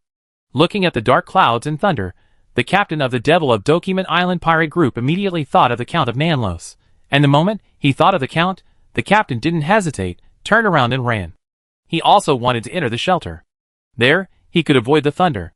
And at the moment the captain turned around and ran, 11 invisible wind arrows that had been hidden in the wind for a long time, and were ready to be launched. Shot straight out. Whoosh whoosh whoosh. Puff puff puff. Chapter 595. Treasure Map with Smell. Sakiri fell to the ground, and spit out blood from his mouth. The captain of the pirate group of the Devil of Document Island stared at Horton in the sky, with unwillingness and regret in his eyes. He was unwilling to die like this. He still had great ambitions. He regretted that he let the first mate provoke the other party, which actually brought him a catastrophe. Sure enough. Is this old John's plan? This guy looks harmless with this, actually. The terrifying guy, is it just to lure me into the trap? Before he died, Sakiri couldn't help but think of Bloody John. The captain of the Devil of Document Island pirate group thought that this was a trick of Bloody John. But in fact, when the dark clouds appeared and the thunder roared, the old captain immediately got into the shelter. That was a shelter specifically for Count Nanlos. It can effectively disperse the power of thunder.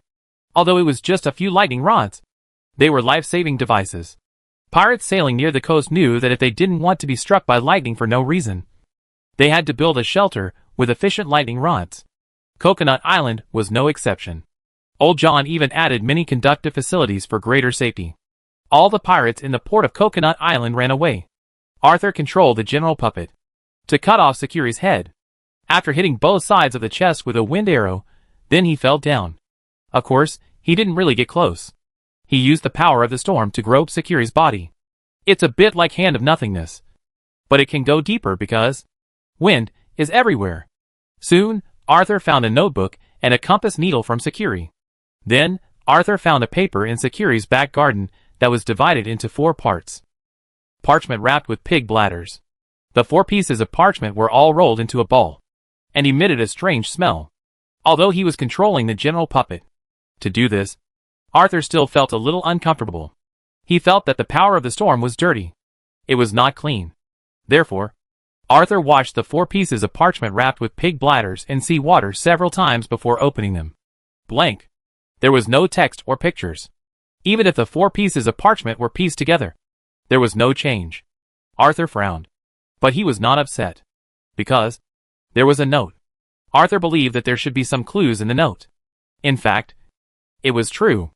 On the note, the purpose of the parchment was recorded, the treasure map of the Pirate King.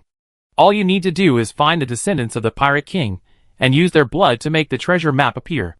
And the compass is the pointer to find the descendants of the Pirate King. Of course, this compass was not made by Sakiri. The other party doesn't have this ability yet. This compass needle was made by the Pirate King himself. According to the notes, the former Pirate King Edward hoped to find his blood descendants to inherit everything from him in his later years. In this regard, the Pirate King Edward was quite confident. He was confident that he, who had so many women, would definitely have descendants. He would find his children, and then teach them carefully. For this reason, the Pirate King Edward found the then famous sea alchemist Danny Portman. He exchanged this compass needle for 60,000 gold coins, and the eye of a deep-sea dragon. Then, something happened that made the Pirate King Edward despair. Just as he was confident, he really had children. But his children either died at birth, or were abandoned by their mothers. The only one who could grow up was sunk by a gunboat of the North County Navy, after he went to sea at the age of 15. After confirming these news, the Pirate King Edward almost collapsed. In the years that followed, this Pirate King repeatedly attacked ports across North County, causing the North County Navy to regress by more than 30 years. Especially after the well-known high-quality deep-water port of Lordaeron was completely destroyed. The North County's trade capital instantly fell from grace, and the port of Sis achieved unprecedented development. At the same time, it made South Los, which owned the port of Sis, rich and prosperous. In particular, tea was discovered in South County, and a fine cloth factory was established. After the discovery of the Newing gold mine, the status of the North-South trade began to change. When the weather in the North County became colder, and half of the year was winter, the North-South trade was completely reversed. The North County could no longer catch up with the prosperity of the South County. However, these are not important. What is important is the transaction between Bloody John and Gloucester at that time. Gloucester claimed to have clues to the Pirate King's legacy. Could it be that Gloucester has clues about the descendants of the Pirate King? Although Arthur did not find these from Gloucester's memory, there must be a reason why Sakiri hid them so solemnly. Moreover, among those so-called dead children, perhaps someone did not want others to know that the father of the children was Edward. So they set up a trap. Even, it is possible that the boy who went out to sea was bombarded by the North County Navy, which was also a trap. It was to provoke the conflict between the Pirate King Edward and the North County. Of course, these are all speculations. However, the records at the back of the notebook are real. The ritual pirate blood. The secret technique Abdul fire control. The secret technique sea whale breathing. The ritual and the secret technique are extremely detailed. But what really concerns Arthur is the person who signed the note. Edward. Pirate King Edward. This is the notebook of Pirate King Edward. Not Sakiri. There was a sound of footsteps in my ears. Arthur controlled the general puppet to put away the notebook. And when he was about to put away the compass, the needle on the compass moved. Very slightly. But it was not the wind that moved it. It moved on its own. After confirming this, Arthur controlled the general puppet to turn his head and look. He saw Matilda. The moment he saw this lady, Arthur reacted. So that's it. No wonder Sakiri wanted to rebel against the pirates of the Coconut Island Alliance. It turned out to be because of the discovery of Edward's descendants. Arthur thought to himself. As for whether this rebellion is irrational? Not really. On the contrary, for pirates, this kind of rebellion is reasonable. A rebellion because of a woman is too normal for pirates. Even if the rebellion fails, taking the woman away, it will not cause any suspicion. After that? Naturally. It is to find the treasure of Edward, the Pirate King. No one will find out the real purpose of Sakiri. Even, will only laugh at Sakiri's arrogance and his cowardly escape. Thinking quickly, Arthur controlled the general puppet. And frowned. Then, he went straight to his residence on the island. How to deal with the situation in front of him, Arthur is very good at it. Don't be too proactive. Since the other party is chasing him, then the other party will continue to chase him. Because the other party has something to ask for. And Matilda, whose shoes were lost and skirt was dirty, was at a loss when facing Horton, who passed by her. This was totally different from what she had imagined. Shouldn't he ask her a question? Or was she not acting miserable enough? She even fell on purpose. However, immediately Matilda caught up with him. Hearing the movement behind him, Arthur continued to move forward. The wind was stronger. The thunder was also terrifying. And such wind and thunder were enough to cover up some unusual sounds. For example, the meow of a cat. Chapter 596 Demon Cat. Off the coast of Nanlos, a deserted island, Arthur used the skill of silent continuous stomping, stepped on the hand of nothingness, and fell from midair. Buchan, Stolas, and Mappa circled above Arthur's head. Kulich and Keely emerged from the sea water, and shook off the sea water all over their bodies after landing. Beware of anyone approaching here. Arthur instructed the two death hounds. Unprecedented solemnity made the faces of the two death hounds become serious. Even Keely, who looked like a husky, nodded. Kalichi, who looked like a cream-colored Labrador, even restrained his smile. Woof! The two death hounds barked once, and then disappeared into the shadows. Fujin, if anything appears in the sky, I'll take care of it. Arthur raised his head and said, Gaw! The soaring crows responded with a high-pitched voice. Stolas and Mappa on the side also responded. Arthur nodded slightly, and looked at the sea. The next moment, the sea was churning, and a 40-meter-long snake poked its head out of the sea. Nidhogg, stop the approaching ships, Arthur ordered. After hearing this, the snake Nidhogg, who regarded Arthur, who had the blood of the death snake, as his father and brother, nodded repeatedly, and then dived under the sea level again. The tens of thousands of water snakes that followed Nidhogg began to gather in the waters around the nameless deserted island. They could not understand complex commands. Therefore, Nidhogg only gave the simplest command: kill any creature that came close. In fact, it was not just Nidhogg, but Fukin, Kalichi, and Keely who thought the same. In their simple worldview, their masters were doing something unprecedentedly important, and no one was allowed to disturb them. And their spirituality was still telling them that the importance of this matter was a matter of life and death. It was not only about their masters, it also concerns them. If they fail, they will die. If they succeed, they will have an extremely bright future. With such intuition, as arcane creatures, they show an unprecedentedly fierce side. Even Pendragon, who was always held in Arthur's arms, silently adjusted his state. Don't be nervous, Pan. Your role is not here. You have bathed in my cat orange ritual, which has given me great help. Although this time, the orange grand ceremony was not stated explicitly. I believe my intuition that you will be baptized again. Similarly, you will give me corresponding feedback again. So, Pan, relax, Arthur said as he walked towards a cave nearby. This cave was not dug by Arthur, but existed naturally. It was precisely because of this cave that Arthur chose this deserted island among the many deserted islands near Coconut Island. After checking again, confirming everything was correct. White exorcism holy salt. Red evil repelling brick powder. One after another, they blocked the entrance of the cave. After that then, boundary oil. After doing all this, Arthur began to dig a Z-shaped passage downwards in the cave. At the end of the passage, there was a space that could accommodate him and Pendragon. Then, he began to fill the passage with the soil he had just dug. And he asked Fujin to take a look around. After confirming that there were no more flaws from the outside, Arthur began to circle the space 3 times, drawing exorcism holy salt, evil repelling brick powder, and boundary oil, from the outside to the inside. After doing this, Arthur felt slightly relieved. Then, Arthur raised his hand and touched the top of Pendragon's head. Arthur could clearly feel that because of his caution, Pendragon became nervous again. Don't worry. It's just a baptism. Isn't it? You follow me, Daddy, and I'll take care of it. Arthur gave himself a thumbs up. Meow. Pendragon meowed. It was different from the drawn-out tone of warning. At this time, it had a hint of pinch. It had a babyish sound. Arthur certainly understood that his cat was expressing his concern for him. However, Arthur would not admit it so frankly. Huh?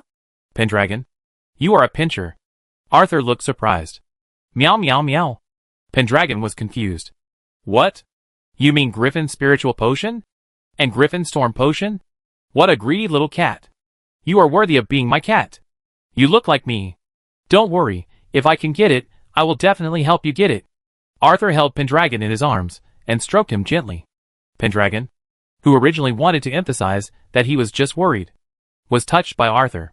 Finally, he had no choice but to lie in his master's arms, rubbing his head against Arthur's palm. Don't worry. Even if you have an accident, I will go to the eternal resting place to find you, and then put you into the body of a little female cat. Meow. The angry Pendragon began to struggle. Arthur didn't care at all.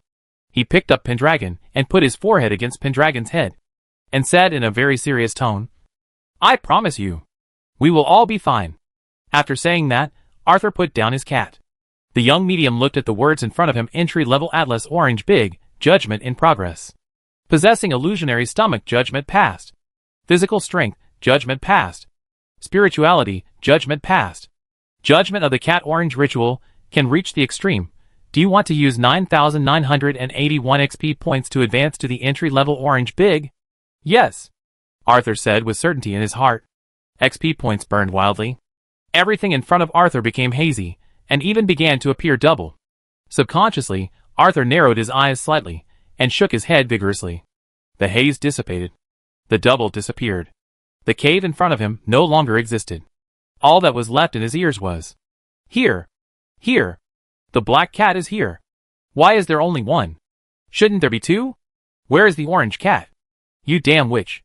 A group of people holding torches, the thugs with pitchforks and sickles rushed to a remote cabin in the forest. The hostess of the cabin was an elderly woman, who was completely unable to stop the thugs. In fact, a few days ago, these thugs were just a group of farmers, who came to her to ask for herbs because they were sick. She also tried her best to treat these people with the herbal medicine she learned when she was young. Everything was peaceful. But for some reason, today these people she had rescued came to hurt her and her cat. She was alone all her life. When she was young, her father died. When she was young, her husband died. When she was old, her son died. She could only raise 2 cats to keep her company. She had raised the black cat since she was a child. It was very well behaved and obedient. She found the orange cat half a year ago in the deep forest while collecting herbs. But the orange cat was seriously injured. It seemed that it was injured by some large animal. She thought it could not be saved. Unexpectedly, it was saved. For this, she even celebrated and made cat food for the two cats. But how could she be a witch? She is not. The old lady wanted to explain, but the pitchfork pierced her heart, and the black cat with its head cut off was set on fire. She and the black cat, and the house in the forest were set on fire. In the depths of the forest, the orange cat blinded the black bear, and watched the blind bear running around in a playful manner, and couldn't help but screaming in excitement. Meow meow meow. It's revenge. It actually dared to sneak attack it. It will take revenge today. The orange cat, who was preparing to wait for the black bear to be exhausted before killing it, was suddenly stunned. It turned its head and looked in the direction of the smoke. Immediately, the orange cat began to run at full speed. When the orange cat rushed back, its home was gone. The woman and the stupid fellow were both dead, burned beyond recognition. And in the scorched and smelly air, there were still 37 unfamiliar smells and 16 smells that had been smelled several times. Smelling these smells, the orange cat jumped up. It lay in the tree canopy, staring at the direction where the smell came from, with the coldness of a hunter flashing in its eyes, and a low cry in its throat, meow. Chapter 597 Orange Cat Meanie. Part 1.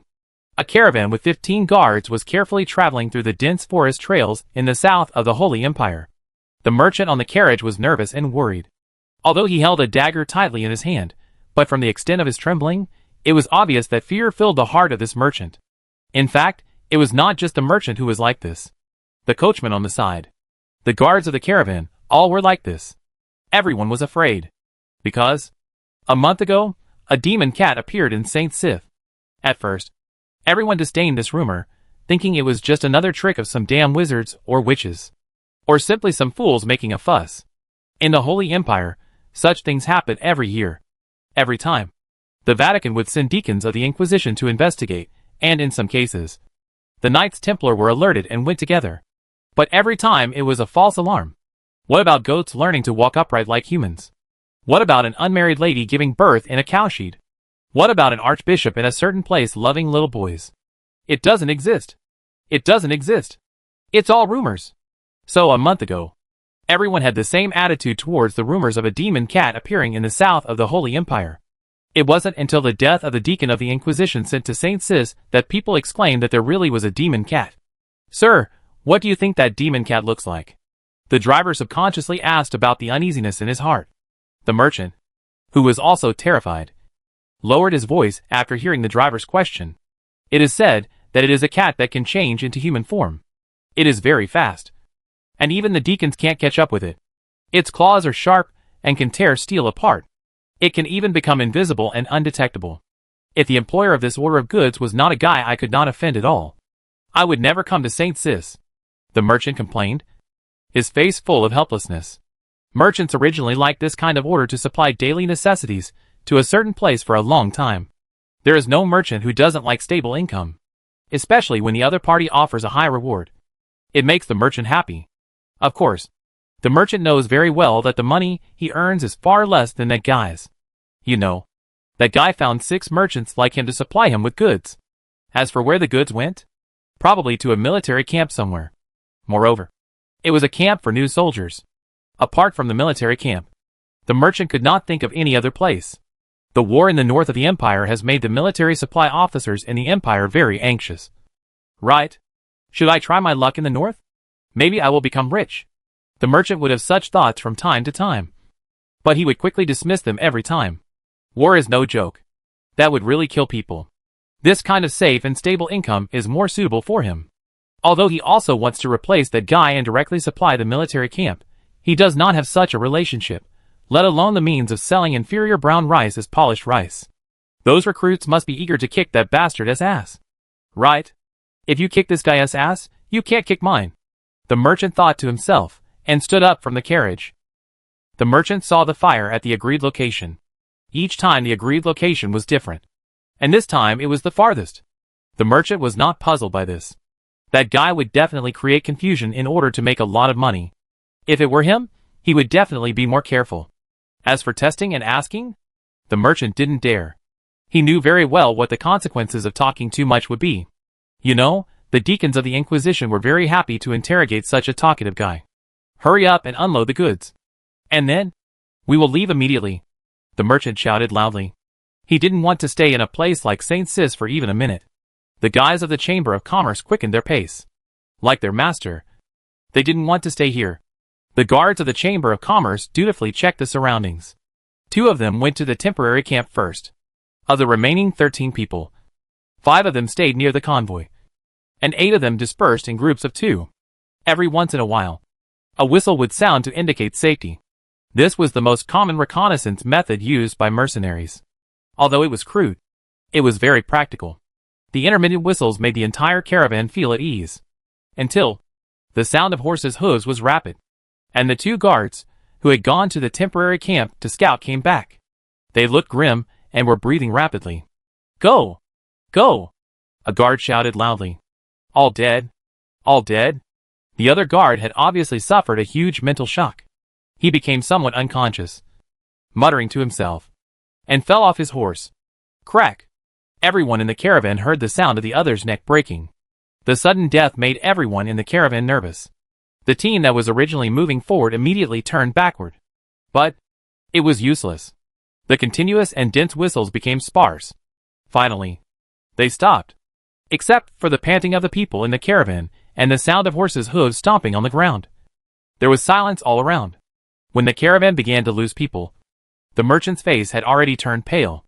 The driver was trembling all over, and his teeth were chattering, because the driver had just seen a furry claw drag a horse guard beside him into the shadows. Silently, the guard disappeared. There was no dragging sound, and no screams. The driver saw it. The rest of the caravan saw it too. When the merchant was also dragged into the darkness by the claws, the whole caravan collapsed. Cat demon! It's the St. Cis cat demon! Screams came one after another, and the caravan fled in all directions. And soon, all such screams disappeared. Then, footsteps.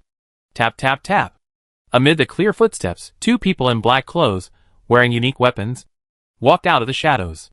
The weapons on the right hands of the 2 people were furry and orange, and the fingertips were sharp spikes with barbs. They looked like 2 enlarged cat claws.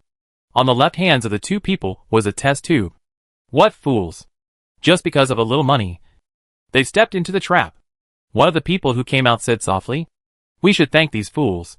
If it weren't for them, we wouldn't have found the experimental materials needed by adults so quickly." Another person laughed.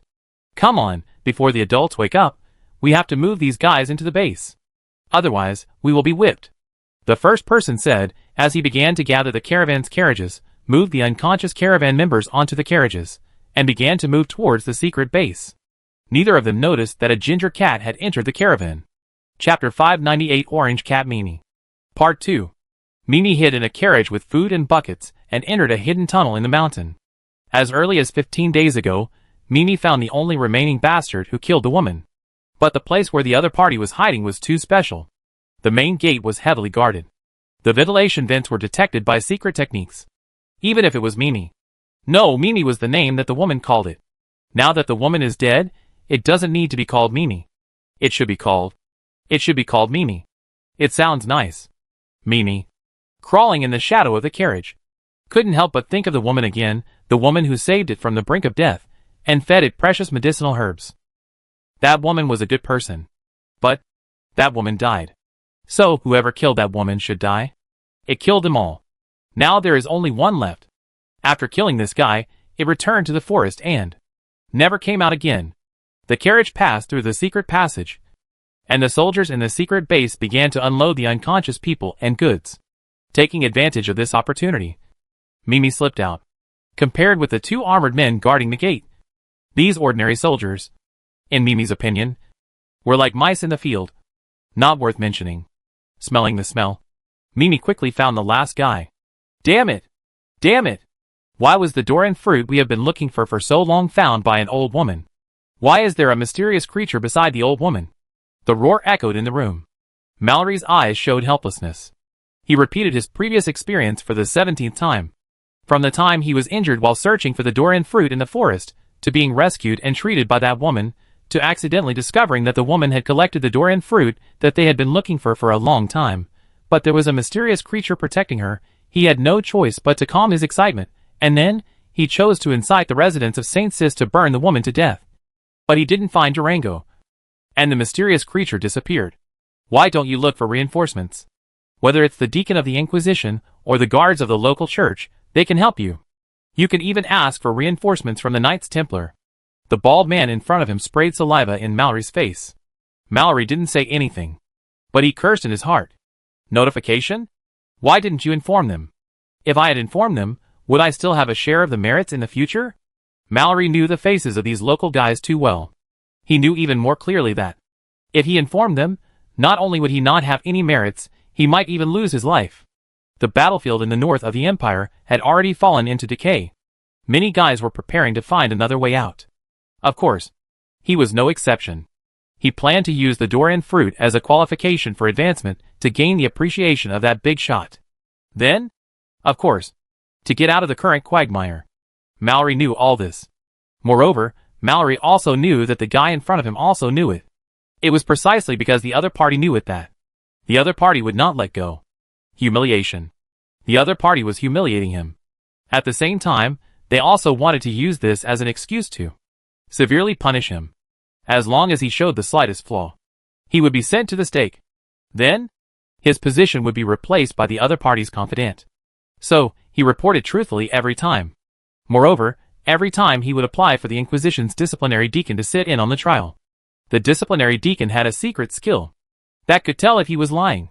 In the past, he always hated these disciplinary deacons. But at this moment, he was grateful. Just like now, after another routine inquiry, the ordinary deacon of the Inquisition saluted respectfully to the disciplinary deacon. As for the honorary knight, the deacon didn't even look at him. After both of them left, and the door was closed again, the deacon sat back on the bed.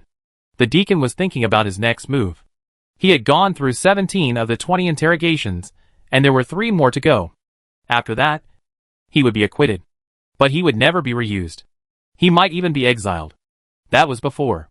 Now, he might be sent to the north. The battlefield? The deacon murmured in his heart. Fear appeared in his eyes. He had never seen the northern barbarians, but he had heard that each of them was tall and strong. Not like humans. Their roars were like thunder, and the battle axe at his hand was like a whirlwind of death, harvesting the lives of the imperial soldiers. The 2 elder brothers of this deacon died on the battlefield. He didn't want to go. Should we go to sea? The deacon couldn't help thinking. St. Sis is close to the sea. If we depart from St. Sis, it should be possible. As his mind was churning, the deacon fell into a deep sleep. It was not easy to let go of his body and mind to endure the secret technique of punishing the deacon. Ordinary people would faint after a few minutes. This deacon was already very outstanding. But this outstanding deacon did not notice Mimi in the shadow of the room at all. Mimi appeared silently at the head of the deacon's bed. Familiar smell. Familiar face. This was the last bastard who killed that woman. The more chaotic it is at the beginning. Mimi heard the words just now. Since the woman fed it the fruit, it has not only greatly improved in strength, it can recover from fatal injuries, and can also understand human words, and understand the meaning. So, Mimi did not hold back at this time. Poof! The butler in his sleep felt a pain in his neck. Instinctively opening his eyes, the butler saw the cat. No! It was that mystical creature. The mystical creature stared at him with cold eyes, and then raised the middle finger. It was indeed the middle finger, raised with a cat's paw. And this was the last scene the deacon saw. After Mimi killed the last enemy, she slowly knocked over the oil lamp. Phew! The flames immediately rose. When the smoke billowed, the honorary knight, who had left before, was the first to rush back. Looking at the dead deacon of the Inquisition, his face changed. And his thoughts turned. Then, he shouted loudly, Mallory committed suicide out of fear of crime, and ran out. It was obvious that he wanted to determine the nature of the matter before the investigation began. Mimi had expected this. Since eating the fruit, he could always guess things that humans didn't understand in the past. With a cat-like step, Mimi walked along the corner of the wall. He was ready to leave in the chaos. But at this moment, a voice suddenly sounded in his mind.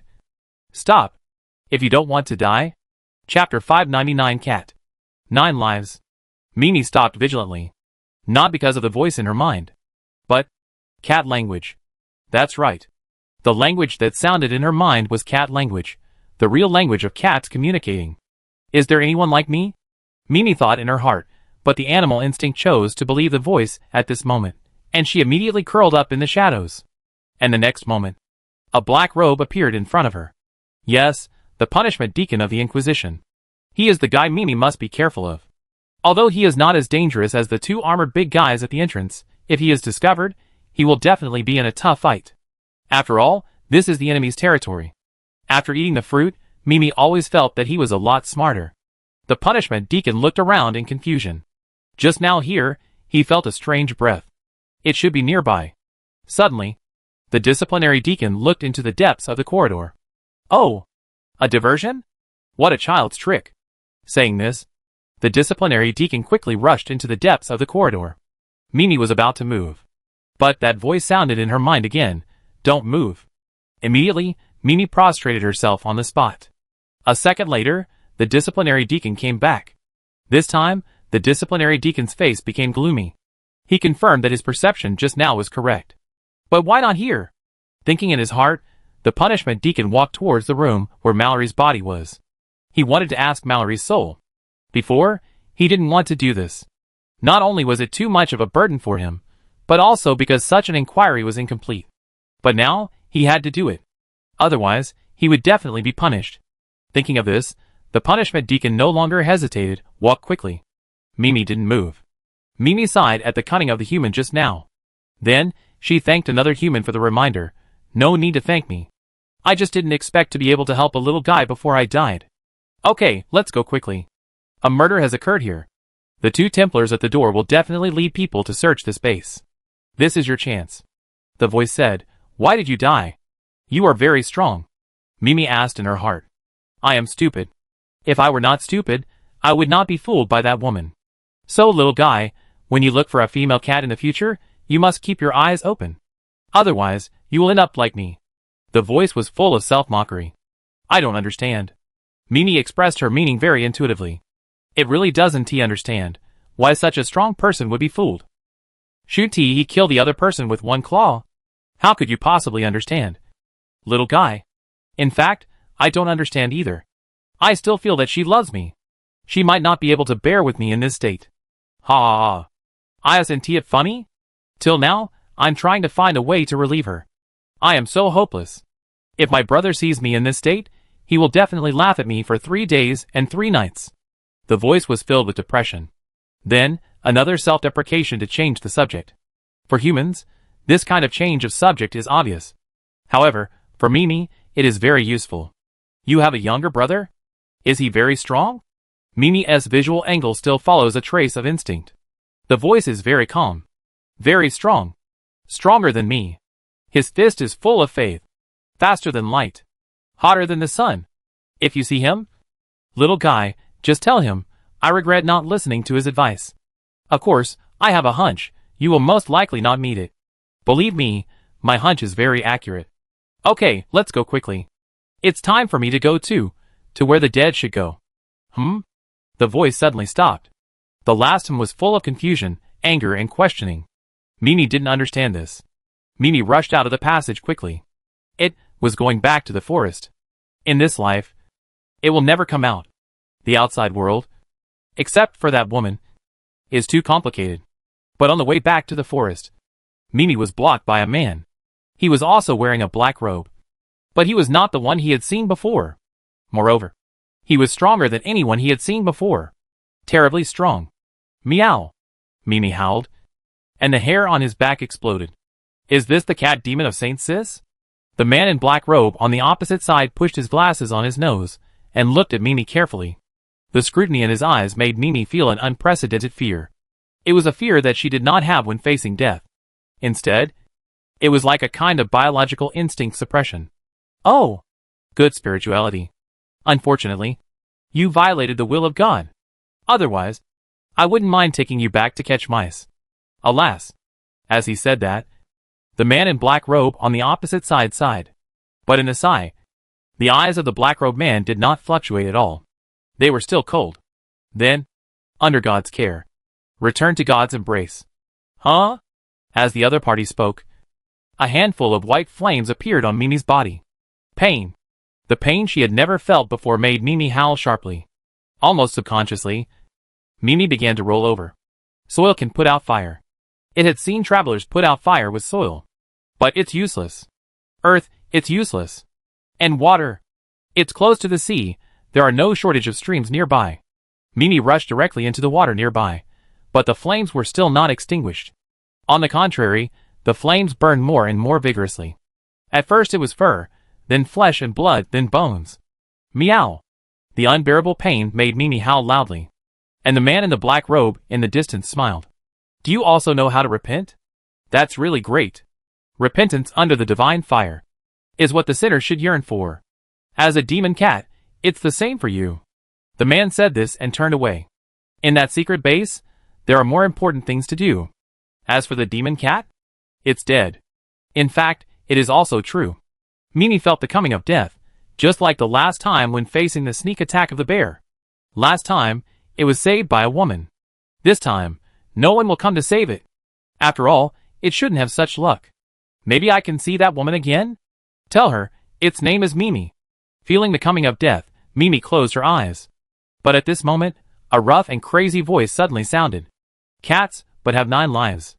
Chapter 600 Mimi's Repayment. Mimi, who was already on the verge of death, wanted to see the person who was talking in front of him clearly. However, more than 10 seconds ago, its eyes were burned through, so it couldn't see anyone at all. But spirituality. Mimi applied spirituality in a way that he thought was extremely crude. The next moment, a tall figure appeared in its field of vision. The extremely rough appearance, the golden hair was scattered randomly. His body was so strong that even a cat would think it was strong and powerful. Of course, these were not important. What was important was that under spiritual observation, the other person's body was like a ball of blazing flame, constantly jumping, and full of brilliance. And in the distance of spiritual sight, the man in black robe was a twisted cold feeling, as if a group of vine-like tentacles were frozen in the ice, and the tentacles also had a cold and slippery feeling, as if a snake was shedding its skin, like dripping mucus. Mimi felt uncomfortable. But the most uncomfortable person was the black-robed man. The established facts were broken. And the black-robed man in front of him felt like he was being disobeyed. It was a feeling that God was blasphemed by mortals. He hadn't felt this way for a long time. He felt angry. You blaspheme God. You should accept God as punishment. The black-robed man smiled coldly. Then, a flame mixed with white appeared on the strong man. Huh? The flames burn flesh and blood. The flames burn souls and hunt lives. The flames burn everything. The flames cannot be extinguished. The flames are extinguished. The sturdy man, with a rough face, raised his hand and patted the flames on his body, as if he were stained with some dust. In fact, the flames that made the mystical creatures helpless, really, to the sturdy man in front of him, are just like dust. God? You want to say you are like a god? If something like you is a god, the world would have been destroyed long ago. The burly man, with a rough face, was full of disdain. Who are you? The black-robed man questioned, and retreated rapidly. The speed had long exceeded the vision range of ordinary people, and ordinary mysterious people. Even after integrating the skills of the Inquisition, the feeling of retreat became more and more strange and abnormal. Even the Knights Templar might not be able to distinguish the traces. Keep a distance. Burn him to death. That's what the black-robed man thought. But immediately, the black-robed man widened his eyes. The man with a rough face stood there and punched. It was not a punch that he had been accumulating strength for a long time. It was not a punch that he had put all his strength into. He just raised his hand casually and punched. Then, the man in black robe felt pain all over his body, as if his whole body was about to break. No! Not as if. It was really broken. One punch. Just one punch and he, the deputy director of the Inquisition, was shattered to pieces. Who is this? The remaining consciousness of the deputy director of the Inquisition roared, but the next moment it was annihilated by the blazing light, leaving nothing behind. Mimi looked at this punch that made no sound, and suddenly thought of the words of the man just now. His fist was full of faith, faster than light, hotter than the sun. Its spirituality told it this way. So, it asked, are you his brother? He asked me to tell you that he regretted not listening to your advice. After that, Mimi collapsed there, quietly waiting for death. However, that guy's premonition is really too bad. It's clear that he met her after coming out, but there's a high probability that he won't meet her. However, if that guy's premonition is really accurate, he shouldn't be deceived by that woman. Before death, Mimi couldn't help but think of that guy. After complaining a few words, she thought of that woman and the fellow who had been licking her fur. I don't know if I can meet them. If possible, we can live well together. Mimi thought so, and was about to close spirituality. Then, it felt itself being lifted up. A broad and strong palm. This was Mimi's first feeling. The breath of life. The breath of life that was so abundant that it was incomparable. And then? Let it suck. Mimi was stunned. Ha ha ha, you can do sucking after eating the Dolan fruit.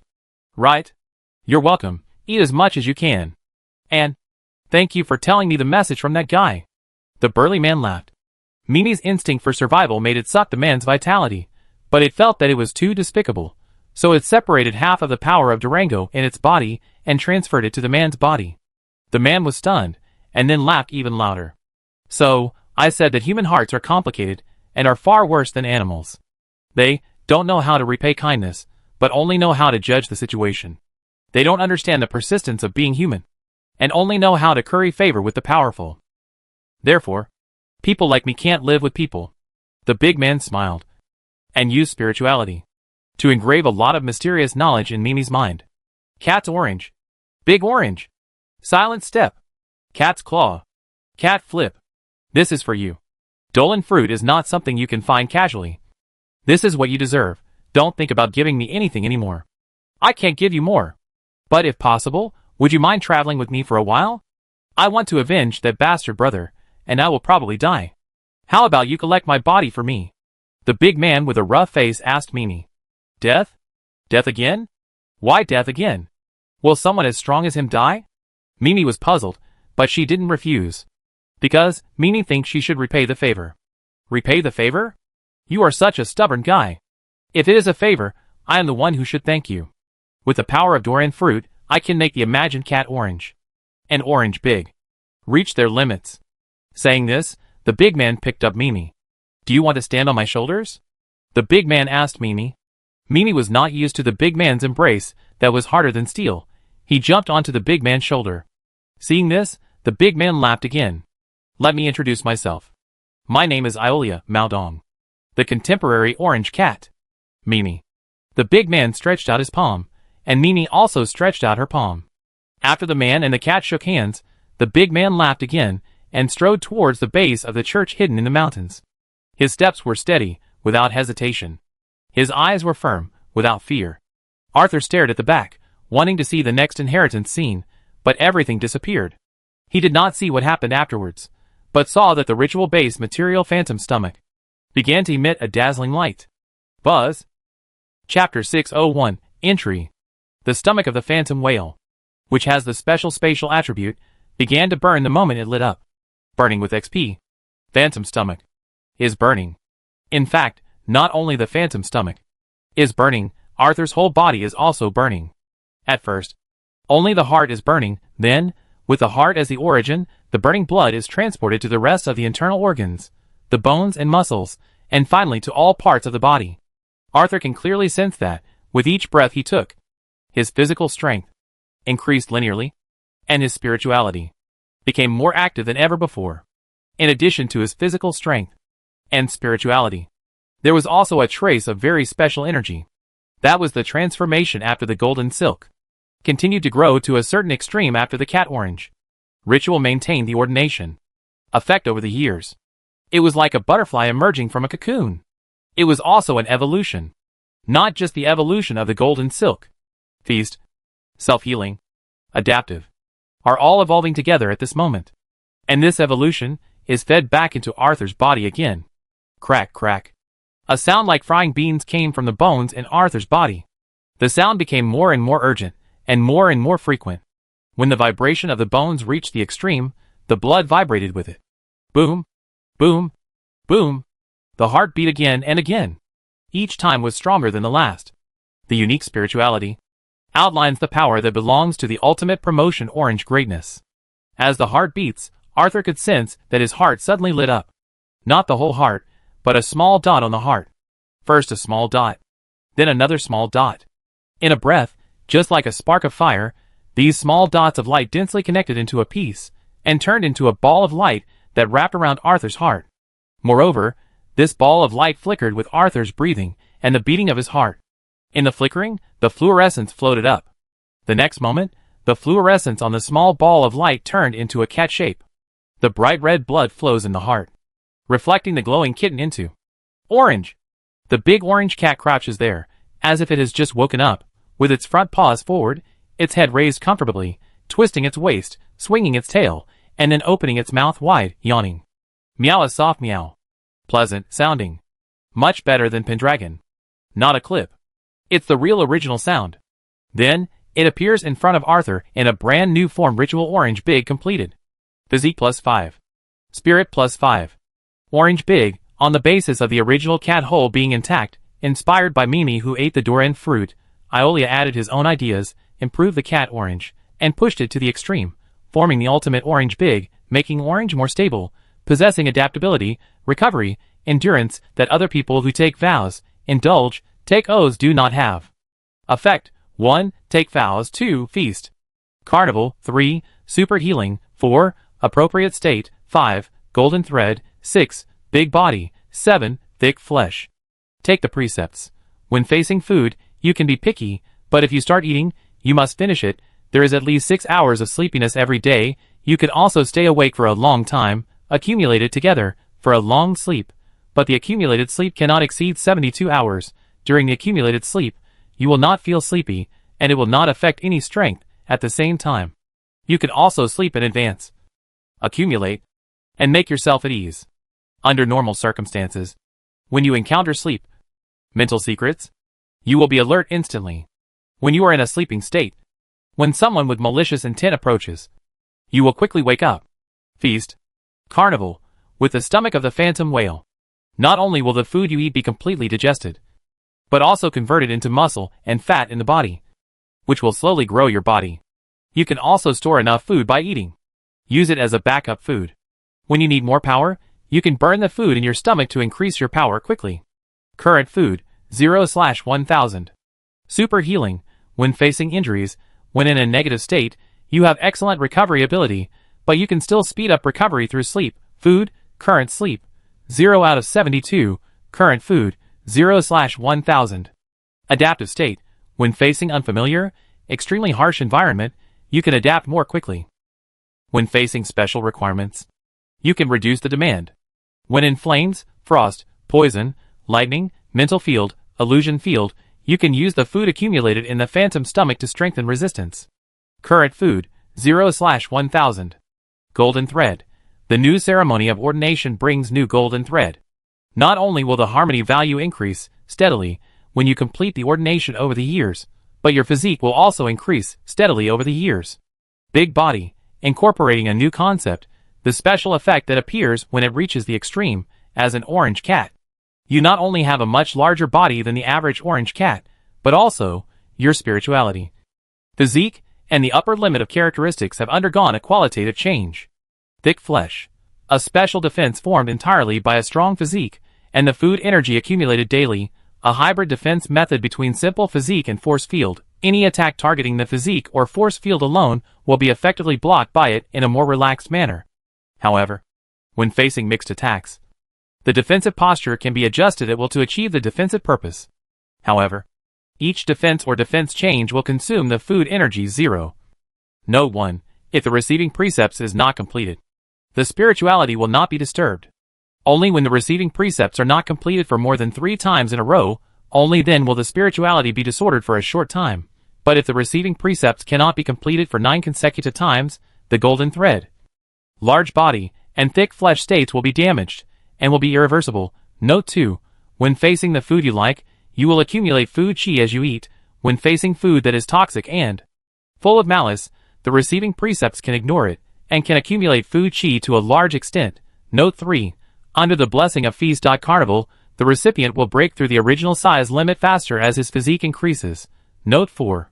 The new cat orange upgraded to orange big can more perfectly integrate the other cat sect rituals in the other cat caves, and can also optimize and accommodate other sect rituals to a limited extent. When facing the spirituality brought by the secret props, it has extremely perfect tolerance, and can quickly distinguish the residual, hidden, evil spirit hidden in the props. Note 5. When the recipient learns other sects, secret rituals, secret arts, the new cat orange promoted to orange big not only has strong adaptability, but can also reduce the requirements of secret arts. The longer the receipt time, the stronger the adaptability, the more the requirements are reduced. Note 6. When the spirituality of the harmony adaptation to the superimposed secret props exceeds its own limits, appropriateness will keep the recipient unaffected for a short time. Note 7. Feast, carnival, super healing. Deadness will slowly increase as the ordination time gets longer, and the existence of big body will further increase the upper limit of many ritual characteristics, blood characteristics, innate characteristics. Arthur stood up, and all the bones and muscles in his body rang again. He could clearly feel that his body had grown at least 20 centimeters, not only taller, but also thicker, most directly in the chest. Amid the sound of clothes tearing, Arthur's clothes turned into rags. However, Arthur didn't care about these at all. He lowered his head, clenched his fists, and felt his strength at the moment. No other additions, just pure physique. With the promotion of orange greatness, Arthur's current physique has reached the level of 13.8. Such a physique can be called a Superman. Not to mention the various secret arts, rituals, talents, bloodline characteristics, etc. Arthur now has the urge to fight against thousands of enemies. And his spirituality tells him that he can do it. Just like the physique that soared to 13.8, the spirituality that also soared to 12.6, not only tells Arthur that he can do it, but also tells Arthur that even if there are 2 or 3 teams of mysterious people in it, there is no need to worry. Even if they are all composed of arcana level, for him now, it's also easy. As long as he eats well, sleeps well, with enough sleep, food accumulation. If he also has enough food energy, this kind of one-on-one is really easy. Am I so strong now? Arthur muttered to himself. A long-lost sense of security emerged in his heart. But immediately, the young medium shook his head. Not enough. Not enough. Just entered the level, how can it be enough? Arthur thought to himself, and took out the entry map. Then, the corner of his mouth curled up. Chapter 602 Silly and Heroic. Arthur looked at the entry map in his hand. The fat and cute orange cat that collapsed the bed with its huge body, and pressed the dragon, the fierce tiger, the violent bear, the lone wolf, and others to the ground, moved. From lying on its back, it turned over. Arthur felt a kind spirituality. It was gentle, like a cup of warm water. In response, Arthur tried to contact it. The next moment, the scene in front of him changed again. Mimi! It was still Mimi. But it was different from the Mimi Arthur had seen before. His slender body was gone. He became bloated and tall. He even learned to walk upright. He wore a gray linen vest, and held a thin pipe in his hand. The back of the vest was embroidered with the shape of a round earth, and a square copper coin. His beard and hair on his head were neatly combed. He wore a pair of leather boots on his feet. There is a rapier on his waist. At this moment, Mimi was smoking a pipe, and looked at her friend Iolia with a solemn look in her deep blue eyes. Are you really going to do this? Mimi asked in a deep voice. What else? Leave the future to the next person? I am not so shameless. Iolia was still as generous as ever, his laughter was even more hearty, and the heroic spirit on his face was not diminished at all, but there were hundreds of wounds of varying depths on his body. These were left after he fought with those bastards of the Holy See. The shallower ones are just skin injuries. The deeper ones can reveal the internal organs. The deepest one, the front and back, are exposed. Anyone who sees Iolia at this moment will understand how serious this injury is. Let alone the deepest one. Even a slightly deeper injury, it is considered a fatal injury, and he would have lost his strength and lay there waiting for rescue. But Iolia didn't. He seemed fine, picked up the barrel beside him, and drank it with big gulps while smiling. Drink less. Mimi frowned, dissuading her friend. Ha ha ha, I can't do without. If I drink less, I will regret it. Iolia laughed and waved his hand, taking out another barrel of wine that Mimi had collected from her business. Is the wine the only regret? Mimi was puzzled. For so many years, it always didn't understand some of its friend's behaviors. It always felt that its friend was stupid. That's right, stupid. There are many ways to fight the Holy See, but he insisted on charging into battle. And then, he punched the enemy one by one. He was so badly injured. But he didn't regret it at all. Instead, he argued with it because of some wine. Of course, there is more than wine. There are also delicious foods. What I regret most is that I didn't eat all the delicious foods in the whole continent. Iolia answered seriously. Where are those guys? Where are those guys who left you injured? Mimi was more and more puzzled. Iolia was stunned then. He laughed even louder. What's there to regret? I beat the guy called the Pope. 12 cardinals are almost dead. The director, deputy director, and 22 arbitrators of the Inquisition are all scum. What else do I have to regret? Compared with them, I am much luckier. I am drinking with you here and laughing loudly. As for what you think, it doesn't exist. I said it, this is a matter between me and the church. Either they kill me, or I kill them. Others? It's none of their business. As he spoke, Iolia gulped down the wine. Another barrel of wine was finished. Iolia stood up. Mimi said immediately, Wait! Maybe there is a way. I have informed the old man, he is on his way. I can't wait. If the old man comes, he will definitely stop me from doing this, and I owe the old man a huge favor, so I will definitely be dissuaded. So, I have to act in advance. The bald bastard from the Vatican used the goddess lock to seal the cat-hole stairway to the stairs. Although those guys didn't say anything, I can't just be so calm and do nothing. I have to pay this favor back. I'm going to prepare to open a new stairway, Iolia said, clenching his fist, and said word by word. I'm going to use my fist to open a new stairway for the guys in the cat hole. Better than before, a wider staircase. So, Mimi, don't stop me. Iolia lowered his head, looking at his friend seriously. Mimi squinted her eyes, and held her pipe in her mouth, looking up at her friend, who was as tall as the sky. Go away, you stinky man. After saying that, Mimi turned around, and stopped looking at Iolia. Ha ha ha! Iolia laughed, and golden light shone in his eyes. The contemporary orange cat is searching. The next moment. Found it! Iolia's whole body glowed with golden light as he shouted. And he disappeared on the spot. The moment Iolia disappeared, Mimi turned around, and tears welled up in her eyes. Leaded by blood. Paved with flesh. Building steps with bones. Orange cat. 17th step. As an orange cat who entered the level with orange greatness, Mimi instantly felt the 10 steps to godhood that Iolia had relayed. No! Not 10th step. It's 17th step. The 10th level is God. You want to go beyond the 17th level. You bastard. Do you want to prove yourself so much? Mimi whispered. Then, it turned its head and looked at the 3 people who suddenly appeared beside it. The contemporary black cat. The contemporary raccoon cat. The contemporary calico cat. The 2 men and 1 woman felt the changes. They and she, who had already climbed the level, felt it much more clearly than Mimi. So I will open up a new level for my black cats. The contemporary black cat finished speaking coldly, and raised his hand. The netherworld aura concealed the new orange cat steps. If he can do it, I can do it too. The contemporary cat was even more rebellious. He also raised his hand. The power mixed with the dragoness breath covered the orange cat steps with a new layer of disguise. The contemporary cat was a lady who looked weak and delicate. Her face was so beautiful that it attracted everyone. Even Mimi, a female cat, was unconsciously attracted to her. At this moment, the lady smiled softly. We'll meet at the top, she said. And the lady with 3 flowers disappeared. They didn't go. She didn't go either. It wasn't that she couldn't change, but that she didn't want to change. She also had her own path. Moreover, as a cat, pride is engraved in her bones. The contemporary black cat and the contemporary raccoon cat smiled at each other and disappeared at the same time. Only Mimi was left, holding a pipe and puffing smoke.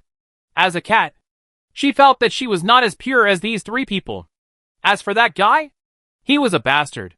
So, Mimi put away her pipe and whispered, Old man, can I ask you for a favor? Chapter 603 Cats and Cats and Cats. Alas! A sigh came from behind, filled with helplessness, and a hint of fatigue. You don't have to be like this. Iolia is a bastard. You are a good girl. The slightly old voice carried a hint of retention. Mimi laughed. Yes, I know I am a good girl, so I have to clean up the mess for Iolia. This bastard is arrogant and has always wanted to surpass the 10th stage of ascension to the gods. That's right, he did it. But does this bastard think that everyone has the same talent as him? The 10th step of ascension is already very difficult. The 17th step beyond the 10th step of ascension. I'm afraid no one can step on it. Mimi touched her beloved pipe, murmured softly. He created the 17th step. But it's meaningful only if someone steps on it. So, I must let someone step on this 17th step. After saying that, Mimi threw the pipe with force. The food energy that contained it, like a tsunami, exploded at this moment. Mimi took a deep breath. Like a whale sucking water, she sucked all the food energy into her stomach. Immediately, a layer of force field defense was mixed on her physique. Then, Mimi patted her stomach. The food stored in her stomach burned rapidly. Suddenly, Mimi's breath began to rise step by step. She entered the stage one by one until climbed the stairs. Climbed the 17th step.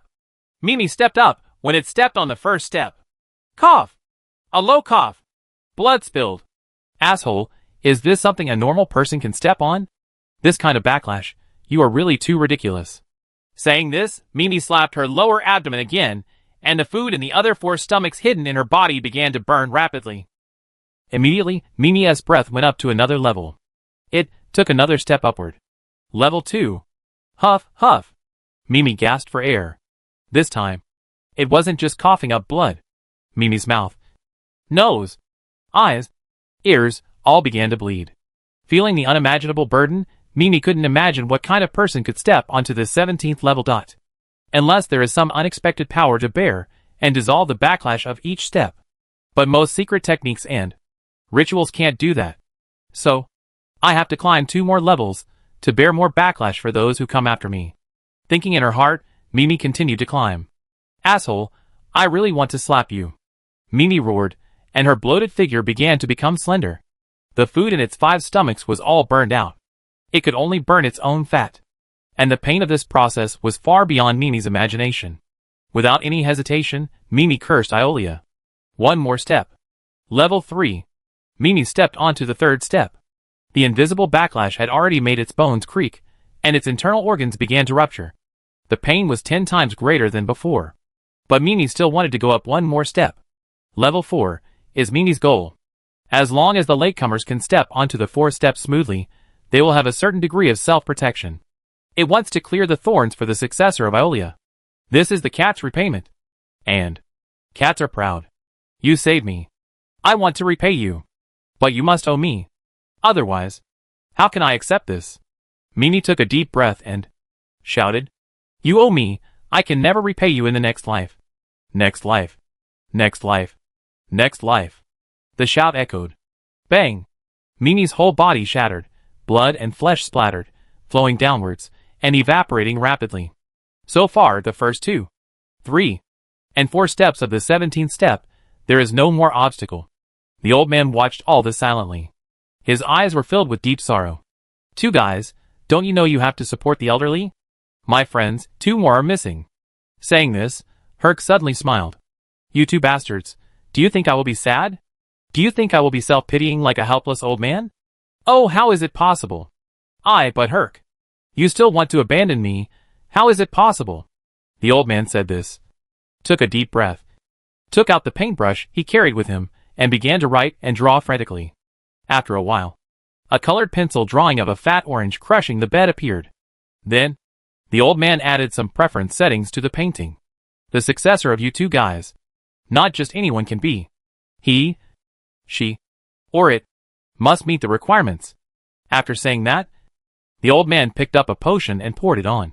After doing all this, the old man folded the colored pencil drawing into a paper airplane, blew a sound in his mouth, and threw it out.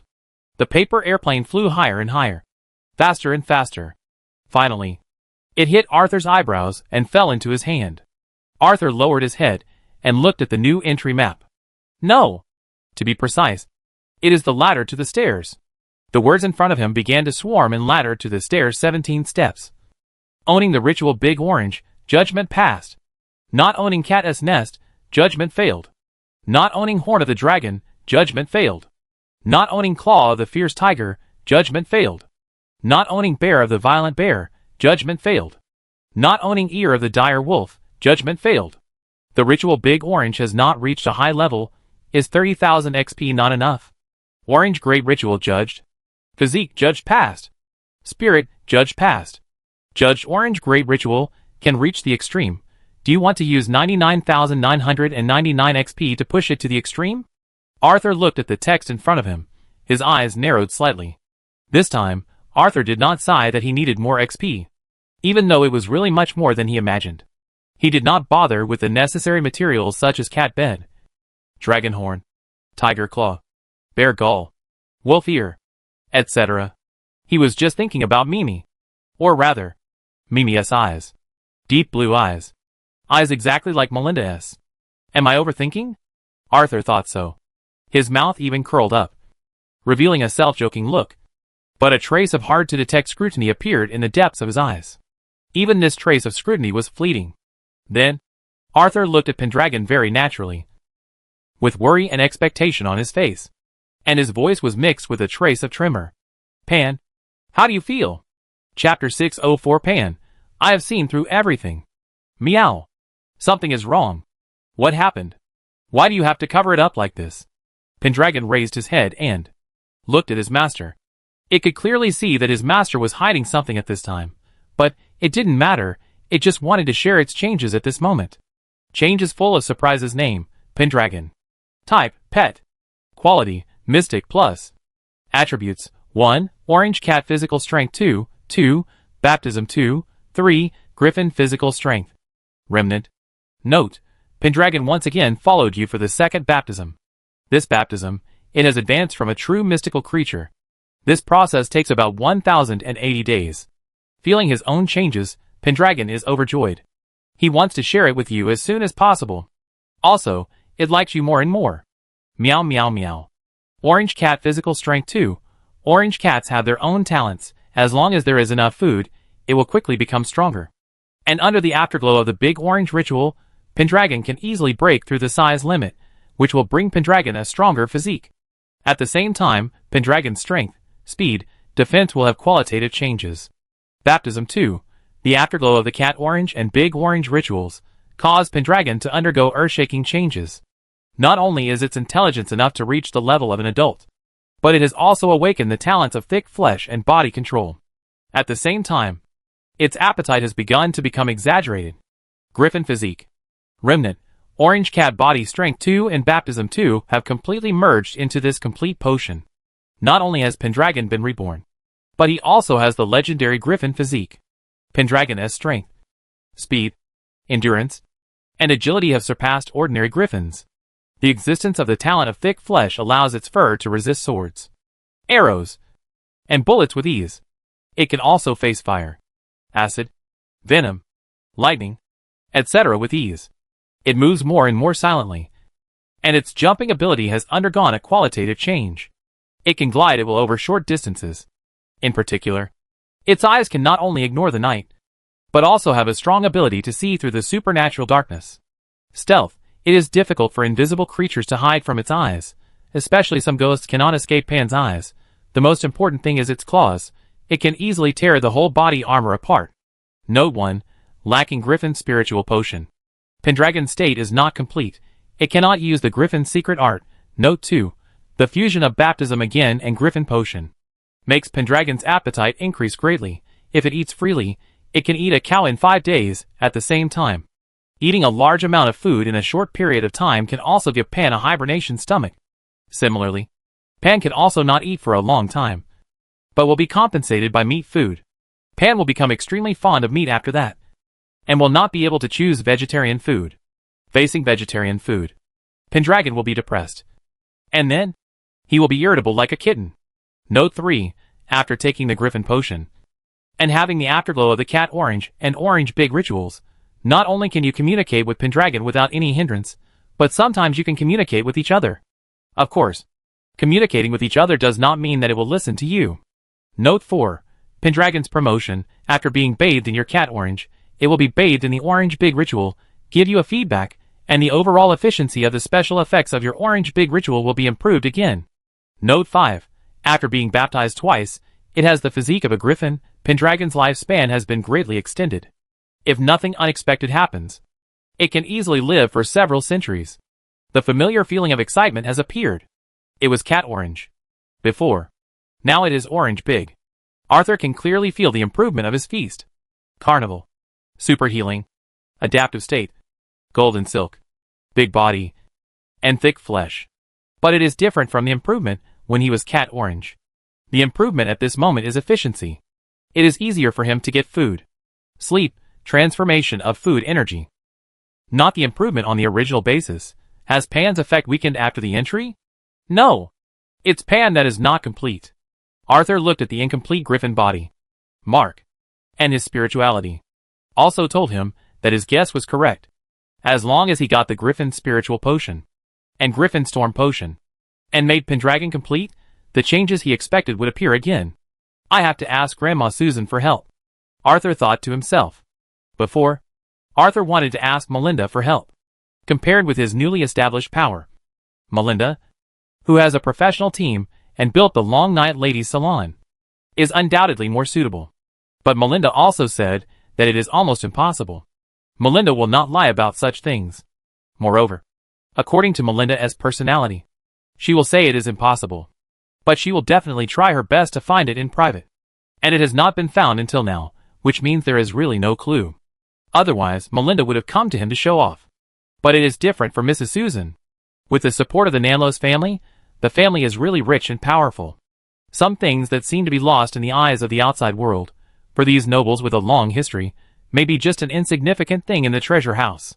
Of course, it is not enough to just talk nonsense. The value must be reflected. As it happens, he has plenty. For example, Sakuri's head, the head of this devil of Dokiman Island, is very valuable. Especially for the Nanlos family. Because Dokiman Island itself is a rare island with the Nanlos family flag erected. After the initial strategy and subsequent pursuit failed, and the navy owned by his family was completely lost, the old Earl changed his strategy and prepared to use island to rule island. The old Earl chose the Dokiman Island. The old Earl had spent a lot of effort on this island. It took a lot of effort to establish the so-called Nanlos family overseas honor, but it was directly destroyed by Sakuri, and the pirate group plundered the island, and finally burned the entire island to ashes. More importantly, because of the previous pursuit error, the Nanlos family, which lacked the necessary navy, could not retaliate against the devil of Dokiman Island. Simply put, there is no way to get back the honor. Although everyone, including the Nanlos family, does not think highly of the old Earl.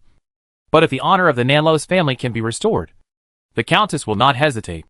If it is used to exchange for Griffin's spiritual potion, it should be no problem. Right? Arthur thought to himself and hugged Pendragon. You must thank your father for his love for you. Arthur said so. Pendragon, however, looked disdainful. In his heart, Pendragon was more and more certain that Arthur was covering up a big thing this time. A very big thing. However, Pendragon did not point it out. It was a good cat. So, it cooperated with Arthur in acting. Arthur held Pendragon and broke through the soil, and walked out of the cave again. After putting away the means he had arranged one by one, Arthur returned to Nanlos quietly. Just as Arthur stepped into the room at number 2 Kirk Street, Arthur's vest Horton on Coconut Island took action. Horton found Bloody John and said, "Can you send a reliable person to help me meet the Nanlos medium?" Chapter 605 The friendship between pirates is not as good as that between seaweed. In the enhanced version of the Sanctuary, Old John looked at Horton, who appeared in front of him with a surprised look. "Part of your deal?"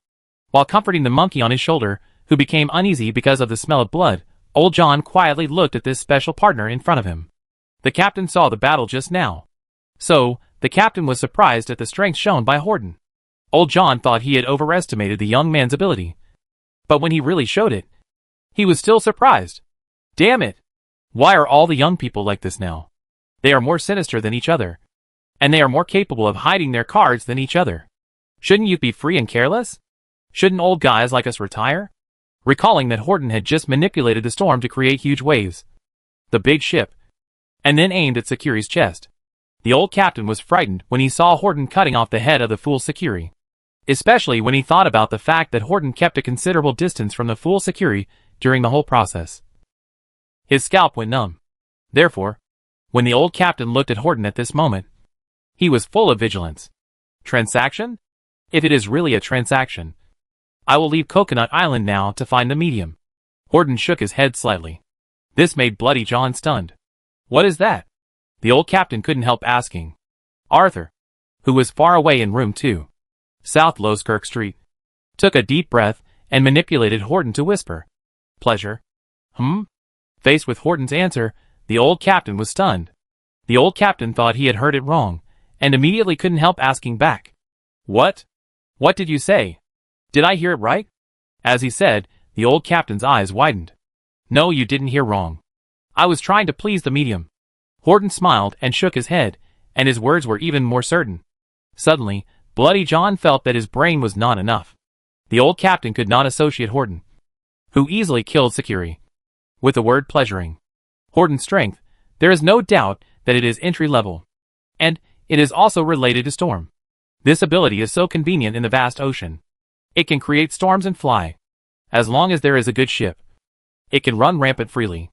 Even facing the tigress of the Nanlos family, it has considerable bargaining chips. Why should such a person be pleased? Naturally, it is because Nanlos's medium is so powerful that Horton needs to please him. That kind of power is far beyond his original estimate. And power. The power will also be beyond imagination. Horton, who has entered the stage, has to please him. Then what is the strength of Nanlos's medium? Enter the stage? Hiss. Bloody John took a breath of cold air. Uncontrollably, the old captain began to imagine.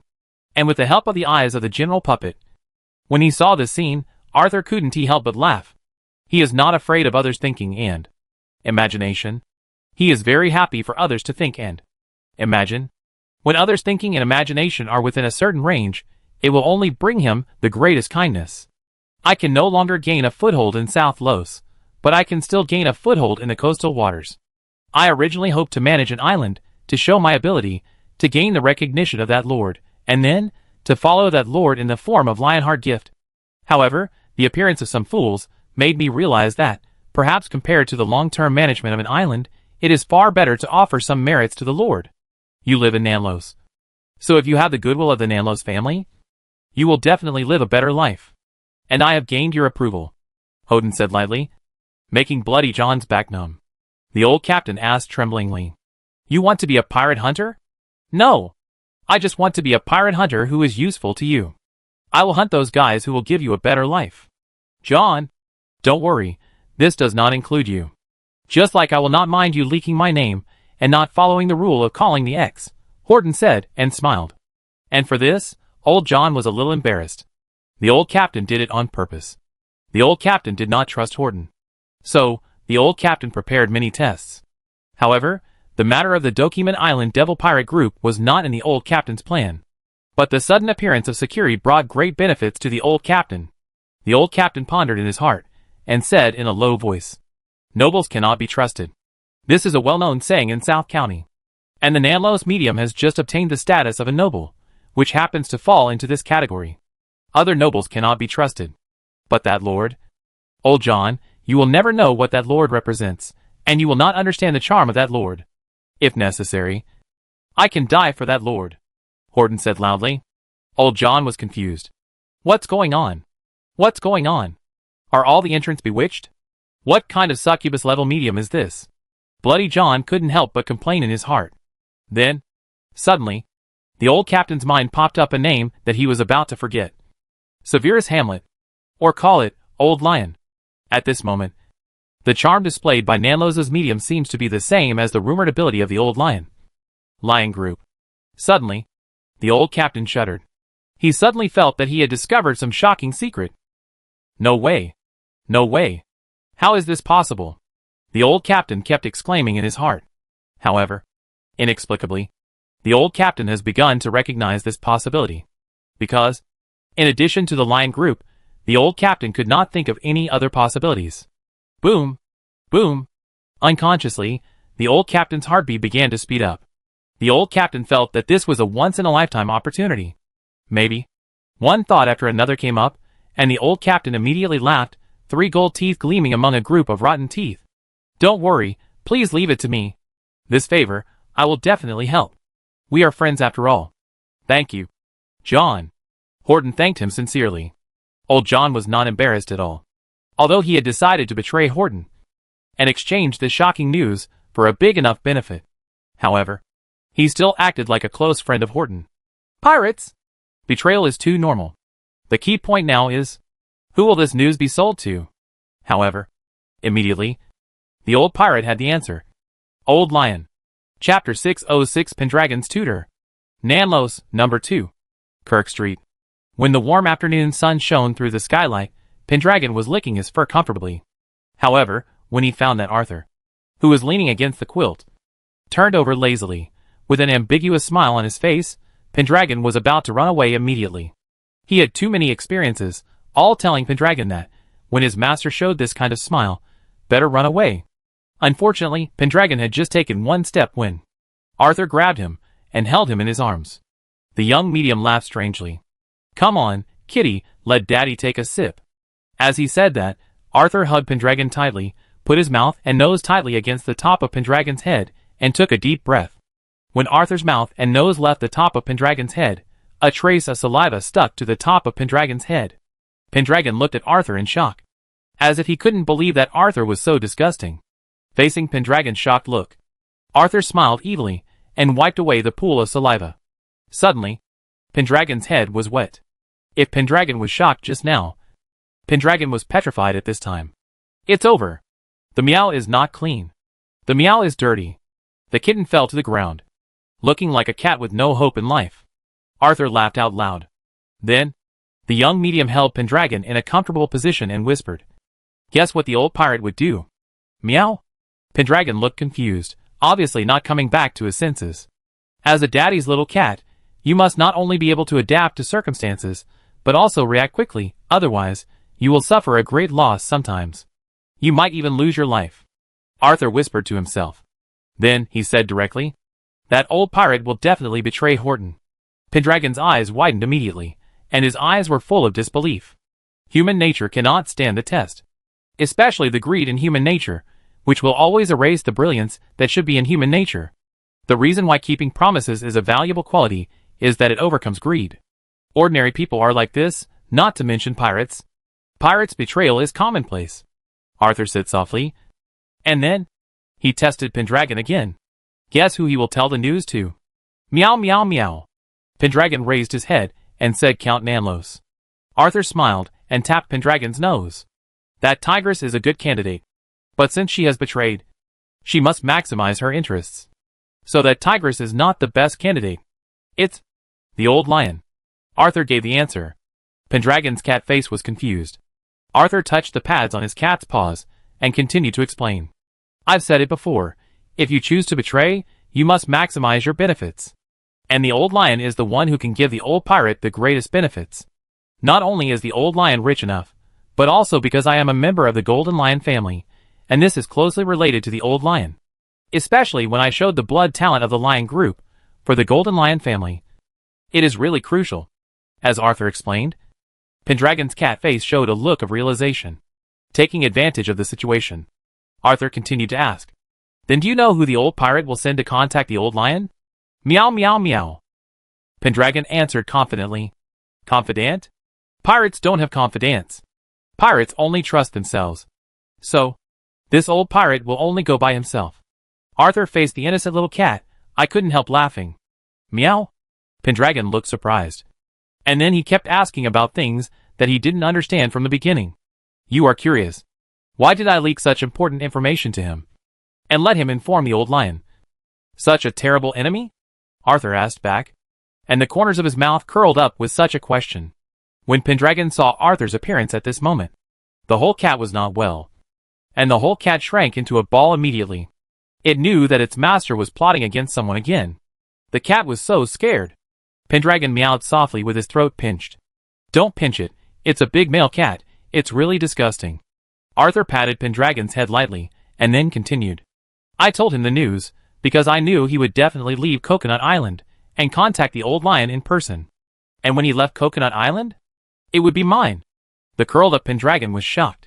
The kitten looked at his master in disbelief.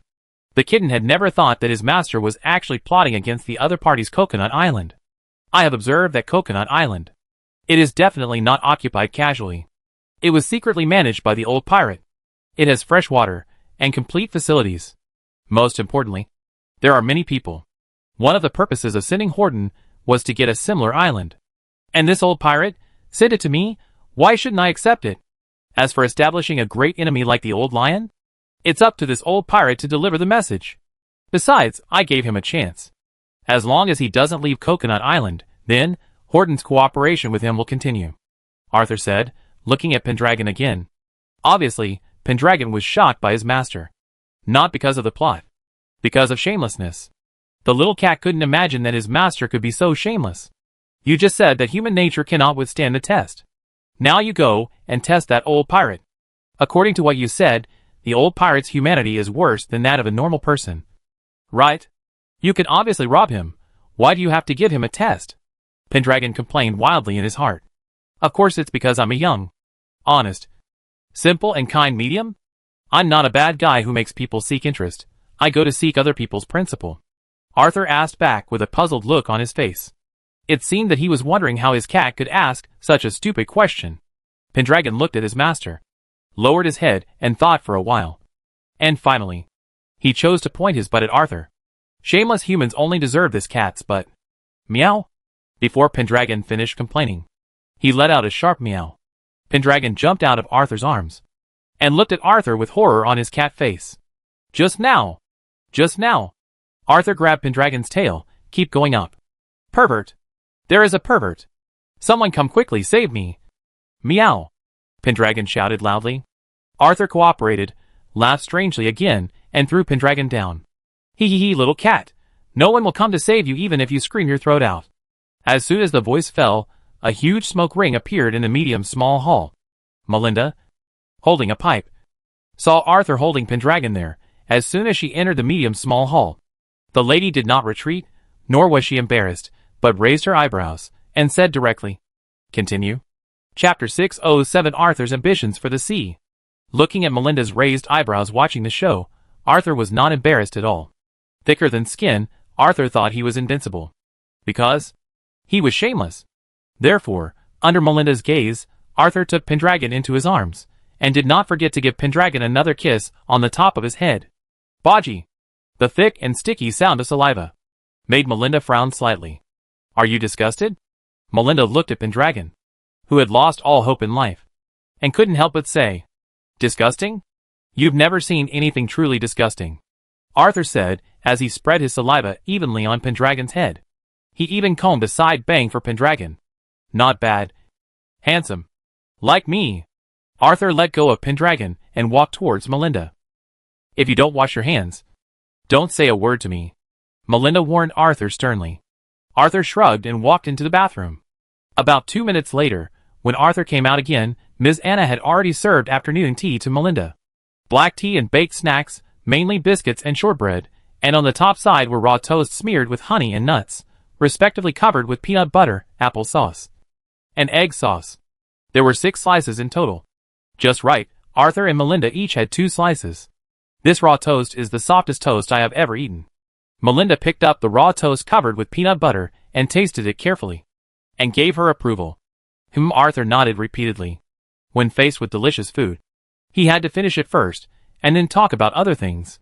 After Arthur swept away his 3 slices of raw toast, the young medium set his sights on Melinda's. But the lady was prepared. Before Arthur raised his hand, the remaining 2 slices of raw toast disappeared in the smoke. Even biscuits, the puff pastry was gone. "You'll be friendless if you do this," Arthur protested.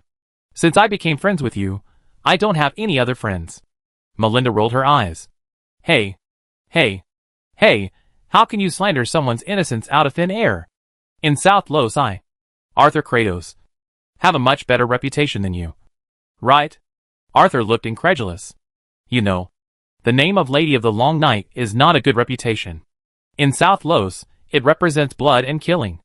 And what about him? He is the Winter Blesser, the Winter Guardian, and the Destroyer of Winter Monsters. Such a title is definitely better than the Lady of the Long Night. Right? Ah. Yes. The child of doom born in secret. The one favored by the god of death. I have heard your name before. As for Arthur's positive titles, this lady did not mention them at all, but only talked about the negative, frightening titles. That's just an exaggeration. I think you can study it carefully. I am the champion of the Nanlo sword competition, the master of Caesar Manor, and the Winter Prayer, and the title of Guardian. They can better represent me. Arthur said seriously. But Melinda was dismissive. The lady could easily tell that Arthur was just acting in an exaggerated way. And she didn't hate Arthur like this. At least, she felt very relaxed. Ms. Anna on the side put the extra raw toast. Biscuits and shortbread cakes were served. Ms. Anna looked at Arthur and Melinda with a smile. Like an elder sister. A warm feeling made the lady's spirituality more active. The conversation between Arthur and Melinda turned to the main topic. Who are the pirates under your command? Arthur asked straight to the point. Melinda had the support of the Earl of Nanlos. Not only did she have a rather exaggerated business foundation in Nanlos, but ocean trade was also of utmost importance. And any ocean trade, all of them need armed merchant ships. These armed merchant ships are used to protect their own merchant ships under normal circumstances. Under abnormal circumstances, they will act as pirates. Everyone does this. Arthur believes that Melinda is no exception. In fact, Melinda will definitely do more and more thoroughly. If it were him, he would never do this. Because it is too unskilled. It is definitely not because the profit is too little. If he wants to do it, he will do it big. What privateering license? That's just the foundation. He wants to form his own mercenaries at sea, build his own island base, and use his own currency on the ocean trade routes. The islands near the sea are rich in resources. Who can confirm that there are no minerals on them? If there are, that is the first step to take off. If there are not, then make it there. Then let the place he wants become a gold mountain. If there is a gold mountain, I believe many people will go to sea. As long as they go to sea, population, trade, all will be solved. At that time, Miss Chio's security company will still be a security company, and can escort those who go out to sea. Those who are not escorted by Miss Chio's security company will be sunk. It must be done by pirates, and it has nothing to do with him. At the same time, you don't have money? You have land? Good. I will lend you money. At that time, the 5 masters' exchange will be further upgraded, and a part of the subordinates will be specially divided out. It's called 022 Bank. Arthur was thinking about his plan in his heart, looking at Melinda holding the black tea opposite him. Arthur leaned back and said, "Don't tell me there is no." "Yes," Melinda said with certainty. Then, she stared at Arthur without blinking. "What do you want to do, you bastard?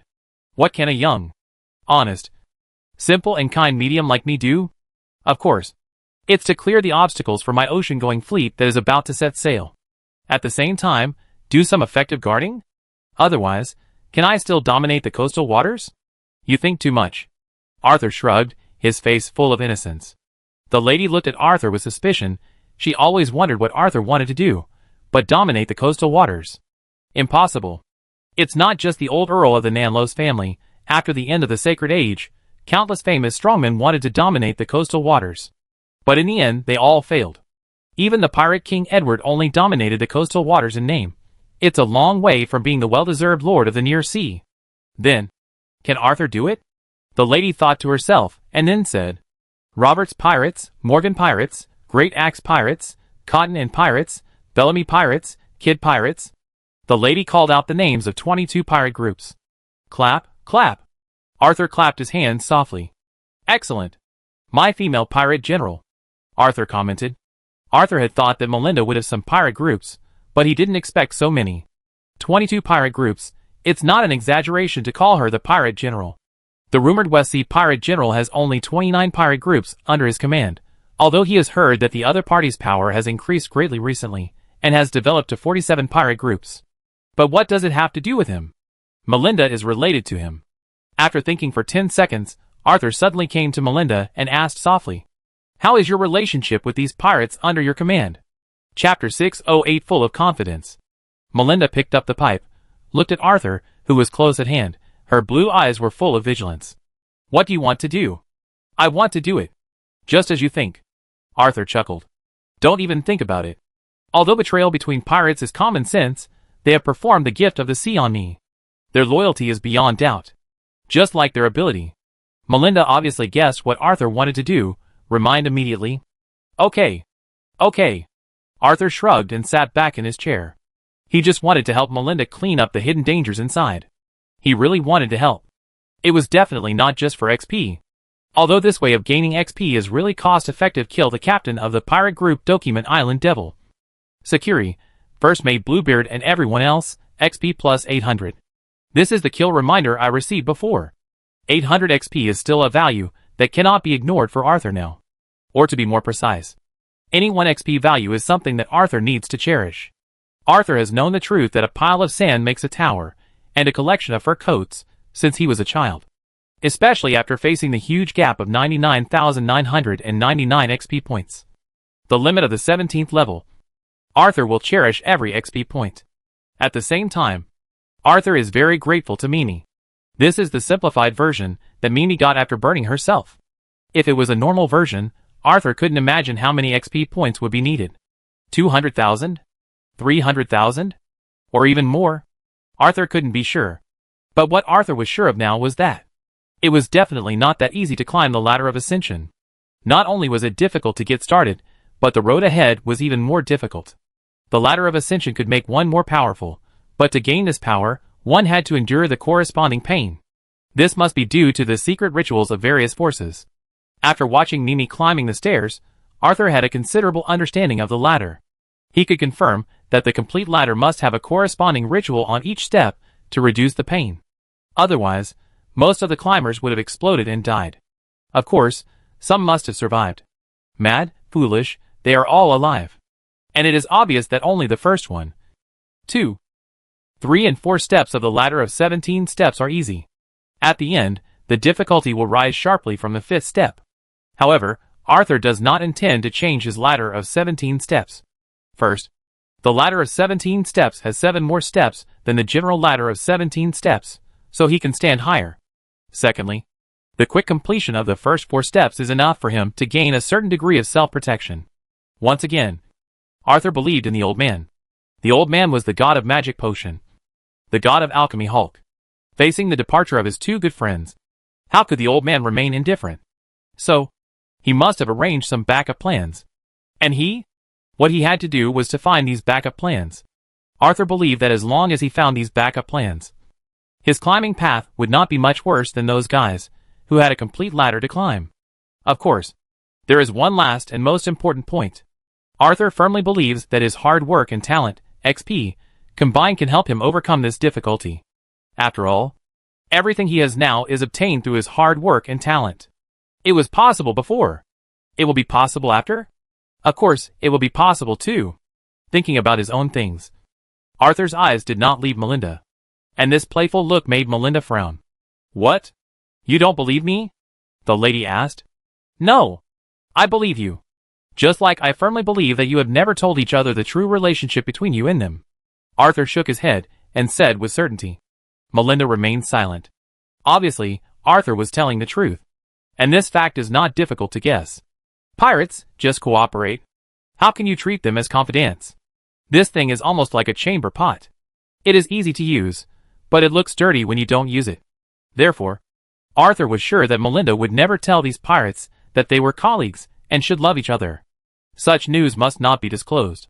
Once disclosed, it would cause big trouble. It would be difficult to get rid of it and backfire. The greed of the pirates was beyond doubt. Once they knew each other, they would definitely form a force that could not be ignored. And then, they would force Melinda in the opposite direction. Or, the tigress of the Nanlos family will show up. And this is something no one wants to face. Arthur doesn't want to face it. Melinda doesn't want to face it either. So, Arthur leaned back in his chair and said with a smile, I won't rush you, but I am willing to tell you, if your subordinates have any thoughts that they shouldn't have, I will help you get rid of them. Of course, it's not free. However, since we have cooperated so many times, I'm willing to give you a 99% discount. Melinda gave Arthur the middle finger. Then, her brows furrowed again. Did you get any news? The sudden question made Arthur's heart beat faster. Is there something? Arthur thought to himself, but on the surface he remained calm. Yeah, I got some very interesting news. Arthur was vague. He had a guess in his heart. It was nothing more than the birth of the West Sea Pirate General, which aroused the ambitions of some guys that they shouldn't have. I wonder if the West Sea Pirate General can cooperate. If they can cooperate, if I can kill the pirates under his command, with the size of the 47 pirate groups, maybe I can make his level 17 limit reach the standard. After all, killing pirates not only brings XP to the pirates themselves, but also brings influence, which must be the focus of everyone's attention. Unfortunately, it's impossible. Arthur sighed in his heart. Cunning guy. If it is really necessary, I will let you do it. But now, I need to wait. Arthur picked up his teacup and clinked it with Melinda's cup. This showed his understanding. Ding! In the crisp sound. Melinda did not mind Arthur's tea instead of wine. She also picked up the teacup and drank it all. Then stood up and left. I've been busy these days. I won't be back. Melinda's farewell voice disappeared with the smoke. Okay. Arthur answered loudly. Arthur was sure that Melinda could hear him, even if she didn't respond. But it was enough. After all, they were close partners. As the guests left, Miss Anna began to clean up the teacups and dessert plates. Arthur began to put on his coat. He needed to do one thing. Something that he was not sure about before, but now he was confident about. Pen, do you want to try the new flavor of cat food? Chapter 609 The First Clues. Nanlos, at the dock of the port of Sis, the dock workers, following the foreman's instructions, carried boxes and boxes of goods. The small mobile stalls had fried fish, French fries, and a drink called goo juice. It was a drink with a little sugar, with wine as the base, and ice water. The taste was spicy and sweet, very strange. However, it was loved by the dock workers and the sailors, who had been trained for more than 10 days. He boarded the ship in high spirits and stood on the deck, waving goodbye to his beloved girls. The first mate and the boatswain placed the smuggled goods among the goods that needed to be loaded on board, and heaved a sigh of relief after watching the dock workers put the goods into the cabin. Then, he walked to the captain's room and discussed with the captain the allocation of the first goods transported in the new year. Everything was busy. Everything was in order. Mrs. Amanda stood in front of her goods, checking it carefully. This is a box of wood angelica. It was supposed to arrive before the winter festival, but it was delayed because of the slacking of sailors before the festival. Fortunately, the lady had some stock. Otherwise, the sign of Amanda's cat friends would be ruined. It's very good, although it's late, Lady Amanda said to the boatswain while paying. But it's finally here, isn't it, ma'am? The boatswain said with a smile. His words seemed respectful, but in fact they were careless. For such regular goods that really did not have high profits, if it were not for the duty of the boatswain, he would not be here at all. After all, any sailor could do this. He counted the money. After confirming that the amount was correct, the boatswain had no intention of continuing the conversation, and turned around and walked towards the cabin. There were some high-value items that he smuggled. That was what he cared about. Mrs. Amanda was angry about this situation. Then, she was helpless. She had changed 2 ships, but the situation on each ship was the same. The lady knew very well that, unless she could increase the remuneration, otherwise, the situation would remain the same even if she changed more ships. But increasing the remuneration? It was not easy for the lady. Although the income of Amanda's cat friend was very good, but raising stray cats is a huge expense. And sometimes you have to subsidize those who can't take care of themselves. So, it's not that she doesn't want to, but she can't. Madam. Hello. Just as Mrs. Amanda was thinking, a young man ran over.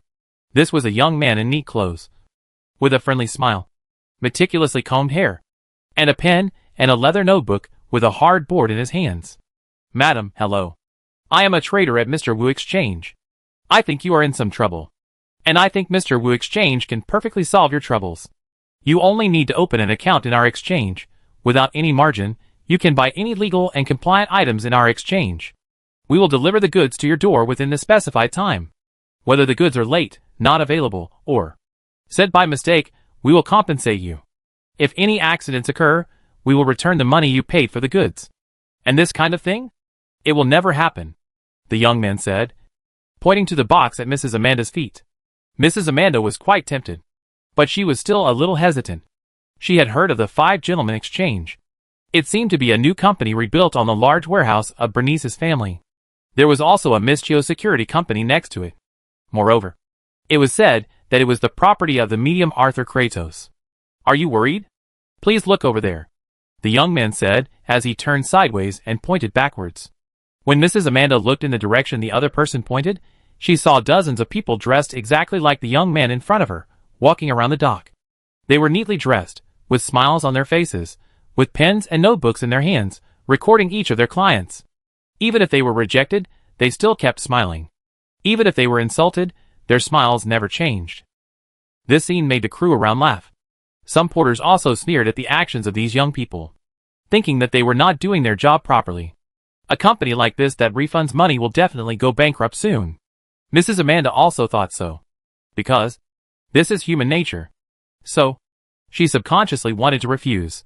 However, when the words came to her lips, she thought of the medium and changed her mind. I live at number 17 North Garden Street. Mrs. Amanda reported her address and started the first registration. After the young man completed the registration with a smile, he did not leave immediately, but helped Amanda move the box to the side of the dock area. Here, a carriage with the words 5 Gentlemen's Exchange printed on it was waiting. This is a carriage exclusively for the exchange. They are always at the service of guests like you. The young man smiled and opened the door, put the box on it, and turned to Mrs. Amanda and bowed slightly, looking at the young man in front of her, then looking at the carriage, and then looking at the words 5 Gentlemen's Exchange on the carriage. Mrs. Amanda, who just thought that the 5 Gentlemen's Exchange would go bankrupt within a year, now began to wonder whether the 5 Gentlemen's Exchange could last for 2 months. What does that Kratos think? This kind of investment is simply not worth the loss. Mrs. Amanda was thinking all the way, especially when the coachman enthusiastically moved the box containing the wood lily into the store. Lady Amanda became more and more curious. Then, when the lady walked into her shop, she saw Arthur sitting in the corner of the shop holding Pendragon, drinking free boiled water. With such a big exchange, Sir Kratos, if you only drink boiled water, you will be looked down upon, Lady Amanda said, and walked over. The winter festival had just ended, and there were no other customers in the shop. The lady was not worried about others hearing something that should not be heard. Save what you can save. Spend what you can spend. It has always been a fine tradition of the Kratos family. Also, madam, if you can, please continue to call me Arthur. Our relationship is not as distant as it seems. Arthur was hinting at something. Lady Amanda understood what he meant. However, the lady did not respond, but asked out of curiosity, "Are you really not worried that your exchange will go bankrupt? Even if the Kratos family has enough savings, you can't afford to return goods frequently. Right? We have to believe in the good part of human nature. Don't assume the worst of others." Arthur emphasized the words that he didn't even believe. Arthur himself didn't believe it, so Mrs. Amanda naturally wouldn't believe it. Okay.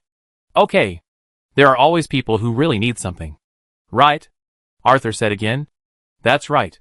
There are always people who really need something. But this doesn't stop more people from returning goods maliciously. Lady Amanda continued to stare at Arthur. What if these things that are really needed are cheap enough?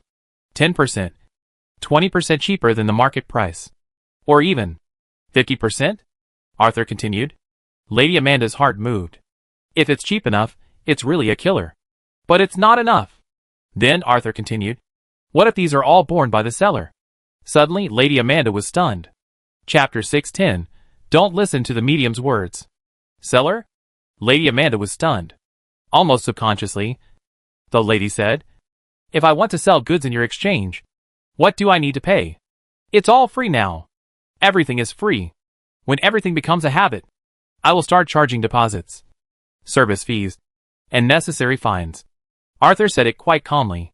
For Lady Amanda in front of him, he doesn't need to hide it. Not only is the other party's position, the camp is the same as his, but also because Arthur believes that the other party can't copy his model. Because the other party is in South Los. It is impossible for a new 5 Gentlemen Exchange to appear in South Los. It's not just a matter of size. It's not just a matter of seizing the initiative. It's because he, Arthur, the nominal lover, is Melinda, who controls enough supply channels. It's because he, Arthur, his nominal grandmother, Lady Susan, is the housekeeper of the Nanlos family. If someone dares to rob, he will pull out the other person's teeth.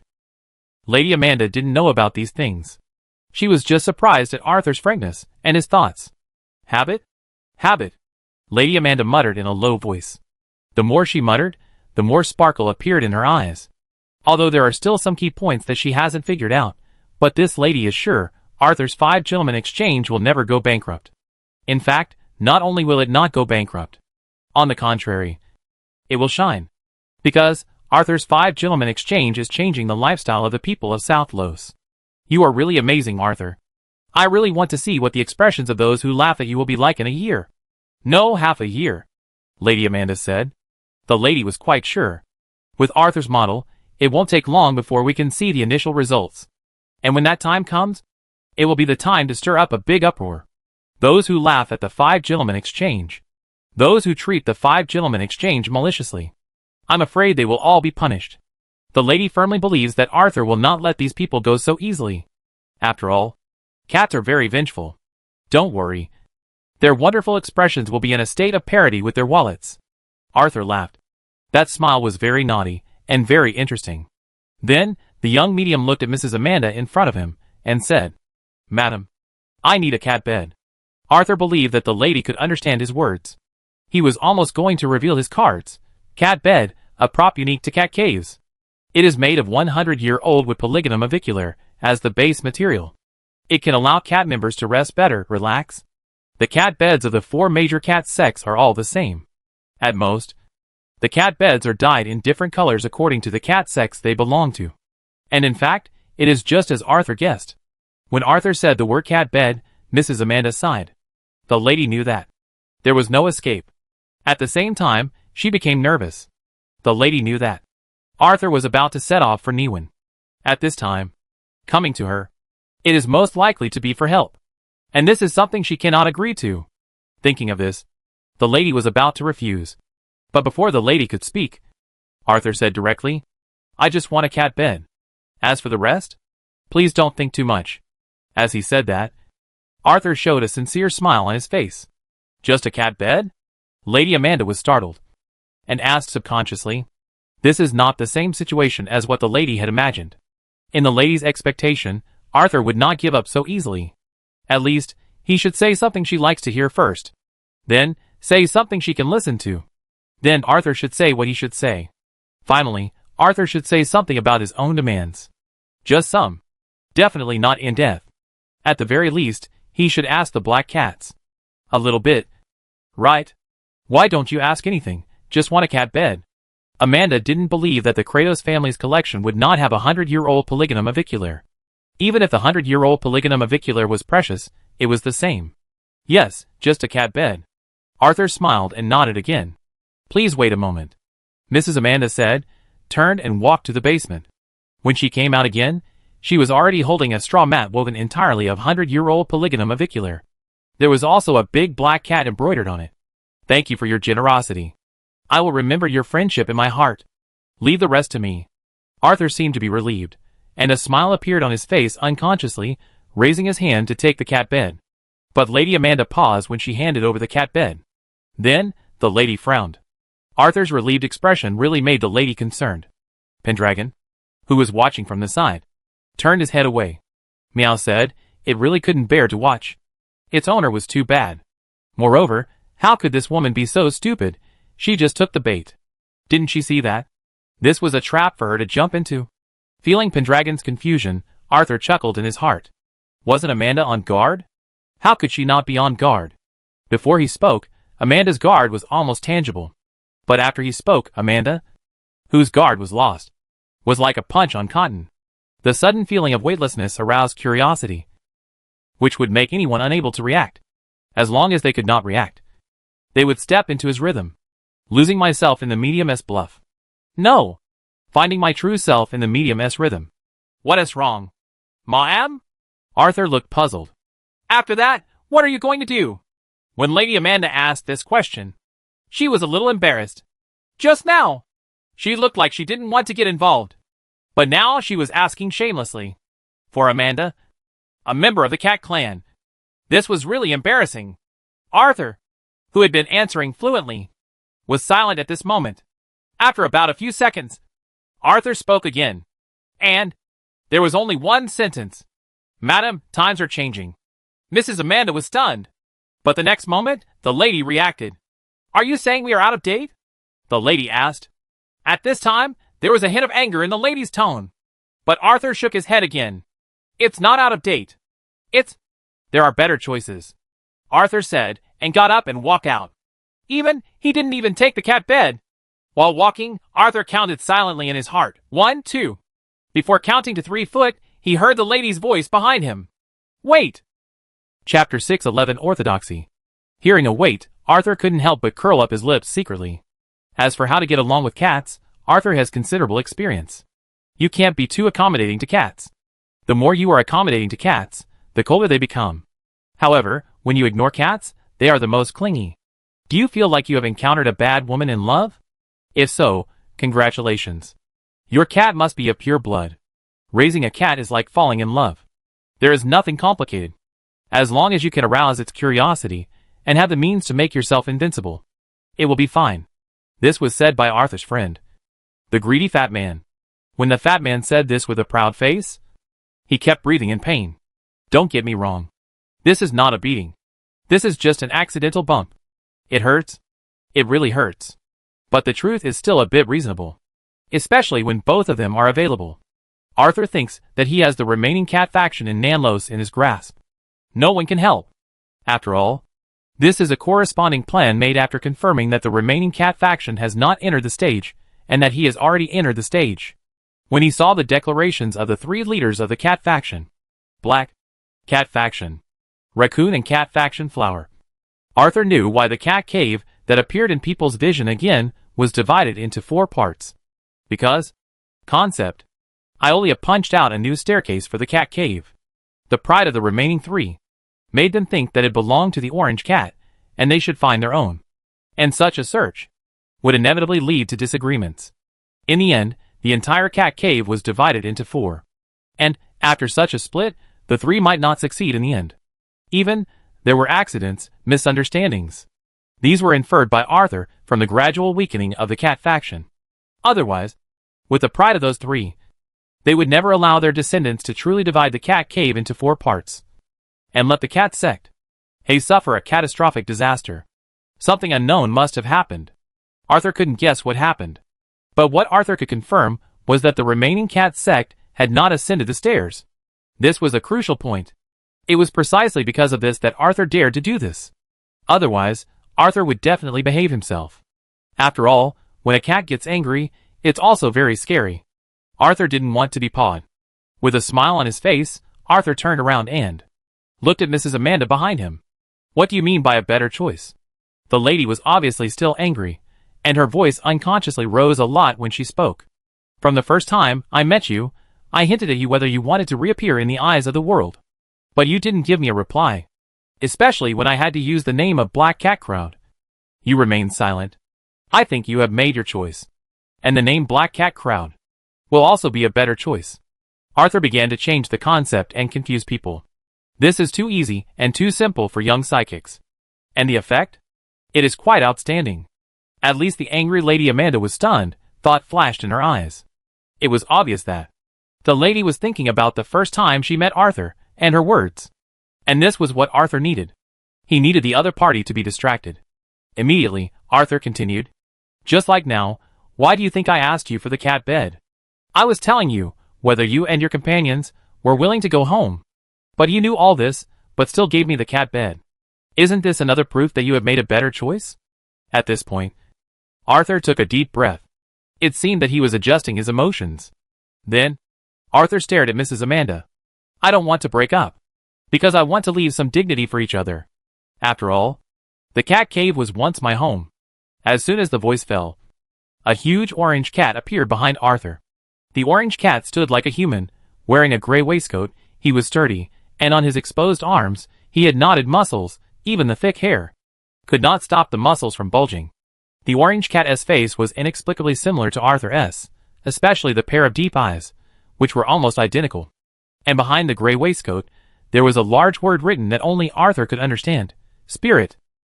After successfully entering the level, Arthur learned how to manipulate the breath to form a phantom. The whole process is as simple as feeling hungry and opening your mouth to eat. The creation of the phantom is completely inspired by the heart. Although it can be fine-tuned, it cannot be changed in general. Arthur originally hoped that his cat phantom after entering the level would be the same as a real orange cat. He did not want to attract attention, because he understood the benefits of hiding. However, it was obvious that the phantom, whose appearance was determined by the heart, did not give Arthur this opportunity.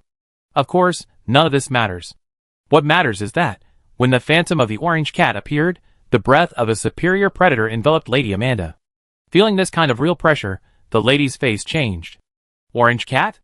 It's actually an orange cat? This is impossible. The lady muttered to herself. This is completely different from what she expected. In the lady's expectation, the Kratos family should be one of the original black cats. Or it could be said that they got some cat faction. Black inheritance from the Black Cat clan. That scattered at the beginning. However, this lady never thought that the Kratos family was actually orange cats. Among the cat factions, it is well known that with the disappearance of the leader of the cat cave, the golden lion cat Iolia, the orange cat, which was supposed to be the leader, has completely fallen. After all, it is different from the other three factions that have Black Cat clan, Civic Cat clan, and Three Flower clan. There are only 1 or 2 descendants in each generation of orange cats. It is claimed to be the legitimacy of the heirs. However, the cat faction knows that each orange cat is too greedy. Not only food, but also resources. And because of this greed, there are only 1 or 2 orange cats in each generation. If there are more, there are not enough resources.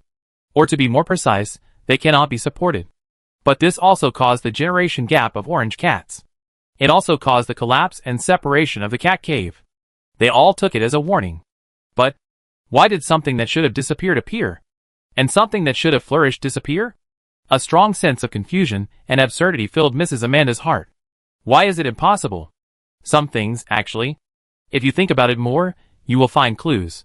But after you and your companions have made new choices, I am afraid that even if you see clues, you will turn a blind eye? You may not know that I have changed the conditions for becoming a black cat. To a major arcana level, I think this will make the black cat more worthy of the title. Right? As he said, in the midst of the lady's astonishment and disbelief, Arthur took the opportunity to retract his momentum and turned into that kind appearance again. The young medium whispered, "Madam, do you understand? Chapter 612 Secret. It is not an easy thing to recruit a proud person. If possible, Arthur would prefer to build a good relationship over time, and then use the good relationship as a bond to tie the interests of both parties together, so that the two parties become inseparable. However, Arthur lacks time. So, Arthur has to choose another way. To suppress, or to be more precise, smash the pride of the proud. And it is extremely difficult to smash the proudest thing. It is just like facing Lady Amanda in front of him. Arthur needs not only his identity as the orthodox orange cat, but also the strength of the contemporary orange cat, and in addition, the strength of the new black cats. Although that was just the strength principle he drew out by using the second exquisite human puppet, Grindelwald. But who knows this? Even if you ask Didion, Sapir, Longbine, Garcia, the 4 people involved, they will only think that the condition for joining the Black Cats is the major arcana level. And that is enough. It's enough to fool Lady Amanda in front of him. Of course, there is still a little bit missing on the key point. So, the road ahead is cut off, is not a reason to sink. Self-degradation is. As he said this, Arthur saw the bitterness on the lady's face. Arthur knew that the time had come. Immediately, the young medium continued, "Are you willing to join my new black cats? To make Cat Pie Black more worthy of its name? Or are you willing to continue to be content with the status quo? I will not give you any advice. You can only decide your own life. I will stay in South Los for about a week. Before I leave South Los for the Inner Bay, I hope you can give me an answer." After saying that, Arthur turned around and pretended to leave again. But in his heart, Arthur had already determined the answer.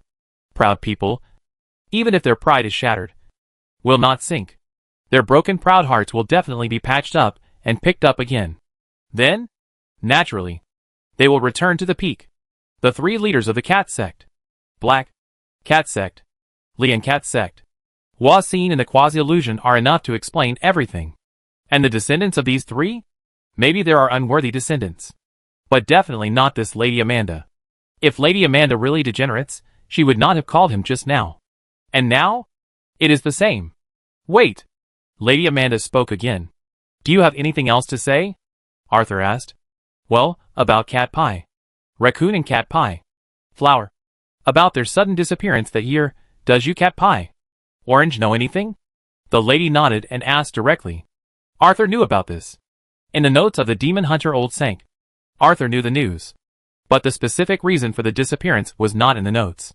And Arthur did not know. However, at this time, he could not show it. Therefore, Arthur restrained his smile, shook his head, and then raised his right index finger and put it to his mouth. He said nothing, just a gesture, but it was enough explanation. Seeing Arthur's expression of "I know, but I can't tell you," Mrs. Amanda sighed slightly. Then, the lady motioned Arthur to return to the store. She pulled out a chair and sat down, muttering to herself, "Is there really a big secret?" At that time, the leaders of the cat faction, Raccoon and the cat faction, Flower, suddenly sent news, saying that they had deciphered the solution left by their ancestors to solve the blocked road ahead. That time point was also the key for the leader to decipher at that time. Even the night before, he told the successor that it was not from the climbing the stairs or the entering the stairs, but from the initial ritual. The three of them almost deciphered the puzzle left by the leaders of the sacred age in no particular order. It was really a coincidence. The leader at that time felt strange about this. But what was even stranger was that the cat faction, Raccoon, the leader of the cat faction, was sent a distress signal. The leader at that time immediately entrusted everything to the successor, and ordered us to move immediately, and set off immediately, but encountered the siege of those bastards, Mrs. Amanda said, and clenched her fists. Arthur's skills torch eyes, observe words and expressions, have been flashing since the beginning. He was confirming whether Mrs. Amanda was lying, even if the other party was from the cat faction, but Arthur still had the necessary vigilance. And soon, Arthur came to a conclusion. This lady did not lie. But she was reserved. Arthur was not surprised by this. The age of this lady in front of him, her identity in the dark, would make her be cautious in her dealings. If she told Arthur, an outsider, everything, Arthur would be alert. Even though he showed the shadow of the orange cat, the relationship between the two sides, they were not that close. If they were open and frank before they were that close, then they would be setting a trap for the other party. But this bad situation did not happen, which made Arthur slightly relieved and began to analyze the words of this lady. It was obvious that the other three cat faction leaders, who witnessed Iolia's opening another path, also opened up their own paths. However, these three should understand that they did not have the help of Mimi. So, they solved the problem fundamentally. It must be said that the talents of these three are really amazing. They actually changed the initial ceremony and the entry ceremony to reduce the difficulty of ascending the steps. But why not just say it directly, but let future generations decipher it? This is not something that can be explained by the explanation that it is obtained out of thin air and will not be cherished. It is obvious that the three leaders had no choice but to do this. And then, at the end of the Silver Age, the Cat Clan, Raccoon and Cat Clan, Flower suddenly sent a message, causing the contemporary Black Cat to be attacked. It was also full of weirdness, especially the disappearance of the Cat Clan, Raccoon and Cat Clan, Flower. This made Arthur even more concerned. What happened back then? Arthur pondered in his heart. But on the surface, the young medium remained calm, just whispered, "Those who took ours will be returned. 10 times, 100 times, 1,000 times." There were no lofty words, just a simple and straightforward statement. And in the seemingly simple and straightforward statement, Arthur's little tricks were mixed in. He said we. He also provoked hatred. Facing the same enemy in the same camp, it is natural to gain quite goodwill.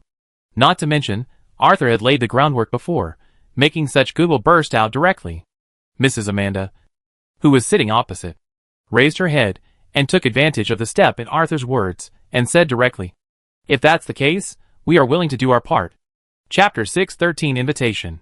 When Arthur left number 17 North Garden Street, he not only held the cat bed made by the century-old Witienli, but also 2 bags of dried fish. Both were free. Especially the 2 bags of dried fish, which won the approval of Pendragon. From the time he left to the time he returned to number 2 Kirk Street, Pendragon had already shown off half a bag of dried fish. And Arthur was stroking his cat bed, while thinking about the promise made by Mrs. Amanda just now. 2 major Arcana-level black cats, members, will join his new black cats, and swear allegiance to him. And he will fulfill his promise of 10 times, 100 times, 1,000 times. To this, Arthur did not refuse. Before preparing for ocean trade, Arthur's coastal trade had quietly begun. Duty-free in 3 places? It's far from enough. He wants more. So, when he can have such a legitimate reason, Arthur will definitely not mind. In fact, he needs more. However, these things certainly require a perfect plan. And a perfect plan takes time. Lady Amanda did not demand too much on this point. Arthur expressed great gratitude for the lady's generosity. At the same time, he was secretly surprised that the hidden black cats were still very powerful. After the ladder to the cat cave was cut off by the god's lock, the leaders of the black, raccoon, and flower factions left him a secret message that surprised him. Arthur had secretly evaluated the current strength of the black cats. In his evaluation, among the high-end combat forces of the black cats, there would not be too many grand arcanas. At most, there would be 1 or 2 people. However, when Mrs. Amanda easily proposed 2 old grand arcanas of the black cats to join his new black cats, Arthur understood. His previous evaluation was wrong. The high-end combat power of Mrs. Amanda's black cats far exceeded his imagination. At least there should be more than 3 people at the major arcana level. Maybe there are even higher level entry people. In the face of accidents, calmly adjust your life pattern and actively prepare? Should we say that it is worthy of the power accumulated over time? It really can't be underestimated. Arthur's heart was full of sighs. But for the unexpected strength of the black cats, he was a little happy. After all, these are all his. Perhaps these black cats of the old times have not yet understood the meaning of their own existence, but as time goes by, as a contemporary black cat, Arthur will definitely make them understand their own significance, so that they can join the new black cat group. Arthur has absolute confidence in this. After all, as a young, honest, simple and kind medium, it is not too easy to do this. Even if his heart is dark enough, 1 or 2 accidents will be enough. Unfortunately, as a young, honest, simple and kind-hearted medium, Arthur thought he should do things more openly. At least, honestly. And for this, he needed to ask for help from his enemies in the dark. Arthur believed that these people would definitely help him get what he wanted. However, that was later. Now, Arthur looked down at the cat bed. In addition to the cat bed, dragon horn was also needed. Tiger's claws, bear's skull, wolf's ears. I have to ask my grandma Susan for help. Arthur is no longer a rookie in the mysterious side at this moment.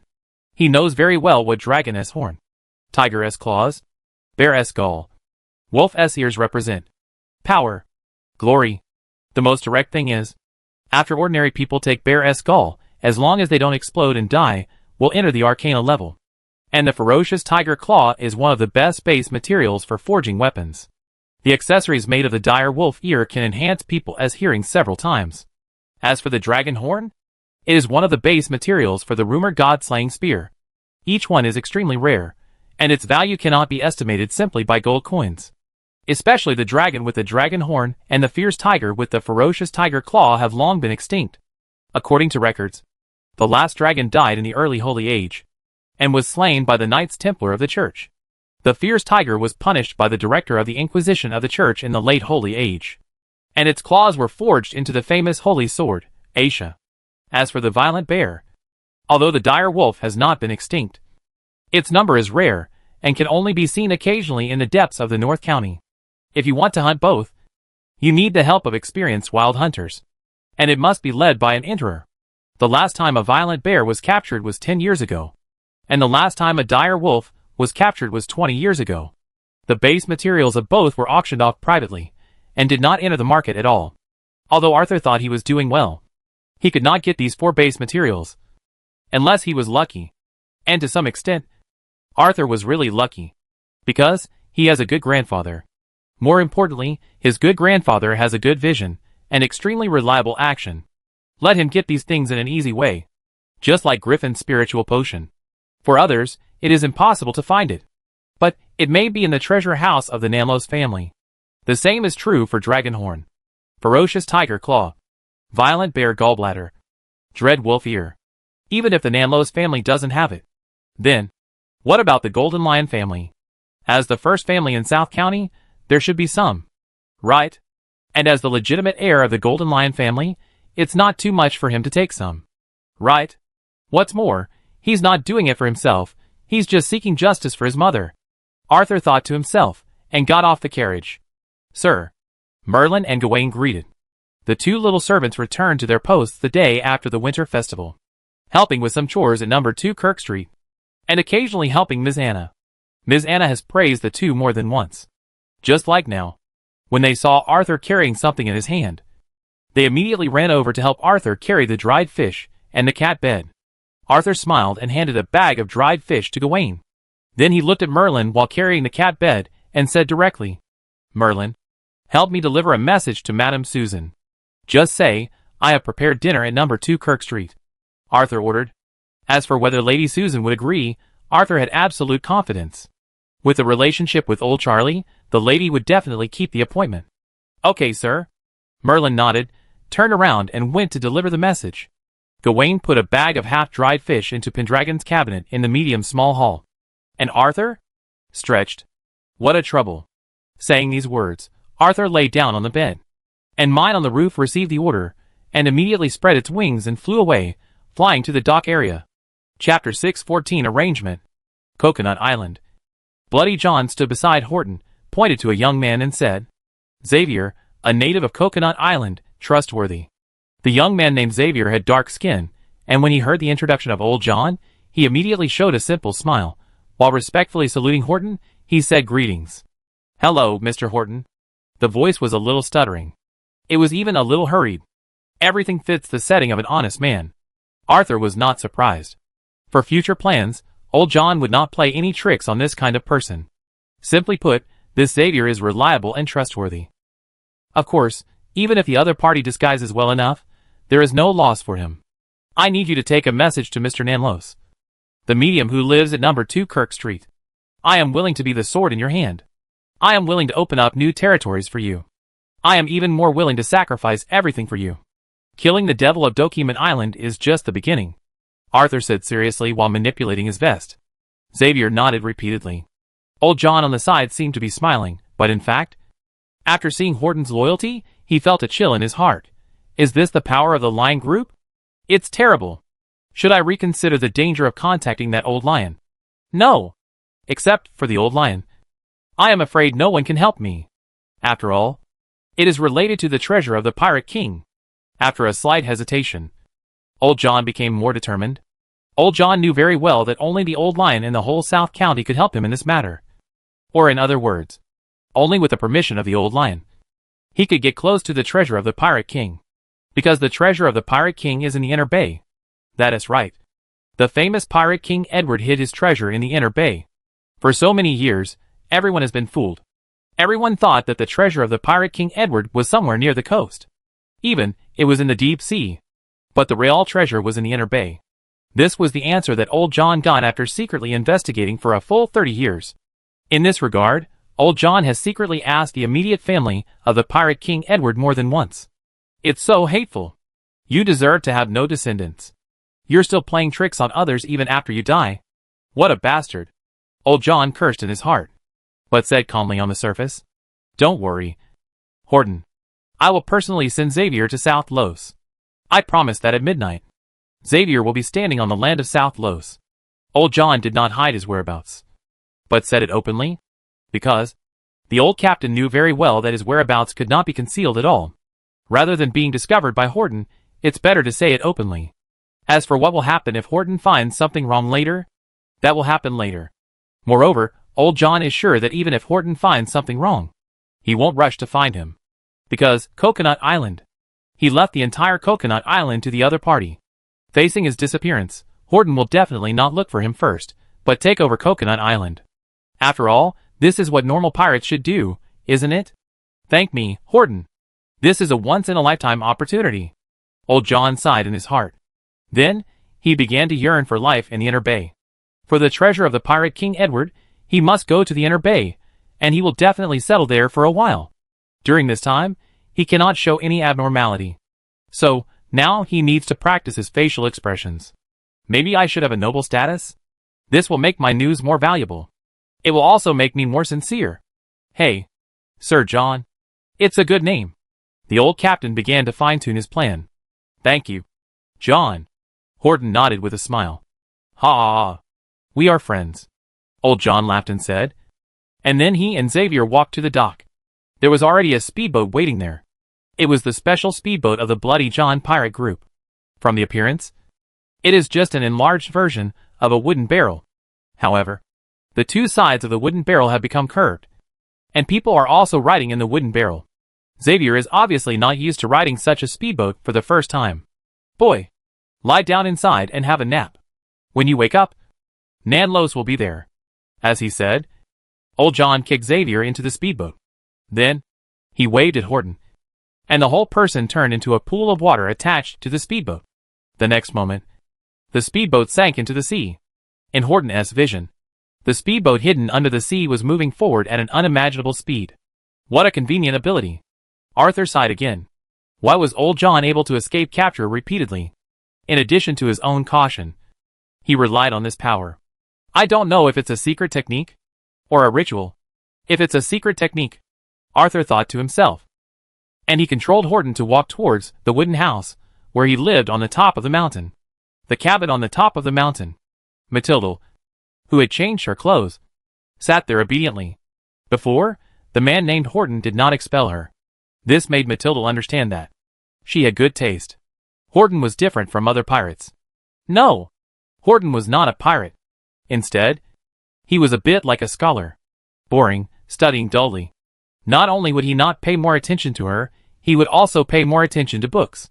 Are books really that interesting? Matilda thought in his heart. Envy appeared in her eyes. She also wanted to know what was written in the book. Unfortunately, she couldn't read. Footsteps were heard. Matilda, who was sitting there, immediately stood up and greeted the returning Horton like a maid. When she opened the door, Matilda was stunned, because a huge crow appeared on Horton's shoulder.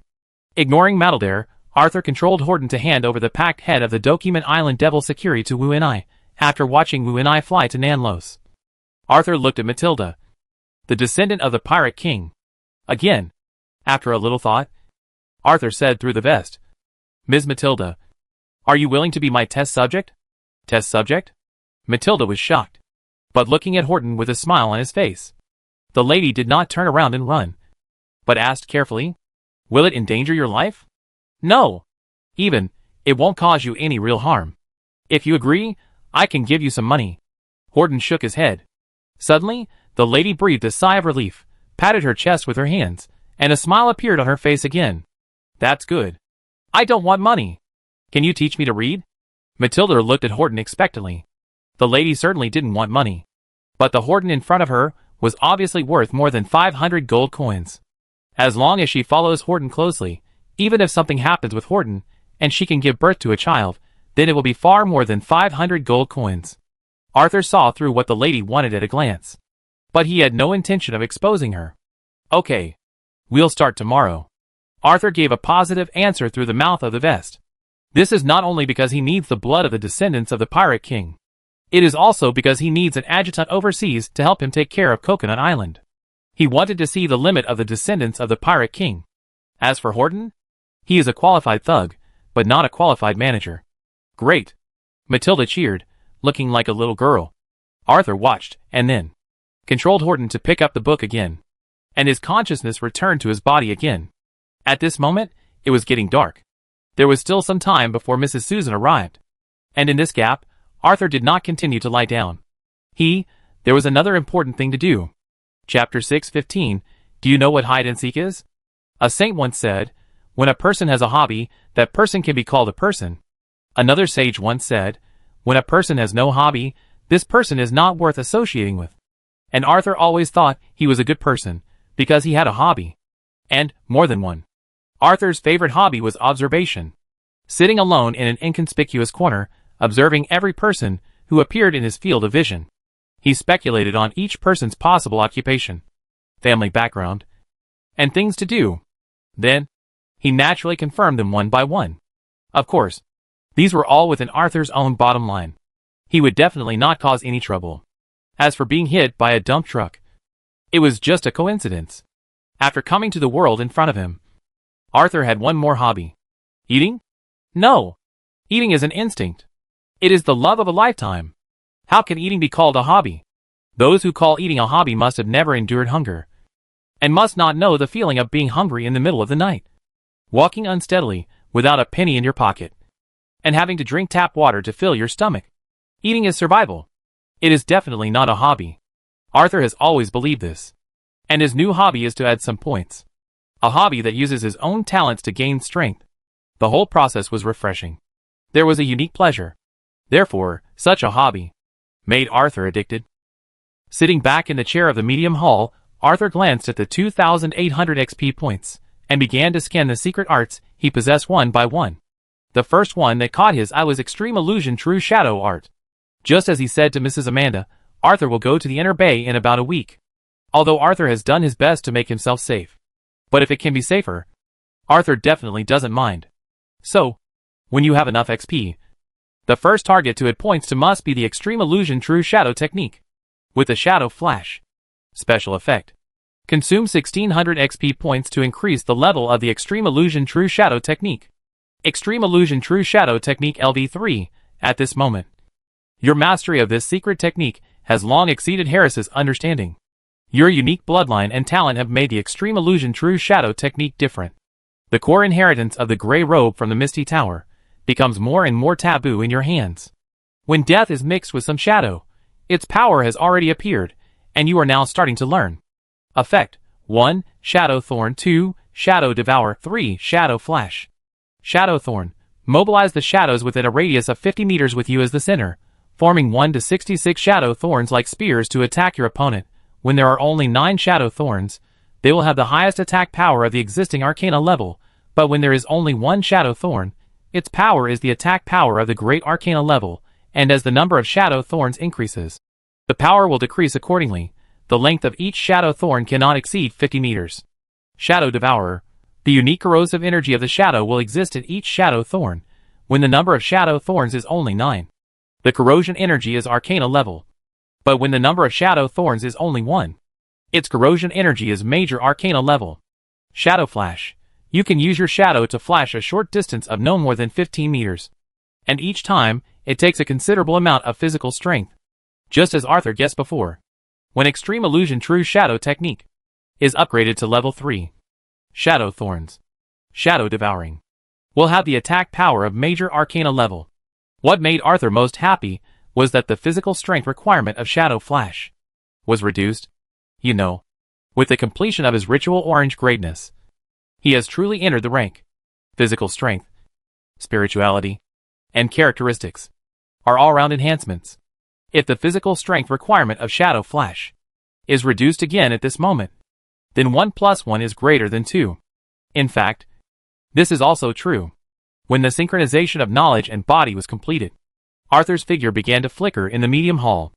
Arthur first appeared behind Pendragon, pulled Pendragon's tail, waited for Pendragon to turn around, appeared in front of Pendragon, poked Pendragon's head, waited for Pendragon to turn his head. Arthur appeared behind Pendragon again, blew hard at Pendragon's anus. Meow. After 12 times in a row, Pendragon couldn't bear it anymore and screamed like a cat, jumped onto the beam, jumped out of the skylight. Go and keep company with Fukin on the roof. TSK, how stingy. What's wrong with letting Dad blow it twice? Arthur said with a smile. This smile is real, definitely not because of teasing Pendragon, but because of the number of times he can use Shadow Flash. Now, under normal circumstances, 12 times, if you try hard, 16, 17 times is not a problem. Arthur came to this conclusion and smiled even happier. He adjusted his sitting position. Arthur then looked at silent continuous stomping. Compared to the Shadow Flash of Ultimate Illusion True Shadow technique, which can save one's life at a critical moment, silent continuous stomping is more comprehensive. It can be used for traveling, fighting, and escaping. Moreover, it is in line with his identity as a cat. The most important thing is that silent continuous stomping at level 2 only costs 200 XP. If there is no accident, silent continuous stomping at level 3 will cost 400 XP. For Arthur now, it is quite suitable. Consume 200 XP. Increase the level of silent continuous stomping. Consume 400 XP. Increase the level of silent continuous stomping. Silent continuous stomping LV3. It was once one of the core secrets of the Cat Cave. And it is the favorite of all Cat Cave members. It is also a secret that must be learned. It can not only improve the learner's physique, but also greatly improve the learner's coordination. However, it must be based on the Cat Cave ritual as a prerequisite. Otherwise, an irreversible change will occur. And now, you have already entered the stage. Effect: 1. Silent LV3, 2, continuous step LV3. Silent LV3, when moving at a fast pace, you can still be truly silent. Continuous step LV3, when running, when leaping, any protruding object can become your support point for flipping and jumping, and when you are in midair, step on your right foot with your left foot. Physique plus 1.2, 0.2 plus 0.4 plus 0.6. Warm currents flowed through his body as his heart beat. Especially in his spine and legs, Arthur could clearly feel a slight tingling sensation. The increase in physique was within Arthur's expectations. But the appearance of the double jump surprised Arthur. Left foot on right foot, directly to the moon. Arthur complained in his heart that only he could understand then. With a small jump, he came to the same height as the beam. But he did not use the beam for support. Instead, he stepped on his right foot with his left foot, and quietly passed through the skylight and landed beside Pendragon. When Pendragon found something wrong, he was already in Arthur's arms, and returned to the medium hall. You eat and drink from Daddy, and you even want to abandon Daddy. Daddy is so sad. Now, Daddy, and you play a game called hide and seek. Arthur said this, and then he swung his arm and threw Pendragon out, shouting, "Cat, hide from the wall in front." Chapter 6:16 Fool. No, it's a stupid cat. Pendragon was thrown out. The cat's face was full of despair. Pendragon thought Arthur was a dog before. And now? Pendragon thought Arthur was a dog. Does your hide-and-seek game involve throwing the cat out to avoid obstacles? This is a dodgeball. No! It's a dodgeball. Pendragon complained in his heart, but his reaction was not slow. When he was about to touch the wall, his whole body twisted in the air. It changed its direction, like a flying paper airplane gliding, and landed steadily on a bookcase beside it. Then, the cat looked at Arthur, who sat back in the chair with vigilance. In fact, after throwing Pendragon, Arthur sat back in the chair. Worried about Pendragon? With the afterglow of 2 baptisms, and the Griffin physical potion. Pendragon was not as weak as imagined, and Arthur controlled the strength. Simply put, this level of throwing is really just like playing. After playing with his cat, Arthur looked at Silent Stomp. Again, LV4 requires 2000 XP? 1200 more XP than normal estimate? Looking at the XP points required for the next level Silent Stomp, Arthur was not surprised at all. In fact, he was quite calm. After all, compared with those secret techniques handed down by the masters that easily cost tens of thousands, or even hundreds of thousands of XP, the silent step in front of him is really approachable. However, even if it is approachable, for Arthur now, XP points are not enough. Looking at the remaining 600 XP points, Arthur's eyes finally stopped at the 2 secret arts: Cat's Grace, Orange, and Cat's Claw. The former is an auxiliary secret art in the Cat Cave's secret art, and the latter is a pure attack secret art. For Arthur, there is no shortage of attack methods. Close combat is the last resort. So, Arthur finally chose the secret technique Cat's Grace, Orange, compared with the first 3 levels. According to normal conditions, Cat's Grace, Orange, LV4 requires 240 XP points, LV5 requires 480 XP points. For Arthur, who only has 600 XP points now, there is still 120 points short. But the current Arthur is not the previous Arthur. A brief communication with Horton, who is far away on Coconut Island. The next moment, the text appeared. Several pirates, who had been staring at Matilda, were killed by Horton, XP plus 120. The sea is like the desert, always so rich in resources. You can pick up drones and rocket launchers in the desert at will. So it is reasonable to pick up XP points in the sea at will. Right? After all, Arthur still uses bait to fish. Matilda is a very useful bait. And this is another reason why Arthur kept Matilda. Arthur knew how much Matilda appealed to the pirates. And this kind of fatal attraction was what Arthur needed. Then, Cat's Grace, Orange, was upgraded by 2 levels again, reaching the extreme Cat's Grace, Orange LV5. As Cat Cave split into 4 factions, the original core secret technique Cat's Grace was also divided into 4, and each cat faction added its own understanding style, forming the current appearance. Especially, the Cat's Grace, Orange is deeply influenced by the Golden Lion Cat Iolia. On the basis of the original, it pays more attention to physical fitness and recovery. In the eyes of orange cats, being able to eat and sleep is the source of all good things. In order to protect this beauty, they need to keep growing bigger, with their huge body and strong power to oppress their opponents. And you have reached its extreme now. Perhaps you can try to read the cat-esque race of the other 3 schools. After restoring it further. Effect: 1. Orange Power. 2. Orange Sleep. Orange Power LV5. Fast digesting food. Converts energy into strengthening internal organs, bones, muscles, strengthening one's own physique. Physique plus 1.5, plus 0.1 plus 0.2 plus 0.3 plus 0.4 plus 0.5. Orange Sleep LV5. When sleeping, not only can you quickly recover your state, but you can also slowly heal your mental trauma. Note 1. Orange Power. Orange Sleep will be enhanced by the ritual Orange Greatness, and will feed back to Orange Greatness. Note 2. More food will speed up recuperation, recovery, and healing of mental trauma. Physique. Based on the original foundation, it will increase by 0.4 and 0.5 points respectively with the LV4 and LV5 of cat-esque race. Orange. At this moment, Arthur's physique has reached 15.7. Arthur feels that, facing ordinary enterers, he can suppress the opponent with this physique alone. If he faces ordinary people, he doesn't need to wear armor, hold weapons, or use secret techniques, but only needs physique to easily defeat 1,000 people. Of course, if there are mysterious people among the 1,000 people, he still needs to be careful. However, that is not what Arthur needs to worry about. For Arthur, once he enters the combat state, he will use all means, and he will grab the crotch if he can, and he will never put eyes in. If you can place a ward, place it. You will never step on someone's toes. What shameless! What despicable! This is the most authentic fighting technique. Simple and efficient. However, for Arthur, Cat's Grace, Orange, is more of an auxiliary. Sure enough, Cat's Grace, Orange, is also useful for the ritual Orange Big. Arthur carefully sends the feedback from Cat's Grace, Orange, to Orange Big, and he could clearly feel that Orange Big's speed was a bit faster. For Arthur, this means that Orange's greatness can reduce the XP cost of reaching the limit. Even if there is enough time, it is possible to reach the limit at a faster speed. Of course, Arthur values Cat's Grace, Orange's Sleep, more.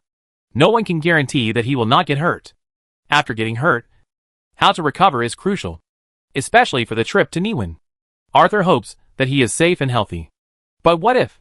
No one can guarantee the fate's tricks. Arthur is no exception. So, he can only make more preparations. Ah! Fate! What do you want me to love you with? With a sigh, Arthur stood up from the chair. With the help of Faucon's vision, Arthur had already seen Mrs. Susan's carriage. Out of etiquette, the young medium went straight to the door. Arthur had to wait for the lady to arrive in front of the door. However, when passing by Pendragon, the young medium paused. Suddenly, Pendragon jumped onto the cabinet again, looking at Arthur with a very vigilant look. Arthur immediately covered his chest. Are you so vigilant about your father? It's impossible for your father to hurt you. Pendragon remained silent, and glanced at the wall where he was thrown just now. Game. Do you understand? It's a game. The kind that is good for your body and mind. Arthur emphasized. Pendragon remained silent, but there was hesitation in his eyes. Then, he was grabbed by Arthur's neck. Arthur stroked Pendragon's head with his hands, and messed up Pendragon's fur. Just as Pendragon was lamenting his miserable fate, he heard Arthur whisper. That's about it. Remember, you'll be a fool in a while. Chapter 617. It becomes like a child. What does that mean? Pendragon looked at Arthur in confusion. Arthur smiled and nodded. Yes, that's the look. By the way, make it a little clearer. Very good, keep it up. And act according to my instructions. Arthur said, as he stepped out of the door. When the young medium arrived at number 2 Kirk Street, the carriage that Mrs. Susan was riding in just stopped at the gate of the yard. The driver opened the door for Lady Susan. Good evening. Arthur. Go slowly. Don't rush. When the lady got off the car, she saw Arthur, who was about to open the door. Immediately, the lady smiled, then, while instructing Arthur, she turned around and took out a food box from the car. These are some snacks made by Lady Cullen. When you visit the Earl's mansion in the future, you can call Lady Cullen Granny Cullen. The entire kitchen of the Earl's mansion is managed by this lady. Her cooking skills are amazing. As she spoke, the lady raised the food box and gestured to Arthur. Even though the food box blocked his way, the tempting sweet fragrance still made Arthur's nose twitch constantly. You know, when the old Earl was still alive. Granny Cullen was recognized as the best chef in South Los. If she hadn't owed the old Earl a favor, with Granny Cullen's cooking skills, her reputation would definitely be 10 times more prominent than it is now. At least the old lion of Niwen is willing to give this granny a title. But the mother-in-law flatly refused. After the old Earl died, the mother-in-law chose to take care of the young tigress. And then took care of Julie, Kathy, Valerie and others. Undoubtedly, the mother-in-law regarded these children as her own offspring. Moreover, the mother-in-law only wanted to make food for her family. Therefore, it was impossible for the outside world to eat the food made by the mother-in-law. A nobleman in Niwen even announced in public that, willing to spend 500 gold coins to eat a snack baked by this grandmother. Then, when this noble passed by Nanlos by boat, he was struck by lightning.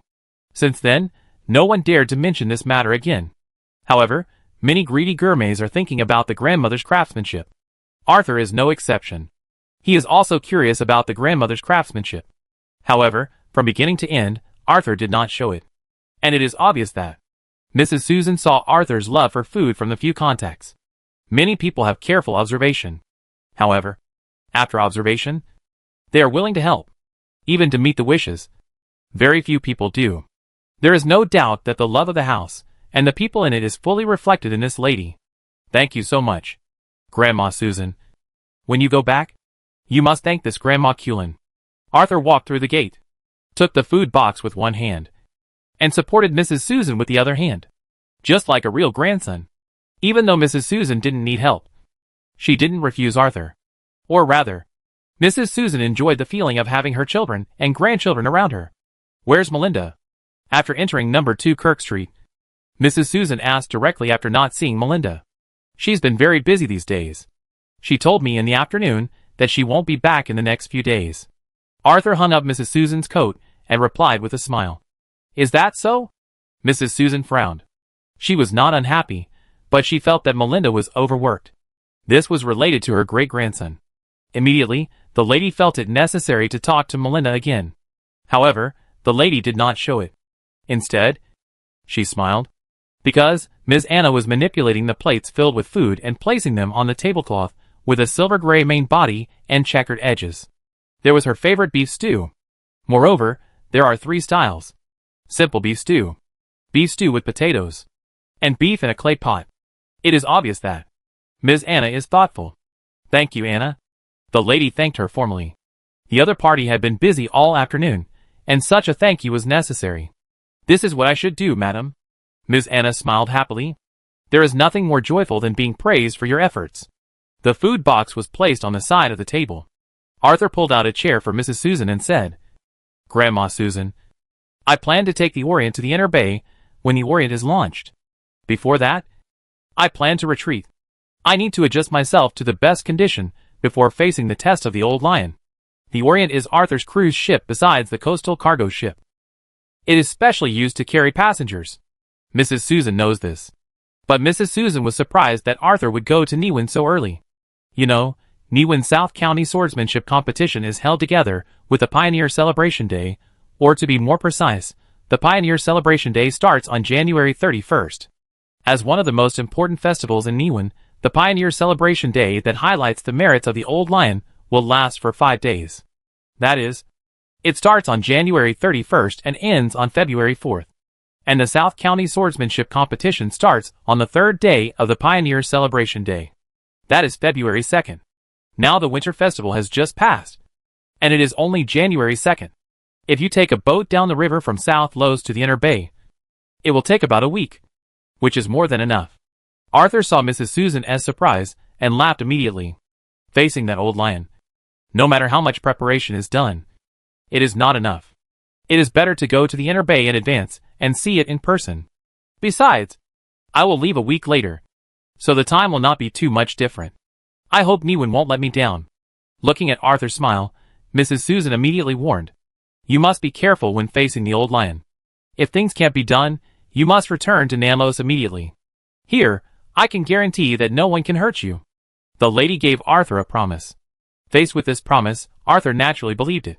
The young medium knew very well the power that Nanlos's butler had in Nanlos. Of course, I never doubt it. Besides, I am also happy to make a contribution to your Nanlos, Arthur said as he looked up at the skylight. Winnie was holding a bundle and passing through the window. Even with lime, Madame Susan smelled a little blood. Based on the size of the package, the lady concluded that it was a human head. Whose head? The lady guessed in her heart. The eyes immediately fell on the package that Winnie had placed on the side table. Arthur stood up, preparing to open the package and reveal the answer. But at this moment, Pendragon jumped onto the table, grabbed the package and ran away. Arthur was stunned. And then he whispered, "Pan, you can't play with that thing." Then, turning his head, the young medium said with a wry smile, "Before, in order to make Pan have the ability to protect himself, I fed him the Griffin physical potion. It did grow up and became able to protect itself. But it doesn't seem to be very smart. And it's still as naughty as a child." Chapter 6:18 Shyness is my protective color, Arthur said, and raised his hand. The invisible hand of nothingness immediately grabbed Pendragon's neck. Instantly, Pendragon's eyes became completely clear, and his mouth opened. Snap! Rolling. The package in his mouth fell directly to the ground, and rolled to Mrs. Susan's feet. And the bundle that was used as a cover was directly scattered, revealing the head of the devil of Document Island Sakuri inside. Sakuri? Mrs. Susan was stunned. As the housekeeper of the Nanlos family, it was impossible that she didn't know Sakuri. Mrs. Susan still remembered the pirate who destroyed the overseas Document Island of the Nanlos family. Moreover, in order to capture him, she personally raised his bounty twice. But it was useless. Facing those who were not as good as himself, Sakuri showed his cruelty to the fullest. Facing those who were stronger than himself, Sakuri hid directly in the sea. And the Nanlos family did not conduct a large-scale search because of reputation. In view of the old Earl's glorious past, the Nanlos family could no longer bear any blow. Especially when the Tigress showed her outstanding talent. The Nanlos family would not let the new Earl's reputation suffer any loss. So, before they were absolutely sure, they would not make any rash moves. Therefore, they let the Document Island devil Sakuri go free. But hatred will not be forgotten. As time goes by, the Nanlos family's hatred for Sakuri grew day by day. Count Nanlos' swordsman Julie and hunter Valerie asked more than once to go out alone to bring back Sakuri's head. But they were all rejected by the Count Nanlos. The Tigress knew very well that, whether it was Julie or Valerie, once they took action, it would inevitably cause a chain reaction.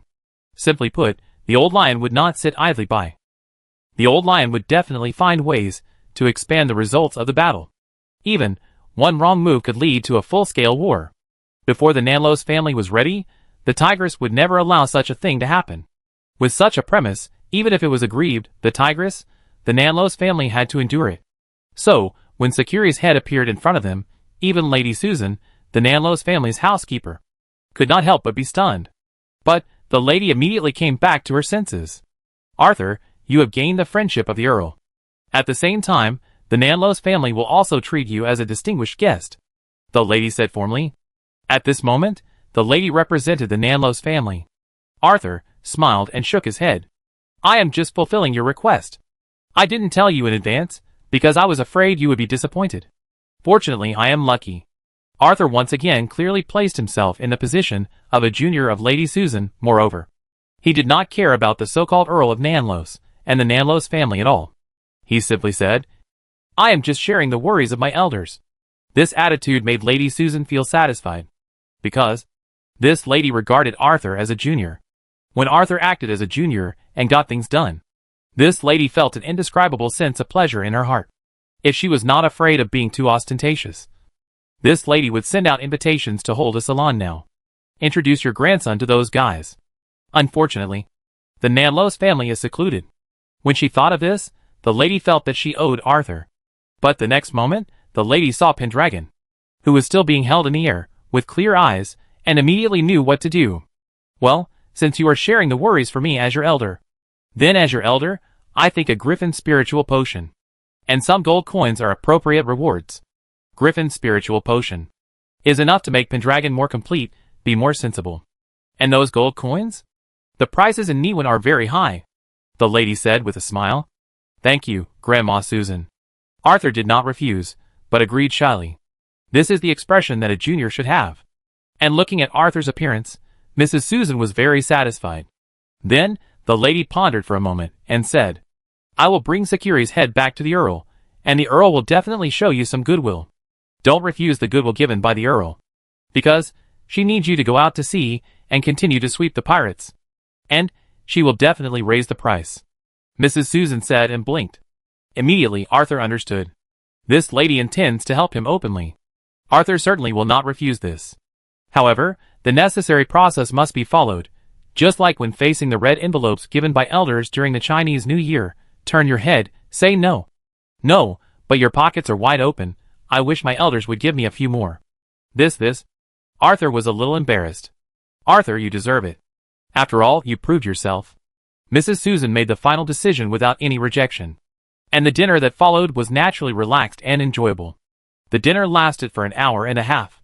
At 9 o'clock in the evening, it was completely over. Arthur, I really want to stay with you for a while, but as the butler of the Nanlos family, I can't leave my post for a long time. Especially when Niwen is about to start the Pioneer Celebration Day and the South County Sword Competition. My work will be much busier than I imagined. Faced with the dessert invited by Arthur, Mrs. Susan sighed. The lady did not hide anything, but spoke frankly. Arthur had expected this. Niwen kept sending hidden men, spies, and infiltrating Nanlos. Nanlos is not dead. How could she remain indifferent? Even if she is at a disadvantage, she will definitely retaliate.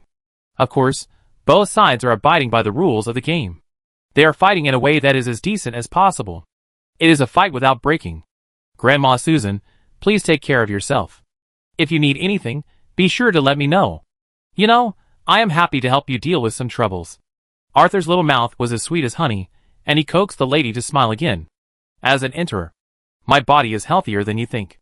Moreover, even if there is trouble, I will help you deal with it. How can I ask you for help? The lady said, gently patting Arthur's shoulder. Then, she stood up and said goodbye.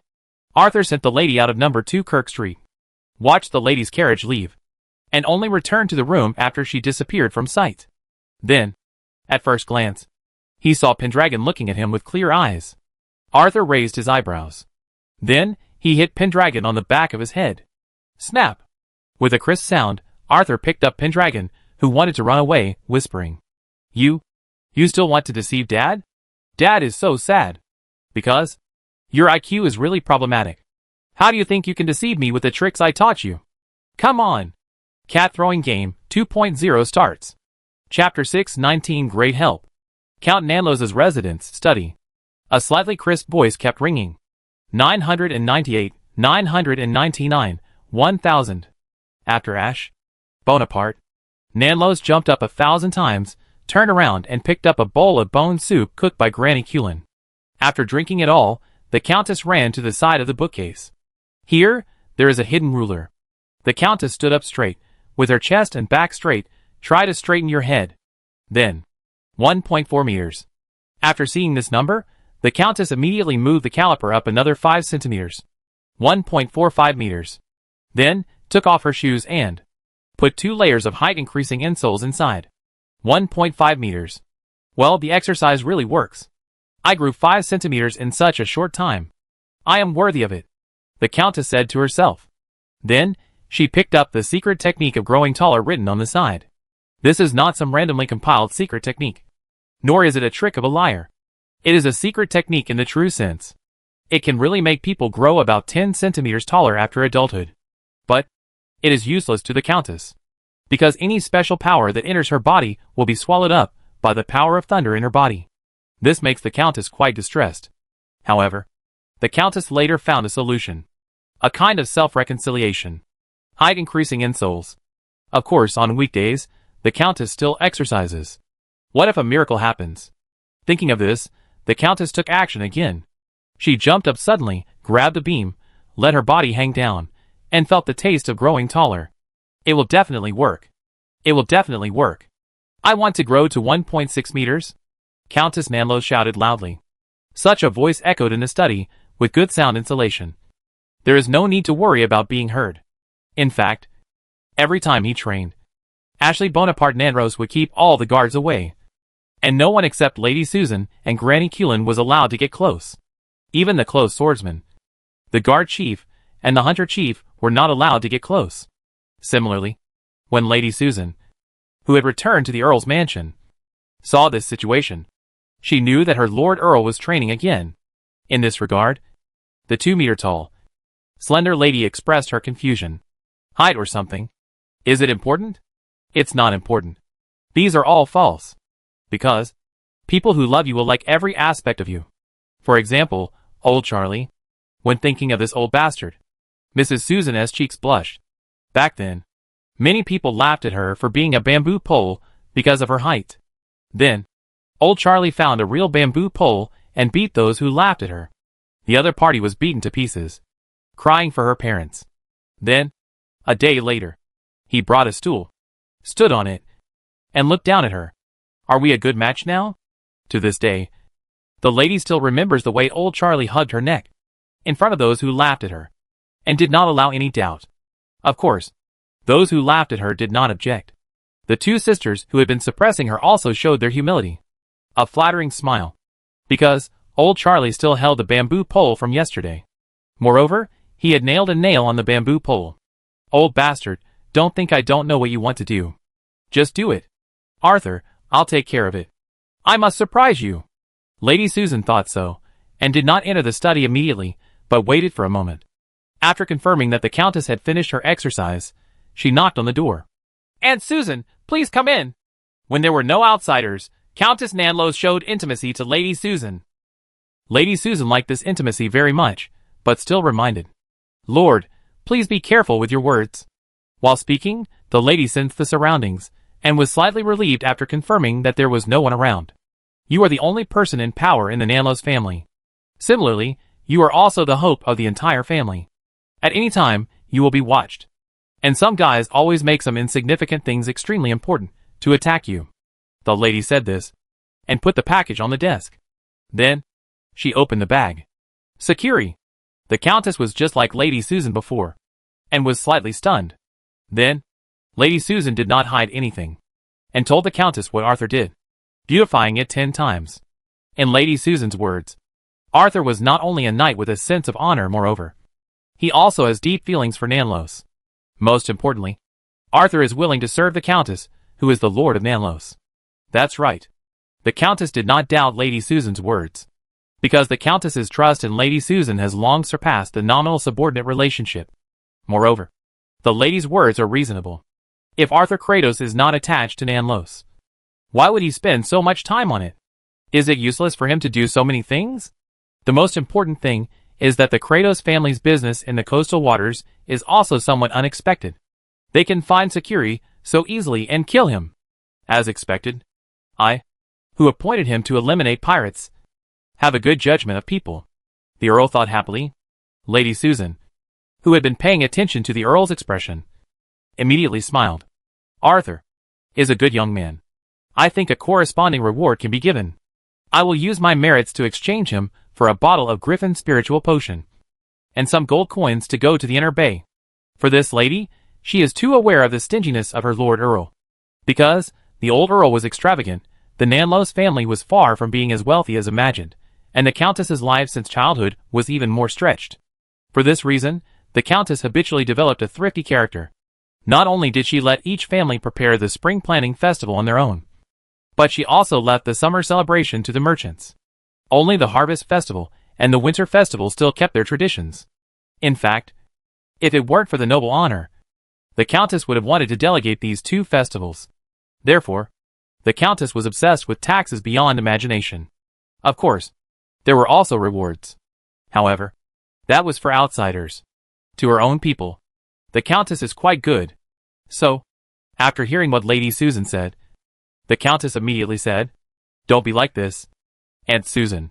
I can afford a bottle of Griffin spiritual potion, and some gold coins. What I am thinking about now is how to ensure the safety of Arthur Kratos in the inner bay. That old lion will definitely use some means. Yes, this is what I am worried about. So, I think Arthur should be protected. And at the same time, Arthur should be branded with the mark of the Nanlos family, so that the old lion can do nothing. Lady Susan nodded and said. The Countess was stunned. Subconsciously asked, What do you mean? Chapter 620, Change with the Wind. Thunderbolt, the symbol of the Nanlos family. Thunderbolt. With just one such thunderbolt, Arthur's safety will be greatly improved, and everyone will understand that. He is from the Nanlos family, Mrs. Susan said with a smile. The power of Thunderbolt is unique to the Nanlos family, and it is also the foundation of the Nanlos family. Based on the power of Thunderbolt, many secret techniques have been developed by the Nanlos family from generation to generation. The most famous one is Thunderbolt, a secret technique developed by completely imitating the thunder of nature. It is also the secret technique that makes the Nanlos family famous. A thunderbolt falling from the sky is enough to scare people. However, it is not easy to perform the thunderbolt. You can only touch the threshold when you enter the level. You can only really perform it after ascending the level. But it is not absolute. Because the scroll. It is rare to store the scroll of the secret technique of ascending the level. But the Nanlos family has it.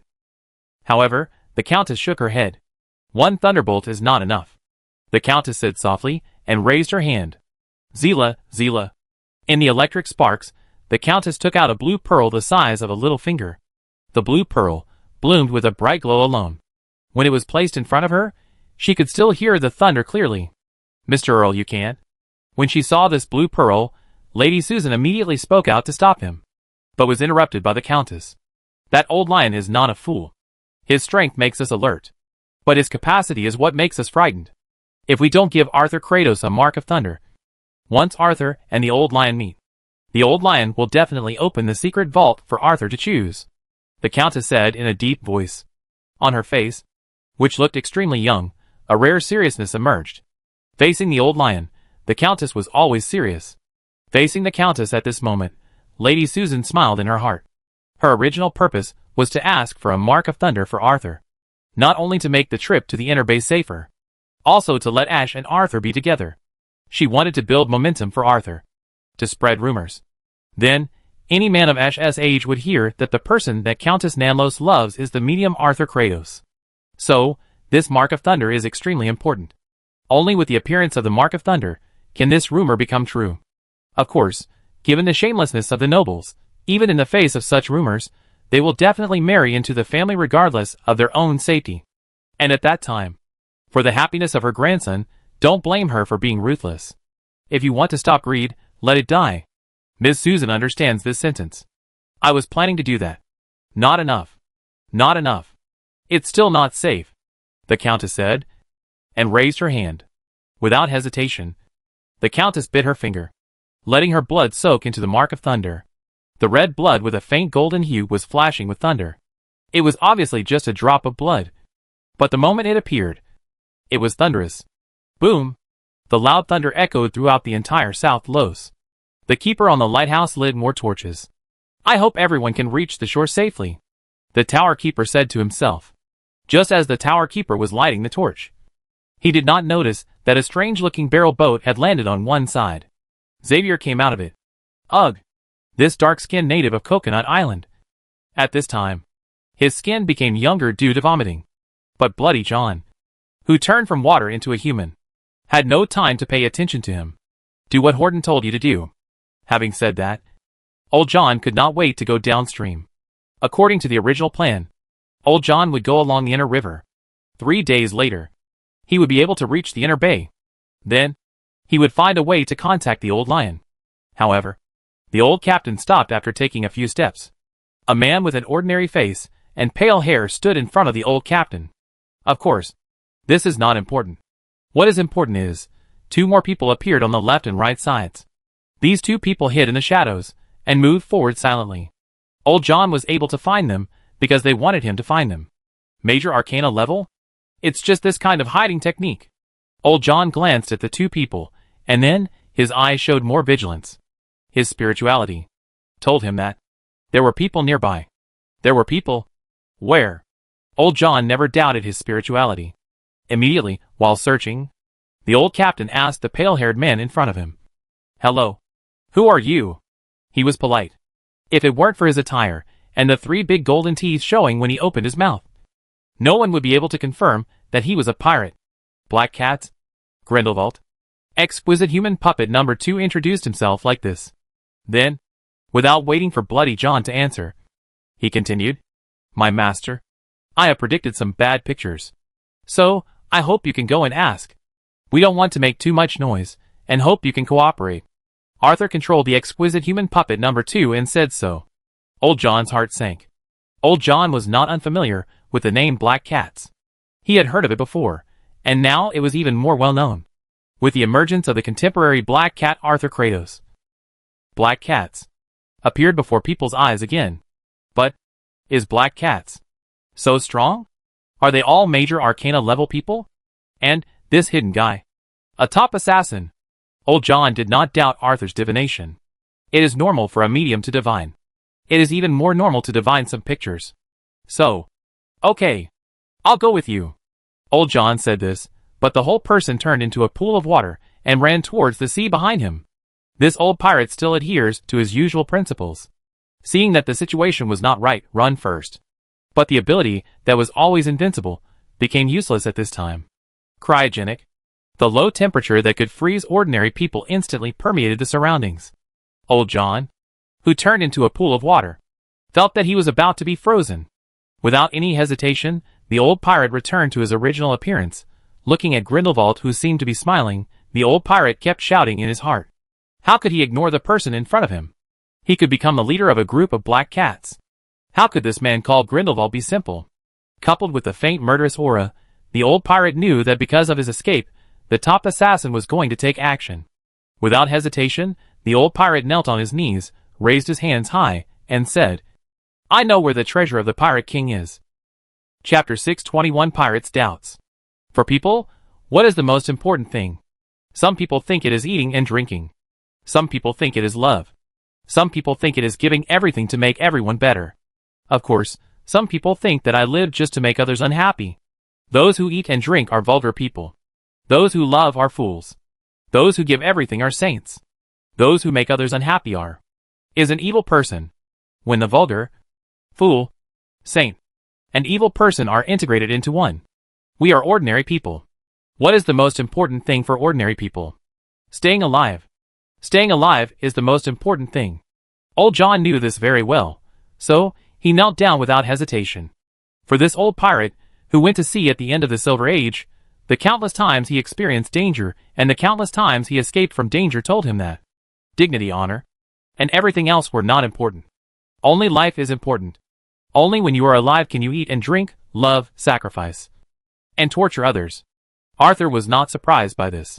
When he designed to let the other party know his identity, Arthur guessed what the other party might do. Of course, there are also ways to deal with it. Captain John has more than 30 years of sailing experience. I wonder if he can board my master's Orient and serve as the bosun. After all, my master's hidden enemies may attack the ship. We need a loyal and reliable helper to help this ship sail smoothly for 20 times. Grindelwald looked at old John kneeling in front of him and smiled. This smile was kind and contagious. After hearing this request, old John was relieved.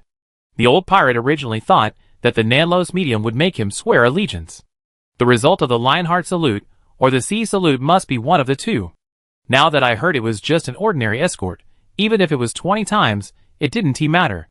It was better than being tied there for the rest of my life. Dignity and honor were not important and could be abandoned. But freedom, he couldn't abandon it. Old John, who was kneeling here, had just planned to paralyze the opponent, then make a surprise attack and escape even if he got hurt. After that, of course, he would slowly retaliate. And now, it seems that it is not necessary. As for the position of bosun, it is lower than the captain, first mate. Old John doesn't care. Not to mention the bosun, in order to escape the pursuit, old John almost sold his ditch. Now it is good enough. And Arthur had expected this. Arthur had read the life of Bloody John. Except for the two labels of cunning and cautious, the opponent's strength was also evaluated above the major arcana level. It is very likely that he has entered the rank. The information obtained from Kong Sheng, the Whale Slayer's sword, is that Bloody John has indeed entered the rank. Undoubtedly, Bloody John has been throwing smoke bombs.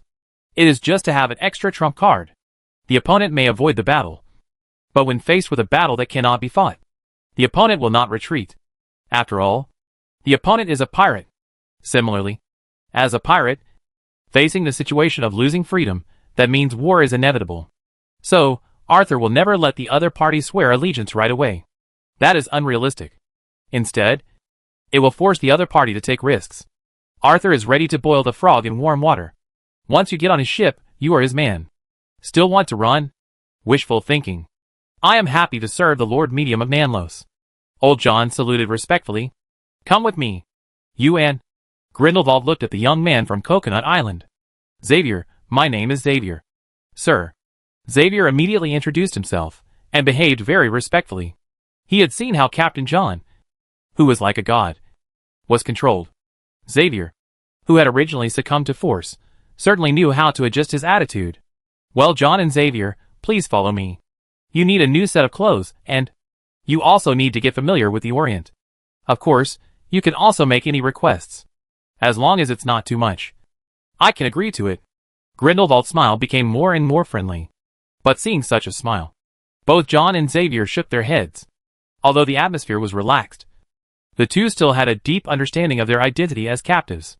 However, when they followed Grindelwald and walked into the Lotus Leaf Inn, they both had doubts. It's not that the conditions are too bad. It's that the conditions are too good. Hot bath water, clean clothes, soft bed, and a sumptuous dinner. For Xavier, it was like this: steak, mashed potatoes, tomatoes, and a glass of wine. This was something he had never dared to think about in the past. Even though Sapir, who received them, was a bit ferocious, Xavier was full of gratitude. Thank you, Captain John. Suddenly, Xavier thanked Old John. Old John was stunned.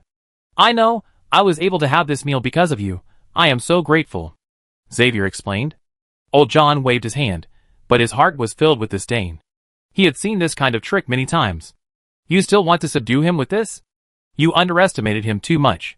About half an hour later, Grindelwald came back, with a contract in his hand. It was marked that Old John had to escort the Orient 20 times, and the Orient departed from Cisport, and returned to Cisport as a complete voyage. These were just verbal promises. Old John was not surprised. But what really surprised the old pirate was that he actually had a salary. Unable to help it, the old pirate's eyes flashed with surprise. Your Excellency will not let people work for nothing, Grindelwald said. Of course. Of course. The old pirate smiled, but he was disdainful in his heart. I've seen many people say one thing and do another. After that, it's time to ask him about the treasure of the Pirate King. Right? He will definitely give the other party a surprise. In order to make the treasure of the Pirate King truly belong to him, this old pirate has made a lot of insurances. One of the insurances is to make a Pirate King as treasure. Of course, there is definitely no treasure inside. But anyone who enters will definitely die. While the old pirate was looking forward to it, Grindelwald looked at the fluorescence on the contract, and confirmed that the contract was effective. He just smiled and said goodbye. No questions. No tests. There wasn't even a guard. Although the ferocious big guy just now looked good, he was obviously not a guard, but the owner of the hotel. For such a judgment, the old pirate thought he was right, but it was precisely because of this that the old pirate was confused, and then the old pirate was shocked. He thought of a terrible thing. Chapter 622, Living and Eating on the Same Ship. Could it be that someone has really set his sights on the Orient? Thinking of this, Old John turned over and sat up from the bed. You know, he had just signed a contract with the medium of Nanlos, which stated that he must escort the Orient 20 times before he can regain his freedom. So, what if the Orient sank? Then the 20 voyages would be a long way off. Because, the contract stated, if due to force majeure, the Orient sank, and he would need to temporarily provide services for the Nanlos medium until the Orient was rebuilt, until the new Orient was launched, and then continue the previous contract. Simply put, if the Orient sank, and it took too long to be rebuilt, he would have to continue to serve the Nanlos medium. Thinking of this, Old John took a breath and exclaimed in his heart, "What a close call!" Then sneered, "Don't try to play this trick on me. I will definitely keep the Orient in good condition." Thinking of this, the old pirate began to pack his bedroll. "Sir John, you?" Xavier, who was awakened, looked puzzled. "Go to the dock and sleep on the Orient," Old John explained, and went out directly. "Wait for me, Sir John!" Xavier immediately followed with his bedroll. The young man from Coconut Island followed John almost instinctively. This is out of worship for the strong. And besides that, naturally, it is also because of the recognition of identity. For the sailor on the Orient, in the eyes of this young man from Coconut Island, it is a very good job. In the past, it would be basically impossible for him to find such a decent job in South Los. For the islanders, because of the old rule, South Los has always been strict. It is impossible for ordinary islanders to find a job in South Los. Even if they find it, they have to pay higher taxes. Of course, except for Arthur, because the staff on the Orient are all locals of South Los. On the first floor, Sapir sat behind the hotel counter, still thinking about what had just happened. Strong. Very strong. That man who looked like a pirate was very strong. After awakening, Sapir's spirituality rose sharply, especially for some beings stronger than himself. He could perceive them clearly. So, the moment he saw old John, the hair on the back of this fierce-looking man stood up.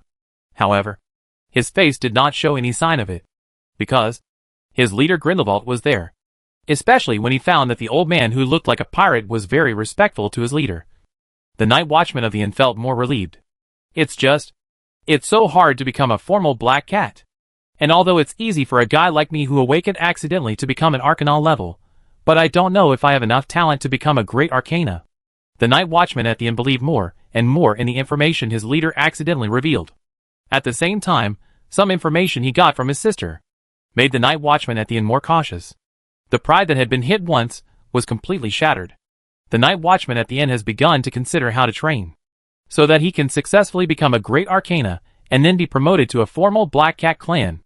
At this time, old John and Xavier came down from the second floor. Seeing the two people carrying the betting rolls, Sapir was confused. Before Sapir could react, old John had already ejected a gold coin. Betting money? And I may need your help in delivering food to the Orient in the next few days. As he said that, old John pushed the door open and walked out. Excuse me. Xavier bowed to express his gratitude. Sapir watched the two people leave. There was no intention to stop them. Before, his leader had told him that there was no need to stop the two from leaving. What's more, they were going to the Orient. Sapir knew that the Orient was a passenger ship that their boss was about to launch. So that's it. In order to protect the safety of the Orient, he found a strong man. You are worthy of being the boss, Sapir muttered to himself. What Sapir didn't realize was that, after hearing his words, a small drop of water directly seeped into the floor, passed through the pipe, and merged into the body of old John, who was moving forward. It is indeed for me to protect the Orient. If someone attacks, I will repel the attacker, which is beneficial to the medium of Nanlos.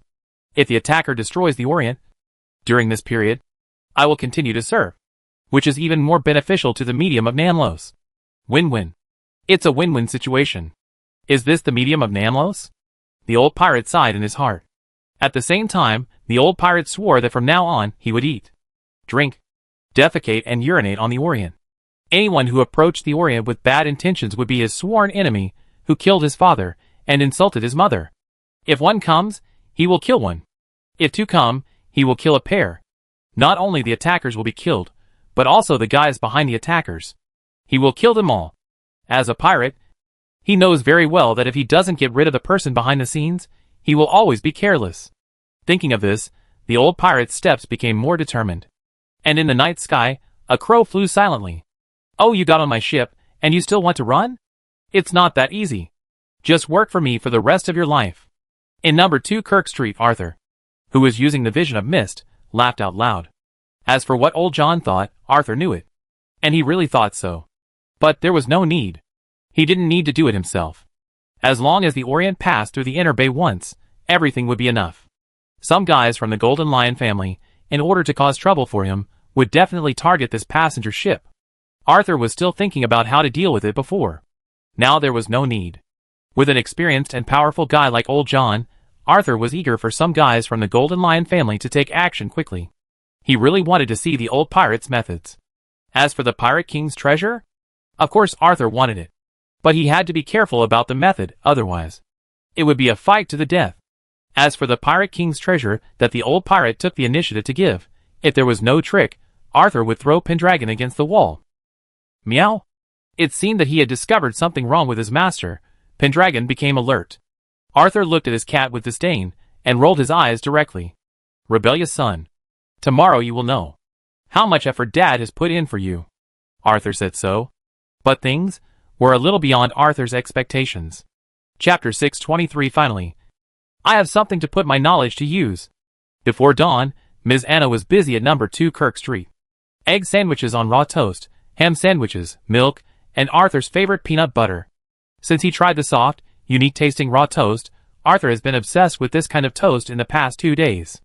Not only does he eat raw toast for breakfast, but he also eats raw toast for midnight snacks. Of course, the habit of reading newspapers while eating breakfast has not changed. However, today there was something unexpected. The medium Arthur Kratos of Nanlos locked onto the vicious devil of Dokeman Island Security through divination.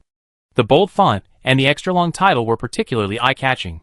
The content focused on how Arthur accepted the commission of the Countess of Nanlos and locked onto Security's whereabouts through divination. Then, Security was killed by the Countess's guards. There are many artistic processings during the process. Whether it is the writing style or the rhythm, it is more than one level higher than Garcia's writing. Obviously, it was written by a real great writer. Even Arthur, who experienced it personally, felt that the course of events should be like this after reading it. As for why the Countess did this, Arthur also knew it well. It was nothing more than wanting to completely mark him with the mark of the Nanlos family. Let the old lion of Niwen have no chance to take advantage. Arthur didn't care about this. He went to the inner bay to seek justice for his mother. If he gained more from this, it must be because his mother's spirit in heaven was blessing him. Besides that, nothing else. Now, Arthur was looking forward to what the Countess of Nanlos would give him besides the Griffin spiritual potion. There must be something else. Arthur believed that the Countess of Nanlos was not a naive person. After all, only those who are cunning and cunning can't grow tall. Moreover, there is also Mrs. Susan. His grandmother Susan will not let him suffer. In fact, it is also true. At about 9 o'clock in the morning, just before Arthur's normal sleep, Mrs. Susan appeared again. "Good morning, Arthur." "Good morning, Grandmother Susan," Arthur said, and made way, preparing to invite the lady into number 2 Kirk Street. "I really want to sit down and talk more with you, Arthur. However, my work requires me to return to my post. They are gifts from the Earl." The lady handed a box to Arthur. At the same time, the driver brought a box. Arthur knew it was gold coins from the unique metal friction sound in the box. "Thank you, Grandma Susan. Although I will be in seclusion before leaving South Los. You can come anytime if you want." Arthur took the box. As for Merlin, Gawain took the box from the coachman and moved it to the corridor. "Of course, as long as the Earl gives me a holiday, I will definitely come. Arthur, have a good trip," the lady said softly at the last sentence. Obviously, the lady was telling Arthur implicitly that she had no holidays recently. Arthur expressed his regret very directly. "I hope you will come often, bringing Granny Culin's cakes." Arthur said so. Hearing this, Mrs. Susan laughed. "Don't worry, even if I don't come, Grandma Culin's pastries will be delivered to you every day." Mrs. Susan ignored the naughty in Arthur's words. On the contrary, the lady enjoyed this feeling. The lady looked at Arthur with a smile again, felt that this was her grandson. "Be careful. Don't be stubborn. Don't be stubborn." The lady reminded him again. "Yes, I understand." Arthur nodded seriously. "When you return to South Los from the Inner Bay, I may give you a surprise. So, Arthur, you must return safely," the lady promised. "Then I am really looking forward to it." Arthur looked happy. He knew that the lady would not lie to him. Although the sentence said maybe, but at that time, there will really be a surprise. The lady, like an elder, raised her hand and touched Arthur's head. Then, she boarded the carriage. After Arthur saw her off, he returned to number 2 Kirk Street. As soon as he entered the room, Arthur picked up the money box at the door. Based on the weight, Arthur deduced that there were 1,000 gold coins in it, and they must be large gold coins. In fact, it was just as Arthur expected. There were a full 1,000 large gold coins in the gold box, a total of 3,000 grams. During the fireworks that night, the Earl threw out a large gold coin, which was enough to make Arthur understand the Earl's conservatism. The box contained 2 things: Griffin spiritual potion, different from the Griffin physical potion. The Griffin spiritual potion was developed by the court wizard Chariko out of guilt. At first, the court wizard hoped to restore the number of griffins, but the final result became the Griffin physical potion replenishes the potion. But the creatures that have taken the Griffin physical potion, If you take the Griffin's spiritual potion again, it will have an extremely perfect compatibility, and it will also have the effect of 1 + 1 greater than 2. Facing this effect, Court Wizard Xiao Li knew that it was wrong. He deviated from the original purpose. But as a wizard, he couldn't help but want to perfect this potion. In your hand, it is one of the perfected potions. Its number is 007.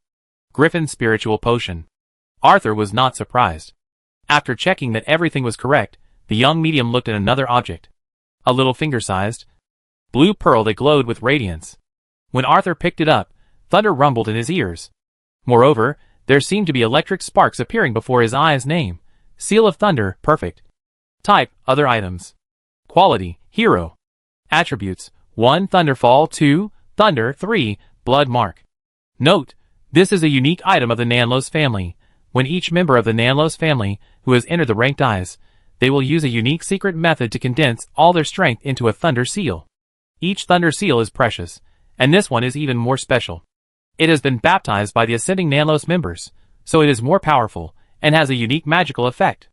Thunder: you can summon 9 ascending rank 1 thunders, to attack any target in your field of vision. September 9th. Transform into thunder. You can transform into a bolt of lightning, flying in a straight line for 100 kilometers instantly. Anyone who tries to stop you will be attacked by the level 3 ascender. Blood mark. The blood mark of Countess Nanlos not only increases the power of the thunder seal, but can also charge the thunder seal once more. You can charge it after using Thunderfall. Transform into thunder. You can also charge it when it is not in use, making it more powerful. Note 1. Gold coins, sunlight, moonlight cannot charge the thunder seal. Note 2. The existence of the blood seal allows this thunder seal to receive electricity. Arthur looked at the properties of the thunder seal. His eyes lit up. The power of climbing stairs. This is what he wanted. When Arthur saw Note 1, he laughed strangely. Electricity? He. Chapter 624 Ticket. Electricity, Arthur has learned about it. Although not much, but if it is just for charging, it is enough. At least, he knows about frictional charging. He also knows how to use a flask to melt sulfur, and then insert a wooden handle into it, making a rack for better frictional charging. He can also use glass bottles, metal chains, and inner and outer layers of tin foil to make simple power storage devices. Of course, if these are not enough, then use nature. No. Be nature's porter. A kite is enough to touch lightning. Of course, Arthur will not pull the kite. He has invisible hand. In short, if he wants to charge the thunder seal, he has many ways. And this will break the Countess's little idea. The Countess gave him the perfect thunder seal, in addition to wanting to give him the mark of the Nanlos family, and want him to rely on him. After all, this is the power of the step. Even the Emperor will be tempted by such power. Imagine, when you become an omnipotent Superman, and then, one day such power disappears, what will you do? Will you accept it calmly? Or try your best to find it and regain the power? Most people will choose the second one. And this is what the Countess wants to see. When he gets used to the power of the step brought by the Thunder Seal, the energy in the Thunder Seal will eventually run out. And when that happens, the Countess will step out. She said she could charge the Thunder Seal. Then, after charging, he once again gained the power of the Thunder Seal. But soon, the Thunder Seal was once again consumed. This time, the Countess didn't need to step out, and he might have to take the initiative to find the Countess. It can not only destroy the body, power, but also confuse the mind. Arthur did not think he had the firm will to resist this power. Fortunately, Arthur knew a little more. He knew how to charge the Thunder Seal. Otherwise, Arthur would never dare to try the power of the Thunder Seal. Easily, even when faced with thousands of difficulties and dangers, he would be cautious. Unless, he was going to die in the next moment. Otherwise, the Thunder Seal was just a beautiful prop. Sure enough, small people are all evil-minded. Arthur sighed in his heart. Then, the young medium touched his chin. He felt that he should not disappoint the Countess, since the other party wanted him to rely on her. Then, he would rely on her. Go along with the other party's wishes. Let the other party think that he is in control of everything about him. Let the other party unconsciously relax his vigilance against him. Then, the plan of the Shadow Count will definitely be more successful. Alas, I am not a bad person. At this point, I am only thinking about self-preservation. Arthur sighed in his heart, and looked at Pendragon. Ever since Arthur took out the Griffin's spiritual potion, Pendragon has been circling around this potion. Obviously, Pendragon felt the importance of this potion to him, and Arthur would not be stingy. The young medium just took the Griffin's spiritual potion and swung it, while saying to Pendragon, "Call me Daddy." Meow? Pendragon was startled, blinked. "Come on, call me Daddy. Just call me Daddy. This is yours." Arthur's mouth curled up, with a sly smile. He was about to go to the inner bay, and the pressure was too great. At this time, it was natural to relieve the pressure. What could be more relaxing than petting a cat? Of course, it was teasing your own kitten. Pendragon, who was watched by Arthur, it stepped on the ground with its front paws. It wanted to give Arthur a paw. However, after thinking it over, it finally started to speak. Meow ba ba. It was a very difficult pronunciation. If you don't distinguish it carefully, you can't hear the pronunciation at the end. But it was enough. Arthur heard it clearly. So, Arthur stopped laughing. The young medium became serious. He looked at Pendragon.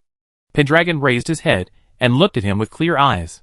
Then, the young medium dipped his hand in the grease in the dish, raised his hand, and drew an arc with his thumb on the top of Pendragon's head. Before Pendragon could react, he jumped onto the chair, stepped on the chair surface with one foot, stepped on the back of the chair with the other foot, and lifted Pendragon up at the same time, shouting repeatedly, "Ah, which one is spraying? Ah, Bawadi! Chihuahua!" Arthur shouted excitedly. 6 hands of nothingness performed the galloping of beasts around the stool. Noise. It even made the sound of horses neighing and birds chirping. Then, the cat Pendragon, who was lifted above Arthur's head, was confused. It felt that it should be on a cliff now, where all the beasts were submitting, and it was coronating the new king. It felt right. But this did not prevent Pendragon, a cat, from thinking that Arthur was sick. Arthur put down his arms, held Pendragon in his arms, and gazed at his cat affectionately. "I want to remind you again, after drinking this potion, you will no longer be an ordinary cat, and you will not be affected by worldly desires at all." As he said this, Arthur ignored the increasingly confused Pendragon, picked up the Griffin's spiritual potion, uncorked it, and stuffed it into Pendragon's mouth. Eat it, you won't gain much weight by eating a midnight snack, but you'll be hungry if you don't eat." Gulp, gulp. Accompanied by Arthur's gentle emphasis, Pendragon swallowed the entire potion directly. Unlike the cautiousness when taking the Griffin physical potion, after 2 baptisms of the afterglow and the transformation of the Griffin physical potion. Although Pendragon looks like a cat, he is a creature above the secret method. At this time, swallowing the Griffin spiritual potion is just right. After Pendragon swallowed the entire Griffin spiritual potion, without leaving a drop, Arthur washed the test tube in his hand with clean water, and poured the water used to wash the test tube into Pendragon. The main point is that it cannot be wasted. However, when Arthur did this for the 7th time, Pendragon protested. "Meow." "No objection," Arthur said, and poured the 7th test tube washing water into Pendragon. At this time, Pendragon really couldn't stand it anymore, and he jumped straight onto the beam, and his stomach made a clanging sound, like an animal that drank too much water. However, Pendragon was much luckier, and he didn't have to pull a cart. He curled up on the beam and fell asleep. Arthur jumped to Pendragon's side and sat cross-legged. He waited. Chapter 625. Pendragon is promoted. When it was completely dark, a strong feeling of hunger woke Pendragon from his sleep, and then there was a fragrance, an incomparable fragrance. Almost instinctively, Pendragon rushed towards the fragrance. Then, he fell into Arthur's arms. A large gold coin was turning between Arthur's fingers. Pendragon's eyes followed the rotation of the large gold coin, but his body was subconsciously rubbing against Arthur. It even meowed softly. In Arthur's eyes, the words in front of him kept appearing: name, Pendragon. Type, pet.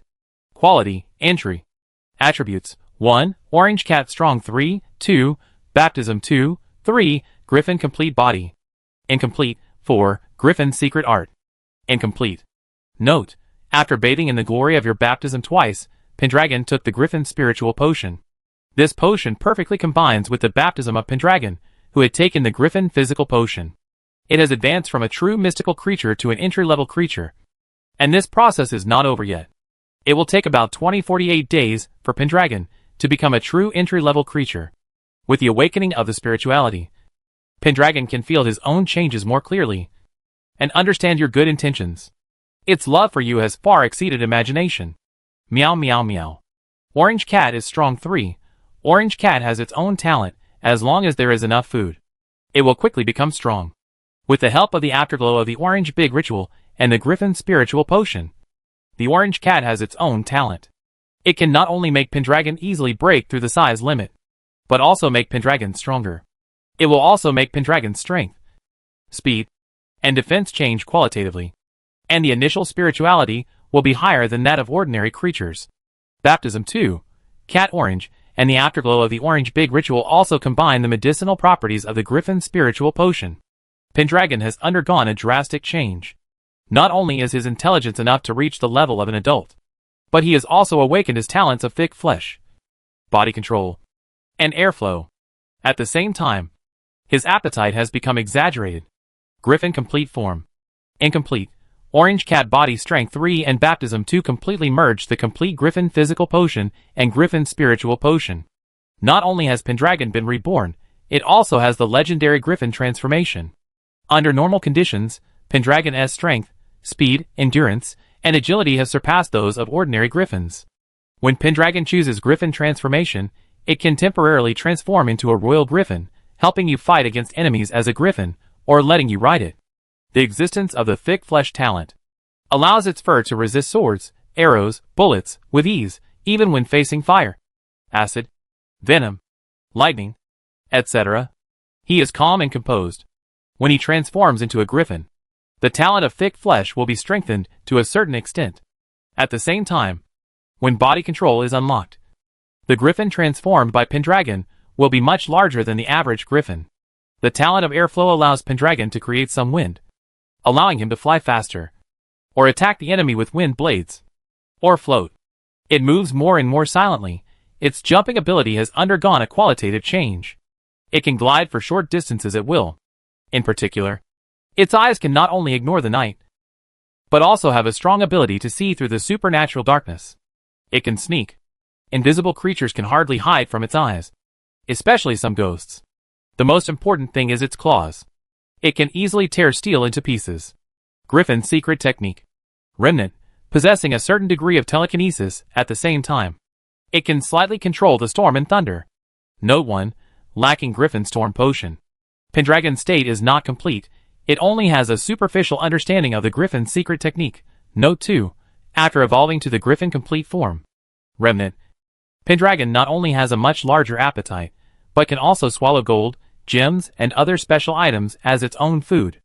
Of course, the previous eating habits are still retained. It only takes one meal. It can eat a cow, at the same time, eating a lot in a short period of time. Can also give Pan a hibernation stomach. Similarly, Pan can also go without food for a long time, but then, there will be meat food to compensate. After that, Pan will become extremely fond of gold, gems, filled with spiritual meat, cannot choose vegetarian food. Facing vegetarian food, Pendragon will be depressed, and then, will be the irritability of a kitten. Note 3, after taking the Griffin potion, and having the afterglow of the cat orange and orange big rituals, not only can you communicate with Pendragon without any hindrance, but sometimes you can communicate with each other. Of course, communicating with each other does not mean that it will listen to you. Note 4, Pendragon has been promoted again. After being bathed in your cat orange, it has been bathed in the orange big ritual. It has given you feedback. The overall efficiency of the special effects of your orange big ritual has been improved again. Note 5, after being baptized twice, with the body of a Griffin, after becoming spiritual, Pendragon's lifespan is greatly extended. Even in a harsh environment, it can easily live for several centuries. Feeling the feedback given to him by Pendragon after his promotion, Arthur's mouth curled up. If the XP that could reach the limit of the ritual orange big could be reduced by 1 point a day before, now it can be reduced by 2 points, plus his own efforts, it can reduce at least 3 XP points a day. That is to say, the maximum of 99,999 XP points. It only takes 33,333 days. It is just a little over 91 years. It is so long. It is longer than expected. After Arthur made a brief calculation, the smile on his face almost collapsed. He didn't have 91 years to waste it slowly. Sure enough, this gradual approach is not suitable for me. I must show my talent to the limit. Arthur glanced at the XP column, The whereabouts of the Document Island Devil Security was found by you through divination. It was very surprising. If it weren't for the report of the Southern Los Daily, everyone would think it was a scam. But with the endorsement of the Southern Los Daily and the Count of Southern Los, your behavior was admired by people, and spread to the whole of Southern Los at a faster speed, and people outside Southern Los have noticed you, XP plus 1000. More people heard your name, XP plus 600. With the unexpected endorsement of the Count of Southern Los, today's XP points were unexpected. Especially the second daily XP points, which had originally started to fall, but now not only returned to the original increase, but also rose again. I hope I can hold on for a few more days, Arthur thought. Then, the young medium sighed slightly. I'm still not famous enough. I may have enough reputation in South Los. But outside of South Los? I'm afraid few people have heard of me. This won't do. I have to shock people outside of Nanlos a little bit. And what could be more shocking than the fact that Nanlos Medium is a member of the Golden Lion family? Of course. It is that Nanlos Medium is the only heir of the Golden Lion family. At this moment, Arthur has begun to think about how to naturally reveal the fact that he is the heir of the Golden Lion family. Once this news comes out, it will definitely shock Nanjun. By then, there will be a lot of XP points. The same crisis will come. So, we must be cautious. However, that will happen later. And there will be more time to think. And now? Seeing Pendragon swallowing his saliva, Arthur threw the gold coin directly. It's you, Pendragon. The gold coin drew an arc. But before it really flew out, Pendragon opened his mouth, and a stream of air appeared out of thin air. He rolled the gold coin back, and it fell into Pendragon's mouth, facing the gold coin. Pendragon licked it, just like licking a cat strip. However, the cat strip was round at this moment, and it was expensive. Arthur couldn't help but sigh as he watched the big gold coin melt quickly. What kind of family do I have? I'm feeding cats with gold coins. He sighed, and his face was full of helplessness. Poor Arthur. He couldn't bear to swallow the gold coin directly. Although it tastes really good, it is really expensive.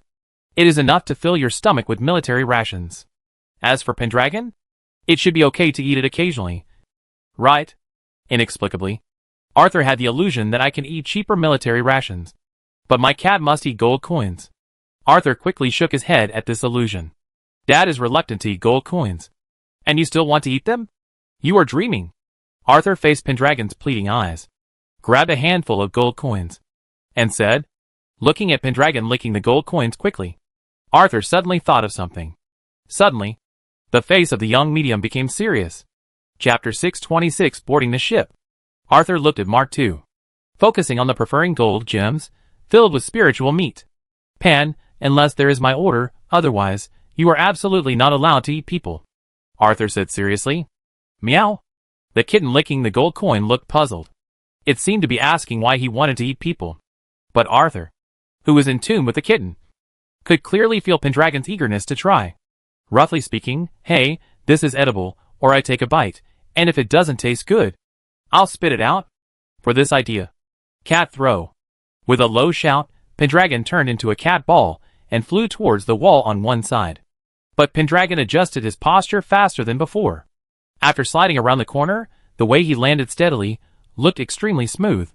But unlike before, the next moment, Pendragon was picked up by the back of Fate's neck by Arthur. Pen, feel the game that Daddy just developed, Cat Invincible Hot Wheels. Saying this, Arthur began to spin Pendragon's arm quickly. Suddenly, the whole cat had an afterimage in this rotation. Ms. Anna, who was preparing lunch on the side, watched this scene with a smile. Ms. Anna did not stop it, because Ms. Anna knew that Arthur was doing this for Pendragon's good. Some things cannot be started. Once they are started, will really fall into the abyss. Of course, if Arthur had spoken, that would be another matter. Ms. Anna, who was double standard, turned back to the kitchen to prepare lunch. Arthur played with Pendragon in the name of education. When Arthur was tired of playing, Pendragon started to take the dog bus. Kulichi, Keely said that he was innocent. Yukin, Muti watched silently. Stolas, Mappa quacked from time to time. It was like laughing out loud. And this gave Kulichi and Keely a way to vent their anger after being bullied by Pendragon. In the next few days, Stolas and Mappa's feathers would fly from time to time. When Arthur saw it, he would scold them.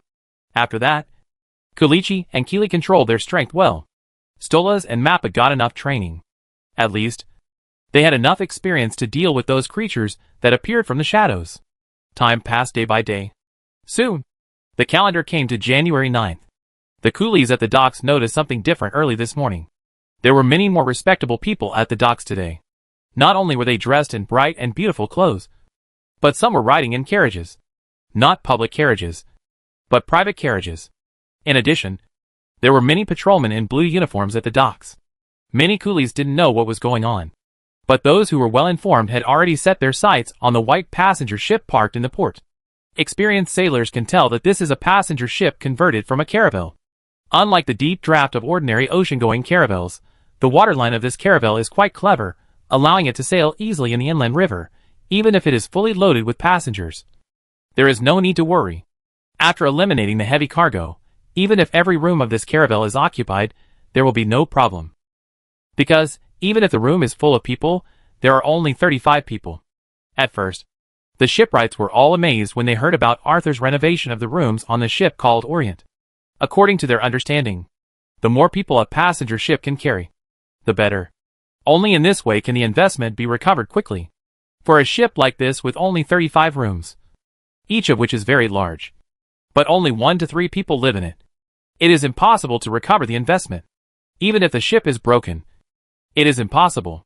But Melinda strongly supports it. Because, this lady guessed what Arthur was going to do. The Orient would not be open to ordinary people, the poor, even the average middle class was not qualified to board the ship. It would only be open to wealthy businessmen and rich people. Of course, nobles would also be welcome. In this regard, Melinda was quite confident.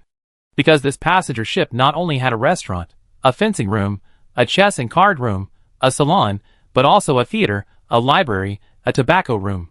Simply put, when you board the Orient, you will definitely feel like home. For this reason, Melinda praised Arthur as quick-minded more than once. In fact, Arthur just copied the cruise ship. If it weren't for the poor technology and the violation of the public order and morality of South County, Arthur would have wanted to build a swimming pool. Where is Arthur? Melinda asked her driver while sitting in the carriage. Sir Kratos has already set off. The driver said immediately. Well, that's good. Melinda nodded and took a deep breath secretly. It was different from the previous small fight. This time it was in the public eye.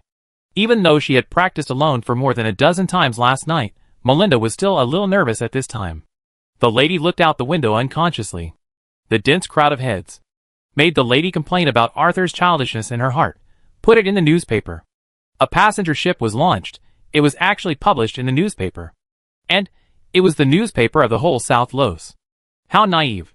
However, the effect was really good. All the rich and idle people in South Los came. Maybe I can try it, the lady complained, while thinking.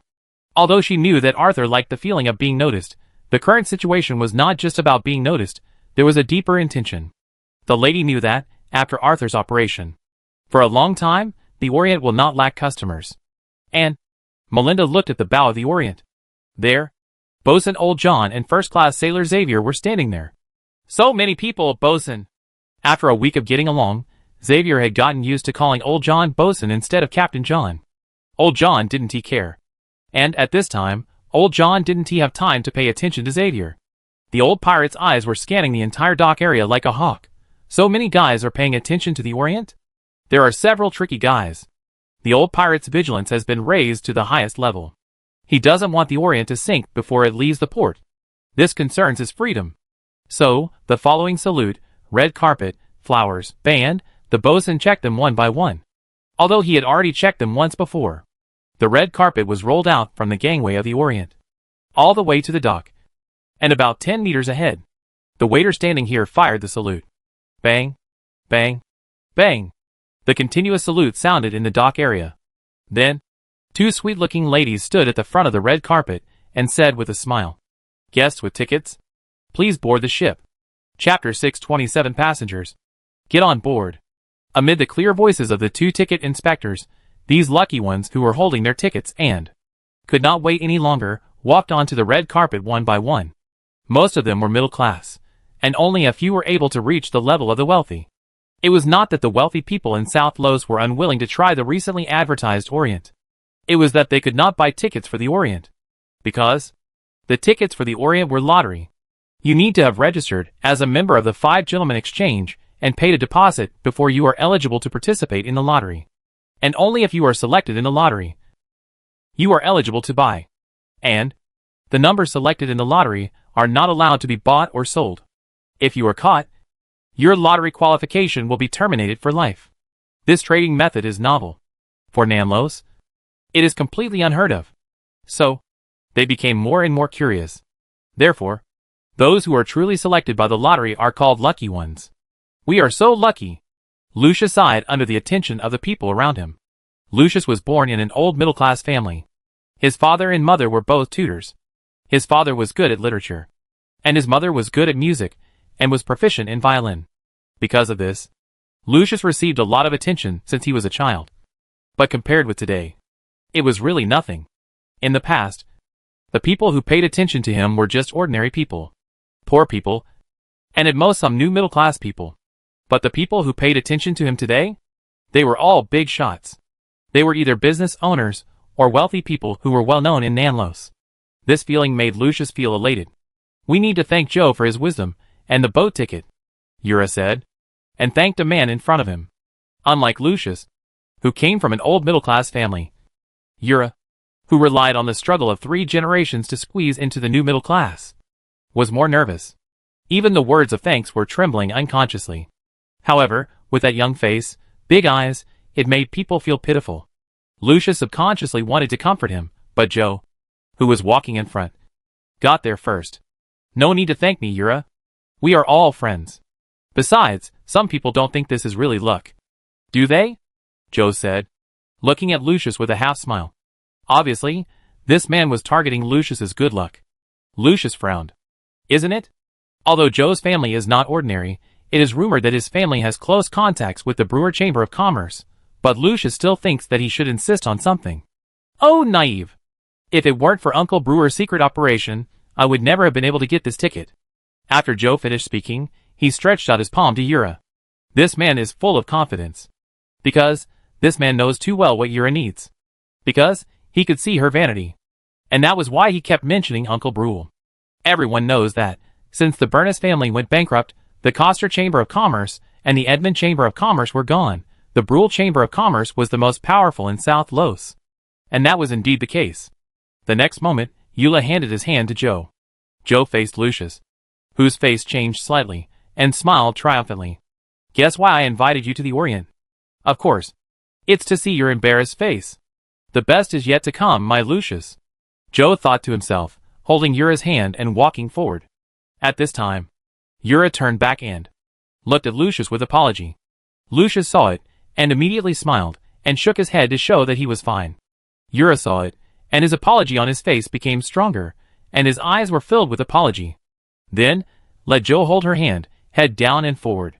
Lucius followed silently behind. The young man looked at Joe's back, with resentment in his eyes. Joe was unaware, and the young man was moving forward with a sense of pride. The lady named Yura noticed it. It's not that the lady's perception is really sharp, but the lady always pays attention to the expressions of Lucius and Joe.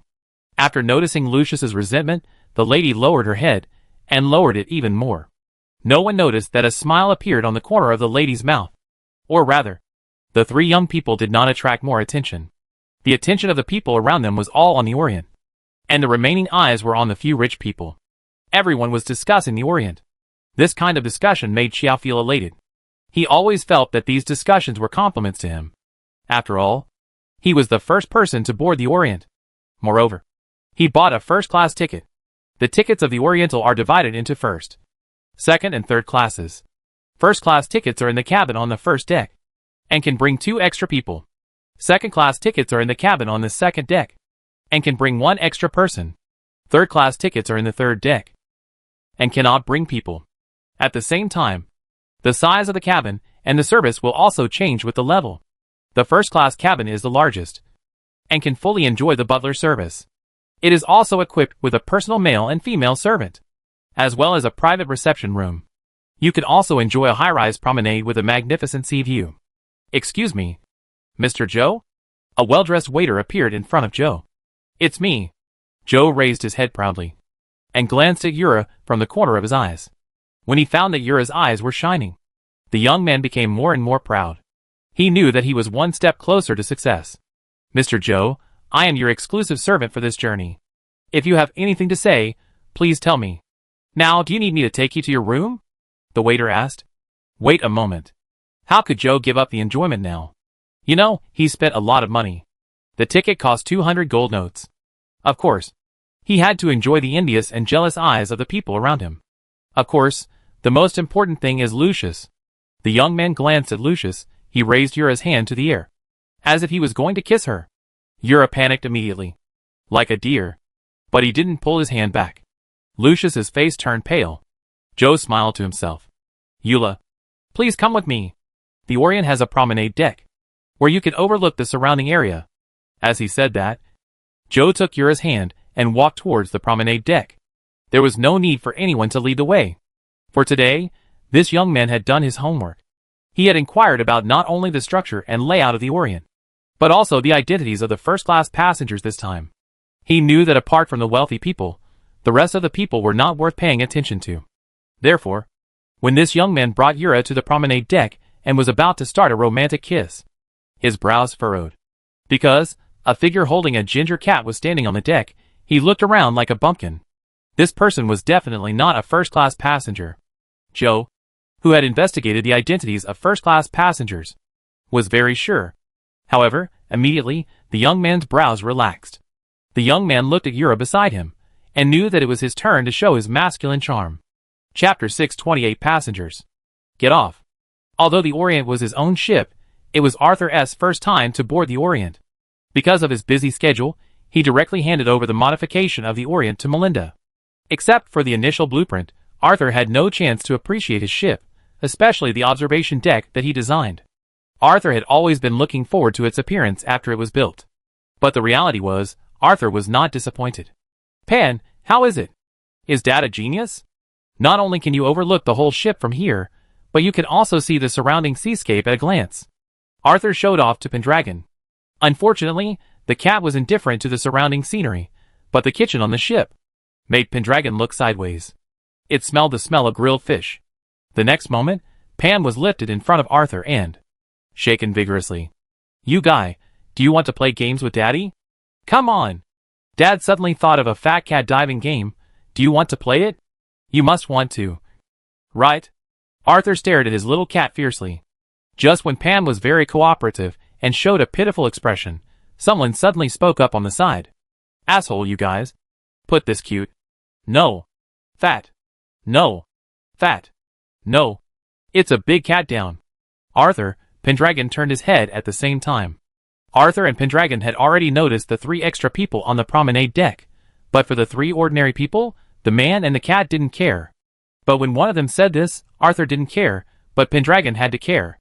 The cat never thought that a person could insult it 3 times with one sentence. What is unlovable? What is fat? What is big? Did I eat your cat food? Pendragon showed his claws to the 3 people who were approaching. If Arthur hadn't held him in his arms at this time, Pendragon would have let the greasy-haired guy who spoke know the sharpness of his claws. The young man named Joe didn't realize that he had just wandered from the edge of death, and still stared at Arthur righteously. "Who are you? Why are you here? Please leave, or I'll call security." Joe said this, while his eyes were quietly looking at Yura. When he found that Yura was staring at him without blinking, with a light in his eyes, the young man knew that not only did he succeed in asking for a kiss today, but he would also have a companion in bed tonight. He originally thought that he would have to wait for the Orient to sail for 2 or 3 days, or even to the inner bay before he would have a chance. Unexpectedly, it would be today. Thinking of this, the young man was more grateful for Arthur's appearance. Of course, he could not let Arthur go. Without hesitation, the young man shouted, "Hey, where is the security? Where is the security?" This shout did not immediately call the security on the ship, but instead attracted the attention of the other first-class passengers. Everyone was curious about this promenade deck. Therefore, many first-class passengers came here directly. Those passengers who did not know what was going on looked at Joe, who was shouting with curiosity. And the few wealthy people in the crowd saw Arthur, but his expression changed. Obviously, these people have recognized Arthur. Immediately, they were about to stand up and stop Joe's rude behavior. However, Arthur took a step ahead and walked out of the promenade deck. Then, these rich people were stunned. They were full of admiration. They were admiring Arthur's generosity and kindness. As expected, just as the rumor said, he was a compassionate person. But in fact, he offended the medium and wanted to leave. It's not that easy. Arthur just took a glance and roughly guessed the relationship between Joe, Lucius, and Euler. It's probably a scumbag, a green tea bitch, and a bootlicker. If it were normal, Arthur would watch the show quietly. But when the scumbag wants to use him as a stepping stone to please the green tea bitch, then don't blame him for being rude. After a brief analysis of the progress of the scumbag in front of him, Arthur's pace slightly quickened. Suddenly, this scene fell into Joe's eyes, just ran away. With more people around, Joe's courage rose sharply. "Stop! You stop right there!" Joe shouted loudly, and the whole person chased after him. Arthur did not stop, but his speed slowed down, and at the same time, he walked towards the upper part of the promenade deck where Arthur's exclusive cabin was. "Are you okay?" "I need to return to my cabin," Arthur said truthfully. "Cabin? There is no cabin up here," Joe said directly. And then, he looked at Arthur with contempt. "You rogue, thief, get off the boat before I completely reveal your face, or I will let you know how powerful I am." "Oh!" Arthur stopped completely and looked at the scumbag in front of him with interest, facing Arthur's calm and relaxed eyes. Joe was a little confused, because the scene in front of him was a little different from what he imagined. In his imagination, Arthur should have turned pale and trembled with fear. This calmness, could it be? Just when Joe was in doubt and was about to use words to save some leeway. The wealthy people who had been watching could not help but said, "If others said there was a cabin up there, I would not believe it. But I will definitely believe what this gentleman said. Yes, after all, he is the owner of the Orient, the son of Doom who was born in secret, the person favored by the god of death, the contemporary black cat, the master of the cat school, the champion of the Nanlo swordsmanship competition, the male owner of Caesar Manor, the Winter Prayer, the Winter Guardian, the destroyer of winter monsters, the medium Arthur Kratos." As the several wealthy people spoke, they bowed slightly to Arthur.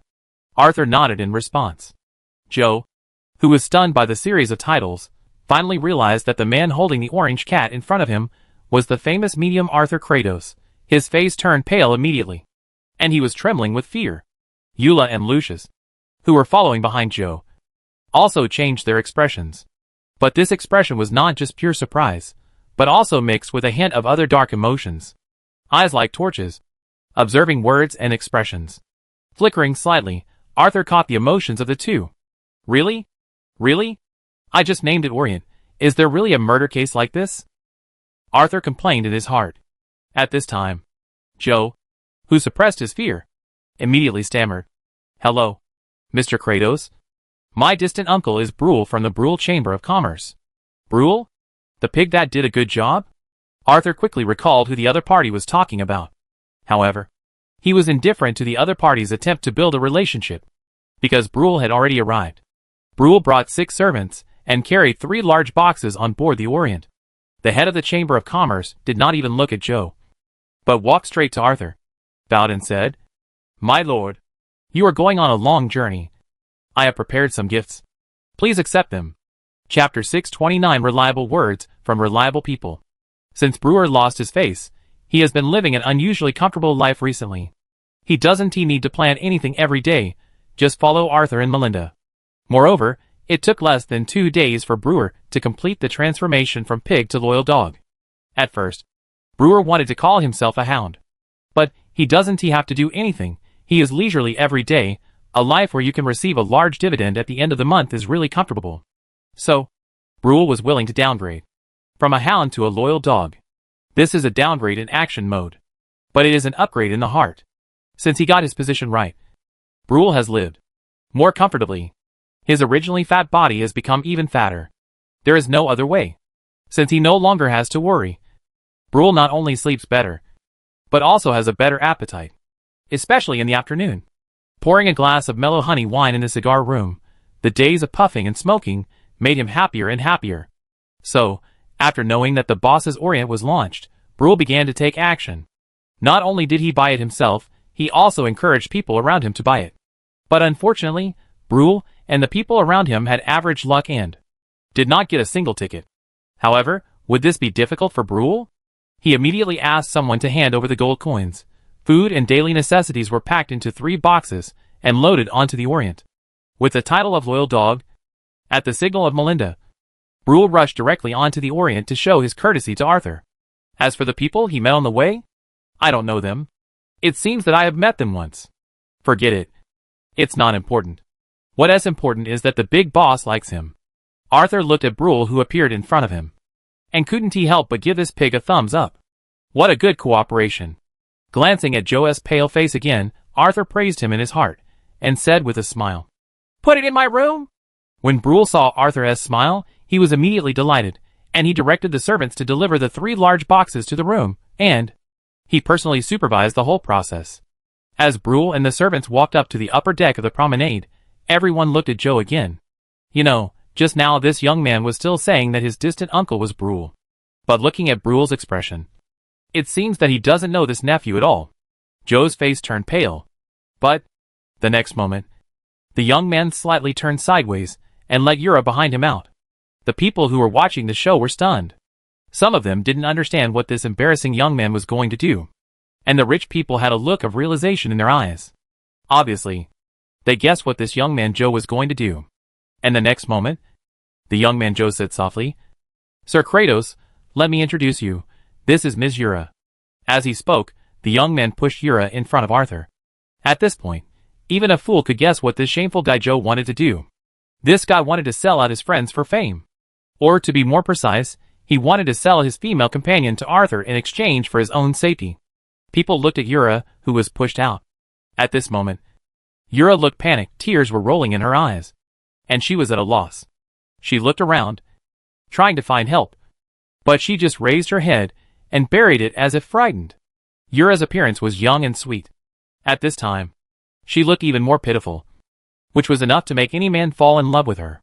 Many men really wanted to stand up and forgive Joe's rudeness on behalf of this lady. However, they couldn't, because this apology is for Arthur.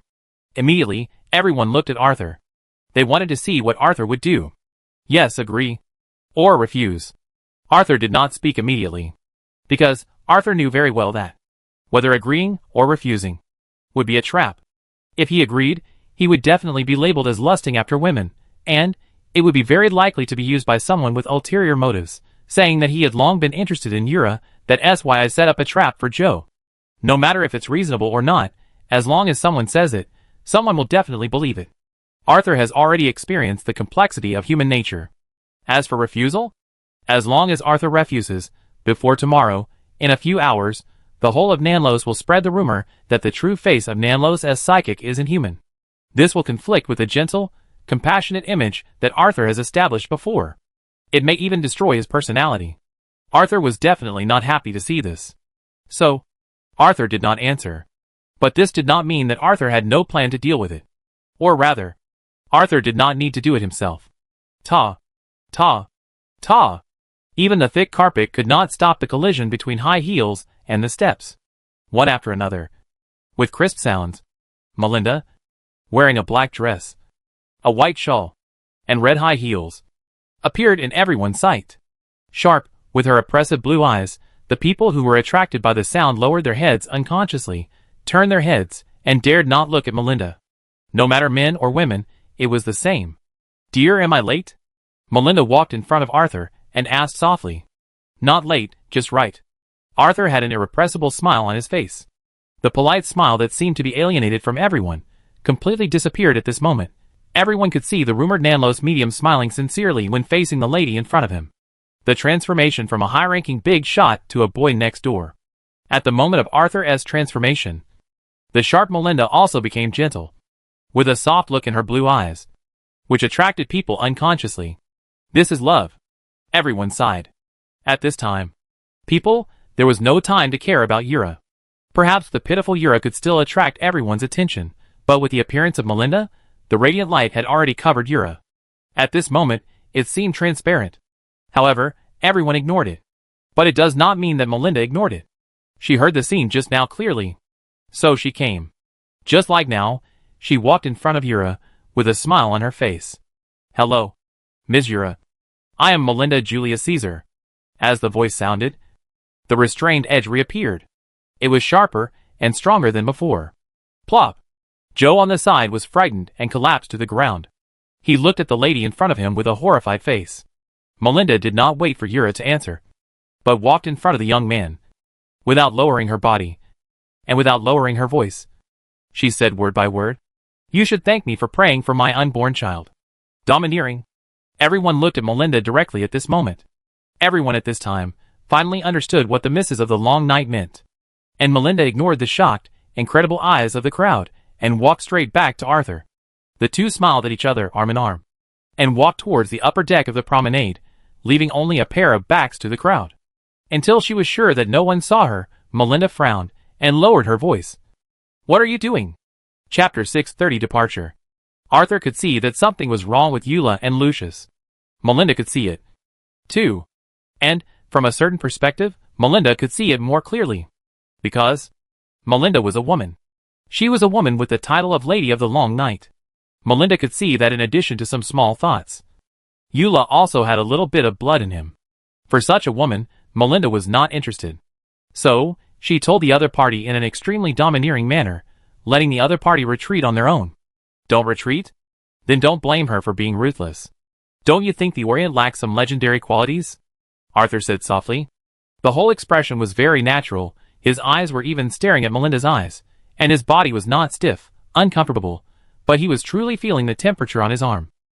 Is this a habit? Is this desensitization? Isn't that right? You got used to me so easily? Arthur kept asking himself. It was only at this moment that Melinda suddenly realized something was wrong. She had just put her arm around Arthur, but she had prepared herself mentally. At the same time, she had deliberately not eaten. It wasn't that she hadn't eaten a single meal. She hadn't eaten anything since yesterday afternoon. She hadn't even drunk any extra water. She was in the best condition to cope with today's appearance. When she got off the carriage, she had counted them. A total of 13,114 people were looking at this place, and when she walked towards the gangway of the Orient, the number of people paying attention to her had increased to 52,100. This was her rough count. There would definitely be deviations. But to be able to remember this rough number, Melinda had worked hard enough. Even if her counting was just to divert attention. However, it seemed that the diversion was a bit too much. Why did the body's instinct become different? Have I adapted? Or have I gotten used to it? Melinda was full of doubts, but she snorted coldly. Legendary? Herc, Golden Dragon, Thor, White Raven are the 4 legendary warships. Each of them is filled with countless stories. But what about the Orient? It's just a passenger ship. Melinda refuted Arthur, while calmly withdrawing her hand and folding her hands across her chest. Arthur was slightly relieved in his heart when he saw Melinda's expressionless face. The young medium would never take any further action before confirming whether Melinda was desensitized. He could only chuckle and refute Melinda in the same tone. You are talking about the current Orient. Why not let the Orient start from now? Stories? There will be more stories if you make them up. As for the legendary nature? Arthur said and looked at Melinda. The lady raised her eyebrows, ready to fight back against the bad guy at any time. You know, this childish guy will not hold back. Just when Melinda was concentrating, Arthur's eyes suddenly turned to the dock. Melinda subconsciously followed Arthur's eyes and looked at the dock. There were densely packed heads. In the past, the dock area was spacious enough. But at this time, it was just crowded. If Maltz hadn't brought people to help in advance, something will definitely happen at this time. Of course, the members of Rat Street are also doing their best in secret. Yesterday morning, Wiggins's brother Hughes notified everyone who could be notified, and personally went to teach those unruly troublemakers a lesson. Compared to Wiggins's gentleness, Hughes's bloody and cruel behavior is more frightening. At least, today's dock area, no golden finger appeared. So, although the dock area is very crowded at this moment, but everything was in good order. Everyone was looking at the unique Orient. Arthur and Melinda were looking at the people on the dock below the ship. The young medium said softly, "Where you and I are, is the legend." In the gentle words, there was no passion, nor any grand prospect. There was only a faint description. It seemed that it was the fact in front of us. Melinda's heart trembled slightly, as if her heart was about to miss a beat. However, on the surface, the lady sneered. "You are not only childish, but also narcissistic? Why don't you announce here that you are the king of the world?" the lady said. and raised her chin provocatively at Arthur. But Arthur blinked. Are you sure? On the ship. Shouting king of the world will bring misfortune. Of course. If you cooperate with me. It's not impossible, Arthur said. And with a wicked smile, he motioned for Melinda to stand in front of him and spread her arms. Bad guy. Don't even think about it. Melinda gave him a middle finger. You don't want to. But I don't want to do it. I've clearly made full mental preparations. So, shouldn't you make up for my regrets? Arthur laughed. Melinda looked like she saw through him. The lady took out her pipe, holding it in her mouth. She snorted and said, You want the information of the 3 guys just now? In an hour. Let your crow come to get it. I don't want to waste my energy running back and forth. After that, the lady sat in Arthur's cabin, smoking, and opened the box of food that Brule had just sent. They were all dried. Easy to preserve Nanlo's food. Melinda picked up a dried manta ray and ate it raw. Arthur walked aside, he poured a cup of orange tea and placed it next to Melinda. At this time, Arthur confirmed again that, due to her current condition, Melinda should have not eaten for a long time. She ate a dried manta ray, a large squid, and a ham with hooves and bones. After eating these, Melinda clapped her hands, wiped her hands and mouth with a towel Arthur handed her, and walked out of the cabin. The Orient was about to sail. She needed to get off the ship. Arthur and Melinda walked side by side. In the eyes of the crowd, some envious, some respectful, and some jealous, Arthur sent Melinda to the gangway. Everyone saw Arthur and Melinda's kiss, although it was only for a moment. Many young ladies were moved by this scene and applauded. Afterwards, everyone was even more immersed in the lingering gaze between Arthur and Melinda. Everyone saw that the Orient was about to set sail. And when Nanlo's medium had to board the ship, the attachment of looking back every 3 steps. He also saw Melinda, who was known as the Lady of the Long Night. And her eyes were red.